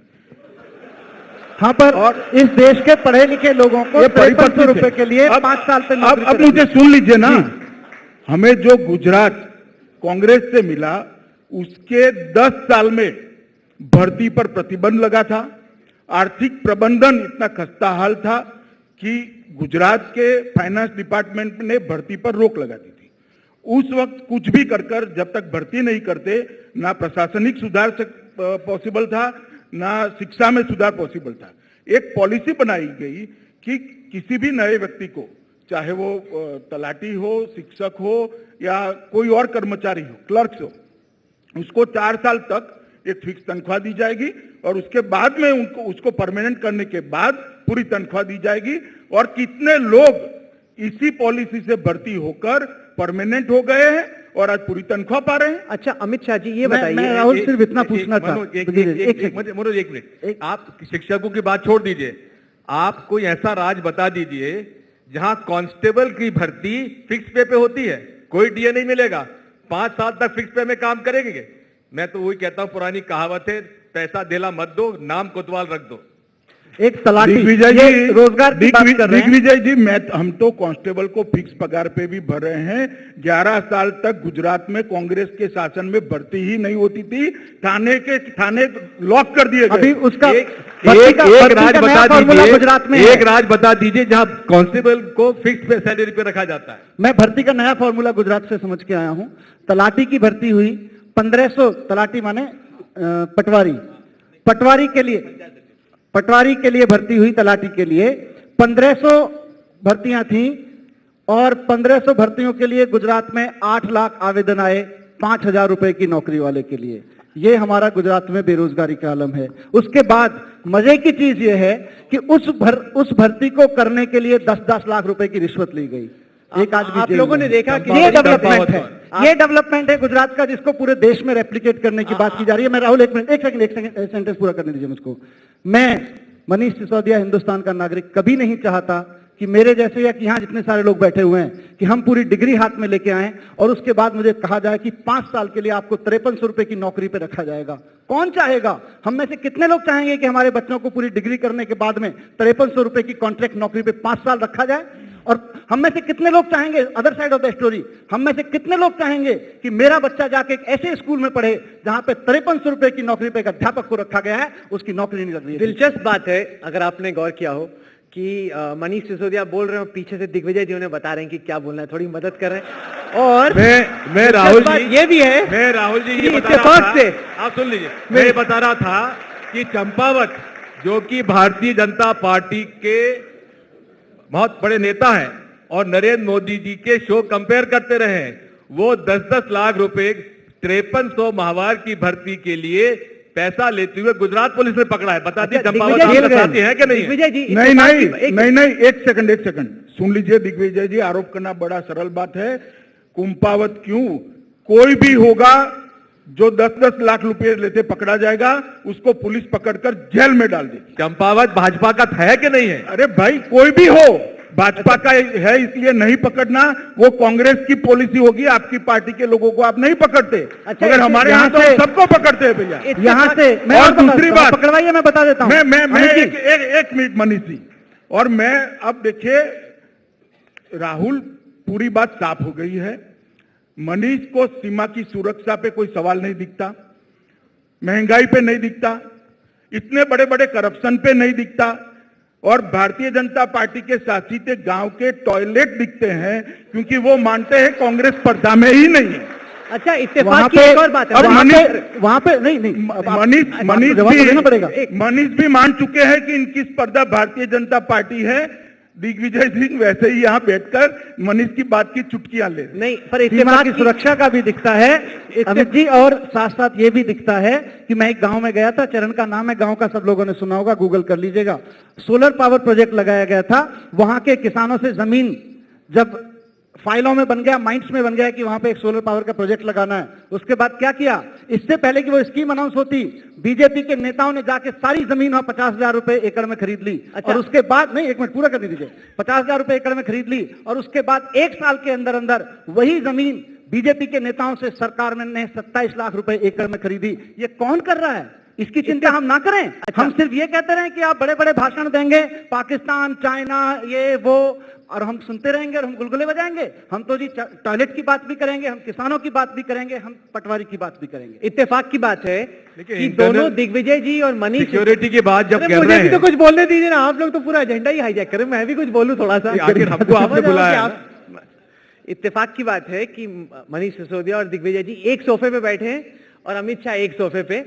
नहीं, और चुनाव में भी कुछ ऐसा ही हो रहा है कि आम आदमी पार्टी और कांग्रेस एक तरफ, ये बीजेपी की साजिश है।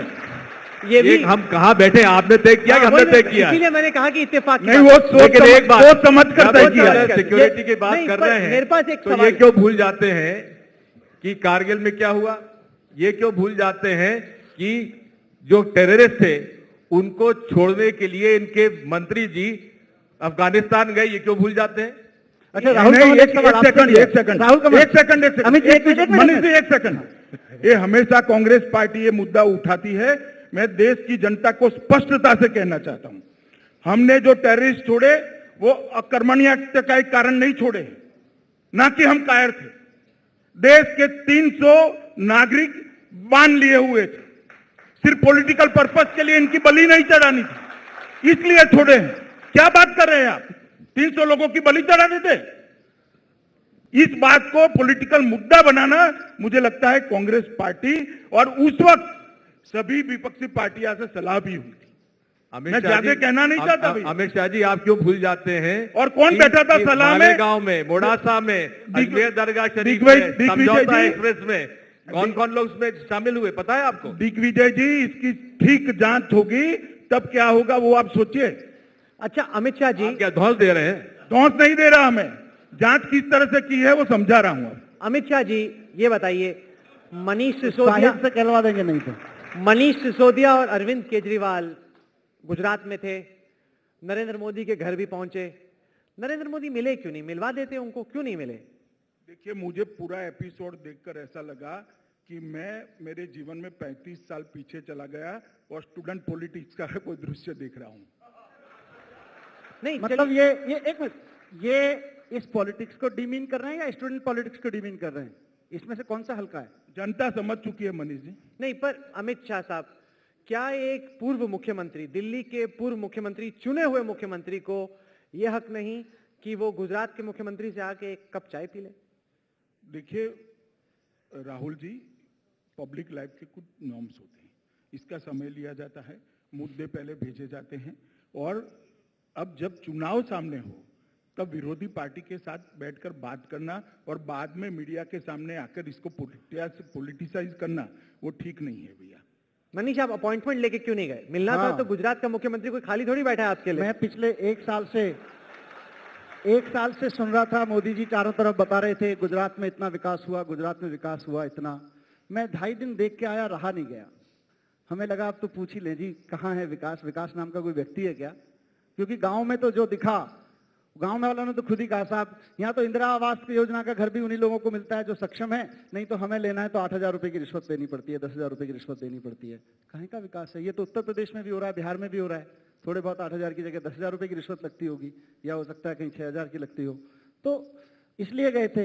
अपॉइंटमेंट हमने तो कहा था हम चले जाते हैं जी, समय होगा तो मिल लेंगे, नहीं तो अपॉइंटमेंट दे देंगे। उन्होंने 6 किलोमीटर दूर रुकवा दिया। पहली बार हमें एहसास हुआ कि देश के किसी राज्य में मुख्यमंत्री को किसी दूसरे राज्य के एक्स चीफ मिनिस्टर से इतना खतरा है कि 6 किलोमीटर दूर रुकवा दिया, नहीं आ सकते जी। अरे घर के दरवाजे के सामने आ जाते तो कौन सा कुछ एक गिलास पानी तो पी जाते, वहीं कह देते तो पानी पूछा नहीं पूछा? जो बात तो गए थे सीएम के ऑफिस, जो बात 6 किलोमीटर दूर खड़े करके कही वही घर के दरवाजे पे आके कह देते साहब बिजी हैं, नहीं मिल सकते। जब हम तो अपॉइंटमेंट लेने में कह रहे थे, मैंने खुद कहा कि जी अपॉइंटमेंट दे दीजिए, आज का नहीं तो कल का दे दीजिए, परसों का दे दीजिए, 10 दिन बाद का दे दीजिए। क्या कहा उन्होंने? अभी चीफ मिनिस्टर साहब देखेंगे फाइल को, उसके बाद बताएंगे। तो अभी तो सीएम साहब पे गुजरात के मुख्यमंत्री से मिलने के लिए दिल्ली के एक्स सीएम की एक चिट्ठी जा रही है, उसको पहले चीफ मिनिस्टर साहब देखेंगे फिर बताएंगे। ठीक है जी। तो अमित शाह साहब मिलेगा अपॉइंटमेंट केजरीवाल को कि नहीं? देखिए राहुल जी, अब इतना इन्होंने कह दिया था, मैं थोड़ी बात स्पष्ट करना चाहता हूँ। हम सब सार्वजनिक जीवन में हैं। मनीष जी को गुजरात देख के बड़ी संवेदना हो गई कि भाई हम चीफ मिनिस्टर से जाके हिसाब पूछे। भैया गुजरात की जनता इनका हिसाब पूछती भी है और वो देते भी हैं। दूसरी बात, इन्होंने कहा कि भाई मुझसे रहा नहीं गया, कहाँ गया। मैं ये पूछना चाहता हूँ, 2G का इतना बड़ा घपला हुआ, कभी सोनिया के पास जाने का मूड नहीं करता आपका? बहुत सही सवाल। कभी नहीं करता? भैया कोयला खा गए जो चोर भी नहीं चोरता, कोयला को घर के बाहर रखने कोयला खा गए। मनीष सिसोदिया हंस रहे और दिग्विजय जी को समझ में नहीं आ रहा कि हंसे कि ना हंसे। अमित जी गए थे, सोनिया गांधी के घर भी गए थे, नितिन गडकरी के घर भी गए थे, लेकिन वहां दोनों ने पिटवा दिया हमको। मेरी बात समाप्त, सोनिया गांधी के घर भी गए थे, मेरी बात समाप्त होने दीजिए ना।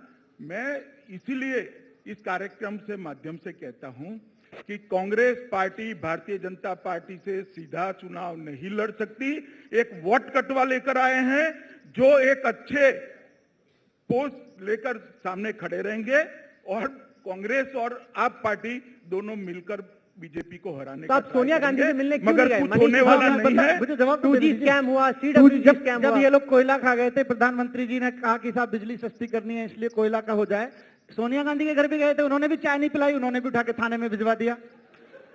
हमने तो सोचा था उस दिन चाय पिला देंगी सोनिया जी, सुबह सुबह गए थे और कम से कम मोदी ने थाने तो नहीं भेजा। सारा लाइव चला था इनके यहाँ पे, इन लोगों ने सारा लाइव दिखाया था। अमित जी सुबह 6 बजे मिलने नहीं गए थे, प्रदर्शन करने गए। मिलने भी गए थे, हमने कहा जी 2 लोग, आपने 144 लगा दी, हम 2 लोग चले जाते हैं। हम 2 लोग गए, उन्होंने 2 लोगों को पकड़ के। पर ये एक और इंटरेस्टिंग बात है दिग्विजय जी की लड़ाई बहुत जल्द आप और बीजेपी की लड़ाई हो रही है, कांग्रेस शांत बैठी है। राहुल जी सीएजी की बात करते हैं।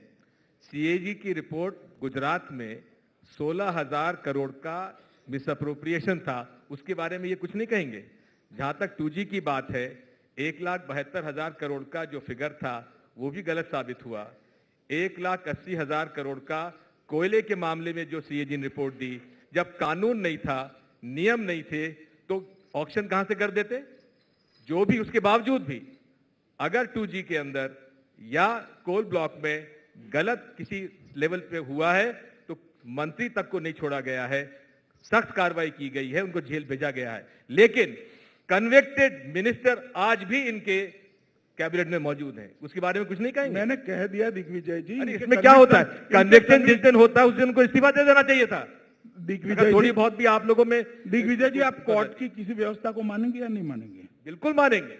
दोपहर को 3 बजे कन्विक्शन हुआ, दूसरे दिन 11:05 पर उसको स्टे कर दिया हाईकोर्ट के द्वारा। लेकिन उस बीच में तो कन्विक्टेड था। हाँ, उस बीच में था। आप मगर जब उसने जो कन्विक्शन जिसका हो गया है उसको मंत्रिमंडल रखने का क्या औचित्य है? अरे भैया, जो मीडिया उसके अंदर चुप रहती है।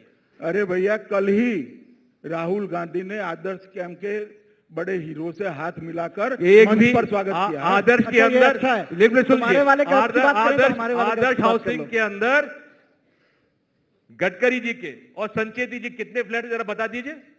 भाई आपकी ही सीबीआई जांच करती थी, आपकी ही सीबीआई जांच करती थी, क्यों बख्श दिया? मनीष अगर थे तो मनीष वो सवाल कांग्रेस से पूछ रहे हैं, आप जवाब ना दें। लेकिन मेरे पास एक सवाल है आपके लिए। मैं कह रहा हूँ सवाल अच्छा है, जब इनसे पूछा जाता है तो उनके 4, उनसे पूछा जाता है तो इनके 4। इनसे पूछो जी क्यों किया घोटाला, बोले उनके यहाँ क्यों नहीं गए। उनसे पूछो जी आपने ये घोटाले क्यों हुए गुजरात में, पूछा क्यों नहीं गए। मनीष जी आपके बारे में कह रहे हैं आप सोनिया गांधी के यहाँ क्यों नहीं गए। अरे दोनों के यहाँ जाते हैं, दोनों के दरवाजे आम आदमी के लिए बंद रहते हैं। मनीष जी, आपकी संख्या बढ़ न जाए इसलिए समय पे आपने इस्तीफा दे दिया है, इसीलिए मैदान छोड़कर भागे भैया आप, कि जवाब न देने पड़े जनता तो चिंता मत हम 1950 से राजनीति करते हैं, विचारधारा के आधार पर करते हैं। मेरी विचारधारा से कोई सहमत हो ना हो वो अलग बात है, मगर एक निश्चित 12 साल में आपने जो 12 साल में जो विचारधारा गुजरात में आपकी चलाई है, गुजरात के गांव-गांव में उसकी कहानी लिखी हुई है। इस बार आप देखिएगा, मैंने पूछा था गुजरात के गांव में जाके, भैया फिर क्यों दे देते हो जब इतना ही करप्शन है? बोले जी कांग्रेस पे तो भरोसा ही कैसे करें, यही रह जाते हैं। इस बार आम आदमी पार्टी की बात आएगी तो करेंगे बदलाव। पर कम से कम दिग्विजय जी, आप इतना तो मानेंगे कि मनीष सिसोदिया और केजरीवाल जमकर लड़ रहे हैं बीजेपी और मोदी के खिलाफ। मतलब कांग्रेस ठंडी पस्त पड़ी है, मुकाबला मैदान पर अच्छा हो, जो भी जीते इनकी ओर से ही लड़ रहे हैं भैया, इनकी ओर से ही लड़ रहे हैं। राहुल जी, मुसीबत हमारी ये है कि जब हमारे कांग्रेस के लोग उन्होंने विकास खोज यात्रा निकाली, जगह जगह वही बात कही जो ये कह रहे हैं, वो बात आप लोग दिखाते नहीं हो। केजरीवाल जी की बात दिखा रहे हो, हमें इस बात की प्रसन्नता है। केजरीवाल को जनता सुन रही है, आपको क्यों नहीं सुन रही? जी, बात यह है कि हमने जो ये बात रखी, एक एक मुद्दा जो ये कह रहे हैं, हमारे युवक कांग्रेस ने गांव गांव जाके एक एक मुद्दा रखा, वो तो मीडिया में तो आया नहीं। कमाल की बात है। हम आपके आभारी हैं, केजरीवाल कहते हैं हम आपके आभारी हैं। कम से कम केजरीवाल जी को आपने इतना महत्व दिया। आपकी पार्टी के विधायक भी तो विधानसभा में, वो क्यों नहीं उठाते हैं? अरे विधानसभा में बैठने का देते, उठा के फेंक देते। तो आपकी पार्टी के विधायक ही जाके सड़कों पे बात करें, वो भी सड़कों पे जाते, सड़कों पे भी जाते हैं। लेकिन मैं आपसे कहना चाहता हूं, अमित शाह जी बैठे हैं, पिछले 12 साल में पूरा का पूरा कांग्रेस का विपक्ष विधानसभा से बाहर कितनी बार इन्होंने फेंका? एक। दूसरा, इतने डेमोक्रेटिक हैं माननीय नरेंद्र मोदी जी कि विधानसभा कितने दिन चली है और कितने दिन वो विधानसभा में बैठे? कांग्रेस से तो ज्यादा दिन ही चलती है। नहीं, पर ये बताइए मनीष सिसोदिया, ऐसा क्यों हो रहा है कि अगर मतलब इस वक्त सरकार में कौन है, मोदी की मनमोहन? मेरे ख्याल से मनमोहन है फिलहाल। तो मोदी जी भी हैं अपने राज्य में। मेरी बात सुनिए, मैं ये जानना चाह रहा हूं कि अगर प्रधानमंत्री मनमोहन सिंह हैं, सोनिया गांधी, राहुल गांधी कांग्रेस के शीर्ष नेता हैं, तो अरविंद केजरीवाल लगातार नरेंद्र मोदी को क्यों ललकार रहा है कि वाराणसी से लड़ो, मैं तुम्हारे खिलाफ लड़ूंगा? आप राहुल गांधी को या सोनिया गांधी, रायबरेली में जाके सोनिया गांधी से भिड़ जाइए, उनसे क्यों नहीं भिड़ते? आप मोदी से क्यों भिड़ना चाहते हैं? देखिए, 2.5 साल से कांग्रेस के तमाम तरह के भ्रष्टाचार से जूझते रहे। अब जब राजनीतिक बदलाव की बारी आई है तो भारतीय जनता पार्टी कोशिश कर रही है कि ये भ्रष्टाचार या सिस्टम में चेंज की लड़ाई, देश में बड़ी मुश्किल से एक राजनीतिक बदलाव का मौका आया है, ये राजनीतिक बदलाव का मौका चेहरे के बदलाव में खत्म हो जाए या सिस्टम के बदलाव में आए, लड़ाई इस बात की है। इस पूरे सिस्टम मुद्दे को भारतीय जनता पार्टी कैश कराना चाहती है कि रूलिंग पार्टी का नाम कांग्रेस की जगह या यूपीए की जगह एनडीए हो जाए, कांग्रेस की जगह बीजेपी हो जाए, प्रधानमंत्री का नाम एक्स की जगह वाई। चेहरे बदलने से या प्रधानमंत्री का नाम बदलने से देश की व्यवस्था नहीं बदलने वाली है। देश की व्यवस्था बदलनी है तो गांव में जाके आपको सिस्टम ठीक करना पड़ेगा और वो सिस्टम जनता के प्रति अकाउंटेबल बनाना पड़ेगा। उसकी बात नहीं करेंगे, फिर से चेहरे बदल जाएंगे। अभी पूरा का पूरा 1 साल से नरेंद्र मोदी जी और मीडिया का एक बड़ा सेक्शन गुजरात को लेके बड़ा गागा है, साहब बड़ा डेवलपमेंट कर दिया, बड़ा डेवलपमेंट कर दिया। हम तो मानने गए थे चलो 1 साल से जो कुछ सुन रहे हैं दिखाते हैं गुजरात में, अगर वही हो रहा है तो पूरे देश में होना चाहिए। पर भाई हम जो देख के आए हैं, मैं तो नहीं चाहता। पर बताइए, कमाल की स्थिति है, नरेंद्र मोदी कहते हैं कि मीडिया उनके खिलाफ है, मीडिया उनको काफी दिखाती है।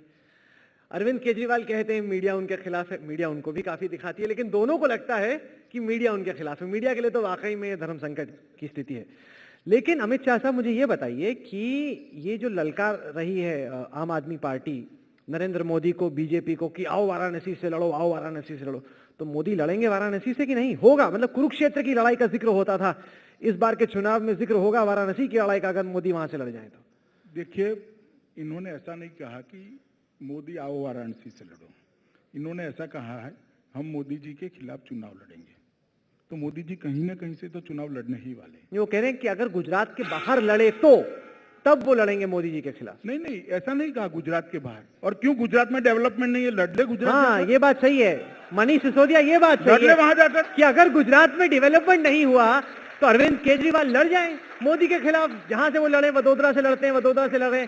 बिल्कुल, मैं तो चाहूंगा कि वो लड़ लें, बाकी पार्टी और अरविंद तय करेंगे, क्योंकि गुजरात ये कानपुर की रैली। भाई आप लड़ लो। बिल्कुल, कानपुर की रैली में हमने कहा था, हमारी पार्टी के कई नेताओं ने वही एंडोर्स कर दिया अगर आप तय कर लीजिए, पहले आप तो तय कर लीजिए मोदी जी लड़ेंगे कहां से। नहीं, पर ये एक बड़ी खबर हो गई। देखिए, मुझे लग रहा है कि बहुत बड़ी हेडलाइन। राहुल, आपने देखो मेरी बात काट दी, लाइन काट दी मेरी, एक सेकंड, लाइन काट दी आपने मेरी। मैं कह रहा हूं पहले आप ये तो तय कर लीजिए मोदी जी लड़ेंगे कहां। आपके यहाँ तो इसी बात पे झगड़ा चल रहा है कि उनको वहां से लड़ने दिया जाएगा कि नहीं लड़ने दिया जाएगा बनारस से। आप तय तो करिए कि मोदी जी लड़ेंगे कहां से, हम कहां से लड़ेंगे, उसके बाद हम भी बता देंगे। हमारा कोई झगड़ा नहीं है भैया, हमारे पार्लियामेंट्री बोर्ड कहां से लड़ेंगे मोदी जी, कहां से लड़ेंगे वो पार्लियामेंट्री बोर्ड तय करेगा। हमारे यहाँ आपकी तरह एक व्यक्ति की पार्टी नहीं है ना। बीजेपी का पार्लियामेंट्री बोर्ड जो भी तय करे। एक बड़ी हेडलाइन इंडिया टुडे कॉन्क्लेव को तो मिल गई। मनीष सिसोदिया ने कह दिया कि मोदी जहां से लड़े अरविंद केजरीवाल उनके खिलाफ लड़ेगा। खास तौर से अब जब यह तय हो गया कि गुजरात में विकास नहीं हुआ तो वडोदरा से लड़े, कहीं से भी लड़े, अरविंद केजरीवाल। ऐसा मेरा आप ही का मानना है और आपकी बहुत सुनते हैं। अगर किसी की सुनते हैं तो आपकी सुनते हैं। और अगर आप कह रहे हैं कि वो वडोदरा में भी भिड़ जाएंगे तो वडोदरा में होगा फिर क्लैश। नरेंद्र मोदी बनाम अरविंद केजरीवाल। तय तो करें वो लोग कहां से लड़ रहे हैं। चलिए, आप तीनों इंडिया टुडे कॉन्क्लेव आए, आपने अपनी अपनी बातें रखी, इसके लिए आपका शुक्रिया। अब हम देश के वोटर्स पर छोड़ते हैं कि वो तय करें कि उन्हें बीजेपी चाहिए, कांग्रेस या आम आदमी पार्टी। बहुत बहुत धन्यवाद। बहुत बहुत शुक्रिया आप तीनों। धन्यवाद जी।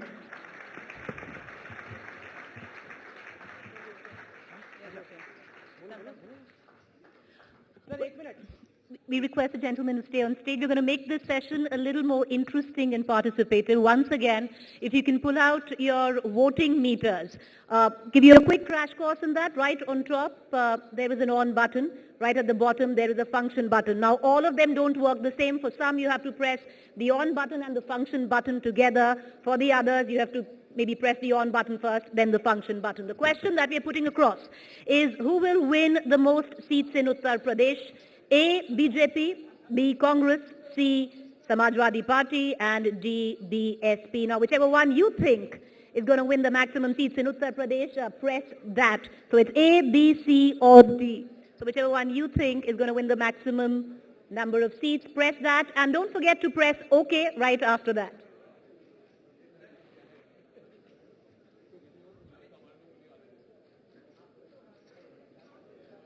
We're going to tabulate the results, and in just a few seconds, going to show the results right here. So for those of you who are still having trouble, it's on right on top, extreme right hand side, and then the function button, bottom, extreme left. Some of them are working when you press them together. The others, well, you have to press on first and then the function button. Take your options, A, B, C, and D, whichever one you deem fit, whichever one you want to go with. And then don't forget to press OK. If you don't press OK, your vote will not register.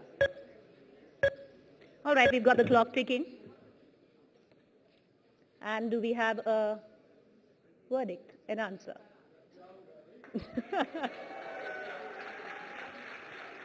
All right, so overwhelming response of the BJP. Once again, I'd request the gentleman to stay on stage as I call upon Mr. Rajiv Dubey, Director, Group Corporate Services, Aditya Birla Group, to come up on stage and present a small token of our appreciation to the gentleman there. Ladies and gentlemen, can you put your hands together for a riveting session?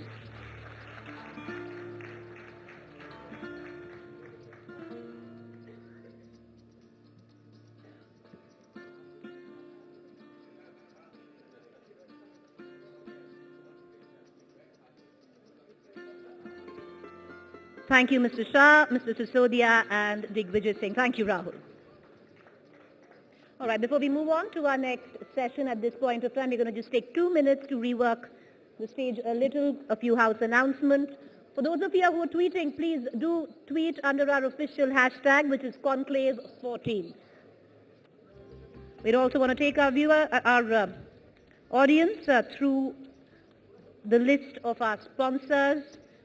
Well, presenting sponsor, Aditya Birla Group, co-sponsor Wave, Conclave partner, Hindustan Power, Unitech, country partner, France, celebrating partner, the Claridges, banking partner, Yes Bank, knowledge partner, Sri Ram Swaroop Memorial University, associate online partner, Google, time partner, Ulysse Nardin, documentation partner, Canon, bespoke partner, Damilano, digital television partner, Media, and TV partner, TV Asia, News One, ARY, and O Independent.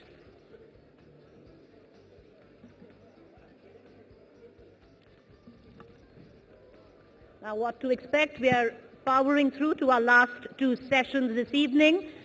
Well, up next, what you just saw was all the political talk, the election talk from Uttar Pradesh.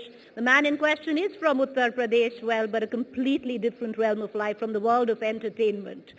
Amitabh Bachchan is going to be with us next, and then, of course, our final session for the evening would be Dharna, Democracy and Demographics. Well, I'm sure you must have guessed it right. It would be Arvind Kejriwal in the end. Vijay Dinanath John, पूरा नाम बाप का नाम Dinanath John, माँ का नाम Suhasini John, गांव मांडवा, उम्र 36 साल 9 महीना 8 दिन। 16 घंटा चालू है। मैं साइन करूंगा, लेकिन मैं अकेले नहीं करूंगा। मैं सबसे पहले साइन नहीं करूंगा। जाओ पहले उस आदमी का साइन लेकर आओ जिसने मेरे बाप से साइन लिया था। पहले उस आदमी का साइन लेकर आओ जिसने मेरी मां को गाली देकर नौकरी से निकाल दिया था। जाओ पहले उस आदमी का साइन लेकर आओ जिसने मेरे हाथ पे ये लिख दिया था। उसके बाद मेरे भाई, तुम जिस कागज पे कहोगे मैं उस पर साइन कर दूंगा। ये कोले की कान एक अजगर है सेठ साहब, जो रोज अनगिनत मजदूरों को निगलता है और उन्हें चबा के, पीस के, कुचल के, उनके जिस्मों से जिंदगी का एक एक कतरा चूस कर एक लाश की सूरत में उन्हें वापस उगल देता है। मुझे जो सही लगता है मैं करता हूं, वो चाहे भगवान के खिलाफ हो, समाज के खिलाफ हो, पुलिस, कानून या फिर पूरे सिस्टम के खिलाफ क्यों ना हो। विजय दीनानाथ जॉन, पूरा नाम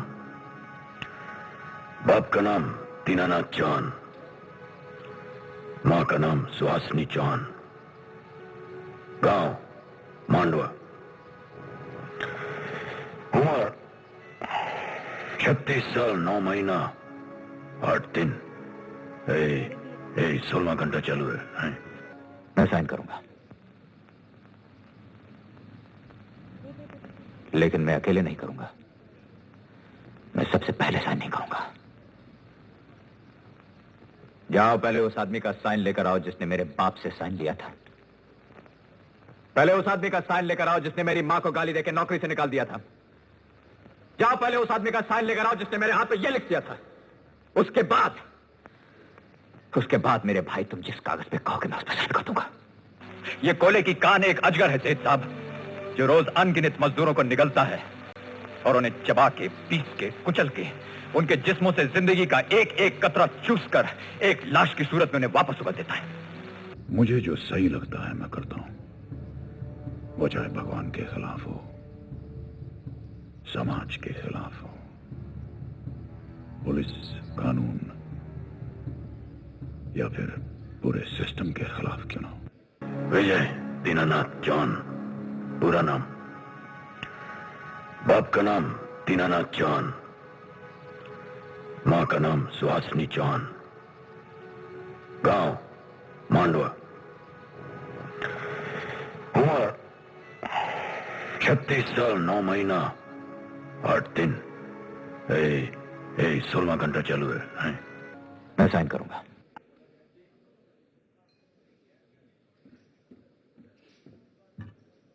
All right, ladies and gentlemen, on to our next session, the entertainment element, cinema as the mirror of society. From here on, I'd like to call our session's moderator, Koel Puri Ronshed, executive producer, TV Today Network Limited.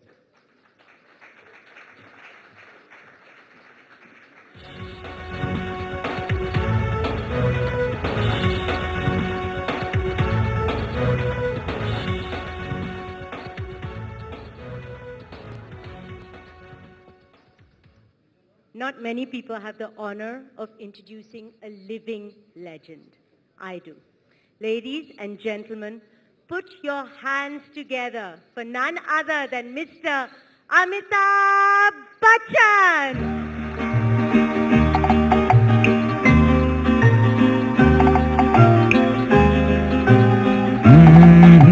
मेरे पास आओ मेरे दोस्तों, एक किस्सा सुनो। मेरे पास आओ मेरे दोस्तों एक किस्सा सुनो। Mr. B, before we कई start, साल पहले because I की ये need to be बात higher than you. We can swap. Would you like to? Maybe halfway through. Okay.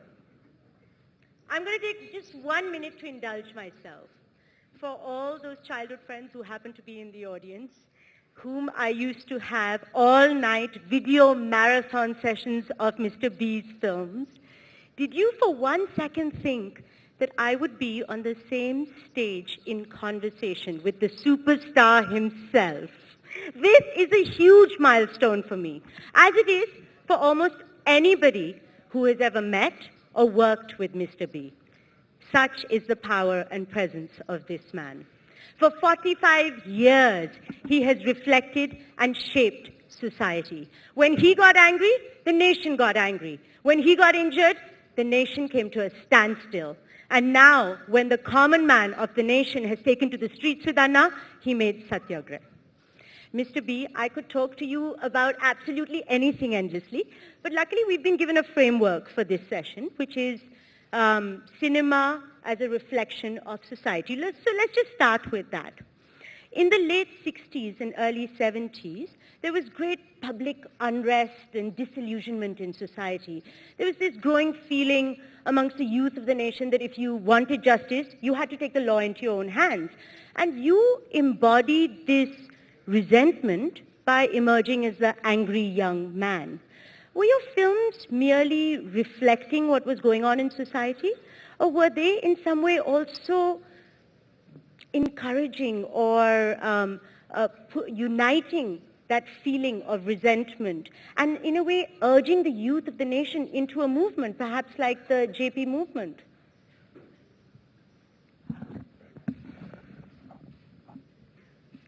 Thank you so much for having me here first, and thank you so much, ladies and gentlemen, for your wonderful applause as I walk in. It's difficult to get an applause at 71, but thank you so much for it.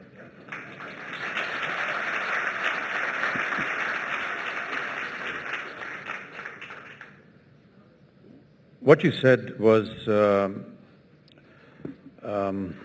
more an instigation by the people who write films.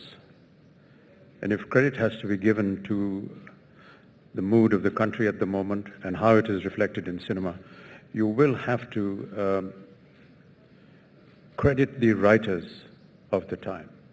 So if you felt that there was a moment in a film which talked about anger, which talked about going against the system, wanting to fight alone, then Salim Javed, who wrote the script of Zanjeer at that point of time, will have to be credited because they were the ones that thought about it. And many a times this question is posed to me, but I'm merely another actor who has just happened to be lucky enough to get that role. You're not merely anything, Mr. Bachchan. Yeah, right now I am, but many a times I used to ask them, an answer to the question that you just put, and they would say that they felt that there was a kind of mood in the country with the emergency looming and the anguish and the wrath and the dissatisfaction and the discontent among the public. They felt that they needed to write a script which embodied one man who would take on the system. And that's how Zanjeer was formed, and that's how the so-called angry young man, I hate these epithets, but that's how it was born. So for all those people who didn't have marathon sessions of your films, would you oblige us with some of the lines of, you can call him anything. I call him angry young man, but you can call that character anything. And if you don't remember, I have some of my favorite ones here. Okay, thank you.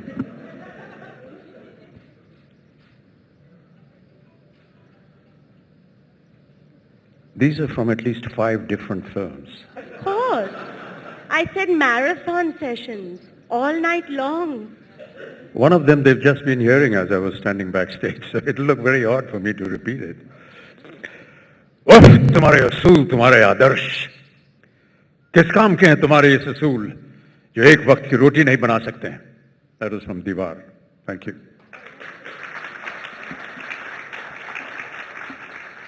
There is another early film of yours, Kala Patthar, which actually talks about the blood-sucking capitalism of coal owners. And what is fascinating about that film is that it actually preceded mass nationalization of coal mines. Now, as a young actor, did it give you a high, or did it scare you that your films were actually wielding so much power and shaping a nation's thought? No, I had no idea about this, and this is the first time I'm hearing it, actually. But Kala Patthar was more about a very complex human being who was with the Navy, who abandoned his ship, which is a norm in the Navy. You don't abandon a ship when it's sinking. And he was court-martialed, he was defamed, and he had to live with this kind of stigma within him. And he left the place where he was, and he went to the coal mines to perhaps lose himself in that environment. And then how he comes out victorious by doing something very brave. That's what the story was. But when Salim Javed narrated the script to me, I liked the idea of him going to the coal mines, primarily because when I was working in Kolkata, in a managing agency firm, I was put in the coal department, and I spent many months in the coal mines in Dhanbad and Asansol, and actually saw how the coal miners worked, what the system was, spending hours and hours going into the coal mines, seeing the working conditions and the tragedies that used to happen. And many of the events that you saw in the film were actually narrations of what I had told Salim Javed, what had actually happened when I was there. So that's what it was all about. To put together the fact that, you know, there was nationalization of the coal industry because of this film is a little far-fetched. No, it's not far-fetched. The films did wield that kind of power in those days. I think you're being a bit modest about it, but there is a line that gives me shivers till date. And here we go. ये कोयले की खान एक अजगर है सेठ साहब, जो रोज अनगिनत लोगों को निगल कर, उसे पीस कर जिस्म से खून का एक एक कतरा चूस कर एक लाश के रूप में उगल देता है.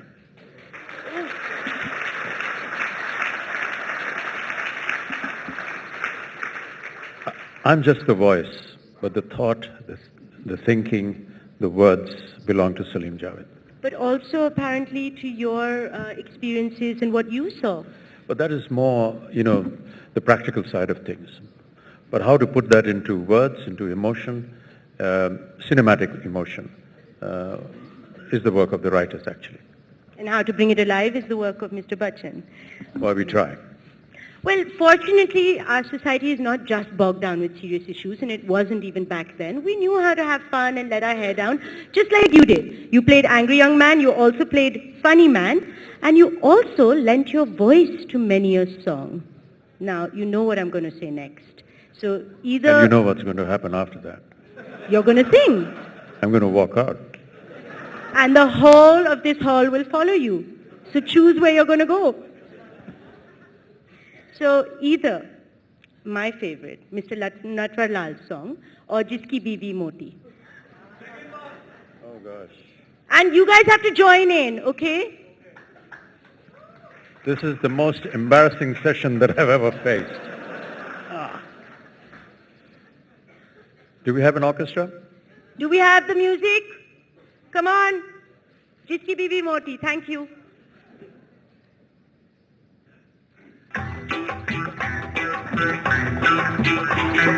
मेरे अंगने में अरे मेरे अंगने में तुम्हारा क्या काम है, मेरे अंगने में तुम्हारा क्या काम है, जो है नाम वाला,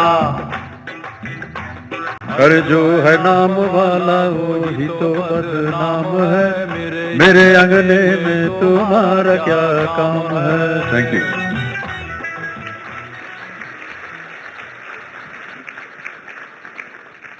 I wonder whether in those days when, you know, people weren't doing one film and they were sort of jumping from set to set, and at one moment you're the angry young man beating up people and the other you're the simpleton comic character, was it tough to don so many avatars at the same time?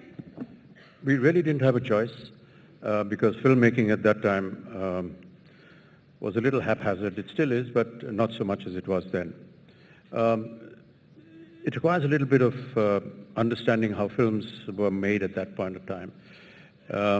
It was a very individual profession, more like a mama papa kind of a organization where somebody stood up and borrowed some money to make a film. And initially what they used to do was, in order to be able to substantiate the borrowing, they would make all the exciting moments of the film within a week. So perhaps an action sequence or a song. These were very attractive to investors. And having done a week's shooting, they would put all this together, go and present it to the prospective investor and the financier, and then he would decide whether he wanted to further finance the film. And by the time he was deciding what he would do or whether he was going to finance the film or not, we were just twiddling our thumbs and sitting at home. So we thought of, taking on some other projects because there was an uncertainty as to whether this project would actually go on or not. And that is how we all started working in several films at the same time. So you talk about this sort of haphazard way, in a certain creative chaos, I would call it. There were times when lines were given to you as makeup was being put on and you were going on camera. And there's a lot of rumors about one of my favorite dialogues, which is English is a very funny language monologue from Namak Halal, which they said that you made it up on the spot. You don't have it there, have you? Oh gosh, no, this can't be done. I'll tell you why. Okay. You finish what you have to say. No, I have nothing more to say. Yeah, this entire scene was impromptu, and there was nothing written, and it was the first day of that film, and it was the third shift of the day, which starts at 10 o'clock at night and finishes 6 o'clock the next morning. And I'd already done 2 films that day on 2 different shifts. You come at 10 o'clock, and that's the first day of shoot, which is always very nerve-wracking.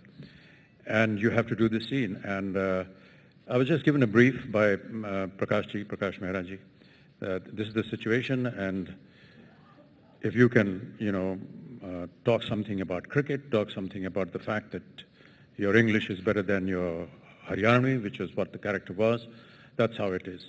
So, Prakashji had a bad habit. He would, if there was a humorous scene in the film, he would actually, and while it was being enacted, he would start laughing. And that would disturb the sound recordist, and he would say, we'll have to retake this scene because you've got extra sound coming in. So I said, can you just leave the set and put the camera on, and we'll call you when it's all over. And that's what happened. So they just put the camera on, we just rattled off something. And that's how the scene was put together. You just made it up on the spot? Yeah, everything was made up on the set, yeah. You don't remember it? Not at all. So if I was to tell you to make up something now, could you? Yeah. One of the things that we learn in acting is that when you're in an interview and there are certain things that you cannot answer, you leave.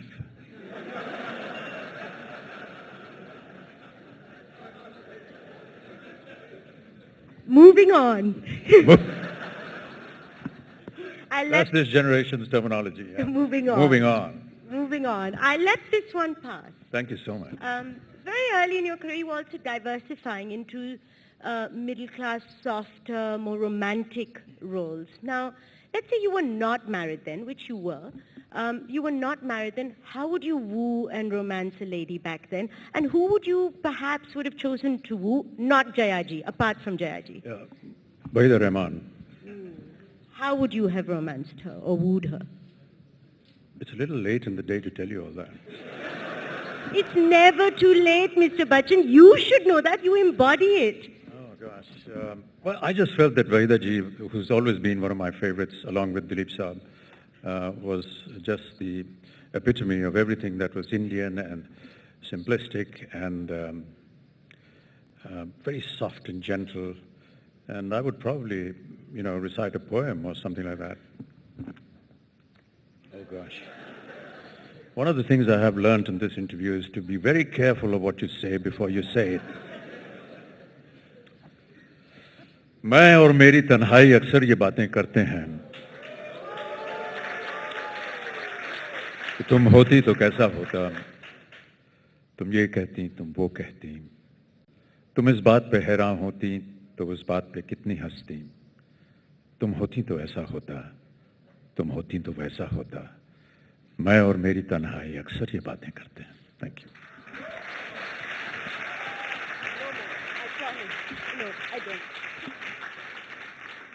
Now, you married a superstar, then you became a superstar, she became your wife, and you continued to be a superstar. What have been the biggest challenges of such a marriage? I think every marriage is a challenge, and I don't think mine was. I don't think mine was any different. But I think one of the things that has always been very admirable about Jaya is the fact that she gave preference to the home rather than her profession. Though there was never any obstacle from my side, and I never objected to the fact that she would not continue to work in films. But this is a personal decision that she took, and she wanted to, set up a home. It was her decision, or it was a joint decision? In marriages, most decisions are taken by the wife. So it was her decision, and she said she would rather, be at home and look after the kids and set up the home for me. Now, in 1982, you already had the love of the nation. But you, after a very scary accident, you also literally had the blood of the nation in you. How has your mind been altered with everything that your body and soul has endured? Gosh, that's a difficult question to answer because, every other year I had to land up in the ICU. Yes, 82 was a very emotional moment for me, apart from the physical aspect of my accident and what I went through medically. But I hadn't realized that there were so many people who were fond of me and who would make huge sacrifices so that I could survive. And I only came to know about that when I came out of hospital. And I had no answer for it. And I just feel that that is a huge debt that I carry. It's a very happy debt. I know I shall never be able to repay it, but I'm just thankful and very honored. And at every forum that I'm asked this question, I thank the people of this country for praying for me and for my life, and for making it possible to be here at this conclave. Did it change you? Coming back from the dead? Because you apparently, I'm told, you celebrate 2 birthdays, one on 11th October and one on 2nd August, when you literally were revived. Did it change you? Did your worldview get altered by that? No, apart from the physical changes, nothing else. I have a mini golf course on my stomach. I thought you only have 14 holes, not 18. Yeah, 4 more have been added. Oh, okay. And then there was a lag in your career for almost 10 to 15 years, which is really the death of an actor, because you joined politics, then you made some bad decisions, then you didn't really sign films, and then suddenly you were a middle-aged actor.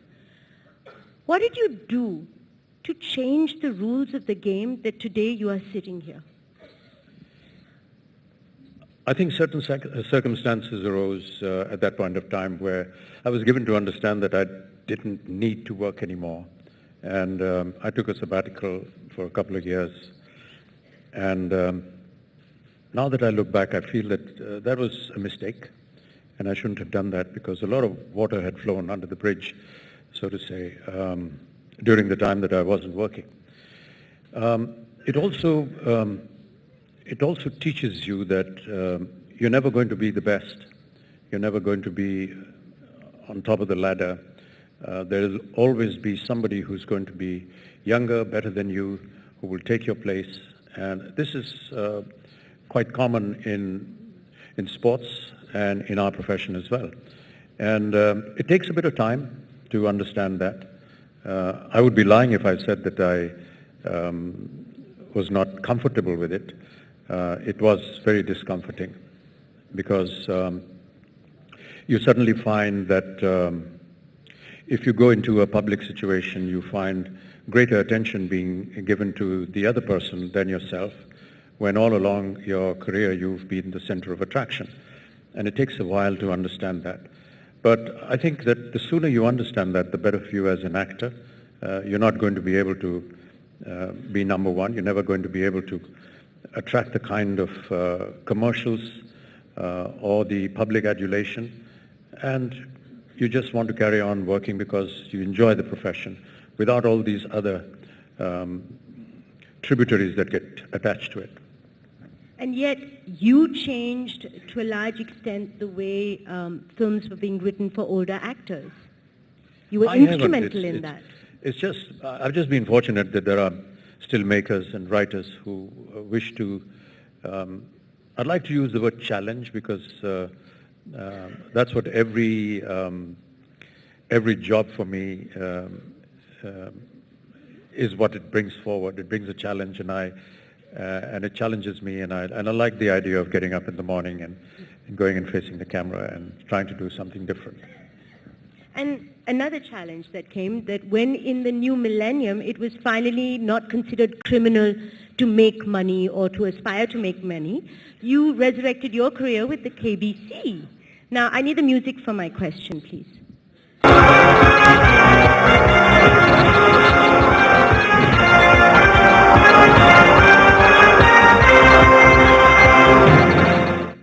So my question is, you did KBC, A, because you saw the future of TV in India. B, no one was casting you. C, they made you an offer you couldn't refuse. Or D, you didn't want any of the Khans to do it.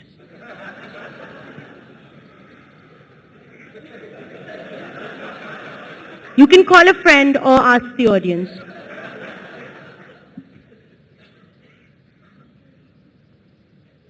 There's one option which says that I don't want to play anymore. And I would like to leave. Sorry, okay. No, I think it was more,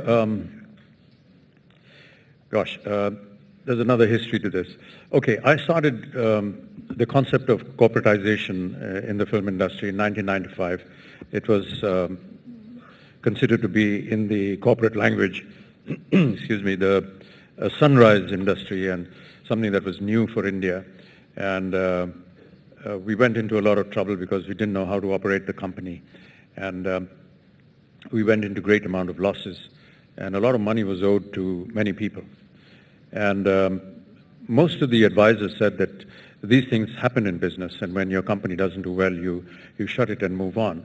I just felt that I didn't want to shut the company because it bore my father's name and wanted to continue. And KBC came along at a time when I felt that here was an opportunity where I could earn this money to pay back all the creditors, and that's why I took it on. And who would have thought, 7 years later now, or is it 14 years later? 14 years later, my God, yeah, sorry. On one side of the films, the characters that you portrayed on the films, on the other side is the actual medium that it's presented on. And you have embraced it all and even ruled the roost. So from 75mm to cyberspace. Now, is this something that you have done easily with pleasure, or it's a necessity for survival? For embracing all the mediums? No, I just like the fact that there's something new where you can attach yourself to. I like the idea of going on the net and being able to converse with fans or well-wishers who wish to communicate with me. And I felt that the blog, Twitter later on, and then Facebook were wonderful examples of how I could just be on a daily talking basis with them. This is something new, and because it was so enjoyable and so rewarding for me, I just continued with it. And I have been at it for now, it's 2,150 days on blog and 1,411 on Twitter and 509 on Facebook. Wow. And that's non-stop every day. And your Facebook family has exceeded 1 crore now. Yeah, Facebook is about 10 10 million, yeah. But that's not very big. Nothing. Yeah. No, but because there are many others who are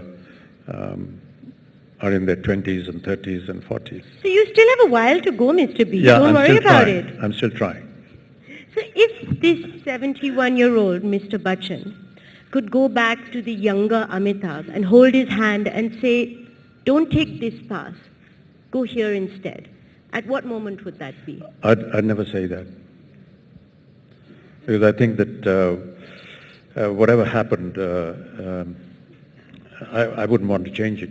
I feel that many of the mishaps or the wrong decisions or the failures that I had were great learning grounds for me. I think I'm a lot wiser now. No one is the ultimate person as far as wisdom is concerned. So I feel that I wouldn't want to change anything and just continue the way I'm going.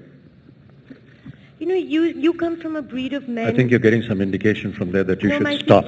My sister is saying that please carry on. We've cancelled the next session, and this session is going so well that just keep Mr. B here. His flight is going to leave, but that's the indication she was giving. It's a sign language.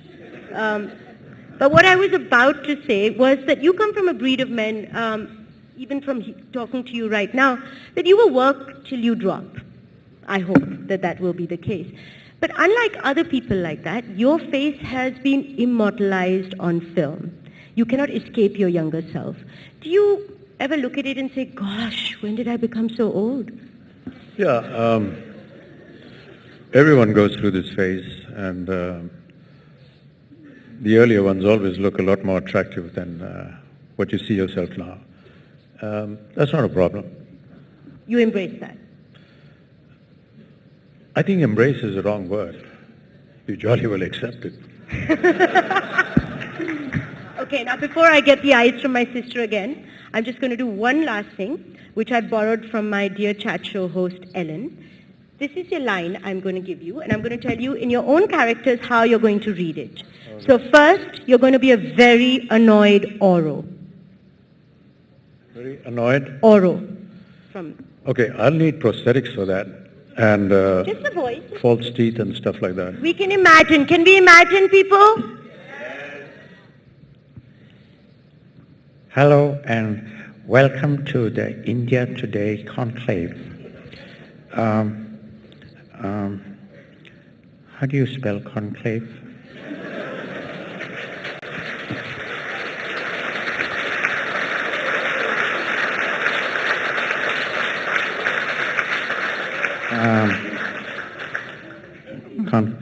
Conclave, a place where we idiot?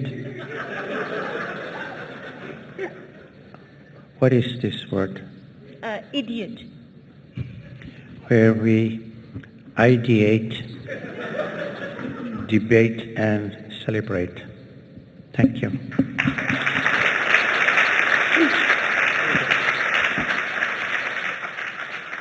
Now, a very drunken Anthony Gonsalves.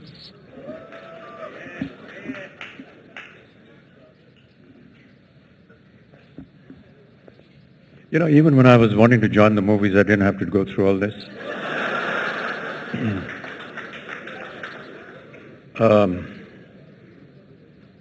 Gosh, this is so tough. Hello, hello. Welcome to the...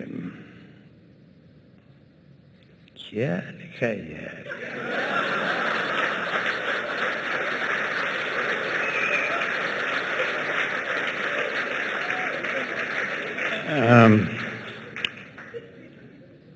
जो भी लिखा है आप लोग समझ जाएंगे. A place where we, इसके बाद भी 3-4 वर्ड है वो मालूम नहीं है क्या है. सेलिब्रेट मालूम है क्योंकि मैं अभी सेलिब्रेट करके आ रहा है.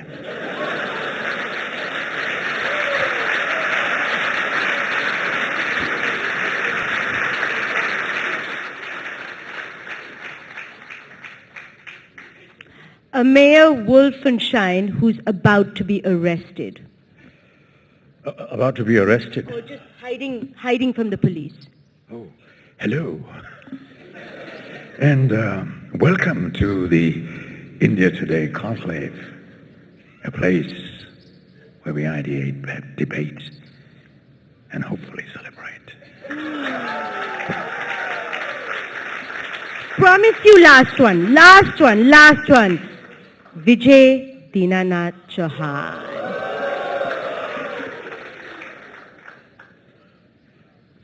But this is in English. I mean, he spoke... You can translate it if you want, but Vijay Dinanath Chauhan could speak in English. If he wanted, he could do anything.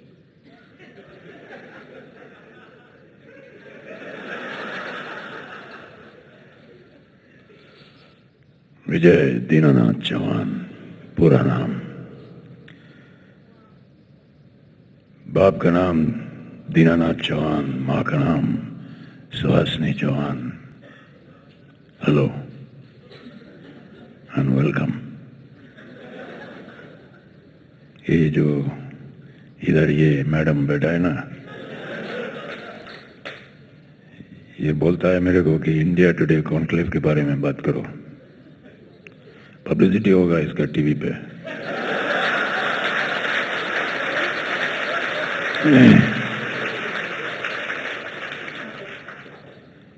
इनका publicity कम होगा, अपना ज्यादा होगा. जानना चाहते हो तो मेरा आने वाला फिल्म है अभी भूतनाथ रिटर्न, उसके बारे में देखना आप लोग जरूर. ये एक जगह है जहां पर ये लोग सब बैठ के न जाने क्या बड़ा बड़ा शब्द लिखा है इधर, आइडिएट, डिबेट, सेलिब्रेट करता है. बस जाता है.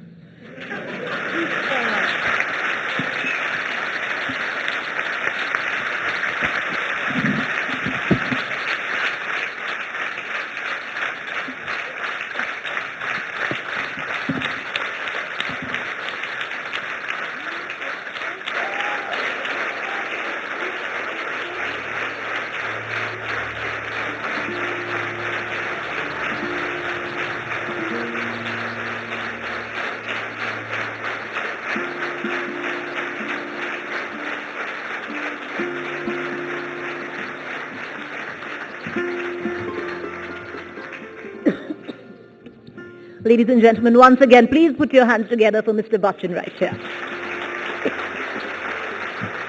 May I please call upon Pankaj Agarwal, Chairperson, Shri Ram Swaroop University, to come up on stage and present a small token of our appreciation to Mr. Amitabh Bachchan.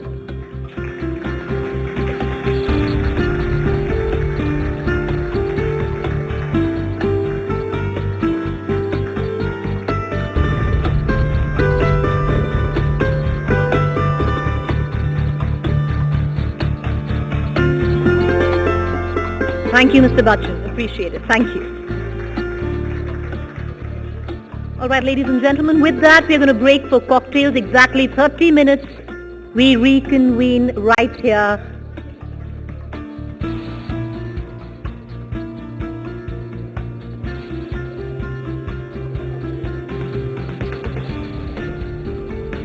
Just give us 2 minutes, ladies and gentlemen.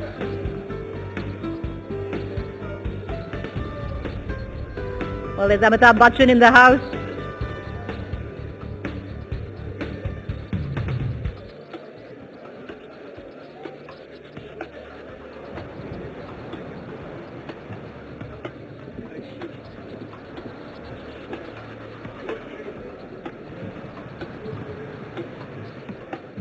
All right, ladies and gentlemen, can we have you back in your seats because we are directly powering into our final session for the evening. So once again, may I please request you all to come back to your seats. We will break for cocktails after our final session of the evening.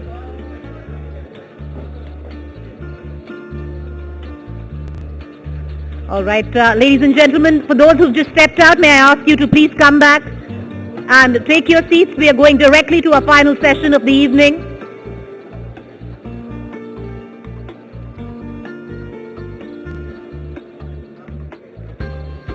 Ladies and gentlemen, once again, for those of you who've stepped out, we're directly going into our final session of the evening.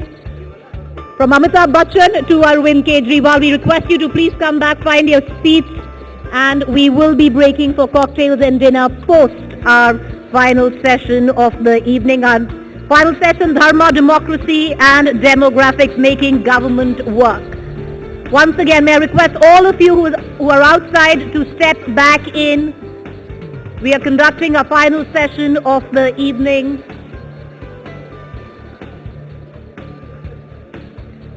For those of you who've stepped outside, may I please request you to come right back in. We are powering directly into our final session of the evening. We will break for cocktails, but after the last session. May I request our guests who are standing outside to come back in.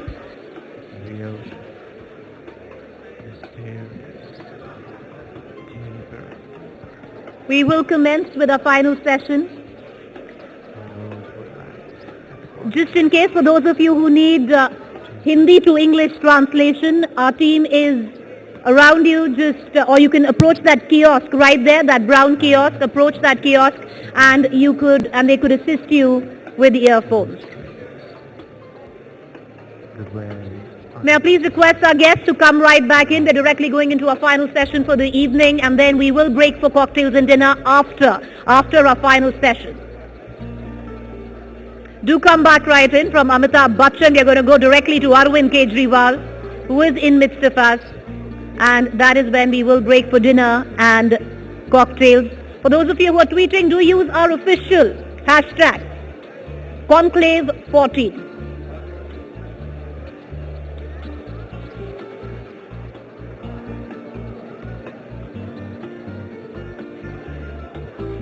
Ladies and gentlemen, our guests who are outside, may I please request you to come right back in, find yourselves a seat as we are going directly to our final session for day one of the 13th edition of the India Today Conclave.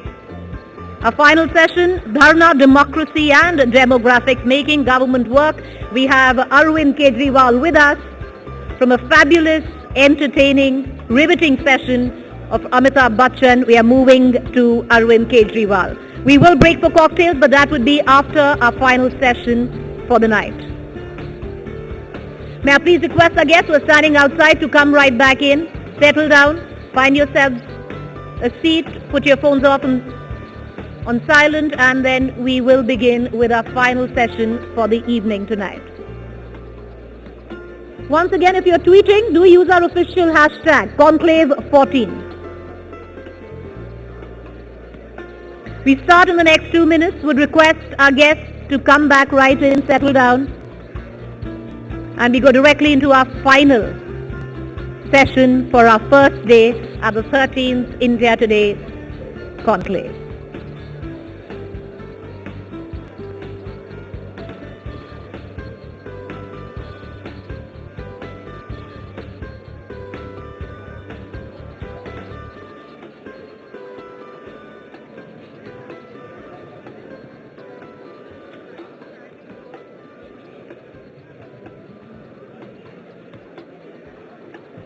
From the entertainment element, cinema is the mirror of society. They're going to go directly into Dharma, Democracy and Demographics. From Amitabh Bachchan to Arvind Kejriwal, our final session for the evening. Would request our guests who stepped outside to step right back in. You don't want to miss this one.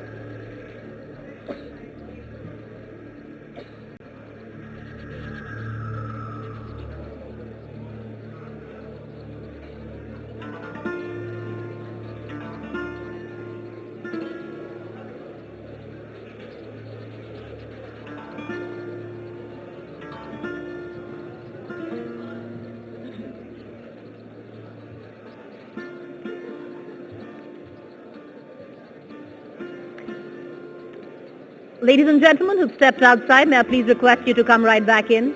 We are ready to go through to our final session of day one of the 13th edition of the India Today Conclave. Request you to come back to your seats, put your phones off on silent, and get ready for our final session. Arvind Kejriwal is in midst of us, and our final session is Dharma, Democracy and Demographics Making Government Work.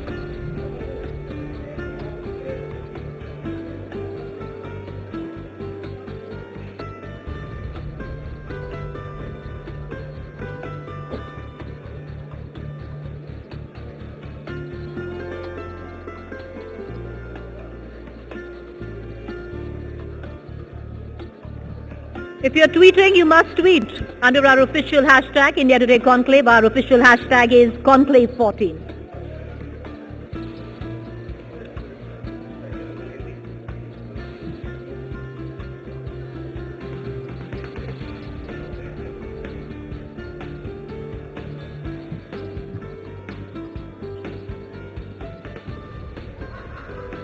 For those of you who are looking for interpretation, translation from Hindi to English, our team is right in the midst of you.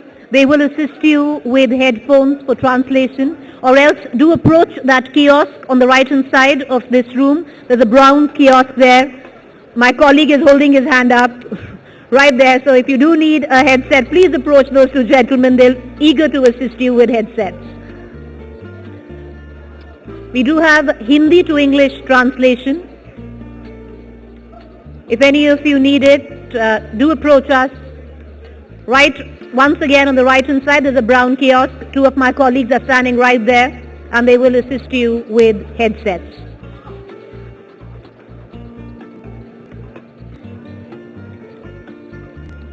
May I please request this August House to settle down so we can begin our final session of day one of the 13th edition of the India Today Conclave. Arvind Kejriwal is already in midst of us, and our final session is Dharna, Democracy, Demographics, Making Government Work.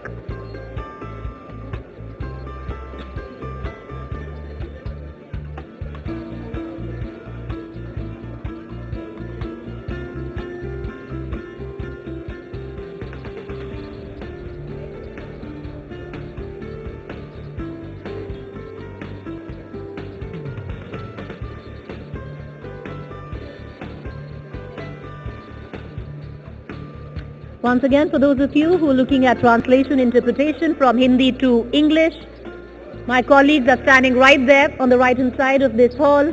He's holding his hand up, eager to assist you. Do go across and get yourself a headset. That is if you do want Hindi to English translation.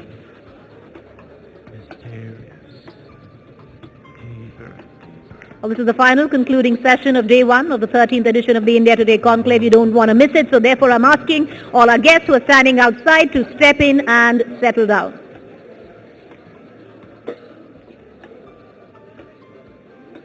Man has been looking to measure the mysteries, the ways the Nobel.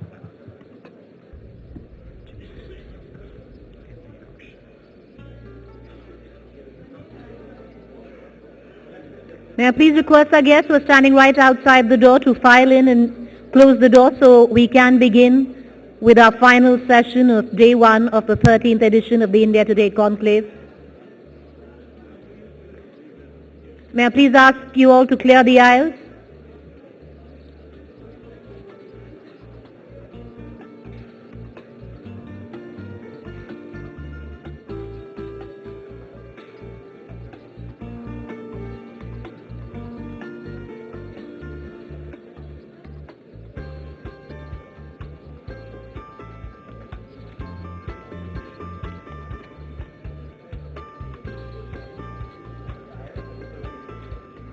All right, we are starting in exactly a minute. May I please urge our guests who are standing outside of the doors to come in, settle down, find yourselves a seat, put your phones off on silent because we are directly powering into a final session of day one of the 13th edition of the India Today Conclave. May I please request you gentlemen to clear the aisle and settle down and please shut the doors.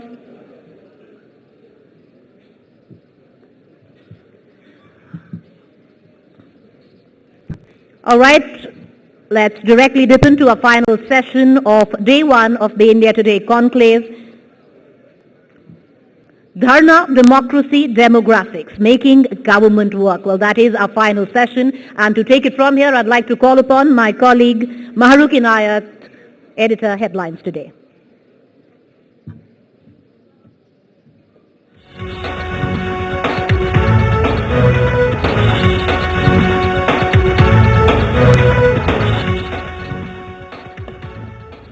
Good evening, everyone. It's not often you come across a politician that catches the imagination of 1 billion plus people in such a short time. Our last guest of the evening, a special one at that, has actually done that in a very short time. A few months ago, not many would have wagered on him to topple political giants and form a government.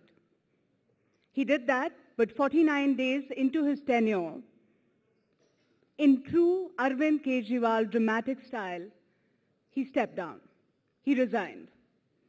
He's one of the youngest chief ministers we've had in this country. Confrontational, controversial, unconventional, committed. He's known by several names. But Arvind Kejriwal says he likes the anonymity of an Aam Aadmi. Well, that's one thing that he might not have for some time to come. Ladies and gentlemen, let's welcome the RTI activist, the Magsaysay Award winner, the self-proclaimed anarchist, former Chief Minister of Delhi, and the founder of the Aam Aadmi Party, Arvind Kejriwal.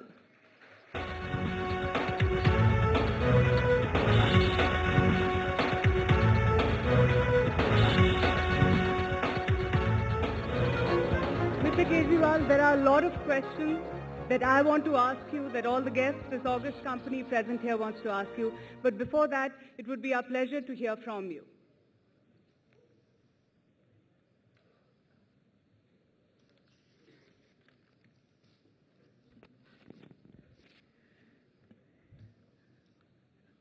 आप सब लोगों को मेरा नमस्कार।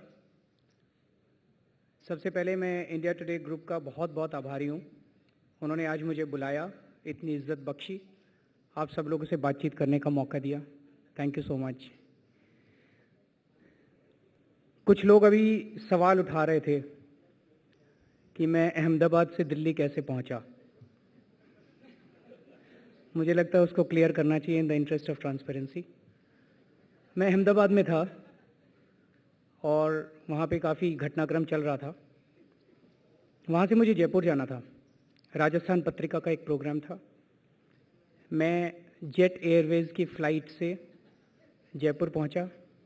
उस jet Airways की flight का खर्चा राजस्थान पत्रिका ने दिया। जयपुर से फिर मुझे दिल्ली आना था इंडिया टुडे कॉन्क्लेव के लिए। पहले मैंने हाँ की, उसके बाद ये प्रोग्राम बढ़ गया। फिर जब मैंने ना की तो ऑर्गेनाइजर्स बहुत दुखी हुए। उन्होंने कहा कि कोई फ़्लाइट नहीं है, हम आपके लिए एक प्राइवेट चार्टर का ऑर्गेनाइज़ कर देते हैं।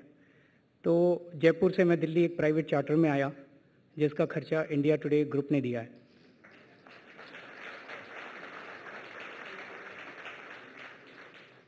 और अब मैं रिक्वेस्ट करता हूँ कि मोदी जी और राहुल गांधी जी भी बताएं कि उनके हवाई जहाज़ का और उनके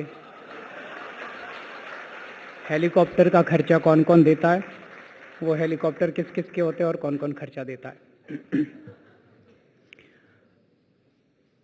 आज सुबह बड़े इंटरेस्टिंग घटनाक्रम घटा। गुजरात के मुख्यमंत्री और हमारे देश के प्रधानमंत्री जो बनना चाहते हैं, श्री नरेंद्र मोदी जी, मैंने उनसे मिलने की कोशिश की। अपॉइंटमेंट तो नहीं था, पर मैंने सोचा अहमदाबाद गए हैं, एक बारी देख लेते हैं, अगर फ्री होंगे तो मिल लेंगे और नहीं फ्री होंगे तो फिर टाइम ले लेंगे बाद का। मैं जहाँ रुका हुआ था वहाँ से मैंने चलना चालू किया और अपने घर से 5 किलोमीटर की दूरी पे ढेर सारे पुलिस वाले भेज के उन्होंने मुझे रुकवा दिया। एक बार तो मुझे लगा मैं कोई आतंकवादी तो हूँ नहीं, ना मेरे पास हथियार, ना मेरे पास डंडे, ना मेरे पास बंदूक। इतना मुझसे क्यों डर रहे हैं वो? मुझे इतनी सारी पुलिस भेज के क्यों रुकवा दिया? मतलब चाहे 49 दिन का ही सही, मैं भी हूँ तो एक्स चीफ मिनिस्टर ही नहीं, तो मुझे बुला लेते, एक चाय पिला देते और कहते अरविंद आज मैं बहुत बिजी हूँ, ऐसा करते हैं 10 दिन बाद मिलेंगे, चुनाव के बाद मिलेंगे, अभी मैं बहुत बिजी हूँ। पर ये पुलिस भेज के 5 किलोमीटर दूर, मुझे लगता है ये तो हमारी सभ्यता के खिलाफ है, ये तो ठीक नहीं है। दोस्तों, भारत बहुत नाजुक दौर से गुजर रहा है, बहुत मुश्किल दौर से गुजर रहा है। इस हॉल में जितने लोग बैठे हैं, आप सब लोगों की तो ज़िंदगी ठीक ठाक चल रही होगी, लेकिन जो सड़क पे इंसान है उससे बात करके देखो, उसका गुजारा नहीं चल रहा, उसका परिवार नहीं चल रहा, बच्चे पालने मुश्किल हो गए हैं, परिवार चलाना मुश्किल हो गई है, उनको अच्छी शिक्षा देनी मुश्किल होती जा रही है, इतनी महंगाई हो गई, इतना भ्रष्टाचार होता जा रहा है। पिछले 10 साल में यूपीए की सरकार ने जितना भ्रष्टाचार किया है, मुझे नहीं लगता 100 साल में अंग्रेजों ने उतना सारा मिला के भी भ्रष्टाचार किया होगा। तो उन सारी चीज़ों को तो बताने की ज़रूरत नहीं, आप सारे पढ़े लिखे लोग हैं। 2G घोटाला, कोयला घोटाला, फलाना घोटाला, ढिमका घोटाला, इतने सारे घोटाले इन लोगों ने किए हैं। लेकिन पिछले 1 साल से इस देश के साथ एक बहुत बड़ा षड्यंत्र खेला जा रहा है। यूपीए से तो सारे दुखी हैं, यूपी तो चली जाएगी, कांग्रेस तो खत्म होने वाली है, सब लोग इस देश के मन बना चुके हैं कि कांग्रेस को तो खत्म करना है। पर उसका जो ऑल्टरनेट हमारे सामने प्रेजेंट किया जा रहा है, श्री नरेंद्र मोदी जी, भारतीय जनता पार्टी पिछले 1 साल से मीडिया का एक हिस्सा बार बार हमें बता रहा है कि सबसे दुनिया के सबसे एबल एडमिनिस्ट्रेटर जो बहुत अच्छे गवर्न करते हैं, बताया जा रहा है कि गुजरात के अंदर राम राज्य आ गया है, बताया जा रहा था कि वहाँ पे भ्रष्टाचार बिल्कुल खत्म हो गया है, बताया जा रहा था कि शिक्षा बहुत अच्छी हो गई है, स्वास्थ्य सेवाएं बहुत अच्छी हो गई है। तो एक बार को मन किया कि खुद चल के देखते हैं कि गुजरात में कैसा है, इतना अच्छा विकास हो गया, वहाँ से सीख के आते हैं, वहाँ पे देख के आते हैं, मिल के आते हैं सबसे। और 3 दिन पहले मैं और मेरे साथियों के साथ हम लोग गुजरात पहुँचे। पिछले 48 घंटे में जो कुछ हमने देखा वो तो बहुत ज़्यादा शॉकिंग था। मैं आपको कई सारी घटनाएं जो हमारे साथ बीती वो कुछ मैं आपके साथ शेयर करना चाहता हूँ। और फिर हम लोगों को ये तय करना पड़ेगा कि कहीं ऐसा तो नहीं कुएं से निकले खाई में गिरे। वहां पे हम कई गांवों में गए, कई शहरों में गए, लोगों ने हमें बताया जी किसी भी सरकारी दफ्तर के अंदर बिना पैसे के काम नहीं होता। अगर आपको तलाटी की नौकरी चाहिए तो 10 लाख रुपए रिश्वत देनी पड़ती है, असिस्टेंट रजिस्ट्रार की नौकरी चाहिए तो आपको 33 लाख रुपए की रिश्वत देनी पड़ती है, पुलिस ऑफिसर को अगर अपनी ट्रांसफर करानी हो तो एक लेवल पे लोगों ने बताया 2.25 करोड़ रुपए तक होम मिनिस्टर के पास पहुंचाने पड़ते हैं।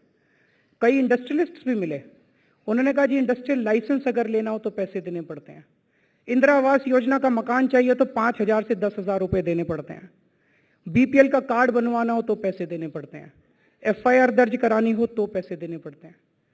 चारों तरफ जम के भ्रष्टाचार का बोलबाला है। फिर पिछले 1 साल से क्यों कहा जाता है कि में भ्रष्टाचार खत्म हो गया, गुजरात में भ्रष्टाचार खत्म हो गया। फिर जब एक बारी नजर दौड़ाई तो पता चला गुजरात की कैबिनेट में बाबूलाल बुखारिया जी हैं, जिनको 3 साल की सजा हो चुकी है भ्रष्टाचार के लिए। माइनिंग स्कैम में उनको 3 साल की सजा हो चुकी है, जेल हो चुकी है, बेल के ऊपर है, फिर भी वो कैबिनेट मिनिस्टर हैं।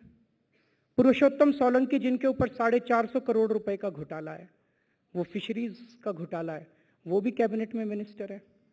तो फिर भ्रष्टाचार दूर कैसे हो सकता है जब कैबिनेट के अंदर सजा याफ्ता लोग अगर बैठे होंगे। तो किसानों से मिले हम लोग, किसान तो खून के आंसू रो रहे हैं वहां पे। अगर किसानों की जो हालत है वहां, वो हालत देश के अगर बाकी किसानों को पता चल जाए, मुझे तो नहीं लगता इस देश का एक भी किसान उसके बाद नरेंद्र मोदी जी को वोट देगा। वहां उन्होंने बताया, मैं टुंडा गांव में गया, वहां पे अब्बास भाई मिले, उन्होंने बताया जी 7.5 एकड़ जमीन थी मेरी, 5 साल पहले सारी जमीन मेरी छीन ली गई, कुछ गुंडे भेजे, कुछ पुलिस वाले भेजे, और मेरे को 1 पैसे का मुआवजा नहीं मिला।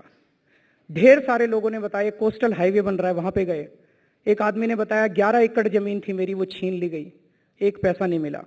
जिन लोगों को पैसा मिला उनको 90,000 रुपए प्रति एकड़ के हिसाब से मिला, जबकि मार्केट रेट वहां पे 50 से 60 लाख रुपए प्रति एकड़ है। और ये सारी की सारी जमीन उठा के अडानी को दे दी गई। अडानी को किस रेट पे दी गई?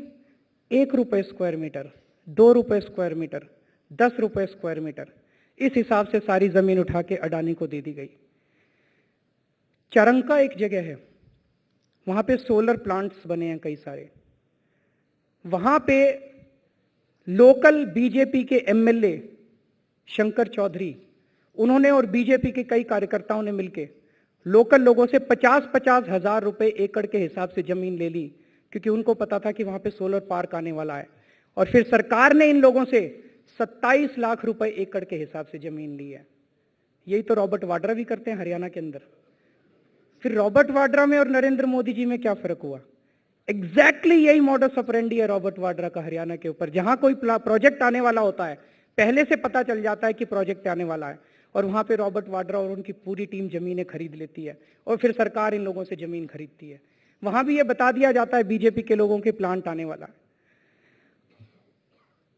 वहां पे किसानों ने हमें बताया, हमें कितनी बार हम सुन चुके हैं कि 24 घंटे बिजली आ रही है, गांव में 24 घंटे बिजली, गांव में 24 घंटे बिजली। मैं किसानों से मिला, उन्होंने कहा जी 4 लाख किसान ऐसे हैं, 4 लाख किसान जिनके इरिगेशन के लिए बिजली के कनेक्शन की एप्लीकेशन कई सालों से पेंडिंग पड़ी हुई है। कई सालों से इरिगेशन की बिजली के कनेक्शन मिले ही नहीं है। जब कनेक्शन ही नहीं मिले तो बिजली कहां से मिलेगी? और कहा जा रहा है कि 24 घंटे बिजली आती है। मैं बड़ी पीपली गांव में गया, उन्होंने कहा जी 3 घंटे बिजली आती है। लोपड़िया गांव में गए, वहां बिजली नहीं आती। पेनपेलिया गांव में गए, वहां बिजली नहीं आती। वहां पे किसानों ने बताया जी मोदी जी के आने के पहले हमें कई चीजों के ऊपर सब्सिडी मिला करती थी, लेकिन वो सारी सब्सिडी खत्म कर दी अब लोग हमारी। लेकिन वहां के किसान बड़े पॉलिटिकली समझदार थे, उन्होंने बताया जी हमारी सब्सिडी खत्म करते जा रहे हैं, लेकिन टाटा को नैनो प्लांट के लिए 29,000 करोड़ रुपए तक की सब्सिडी दी है तरह तरह से। तो किसानों ने कहा हमने ऐसा कौन सा बुरा कर दिया? अब हम ये नहीं कह रहे इंडस्ट्री को एनकरेज नहीं करना चाहिए, इंडस्ट्री को तो एनकरेज करना चाहिए, लेकिन किसानों को भी तो एनकरेज करना चाहिए, खेती को भी तो एनकरेज करना चाहिए। किसानों ने कौन, और किसान लार्ज स्केल पे आत्महत्या कर रहे हैं गुजरात के अंदर। बड़ी पीपली एक गांव है, वहां पे मैं गया, वहां लोग मेरे को खींच खींच, थोड़ी देर के बाद कुछ घंटों में वहां चारों तरफ फैल गया कि हम लोग वहां घूम रहे हैं। कई गांव वाले आते थे हमारे पास और अपने गांव में खींच खींच के ले जाते थे। मैं बड़ी पीपली गांव में गया, वहां लोग मेरे को खींच के ले गए, बोले जी ये हमारा प्राइवेट हेल्थ सेंटर है। मैं उसकी फोटो लेके आया हूं। प्राइवेट हेल्थ सेंटर क्या था? वो एक खंडर था, उसमें कोई छत नहीं थी, दीवारें टूटी हुई थी, and it was being used as a dustbin और a garbage bin by the villages. वहां पे कूड़ा ही कूड़ा था अंदर। बोले 2003 में बना था, आज तक it has not been functional. Manish कई गांवों में गए, इन्होंने देखा प्राइवेट हेल्थ सेंटर पे ताले लगे हुए हैं, तो हमने सोचा चलो प्राइवेट हेल्थ सेंटर तो सारे के सारे नॉन फंक्शनल हैं। रेफरल हॉस्पिटल बड़े हॉस्पिटल्स होते हैं, डिस्ट्रिक्ट लेवल तक के हॉस्पिटल होते हैं। हम वहां गए, सामी एक गांव है, एक ब्लॉक है, मैं सामी के रेफरल हॉस्पिटल में गया, बहुत बड़ा हॉस्पिटल था, उसमें 2 डॉक्टर्स थे, 1 नर्स थी, 3 स्टाफ मेंबर्स थे, दैट्स इट। 31 बेड का हॉस्पिटल था, एक भी बेड पे एक भी पेशेंट नहीं था, आधे बेड्स पे तो गद्दे भी नहीं थे और चादर भी नहीं थी, कोई दवाइयां नहीं थी अस्पताल के अंदर, कोई पेशेंट नहीं था अस्पताल के अंदर। मैंने डॉक्टर से पूछा यहाँ पे लगता बीमारियां नहीं होती लोगों को, हमारे दिल्ली में तो एक एक बेड के ऊपर 4-4 पेशेंट पड़े रहते हैं वहां पे दिल्ली के अंदर, यहाँ तो एक बेड के ऊपर एक भी पेशेंट नहीं है। मालिया गांव में गया मैं, मालिया गांव के अंदर कम्युनिटी हेल्थ सेंटर, वहां पे 1 डॉक्टर है, वो भी हफ्ते में 1 बार, 2 डॉक्टर हैं, 1 डॉक्टर हफ्ते में 1 बार आता है। वहां भी लोग बताते हैं कि कोई इलाज नहीं होता, कोई दवाइयां नहीं होती हैं। भुज में एक हॉस्पिटल बना, जब भुज का अर्थक्वेक आया था तो अटल बिहारी वाजपेयी जी उस टाइम प्रधानमंत्री थे, उनका दिल रो पड़ा। उन्होंने तुरंत कहा कि यहाँ पे हम एक सुपर स्पेशलिटी हॉस्पिटल बनाएंगे। उन्होंने 130 करोड़ रुपए प्राइम मिनिस्टर रिलीफ फंड से सैंक्शन कर दिए। उस 130 करोड़ रुपए से L&T वालों ने रिकॉर्ड टाइम में बहुत ही खूबसूरत हॉस्पिटल बना के तैयार कर दिया, रिकॉर्ड टाइम में। लेकिन वो हॉस्पिटल कई साल तक चला ही नहीं, it was never made functional, और फाइनली उस अस्पताल को उठा के अडानी को दे दिया गया। अब अडानी उनको उस हॉस्पिटल को फॉर प्रॉफिट बेसिस पे एक मेडिकल कॉलेज की तरह चला रहे हैं। ये हेल्थ का हाल है। एजुकेशन में एक गांव है वाव तालुका, वहां पे एक कॉलेज में गए, 618 स्टूडेंट्स हैं वहां पे, 2 टीचर्स हैं। 618 स्टूडेंट्स, 2 टीचर्स, ऐसे तो कॉलेज नहीं चल सकता, कॉलेज में तो टीचर्स बहुत होने चाहिए। एक एक टीचर की सैलरी आप गेस कर सकते हैं कितनी है ऑफिशियली? 5300 rupees per month. इतने तो शायद मिनिमम वेजेस भी नहीं होते। 5300 रुपीज पर मंथ पे आप 5 लोगों का परिवार कैसे चला सकते हैं? आप कैलकुलेट करके देख लीजिए, it comes to less than 40 rupees per person per day. 40 रुपए में एक आदमी, पढ़ा लिखा आदमी, प्रोफेसर लेवल का आदमी गुजारा कैसे कर सकता है? 40 रुपए पर पर्सन पर हेड के बेसिस पे। large number of vacancies both in colleges, schools and government hospitals. ये वहां पे एजुकेशन का हाल है।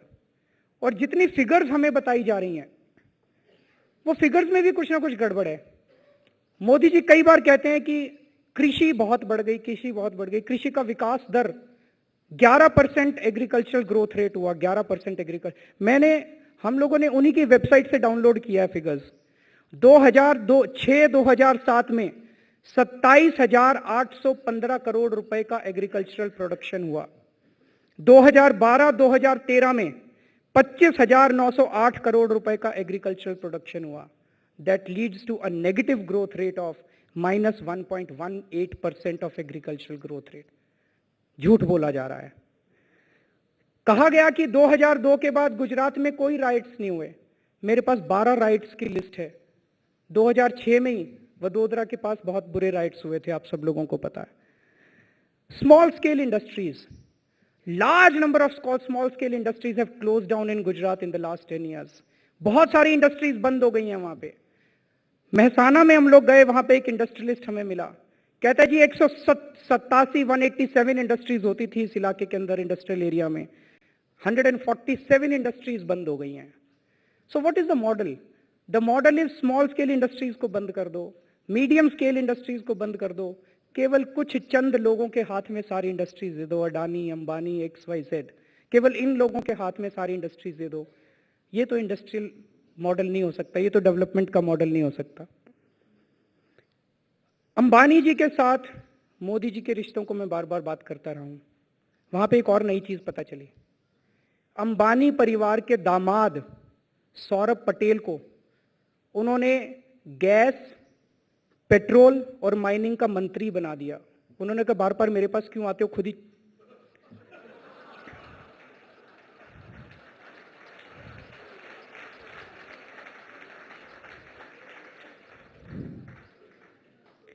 मोदी जी कहते हैं जम्मू कश्मीर से धारा 370 खत्म होनी चाहिए। उसमें एक मेन मुद्दा यह है कि जम्मू कश्मीर में भारत के लोगों को जमीन खरीदने का अधिकार नहीं है। उनका कहना है कि जमीन खरीदने का अधिकार देना चाहिए। लेकिन आपको पता है कि गुजरात के अंदर पिछले 60-70 साल में जितने लोग जाके बसे हैं उन लोगों की जमीनें फ्रीज की जा रही हैं और उन लोगों की जमीनें सरकार टेक ओवर करने, उनको परप्रांति बोला जाता है। परप्रांति means who is not a local person, जो लोकल आदमी नहीं है। कई सिखों के परिवार मेरे पास आए, उन्होंने कहा जी ये कहा कि लाल बहादुर शास्त्री हम लोगों को पंजाब से लेके आए थे। लाल बहादुर शास्त्री ने कहा था कि कच्छ जो है हमारी सीमा के ऊपर है, मैं चाहता हूं कि पंजाबी और सरदार यहां पे आके बसें और हमारी बाउंड्री की रक्षा करें। कहता पूरा का पूरा रेगिस्तान होता था ये, हमने इसको सींच के अपने खून से, अपने पसीने से इस मिट्टी को अभी कृषि लायक बनाया है और अब हमारी सबकी 2010 के अंदर सारी जमीनें इन लोगों ने फ्रीज कर दी हैं। बहुत सारे भिवानी के, हरियाणा के, बहुत सारे पंजाब के परिवार मेरे पास आए। उन्होंने कहा जी एक सर्कुलर है जिसके बेसिस पे इन्होंने हमसे कहा है कि आप परप्रांतीय हो, आप बाहर के लोग हो, आप गुजरात के अंदर जमीन नहीं ले सकते हो। ये क्यों किया गया? तो जब सिखों के साथ बैठ के मैंने लंबी मीटिंग की तो पता चला कि बहुत बड़ा लैंड स्कैंडल है। मैंने उनसे, सिखों से पूछा कितने परिवार हैं, कितनी जमीन इन्वॉल्व है, तो बोले जी 1 लाख एकड़ जमीन इन्वॉल्व है। मैंने कहा इसका मार्केट रेट क्या है? तो उन्होंने बताया सर अब तो मार्केट रेट कम हो गया जब से ये फ्रीज की है, लेकिन 3-4 साल पहले 5 लाख रुपए एकड़ मार्केट रेट होता था। अब 5 लाख रुपए एकड़ को 1 लाख एकड़ से मल्टीप्लाई करके देखिए, 5,000 करोड़ रुपए की जमीन बेसिकली उनसे छीनी जा रही है और फिर ये अडानी को दे दी जाएगी 1 रुपए स्क्वायर मीटर के हिसाब से। सुरक्षा की बात करते हैं सर, 3 दिन से हम वहां पे थे। जैसा मैंने कहा चाहे 49 दिन का ही सही था, तो मैं एक्स चीफ मिनिस्टर ही। मेरे काफिले के ऊपर 3 बार हमला हुआ। मेरी गाड़ी का शीशा तोड़ दिया गया, दूसरी बार मेरे पीछे जो गाड़ी थी उसका शीशा तोड़ दिया गया, तीसरी बार मनीष की गाड़ी का शीशा तोड़ दिया गया और आज पता चला गोपाल राय की गाड़ी का शीशा तोड़ दिया गया। जो मुख्यमंत्री अपने स्टेट के अंदर एक्स चीफ मिनिस्टर की प्रोटेक्शन नहीं कर सकता, वो गुजरातियों की प्रोटेक्शन क्या करेगा? ये मुद्दा उठता है। गुजराती डरे हुए हैं। आप किसी से बात कर लीजिए, हम जहां जहां गए, अगर हम किसी के घर पे बैठ के चाय पी लेते थे तो तुरंत थोड़ी देर के बाद पुलिस वाले पहुंच जाते थे, अपना लाइसेंस दिखाओ, अपना आई कार्ड दिखाओ। उनकी वो शुरू हो जाती थी, उनकी इंटेरोगेशन शुरू हो जाती थी। ये तो मैं खुदा का बड़ा शुक्रगुजार हूं, मेरा अभी तक एनकाउंटर नहीं हुआ वहां पे।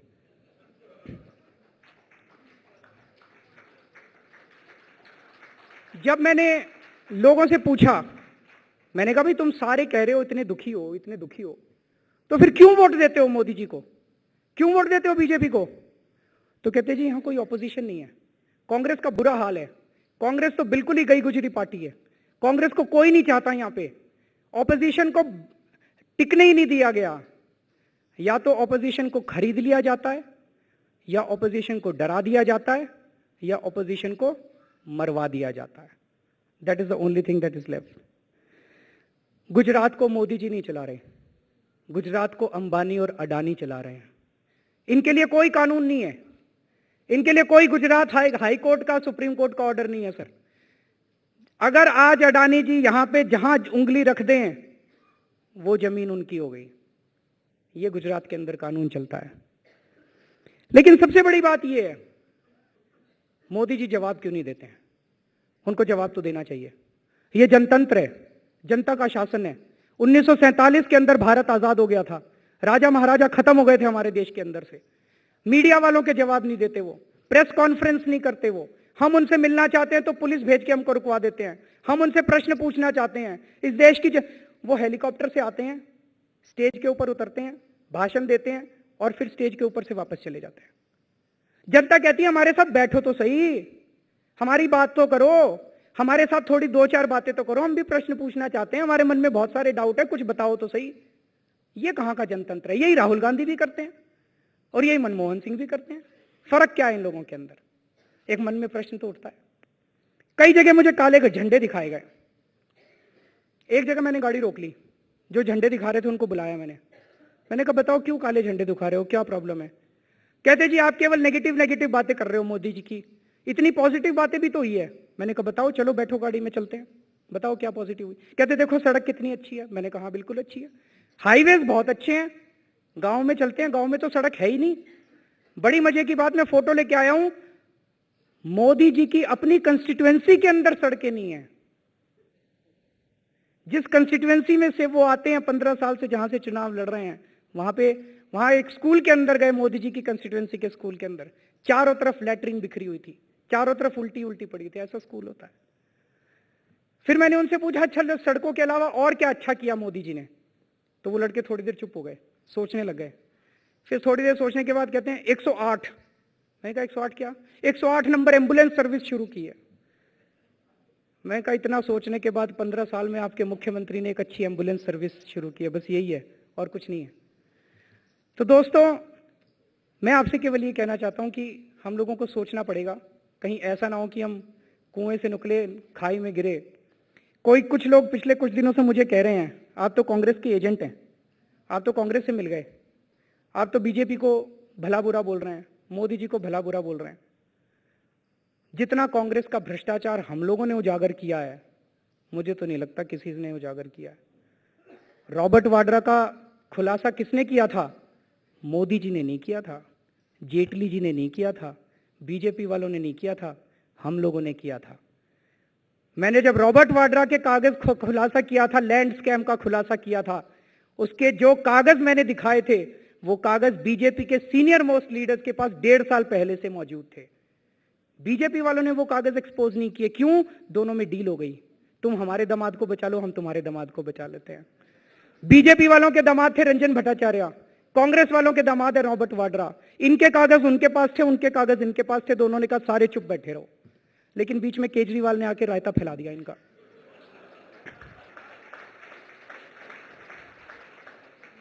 सलमान खुर्शीद का खुलासा किसने किया था? मैंने किया था, बीजेपी वालों ने नहीं किया था। शीला दीक्षित के खिलाफ 15 साल से बीजेपी वाले कमजोर कैंडिडेट खड़ा करते थे, वो जीत रही थी। पहली बार आम आदमी पार्टी ने शीला दीक्षित को हराया है। और आज राहुल गांधी के खिलाफ मोदी जी की चुनाव लड़ने की हिम्मत नहीं है, अरुण जेटली की चुनाव लड़ने की हिम्मत नहीं है, सुषमा स्वराज की चुनाव लड़ने की हिम्मत नहीं है। आम आदमी पार्टी ने अपना सबसे बड़ा नेता कुमार विश्वास राहुल गांधी को हराने के लिए भेजा है। और फिर बीजेपी वाले बेशरम होकर कहते हैं कि कांग्रेस के साथ मिले हुए हो।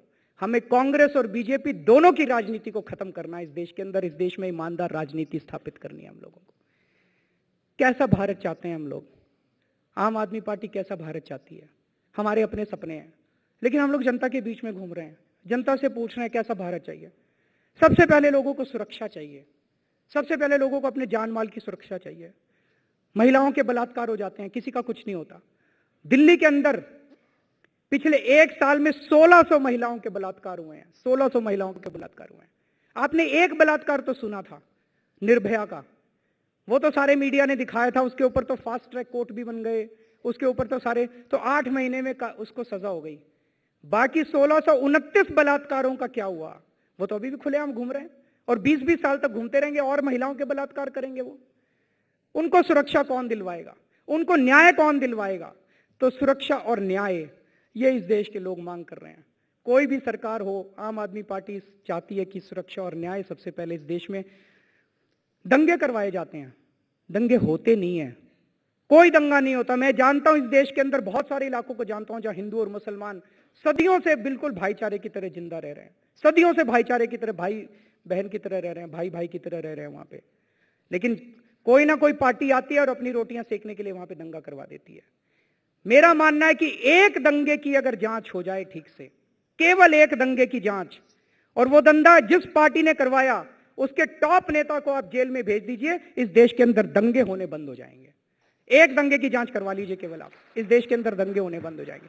खुद ही दंगे करवाते हैं और खुद ही जांच करवाते हैं। तो आम आदमी पार्टी चाहती है इस देश के लोगों को सुरक्षा मिले, इस देश के लोगों को न्याय मिले, इस देश के लोगों को भ्रष्टाचार मुक्त शासन मिले। कई लोग कहते हैं भ्रष्टाचार दूर नहीं हो सकता इस देश से, अब तो ये हमारे खून में हो गया। लेकिन दोस्तों, मेरा 49 दिन का जब मैं मुख्यमंत्री था, मेरा अपना एक्सपीरियंस है, 49 दिन के अंदर हमने दिल्ली के अंदर भ्रष्टाचार काफी कम कर दिया था। और ये मैं नहीं कह रहा, टाइम्स ऑफ इंडिया ने एक सर्वे करवाया था इंडिपेंडेंट, जो ये कहता है कि दिल्ली के अंदर 49 दिन में जब केजरीवाल की सरकार थी, भ्रष्टाचार काफी कम हुआ। पुलिस वालों ने पैसे लेने बंद कर दिए।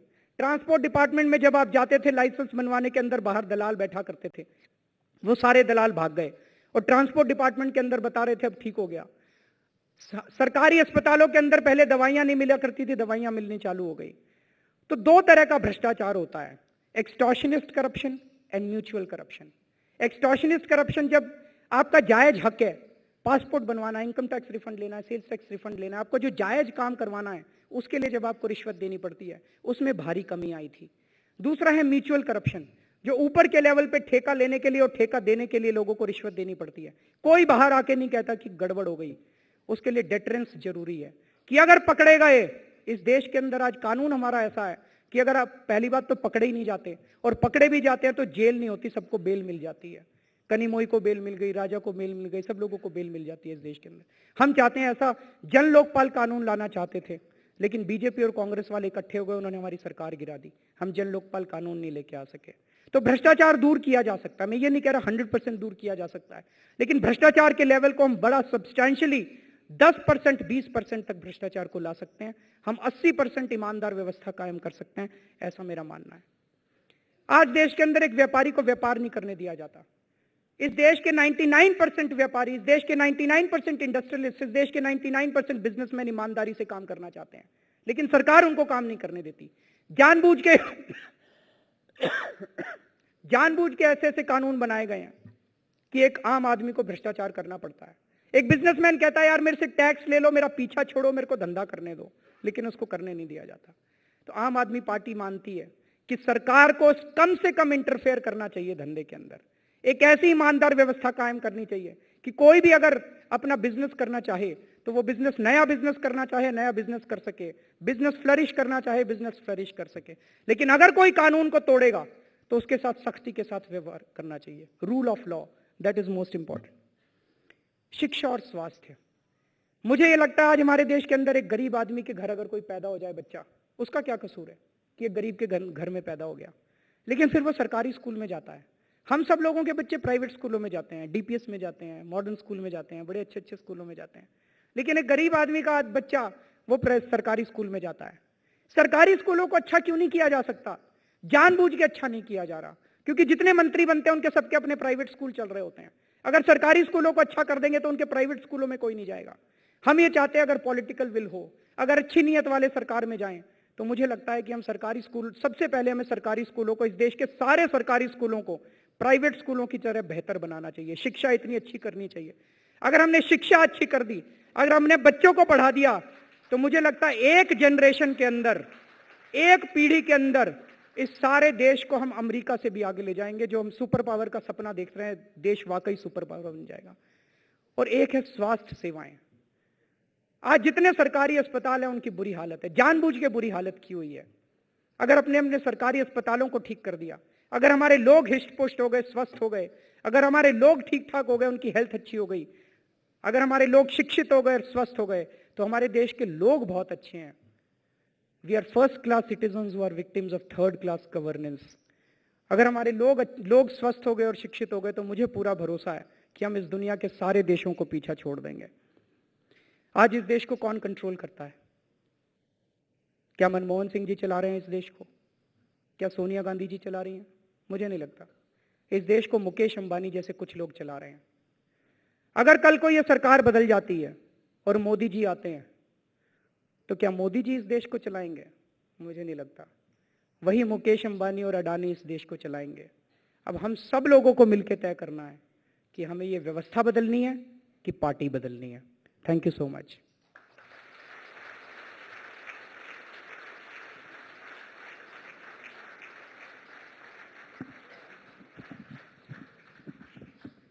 आपसे पहला सवाल तो ये करूंगी कि गुजरात के बाद you plan to go to Uttar Pradesh and meet Akhilesh Yadav? Do you have any plans? ऐसा कोई प्लान गुजरात? क्योंकि आज सुबह उन्होंने कहा है, सुबह सेशन में, वो आपसे मिलना नहीं चाहते हैं। मिलना नहीं चाहते? मिलना नहीं चाहते आपसे। अखिलेश यादव जी? अखिलेश मुझसे कोई नहीं मिलना चाहता। बिल्कुल आपसे हाँ? मुझसे कोई नहीं मिलना चाहता। तो मैं कहा मैं आपको पहले वार्न कर दूं कि वो वैसे ही उन्हें कह दिया कि वो आपसे मिलना नहीं चाहते हैं। मेरा पहला सवाल आपसे, मैंने आपकी स्पीच सुनी, बहुत सारी स्पीचेस सुनी है। Does Arvind Kejriwal want to be the Prime Minister of India? No, I don't want to become the Prime Minister. Neither do I want to become the Chief Minister. मेरा मकसद कोई मंत्री, प्रधानमंत्री, मुख्यमंत्री बनने का बिल्कुल भी नहीं है। ना मेरा एम्बिशन है, ना मेरा मकसद है। हमारा मकसद केवल इस देश के लिए है।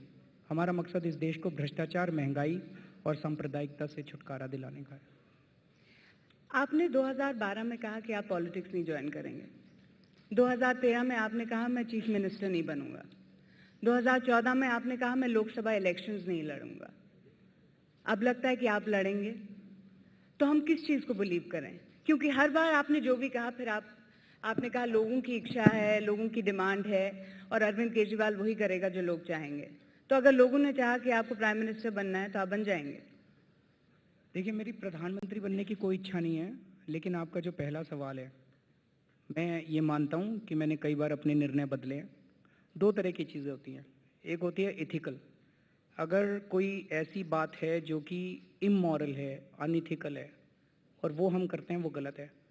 लेकिन अगर अपनी यात्रा में हमें कई बार अपने निर्णय बदलने पड़ते हैं, और निर्णय बदलने का कारण हमेशा हम लोग देते हैं, हम लोग ट्रांसपेरेंटली सबको बताते हैं, तो मुझे लगता है उसमें कोई गलती नहीं है। गुजरात के बारे में बात करूंगी। आपने तो काफ़ी कुछ कहा, कुछ ऐसे चार्जेस भी दिए, कितने सब्सटैंशिएटेड हैं, क्या प्रूफ है, वो आगे चल के देखा जाएगा। बट ये जानना चाहती हूँ कि आपने हमेशा कहा कि मेरी लड़ाई, आम आदमी पार्टी की लड़ाई इशू बेस्ड है। जो थ्रेट्स हैं कंट्री को, चाहे वो करप्शन है, कम्युनलिज्म है, विमेन सेफ्टी है, विमेन सेफ्टी है। आपने कहा मेरी लड़ाई राहुल गांधी या नरेंद्र मोदी के खिलाफ नहीं है, जब आपसे पूछा गया था। आज आप गुजरात गए, आपकी इलेक्शन कैंपेन में सबसे बड़ा आपका जो अब ये पिट स्टॉप या आप उसको टूर कहेंगे, वो गुजरात में था। क्या ये एक डिलिबरेट अटेम्प्ट नहीं था to pit Arvind Kejriwal as a challenger और a contender to Narendra Modi? क्या ये एक स्मार्ट पॉलिटिकल मूव नहीं है? आप मीडिया वाले तो ऐसा कहेंगे, लेकिन देखिए, पिछले 1 साल से आज आप अगर किसी से पूछें, जैसे मैं एक टीवी चैनल पे 3-4 दिन पहले देख रहा था रात को, एक ट्रेन के अंदर एक पत्रकार घुसा। उसने एक बंदे से पूछा, भैया किसको वोट दोगे? बोला मैं किसान हूँ, नरेंद्र मोदी को वोट दूंगा। क्यों दोगे? नरेंद्र मोदी जी किसानों के मसीहा हैं। ये पिछले 1 साल से इस देश के अंदर सबसे बड़ा षड्यंत्र चल रहा है कि कुछ मीडिया हाउसेस ने जानबूझ के मोदी जी को इस तरह से प्रोजेक्ट किया है जैसे कि वो विकास पुरुष हैं, मसीहा हैं, किसानों के मसीहा हैं, भ्रष्टाचार खत्म हो गया है। 2014 का लोकसभा का चुनाव उसी गुजरात मॉडल के ऊपर लड़ा जा रहा है। उस गुजरात मॉडल को स्टडी करना तो बहुत ज़रूरी था। अगर सच है वो गुजरात, एक मिनट, अगर वो गुजरात मॉडल सच है बहुत अच्छी बात है, हम भी ताली बजाएंगे। अगर वो झूठ है तो लोगों की आंखों के ऊपर से पर्दा खोलना तो हमारा फर्ज है।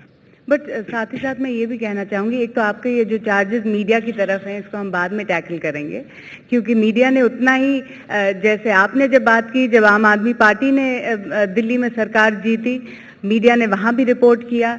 जब नरेंद्र मोदी बात करते हैं तब भी रिपोर्ट करते हैं, जब राहुल गांधी बात करते हैं, हर पार्टी को उतना ही अटेंशन दिया जाता है। अगर आप अटेंशन कहना चाहते हैं। ना अटेंशन नहीं कह रहे। आपके मैंने भाई, अगर वो कहते हैं 11% एग्रीकल्चर ग्रोथ रेट हुआ तो मीडिया का तो ये कई चैनल कहते हैं सच हम दिखाते हैं, तो सच दिखाते हैं तो थोड़ा सा 11% की तहकीकात भी करके देखो। अगर मोदी जी कहते हैं भ्रष्टाचार खत्म हो गया तो जैसे 4-5 स्टिंग ऑपरेशन हमारी सरकार पे किए गए, 2-4 स्टिंग ऑपरेशन को मोदी जी के भी करके देखो। वो भी किए गए हैं, काफी इन डेप्थ रिपोर्ट्स हुई हैं, आपने शायद देखा नहीं होगा। अच्छा चलो मैं देख लूंगा, नेट पे जाके सर्च कर लूंगा। देख लीजिएगा। नहीं, बट वापस सवाल पे आती हूँ जो आपका गुजरात का ताल्लुक है, और मैं खासतौर पे इस बारे में जानना चाहती हूँ कि उनके अरविंद केजरीवाल हमेशा इस इशू बेस्ड बात करते थे, और सडनली ये जो इलेक्शन नजदीक आने लगा तो नरेंद्र मोदी वर्सेस अरविंद केजरीवाल की बात होने लगी। मैंने तो मुद्दों की बात की। मैं आपको बताना चाह रही हूँ, 22 जनवरी को योगेंद्र यादव ने इंडिया टुडे ग्रुप से बात की थी और तब उन्होंने कहा कि अब हम नरेंद्र मोदी के को टारगेट कर रहे हैं। उसके बाद 25 फरवरी को आपने इंडिया इस्लामिक सेंटर में बात की, आपने कहा कि communalism is the biggest threat. Want you building the momentum, want you building this momentum against Narendra Modi? Very interesting. अगर मैंने कहा communalism is the biggest threat तो आपने उसको नरेंद्र मोदी जी से क्यों जोड़ा? क्योंकि उसके बाद आपसे सवाल पूछे गए थे आपके मन में। मेरे मन मतलब में आपके या मन में मीडिया के मन में पॉलिटिकल नुआंस तो आप भी समझते हैं। मैंने तो कुछ बोला ही नहीं था, मैंने तो कहा था communalism is the biggest threat. आप कहते हो नरेंद्र मोदी की बात कर रहा है। जब आपने ग्राफ की बात की, आपने तो कुछ बोला ही नहीं है। को एक साथ जोड़ा। जब आपने कम्युनलिज्म की बात की, आपने नरेंद्र मोदी को भी जोड़ा। सीरियस नोट, मैंने रॉबर्ट वाड्रा जी के भ्रष्टाचार को एक्सपोज किया। मैंने कभी रॉबर्ट वाड्रा जी के खिलाफ पर्सनल उसमें कभी कैपेसिटी में नहीं बोला। मैंने सलमान खुर्शीद जी के भ्रष्टाचार को एक्सपोज किया, कभी उनकी पर्सनल लाइफ के बारे में कुछ नहीं बोला। मुकेश अंबानी जी के भ्रष्टाचार, कभी उनके पर्सनल मुद्दों के। आज भी मैंने 16 क्वेश्चंस मुद्दे रेज किए थे, 16 मुद्दे सारे टीवी वालों को बताए थे। मैंने कभी मोदी जी के पर्सनल लाइफ के बारे में, उनकी पर्सनल जिंदगी के बारे में कभी नहीं बोला।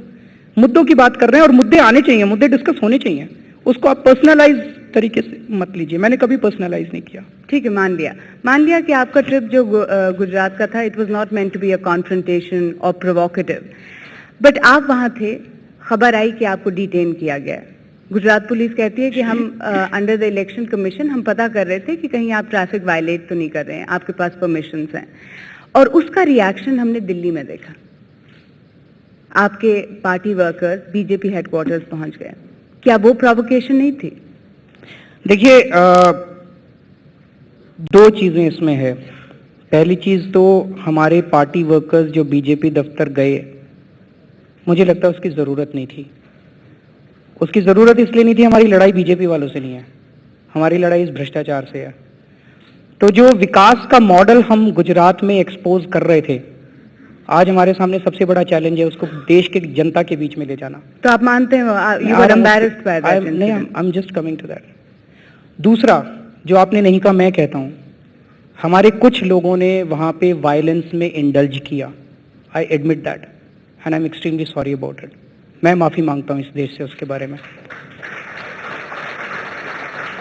अगर हम लोग हिंसा करेंगे तो फिर बहुत गड़बड़ हो जाएगी, फिर तो ये सारा मूवमेंट डिरेल हो जाएगा। आज तक 3 साल से हम लोगों ने इतने सारे प्रोटेस्ट किए, इतने सारे धरने प्रदर्शन किए, कहीं जरा सी भी वायलेंस नहीं हुई। हम लोग डंडे खाते हैं, डंडे मारते नहीं हैं। हम लोग इसमें यकीन करते हैं कि डंडा मारने वाला कायर होता है, डंडा खाने वाला बहादुर होता है। तो I was very upset about it. मैंने उसके बारे में ट्वीट भी किया, मैंने उसके बारे में स्टेटमेंट भी दिया, मैंने अपने कार्यकर्ताओं से भी बात की, अपने लीडर्स से भी बात की, और अभी जब मैं दिल्ली लौटूंगा तो उसके बोले बगैर उन्होंने स्टेप लिया था।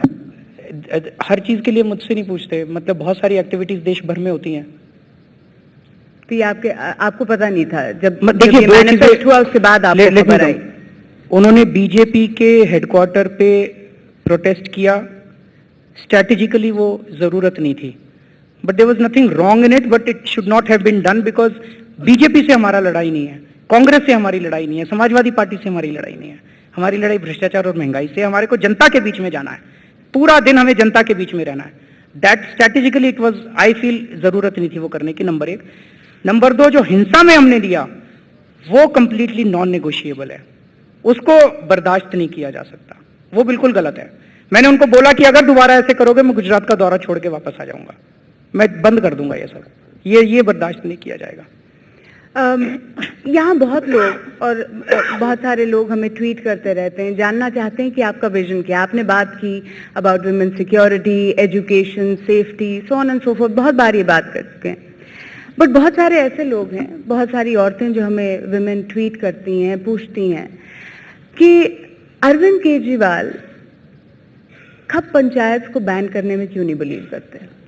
ये एक, लेट मी जस्ट क्लैरिफाई, खाप पंचायत को बैन करने का मतलब क्या है, इसको अच्छे से समझ लें थोड़ा सा, बिकॉज उसको गलत इंटरप्रेट किया जाता है।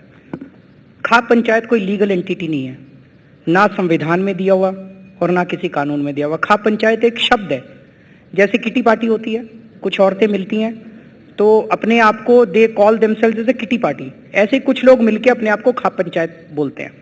मान लीजिए, I am coming to that, please एक मिनट पूरा, बिकॉज ये बहुत सेंसिटिव मामला है, so please allow me to speak.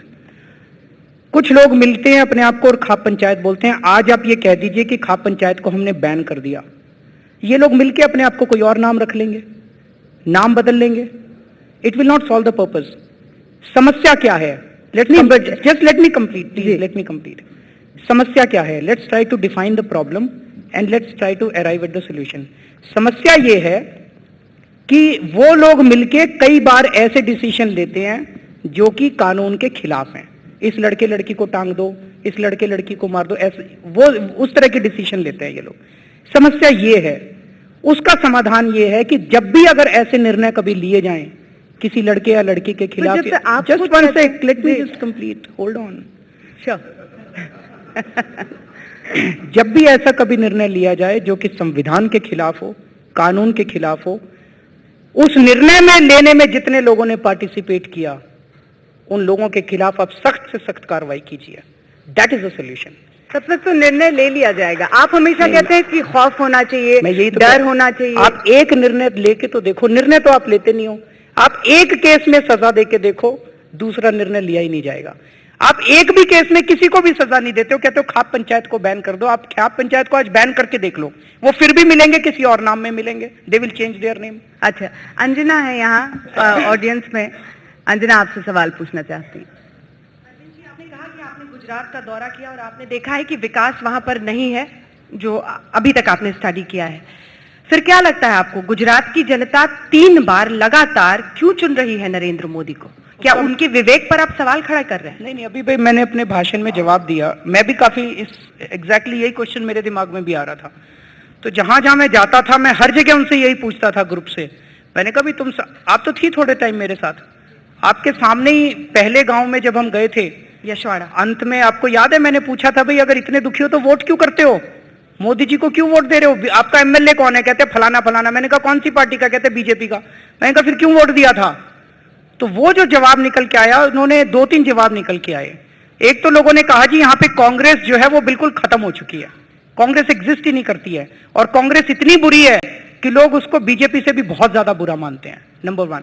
Number 2 जो जवाब दिया उन्होंने कि जो कांग्रेस ऑपोजिशन है, ऑपोजिशन को यहाँ पे एग्जिस्ट ही नहीं करने दिया जाता। ऑपोजिशन को या तो खरीद लिया जाता है, कई भी एमएलए खरीदे गए हैं पिछले दिनों में, या तो ऑपोजिशन को खरीद लिया जाता है, या डरा दिया जाता है, या खत्म कर दिया जाता है। किस एमएलए को खरीदा गया है? अभी आया था पिछले दिनों में कि एमएलए खरीदे गए। उसकी पुष्टि कैसे होगी अरविंद जी? क्या हम सिर्फ इल्जाम लगाएंगे?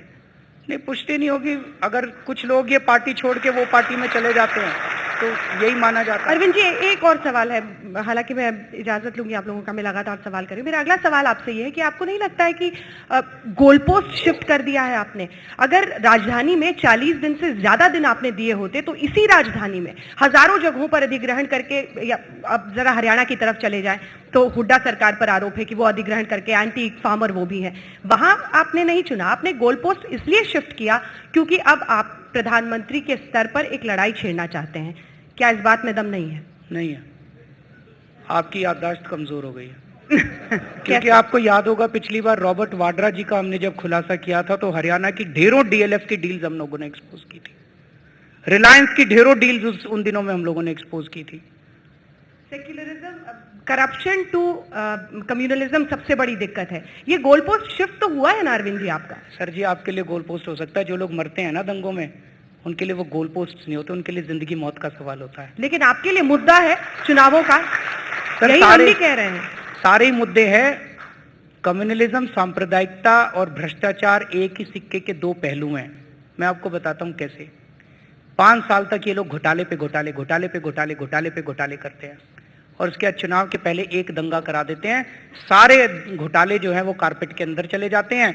हिंदू जाके बीजेपी के पास चले जाते हैं, मुसलमान समाजवादी पार्टी या कांग्रेस के पास चले जाते हैं।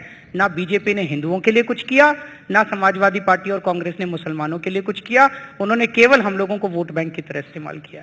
तौकीर रजा भी उसी का हिस्सा थे। तौकीर रजा का एक आप जरा सा गूगल सर्च मार के देखिएगा, आपको कुछ वीडियोज निकल के आएंगे और वो वीडियोज आपको दिखाएंगे कि वो कौन है। और भी हैं बहुत सारे। Gentleman in the red jacket. Arvind ji, Gujarat का जो 2001 में प्लान आउटले था वो 5000 करोड़ का था। 2001 में क्या था? Plan, Gujarat annual plan outlay जो प्लानिंग कमीशन सैंक्शन करता है वेट सेल्स टैक्स के आधार पे, कलेक्शन के आधार पे। Annual plan outlay it is sanction by the planning commission. 2001 में गुजरात का प्लान आउटले था वो करीबन 5000 करोड़ रुपए था। लास्ट ईयर वो प्लान आउटले हो गया 60,000 करोड़ रुपए। 60,000 करोड़ में कुछ कम 59,000 करोड़ रुपीस। ये पूरा जो उसका जो वेट कलेक्शन के आधार पे ये पूरा तय होता है ना। तो आप ना ना ना ना ना ना पैसा कहां से आता है? नहीं, कहीं से भी आता हो ना ना 12 गुना ना ना ना सर, ना ना ना कहीं 40,000 करोड़ रुपए का डेट था गुजरात के ऊपर 2001-2002 में। आज पता है कितना डेट है? 1 लाख। मेरे प्रश्न का जवाब दीजिए ना। का जवाब आ रहा हूं। हाँ। 1,80,000 करोड़ रुपए का डेट है। वो डेट इसको फाइनेंस कर रहा है सर। और सुनिए आप, अगर वो डेट प्रोडक्टिव एसेट्स में जाता तो बहुत अच्छी चीज। मेरा प्रश्न पूरा करने दीजिए। गुजरात इलेक्ट्रिसिटी बोर्ड का जो लॉस था 2003 के अंदर वो करीबन 2,500 करोड़ रुपए था। वो लॉस पूरा उतर गया। आज उसका जो रिस्ट्रक्चरिंग के बाद में उसका नया नाम है गुजरात ऊर्जा विकास निगम। उसका लॉस 2,500 करोड़ उतर गया पूरा और 550 करोड़ का प्रॉफिट हो रहा है 3 साल से। वो उसकी मेरे को दिखाने, हाँ मैं बता दूंगा आपको, कल तक पता करके बताता हूँ जी। कल आप मेरी रैली में सुनिएगा, मैं इसका पता करके आपको कल रैली में इसका जवाब दूंगा। This question to Arvind Kejriwal. You had created and promoted RTI, which changed a lot of things. Do you have any idea like that to have a big difference? Sir, to change the entire thing? No, I completely agree, sir. अभी मैंने कई सारी चीजें कही. As far as our vision is concerned, I said we believe that the prime responsibility of any responsible government is सबसे पहले सुरक्षा देने की ज़रूरत है, न्याय देने की ज़रूरत है, भ्रष्टाचार मुक्त प्रशासन देने की ज़रूरत है, शिक्षा देने की ज़रूरत है, स्वास्थ्य देने की ज़रूरत है. But the most important is complete decentralization of political power. आज हम कहते हैं हमारे देश में डेमोक्रेसी है. क्या डेमोक्रेसी है? 5 साल में एक बार वोट डालो और उसके बाद 5 साल तक उन्हीं लोगों के सामने हम लोग गिड़गिड़ाते हैं जिसको वोट डाल के चुना था. उसके घर पे जाते हैं तो वो कुत्ते छोड़ देता है. उसके घर पे जाते हैं वो security guard 5 kilometre security guard बंद कर देते हैं हमको. ये तो डेमोक्रेसी नहीं है सर. इसको ट्रू डेमोक्रेसी बनाना है कि चुनाव में हम चुनेंगे लोगों को, लेकिन वो लोग हमसे बात कर करके अपने निर्णय लेंगे। 5 साल में जनता से पूछा जाए, Swaraj, complete decentralization of political power, ये हम लोगों का सपना है। अगर ये होता है सर, तो वाकई इस देश के अंदर डेमोक्रेसी आएगी। फिर अंबानी और अडानी इस देश के डिसीजन नहीं लेंगे, आप और ये सब लोग बैठ के इस देश के डिसीजन लेंगे। The lady in red. So my question is, agreeing with what you say and hoping that we would like to get together and make this country a better place, ideally, what now? What is the next step? Join in. Actually, जनतंत्र, जनता, of the people, by the people, for the people होता है. And when the people stop participating in democracy, then nothing survives. फिर सब कुछ खत्म हो जाता है. So पिछले 2-3 साल में जो कुछ भी हुआ, अन्ना आंदोलन हुआ, आम आदमी पार्टी बनी, पता नहीं कुछ निकला कि नहीं निकला, लेकिन एक चीज हुई, इस देश के लोग सब कुछ गिव अप कर चुके थे, सिनिकल हो गए थे कि इस देश का कुछ भी नहीं हो सकता। अब लोगों को लगता है कुछ हो तो सकता है और हमारी जिंदगी में ही हो सकता है। आशा वापस लौटी है। जिस देश की आशा खत्म हो जाए, जो देश निराशा में डूब जाए, सबसे बड़ी प्रॉब्लम वही होती है उस देश की कि जब लोग निराशा में डूब जाएं कि इस देश का कुछ नहीं हो सकता। उस निराशा से वापस इस देश के लोगों को यह आंदोलन लौटा के लाया है, इस देश का कुछ हो तो सकता है। एक छोटा सवाल आपसे पूछूंगी। मनीष सिसोदिया साहब बात कर रहे थे पहले और उनने ऑलमोस्ट एडमिट कर लिया कि अगर नरेंद्र मोदी गुजरात से भी लड़ेंगे तो वहां भी आप उनके खिलाफ कॉन्टेस्ट करेंगे। मनीष सब रिकॉर्डेड है। ऐसी उनकी पर्सनल, तो आप उनसे सहमति रखते हैं? उनकी तो सब बात सुनते हैं आप। देखिए, अरविंद कहाँ से चुनाव लड़े ना लड़े, frankly I am not important. Arvind की मैं बहुत छोटा आदमी हूँ, मेरी कोई औकात नहीं है। अरविंद केजरीवाल इम्पोर्टेंट नहीं है, ये देश इम्पोर्टेंट है और इस देश के लिए 100 अरविंद केजरीवाल कुर्बान। तो मैं कहां से चुनाव लड़ूंगा, मोदी जी के खिलाफ लड़ूंगा, नहीं लड़ूंगा, ये बहुत आप लड़ेंगे कि नहीं? देश जानना चाहता है, छोटी चीज बाद में तय करेंगे इसको, बाद में तय करेंगे। नमस्ते अरविंद जी, आपके कुछ पैराडॉक्सेस होते हैं। जब आप आरोप लगाते हैं तो वो सच हो जाता है, जब आप पे आरोप लगता है आप प्रूफ मांगते हैं। आपके ऊपर स्टिंग ऑपरेशन होता है, आप रॉ डेटा मांगते हैं। दूसरे पे स्टिंग ऑपरेशन होता है, आप उनको गिल्टी मान लेते हैं। आपने मोदी जी के डेवलपमेंट मॉडल में छेड़ तो कर दिए, लेकिन दिल्ली हमने ज़्यादा कुछ देखा नहीं। आपने हमारे पैसे लेके हमको खुद डिस्काउंट दे दिया। आपने कहा कि दिल्ली में सिक्योरिटी नहीं चाहिए, लेकिन आपको गुजरात में सिक्योरिटी की जरूरत थी। तो ये पैराडॉक्सिस कहीं ज्यादा है, क्या आप उसको आंसर कर सकते हैं?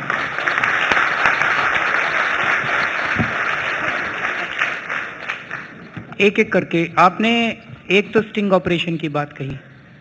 हमने तो हमेशा कहा है जब भी कोई स्टिंग ऑपरेशन होता है तो उसका रॉ डेटा सामने आना चाहिए। तो जब हमारे ऊपर हुआ हमने रॉ डेटा मांगा। उसके बाद जब ओपिनियन पोल का स्टिंग ऑपरेशन हुआ था उस दिन भी हमने कहा था कि उसकी जांच होनी चाहिए कि वो स्टिंग ऑपरेशन ठीक था कि नहीं था। अगर जांच में ये पाया जाता है कि स्टिंग ऑपरेशन ठीक था तो जो लोग उसमें दिखाए गए गिल्टी थे उनके खिलाफ एक्शन होना चाहिए, और अगर वो गलत था तो जिसने टेलर मेड स्टिंग ऑपरेशन किया उसके खिलाफ एक्शन होना चाहिए। तो स्टिंग ऑपरेशन में तो हमने एक ही तरह का वो बरता था। दूसरा आपने कहा सिक्योरिटी, मैं गुजरात गया तो मुझे सिक्योरिटी चाहिए, मैंने तो नहीं मांगी सिक्योरिटी। मैंने कोई बाइक दिखा दीजिए, मैंने कहा सिक्योरिटी दीजिए, मैंने तो नहीं मांगी थी। वो पुलिस वाले, वो बड़ा इंटरेस्टिंग था, मैं बताता हूँ। ऐसी सिक्योरिटी तो भगवान किसी को ना दे। मैं हॉस्पिटल से बाहर निकला, पहले उन्होंने एक जीप मेरे आगे आगे कर दी एस्कॉर्ट व्हीकल। मैं सामी के हॉस्पिटल में पहुंचा, बाहर जब आया तो लोगों ने मेरे को बताया कि जब आप अंदर थे एक पुलिस वाला लगातार फोन पे बता रहा था अब अरविंद इस कमरे में घुसा है, अब डॉक्टर से ये बात कर रहा है, अब ये बात कर रहा है, अब ये बात कर रहा है। जैसे हम वहां से निकले वो सिक्योरिटी गायब हो गई। ना तो हमने मांगी थी ना हमने उनको भगाया था, वो गायब हो गए। मेरे पास एक पत्रकार का फोन आया कि अगले शहर में जब आप पहुंचेंगे आपको डिटेन कर लिया जाएगा। उन्होंने पूरी तैयारी कर लिया और वहां डिटेन कर लिया गया। फिर जब मेरी गाड़ी का शीशा तोड़ा, पिछले शहर तक सिक्योरिटी वाला हमारे साथ साथ एक जीप में घूम रहा था, उसके बाद वो गायब हो गया और अगले शहर में जब हम पहुंचे तो हमारा शीशा तोड़ दिया गया। सर ऐसी सिक्योरिटी का क्या फायदा, हमने तो मांगी नहीं थी वो। और आपने क्या क्या पैराडॉक्स बताए? अरविंद जी, एक बहुत दिलचस्प सामना भी यहाँ पर होने वाला है, क्योंकि उस वक्त दिल्ली के जो पुलिस कमिश्नर थे नीरज कुमार जी, वो यहाँ पर है और आपसे एक सवाल पूछना चाहते हैं। मैं आपसे कोई सीरियस सवाल नहीं पूछना चाहता हूं, एक दो बातें कहना चाहता हूं। एक तो आपने कहा सिर्फ एक रेप सॉल्व हुआ, वो निर्भया वाला, और बाकी रेप सॉल्व नहीं हुए। ये सरासर गलत है। 87% रेप्स दिल्ली में हर साल सॉल्व होते हैं। और अगर आप इस गैदरिंग को मिसगाइड करना चाहते हैं, सर मैं क्लियर कर दूं, मेरा मिस इंटरप्रेट हो गया। मैं पुलिस की तरफ, मैं जुडिशियल सिस्टम की तरफ इशारा कर रहा था। आप अपनी तरफ से चार्जशीट फाइल कर देते हैं, कोर्ट में वो कई सालों तक चलता रहता है। एम आई राइट? नहीं, कोर्ट में चलता है, लेकिन आपने जो इंप्रेशन दिया वो ये दिया। मैं क्लैरिफाई कर देता हूं। हाँ, मैं ठीक क्लैरिफाई है। नंबर एक। नंबर दो, जब आप तिहाड़ जेल में आए थे तो आपने लोगों को बताया कि अन्ना जी को एक काल कोठरी में फेंक दिया गया, आम क्रिमिनल से उनको मिला दिया गया, जो सरासर गलत था। एक बात आपने ये कही थी, ये भी मैं आज के ऑडियंस को बताना चाहता हूं कि आपने ये बात गलत कही थी।